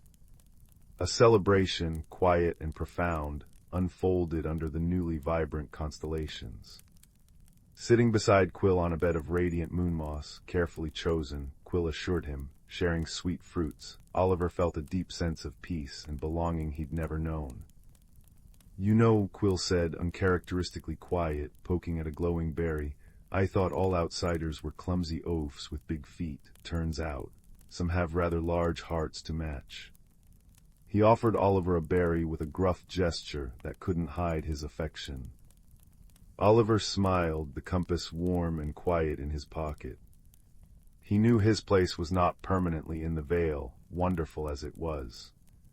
His family, his world, awaited him. But he also knew he carried the veil within him now, and a friend in the most unexpected form. "Will you be okay, Quill, now that the light is back?" Quill puffed out his chest. "Of course, the moon moss needs vigilant tending, the starlight lilies require precise pruning schedules, and someone has to keep an eye on those frivolous glow moths. Busy, but he hesitated, then added softly, the seeker found its purpose, and perhaps you could visit through the old oak if you promise not to step on the moss." Oliver grinned. "I promise." When it was time to leave, the veil creatures gathered near the ancient oak. The heartwood seeker, its purpose fulfilled for now, glowed softly in Oliver's hand. He knew it would guide him back. Quill stood beside him, trying to look stern but failing miserably. "Remember," Quill instructed, tapping Oliver's boot, left at the whispering stone that sounds like a sigh, right at the twin glow fungi, "and watch your step." "I will, Quill," Oliver said, crouching down. "Thank you for everything." Quill shuffled his feet. "Yes, well. Just don't be a stranger, clumsy oaf. And take this." He pulled a small, perfectly round stone from his satchel. It was cool and smooth, and within its depths tiny points of light pulsed gently, a piece of the veil's starlight. "To remind you." Oliver clasped the stone, feeling its gentle pulse. "I'll treasure it." He pocketed the stone beside the warm compass. With a final wave to the gathered creatures, their lights blinking like friendly fireflies, Oliver stepped back through the shimmering veil in the oak roots. He emerged into the whisperwood just as dawn was breaking. The rain had stopped. Birdsong filled the air, and the rising sun painted the sky in streaks of pink and gold. The forest looked ordinary, beautiful, but no longer holding a hidden secret he was excluded from. He knew the secret now. He touched the smooth stone in his pocket and felt the compass, now dormant but still warm, resting beside it. Walking home, the scent of damp earth and pine was familiar, yet infused with a new layer of meaning. He felt different. The restlessness was gone, replaced by a quiet confidence and a heart full of wonder. He had faced darkness, not with force, but with the light of kindness and courage. He had found a friend in the unlikeliest of places, and saved a world of fragile, beautiful magic. He slipped back into his house as quietly as he'd left. Up in his attic room, he placed the heartwood seeker back in its velvet nest within the cedarwood chest. He set the glowing stone on his windowsill, where it caught the first rays of the morning sun, pulsing softly. It was a beacon, a promise. As he crawled back into bed, the familiar scent of clean sheets and old books wrapped around him. The village below was waking up, the ordinary world beginning its day. Oliver closed his eyes, the images of the luminous valley, the brave little thornkin, and the radiant heartwood tree filling his mind. He had journeyed to a hidden world, faced a mystery, forged an unexpected friendship, and found his own light. The adventure was over, but the warmth of it, the gentle pulse of the Vale's starlight on his sill, and the quiet hum of the compass in its chest promised that magic was never truly far away. It lived just beyond the Vale, in the kindness of friends, and most of all within his own, newly discovered brave heart. Sleep, deep and peaceful and filled with shimmering dreams, claimed him as the sun rose fully, bathing his room in golden light. Rowan had always loved the steadfast rhythm of Oakhaven. Each morning, dew-kissed cobblestones glistened under the rising sun, the bakery's cinnamon scent wove through the lanes, and the ancient clock tower chimed with comforting precision. But this autumn, change rustled through the village like persistent wind. Rowan's hands trembled as they packed away their father's old apothecary scales. He'd passed quietly with the last summer bloom, leaving Rowan the cottage and its wild, walled garden. Now the garden, once bursting with medicinal herbs, lay choked by thorny brambles and sorrow. Each vine seemed to mirror Rowan's heart, tangled, resistant, afraid to grow anew. One twilight, as Rowan sighed over withered moon petals, a soft knock came at the gate. There stood Mr. Thistle, the village's oldest gardener, his skin like creased parchment, eyes twinkling like stars in twilight. "Mind if an old man shares your bench?" he rasped, tapping his walking stick, a gnarled branch crowned with a single living bud. Rowan nodded mutely. "Gardens grieve too," Thistle murmured, gazing at the brambles. "See how they guard the soil, fearful of what new seeds might ask of them." He patted Rowan's shoulder. "But earth remembers how to heal, so do hearts." That night Rowan dreamed of silver roots pulsing beneath the garden, whispering in time with their own heartbeat. Come dawn, a discovery. Near the bench, one moon petal had unfurled anew, its petals shimmering with dewdrops that glowed like liquid starlight. When touched, warmth spread up Rowan's arm, and the brambles nearby shivered, retreating an inch. "It's responding to you," chirped a voice. Nutkin, a russet squirrel with eyes like polished acorns, scampered down the oak tree. "Old Thistle's right, this garden's magic mirrors its keeper. What grows inside you grows out here too." Thus began Rowan's hesitant dance with change. Each day they'd sit with a memory, father's laughter, his stories of resilient yarrow, and tend one small patch. When frustration flared, thorns pricking, weeds stubborn, Nutkin would nudge hazelnuts into Rowan's palm or chatter about forest creatures adapting their nests for winter.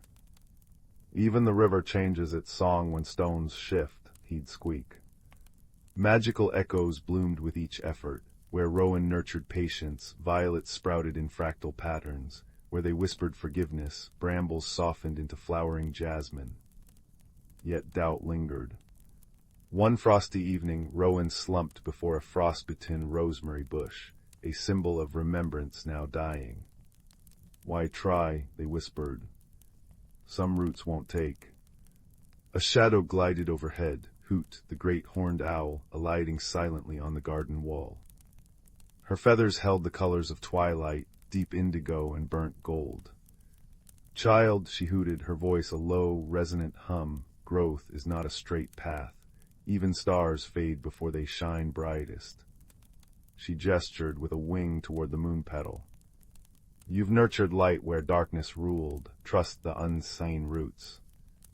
Inspired, Rowan gathered villagers, not to fix the garden but to share stories. Millie the baker brought saffron buns, her scarred hands kneading dough as she spoke of rebuilding her oven after a fire. Finn the blacksmith hummed while planting ironweed, its metallic blooms clinking softly as he recalled learning to forge anew when his sight dimmed. Together, they wove memories into the soil.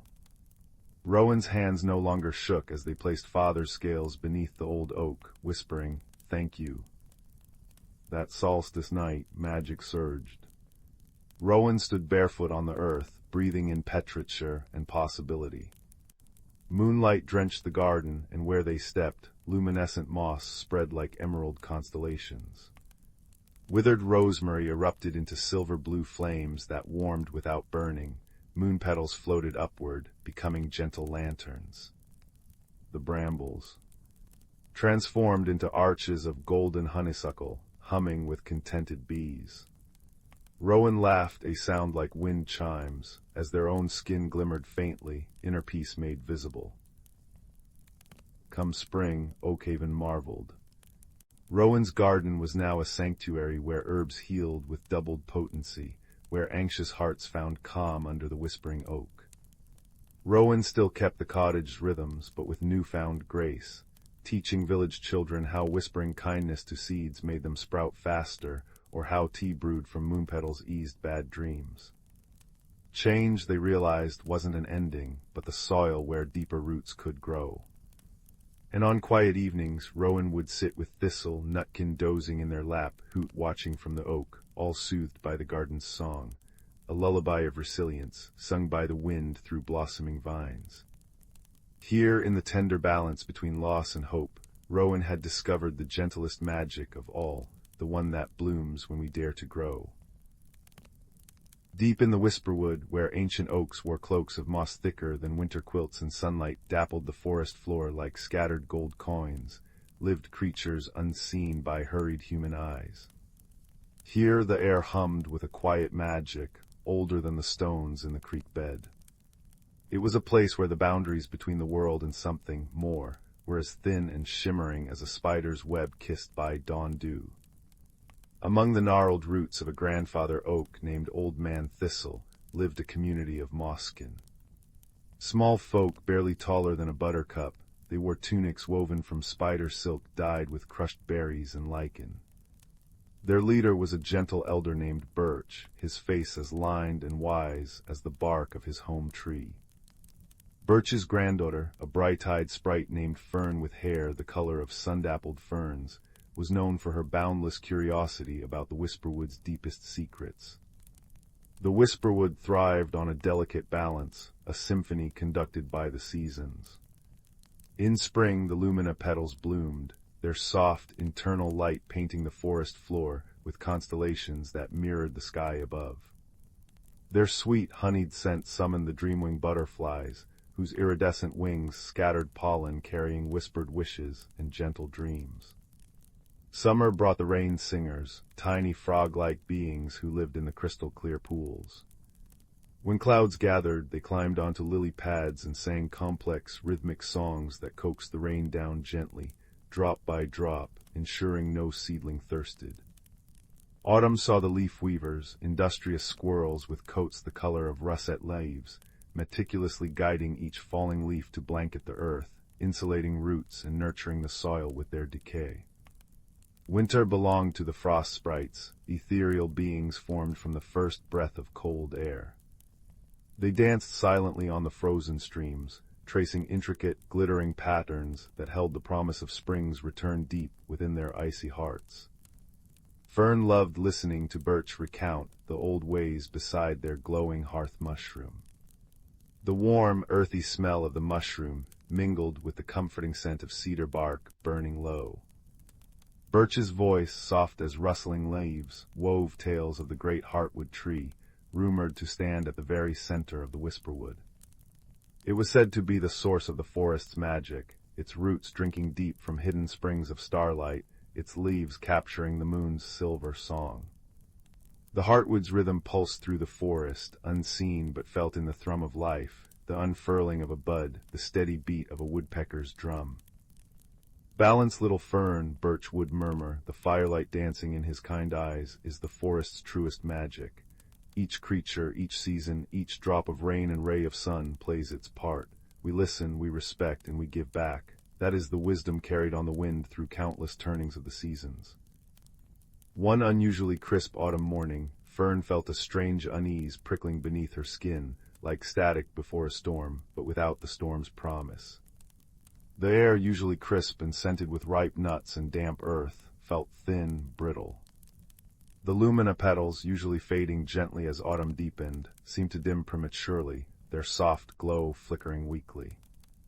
Worse, the rain singer's songs, normally a comforting counterpoint to the rustling leaves, sounded thin and faltering. The streams, fed by their magic, ran lower than they should. "Grandfather," Fern whispered, her voice small against the sudden quiet of the woods, "something feels wrong. The magic feels thin, like stretched spider silk." Birch's face, usually serene, creased with deep concern. He closed his eyes, placing a gnarled hand on the trunk of Old Man Thistle. Fern watched as a faint tremor ran through his fingers. "You feel truly, child," he murmured, his voice heavy. "The rhythm, the heartwood song, it's fading, the balance is shifting." A ripple of worry spread through the Moskin community. The leaf weavers reported finding patches of earth where leaves crumbled to lifeless dust instead of nourishing the soil. The dreamwing butterflies fluttered listlessly, their colors muted. Even the frost sprites glimpsed early near the shaded creek banks seemed less substantial, their icy patterns melting too quickly. Birch gathered the Moskin elders under the vast canopy of a weeping willow, its long fronds brushing the moss like gentle fingers.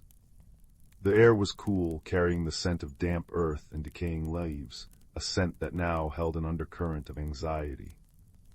"The heartwood weakens," Birch announced, his voice carrying a weight that silenced the rustling fronds. "The ancient pact, the flow of magic that binds us all, is faltering. We must discover why." Fern stepped forward, her small frame trembling but her voice surprisingly steady.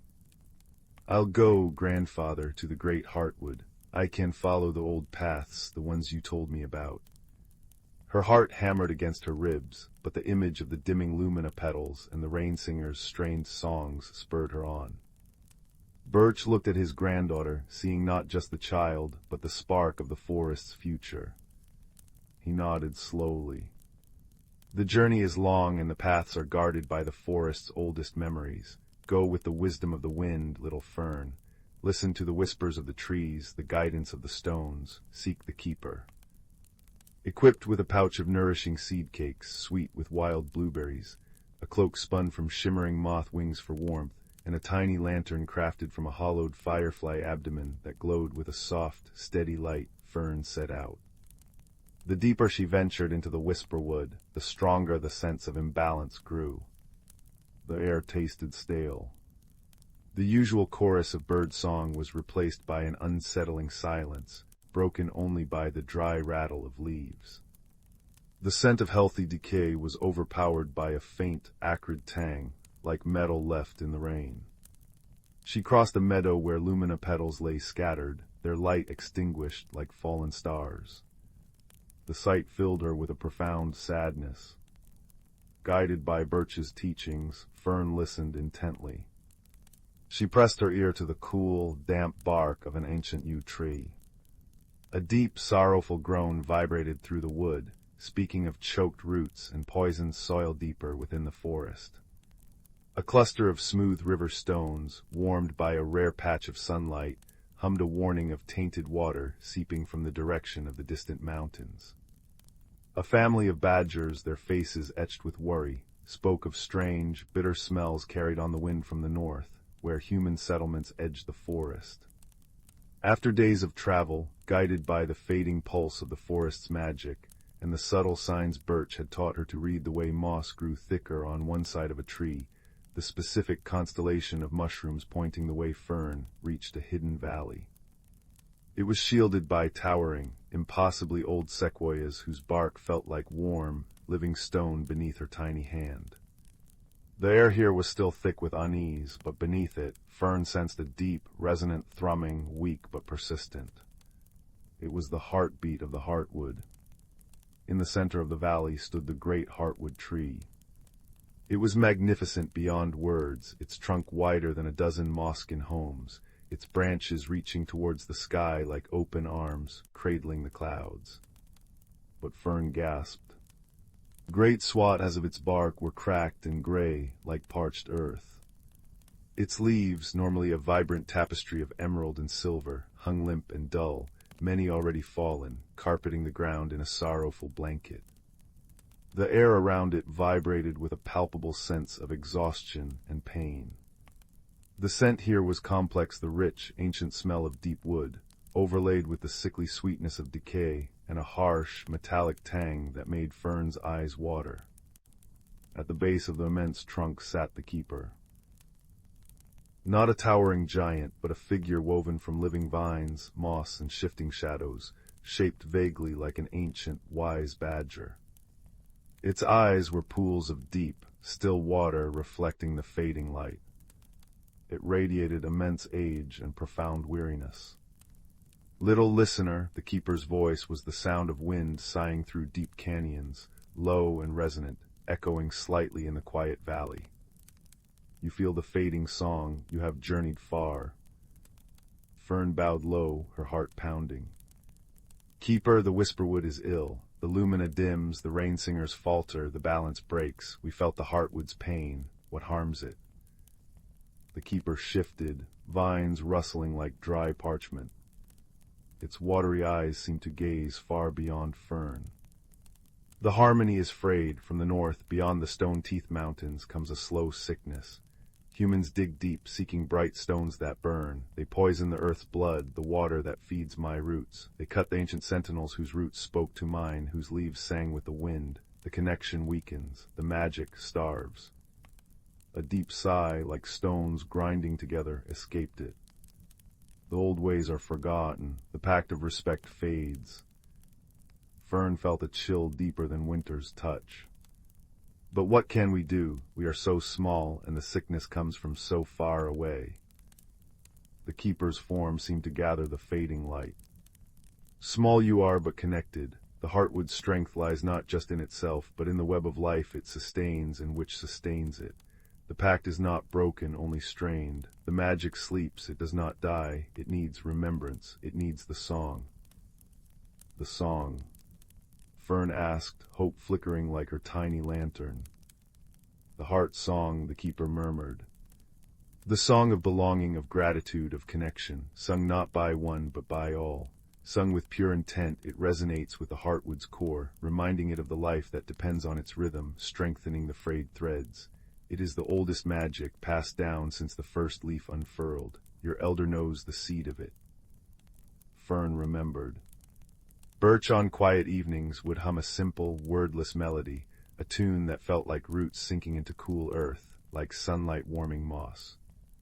He called it the forest's lullaby. But how can all sing? Fern wondered, looking at the vast, suffering tree. The creatures are scattered, frightened. The song starts small, the keeper whispered, its voice growing fainter, its form seeming to blend more with the shadows at the heartwood's base. Like a single raindrop finding the stream, it needs a conductor, a focus of pure heart. Carry the seed back, plant it with belief. Let the forest remember its own voice. Go now, little listener. Time flows like the tainted stream. Fern didn't hesitate. She turned and ran, the image of the dying heartwood burning in her mind, the keeper's words echoing, remembrance. The song. All. The journey back felt longer, the forest's distress more acute. The metallic tang seemed stronger, the silence heavier. When she finally stumbled into the Moscan hollow beneath Old Man Thistle, weary and coated in forest dust, Birch was waiting. The worry on his face deepened as he saw her expression, but also a flicker of hope. Fern poured out her tale, the dying heartwood, the poisoned earth's blood from the north, the forgotten pact, and the keeper's words about the heart song. A heavy silence fell over the gathered Moscan, the only sound the crackle of the hearth mushroom and the sigh of the wind through Thistle's branches, carrying the scent of distant decay. The heart song. Birch breathed, his eyes distant. I remember the tune passed from my grandmother's grandmother. but it is a whisper, Fern. How can a whisper reach the heartwood now? The keeper said it needs to start small, Fern insisted, her voice firm despite her exhaustion. But it needs to grow. It needs all of us. And it needs belief. We need to remind the forest who it is, what it means to be connected. Birch looked at his granddaughter, then at the worried faces of his people. He saw the dimming light of their own hearth mushroom. He saw the resolve in Fern's eyes, mirroring the determination he'd carried in his youth. He nodded slowly, a spark rekindling in his own gaze. Then we begin, here now, we sing the seed. Gathered under the protective boughs of Old Man Thistle, as the first true snowflakes of winter began to drift down like frozen whispers, the mosskin formed a circle. Birch closed his eyes, took a deep breath of the cold, pine-scented air, and began to hum. It was the simple, ancient melody, the forest's lullaby. It started soft, hesitant, a fragile thread of sound in the vast, troubled woods. Fern joined in, pouring all her love for the whisperwood, all her hope, all her belief in the keeper's words, into the notes. Her clear voice wove around Birch's deeper hum. One by one, the other mosskin added their voices, timidly at first, then stronger. The song wasn't loud, but it was pure. It spoke of cool moss underfoot, the scent of rain on hot earth, the taste of wild strawberries, the comforting darkness of a tree hollow, the joyful dance of fireflies on a summer night. It was a song of home, of belonging, of gratitude for the sheltering branches and the nourishing soil. As they sang, something remarkable happened. The hearth mushrooms glowed brightened, casting warmer, steadier light. The falling snowflakes seemed to dance gently to the rhythm. A family of field mice, drawn by the sound, peeked from their burrow, their tiny eyes wide. A weary robin huddled on a branch, puffed out its chest, and added a tentative, sweet trill to the melody. Word traveled, carried by the wind, by the chattering squirrels, by the silent flight of an owl. Fern, guided by the mosskin elders, journeyed to the rain-singers' pools. She hummed the melody to them. Their large, luminous eyes blinked, and then one brave singer climbed onto a half-frozen lily pad. Its song, usually reserved for rain, now wove the mosskin's melody into its own complex rhythms, creating a new, hopeful harmony that rippled across the water. The sound carried far. Fern visited the leaf weavers in their autumn-gilded dens. She sang the heart song's core. The squirrels, initially skeptical, found the tune settling into their busy hearts. As they worked, guiding leaves to the earth, they began to hum it, a steady, grounding rhythm that vibrated through the soil. The decaying leaves seemed to settle with more purpose, releasing their nutrients with a sigh of contentment. She sought out the frost sprites near the icy streams. Communicating through feelings and gentle touches on their shimmering forms, Fern shared the song's essence, warmth not of fire, but of connection. The sprites, embodiments of quiet winter, began to trace their frost patterns in time with the melody, their icy spirals holding the promise of the song within their delicate structures. The mosskin sang every dusk and dawn under Old Man Thistle. The rain-singers added their watery harmonies from their pools. The leaf-weavers hummed as they worked. The frost sprites danced their silent symphony. Birds picked up the tune, weaving it into their calls. Even the wind seemed to catch the melody, sighing it through the branches. It started as scattered notes across the vast whisperwood, like the first stars appearing at twilight. But gradually the notes found each other. The forest began to remember its own voice, its own deep connection. The pure collective intent, the gratitude, the belonging, the shared love for their home began to resonate. Deep in the hidden valley, the great heartwood tree shuddered. The weak, faltering pulse within its ancient core began to steady. A faint silvery light, unseen for seasons, flickered deep within its cracked bark. The metallic tang in the air lessened, replaced by the faint, sweet smell of sap beginning to stir, even in winter's heart. The keeper, a shadowy figure at its base, lifted its head. The pools of its eyes reflected not just fading light, but a burgeoning spark. A deep, resonant thrum, felt more than heard, vibrated outwards from the heartwood, a counterpoint to the forest's growing song. The change wasn't instant, nor was it a cure for the deep sickness creeping from the north. But the balance, the vital harmony, began to knit itself back together, thread by shimmering thread. The lumina petals didn't suddenly blaze, but their fading light steadied. The rain singers found strength returning to their voices. The streams, while still low, flowed with a cleaner sound. The oppressive silence lifted, replaced by the tentative but growing chorus of the heart song, woven through the natural sounds of the forest. Back under Old Man Thistle, the mosskin sang with renewed vigor as the first true thaw began. Tiny green shoots, brave and bright, pushed through the snow near their hearth mushroom. The air, crisp and cold, carried the clean scent of melting snow, and underneath it, the undeniable fragrance of life stirring, of resilience. Birch placed a gnarled hand on Fern's shoulder as they sang, their voices blending with the drip of melting ice and the distant chorus of the forest. He looked not just at the returning green, but at his granddaughter, whose courage and belief had carried the seed of the song. The wisdom of generations, whispered under mossy roots, had found fertile ground in a young heart. The magic of the whisperwood hadn't died. It had merely been sleeping, waiting to be remembered, waiting for the pure, shared song of belonging to awaken it once more. The heart song continued, a gentle, constant hum beneath the rustle of leaves and the babble of streams. It was a lullaby for the forest itself, a reminder of the deep, unbreakable connection binding root to rock, creature to tree, season to season. And as the first fireflies of the coming spring blinked their tiny lanterns in the velvet dusk, they blinked in time with the song, a constellation of hope echoing the ancient rhythm of the great heartwood tree, strong and steady once again. The whisperwood breathed, its magic a soft, resilient glow in the gathering twilight, a testament to the enduring power of harmony, remembrance, and a song sung together. The village of Willowbrook nestled in a valley where mist clung to the meadows like cobwebs at dawn. It was a quiet place where days unfolded with the gentle rhythm of rain on rooftops and the scent of baking bread.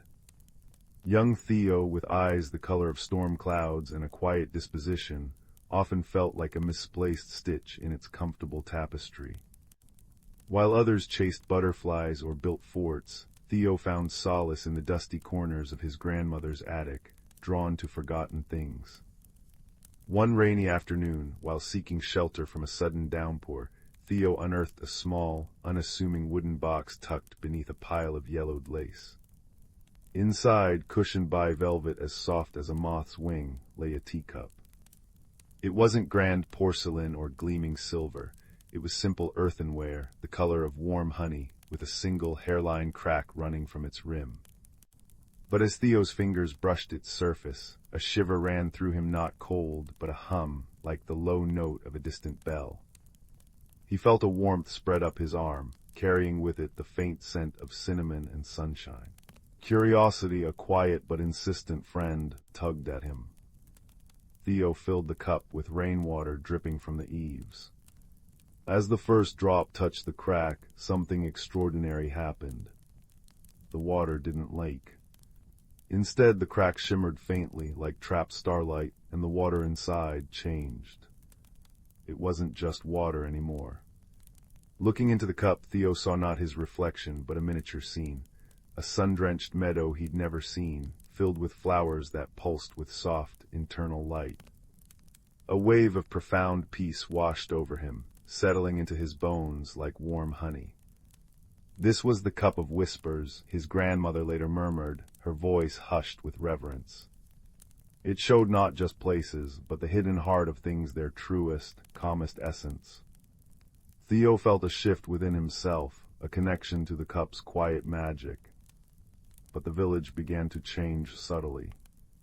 Flowers in Widow Hemsley's garden wilted overnight, their colors leaching away. The cheerful babble of the brook behind the mill became a fretful murmur. The comforting warmth of freshly baked bread seemed to vanish too quickly. The cup of whispers, Theo discovered, showed him the lack of peace as well. When he peered into it near the wilting flowers, he saw only gray mist and heard a faint, discordant sigh. The heart of Willowbrook was fading. The journey began not with footsteps on a road, but with a growing conviction in Theo's own heart. He needed to understand why the village's quiet magic was unraveling. His first helper arrived unexpectedly. Bartholomew, a portly badger with spectacles perched precariously on his snout, emerged from the roots of the ancient oak by the brook one twilight. Bartholomew was the keeper of deep roots, possessing an encyclopedic, if somewhat slow and methodical, knowledge of the valley's hidden history and natural rhythms. He spoke in measured tones, punctuated by thoughtful snuffles. "Disturbance," Bartholomew rumbled, adjusting his spectacles as he peered at the wilting flowers. "The balance is askew, the ley lines beneath us, they hum a troubled tune." He explained that the valley's magic, woven from the land's natural peace and the villagers' quiet contentment, was like a tapestry. A thread had snapped.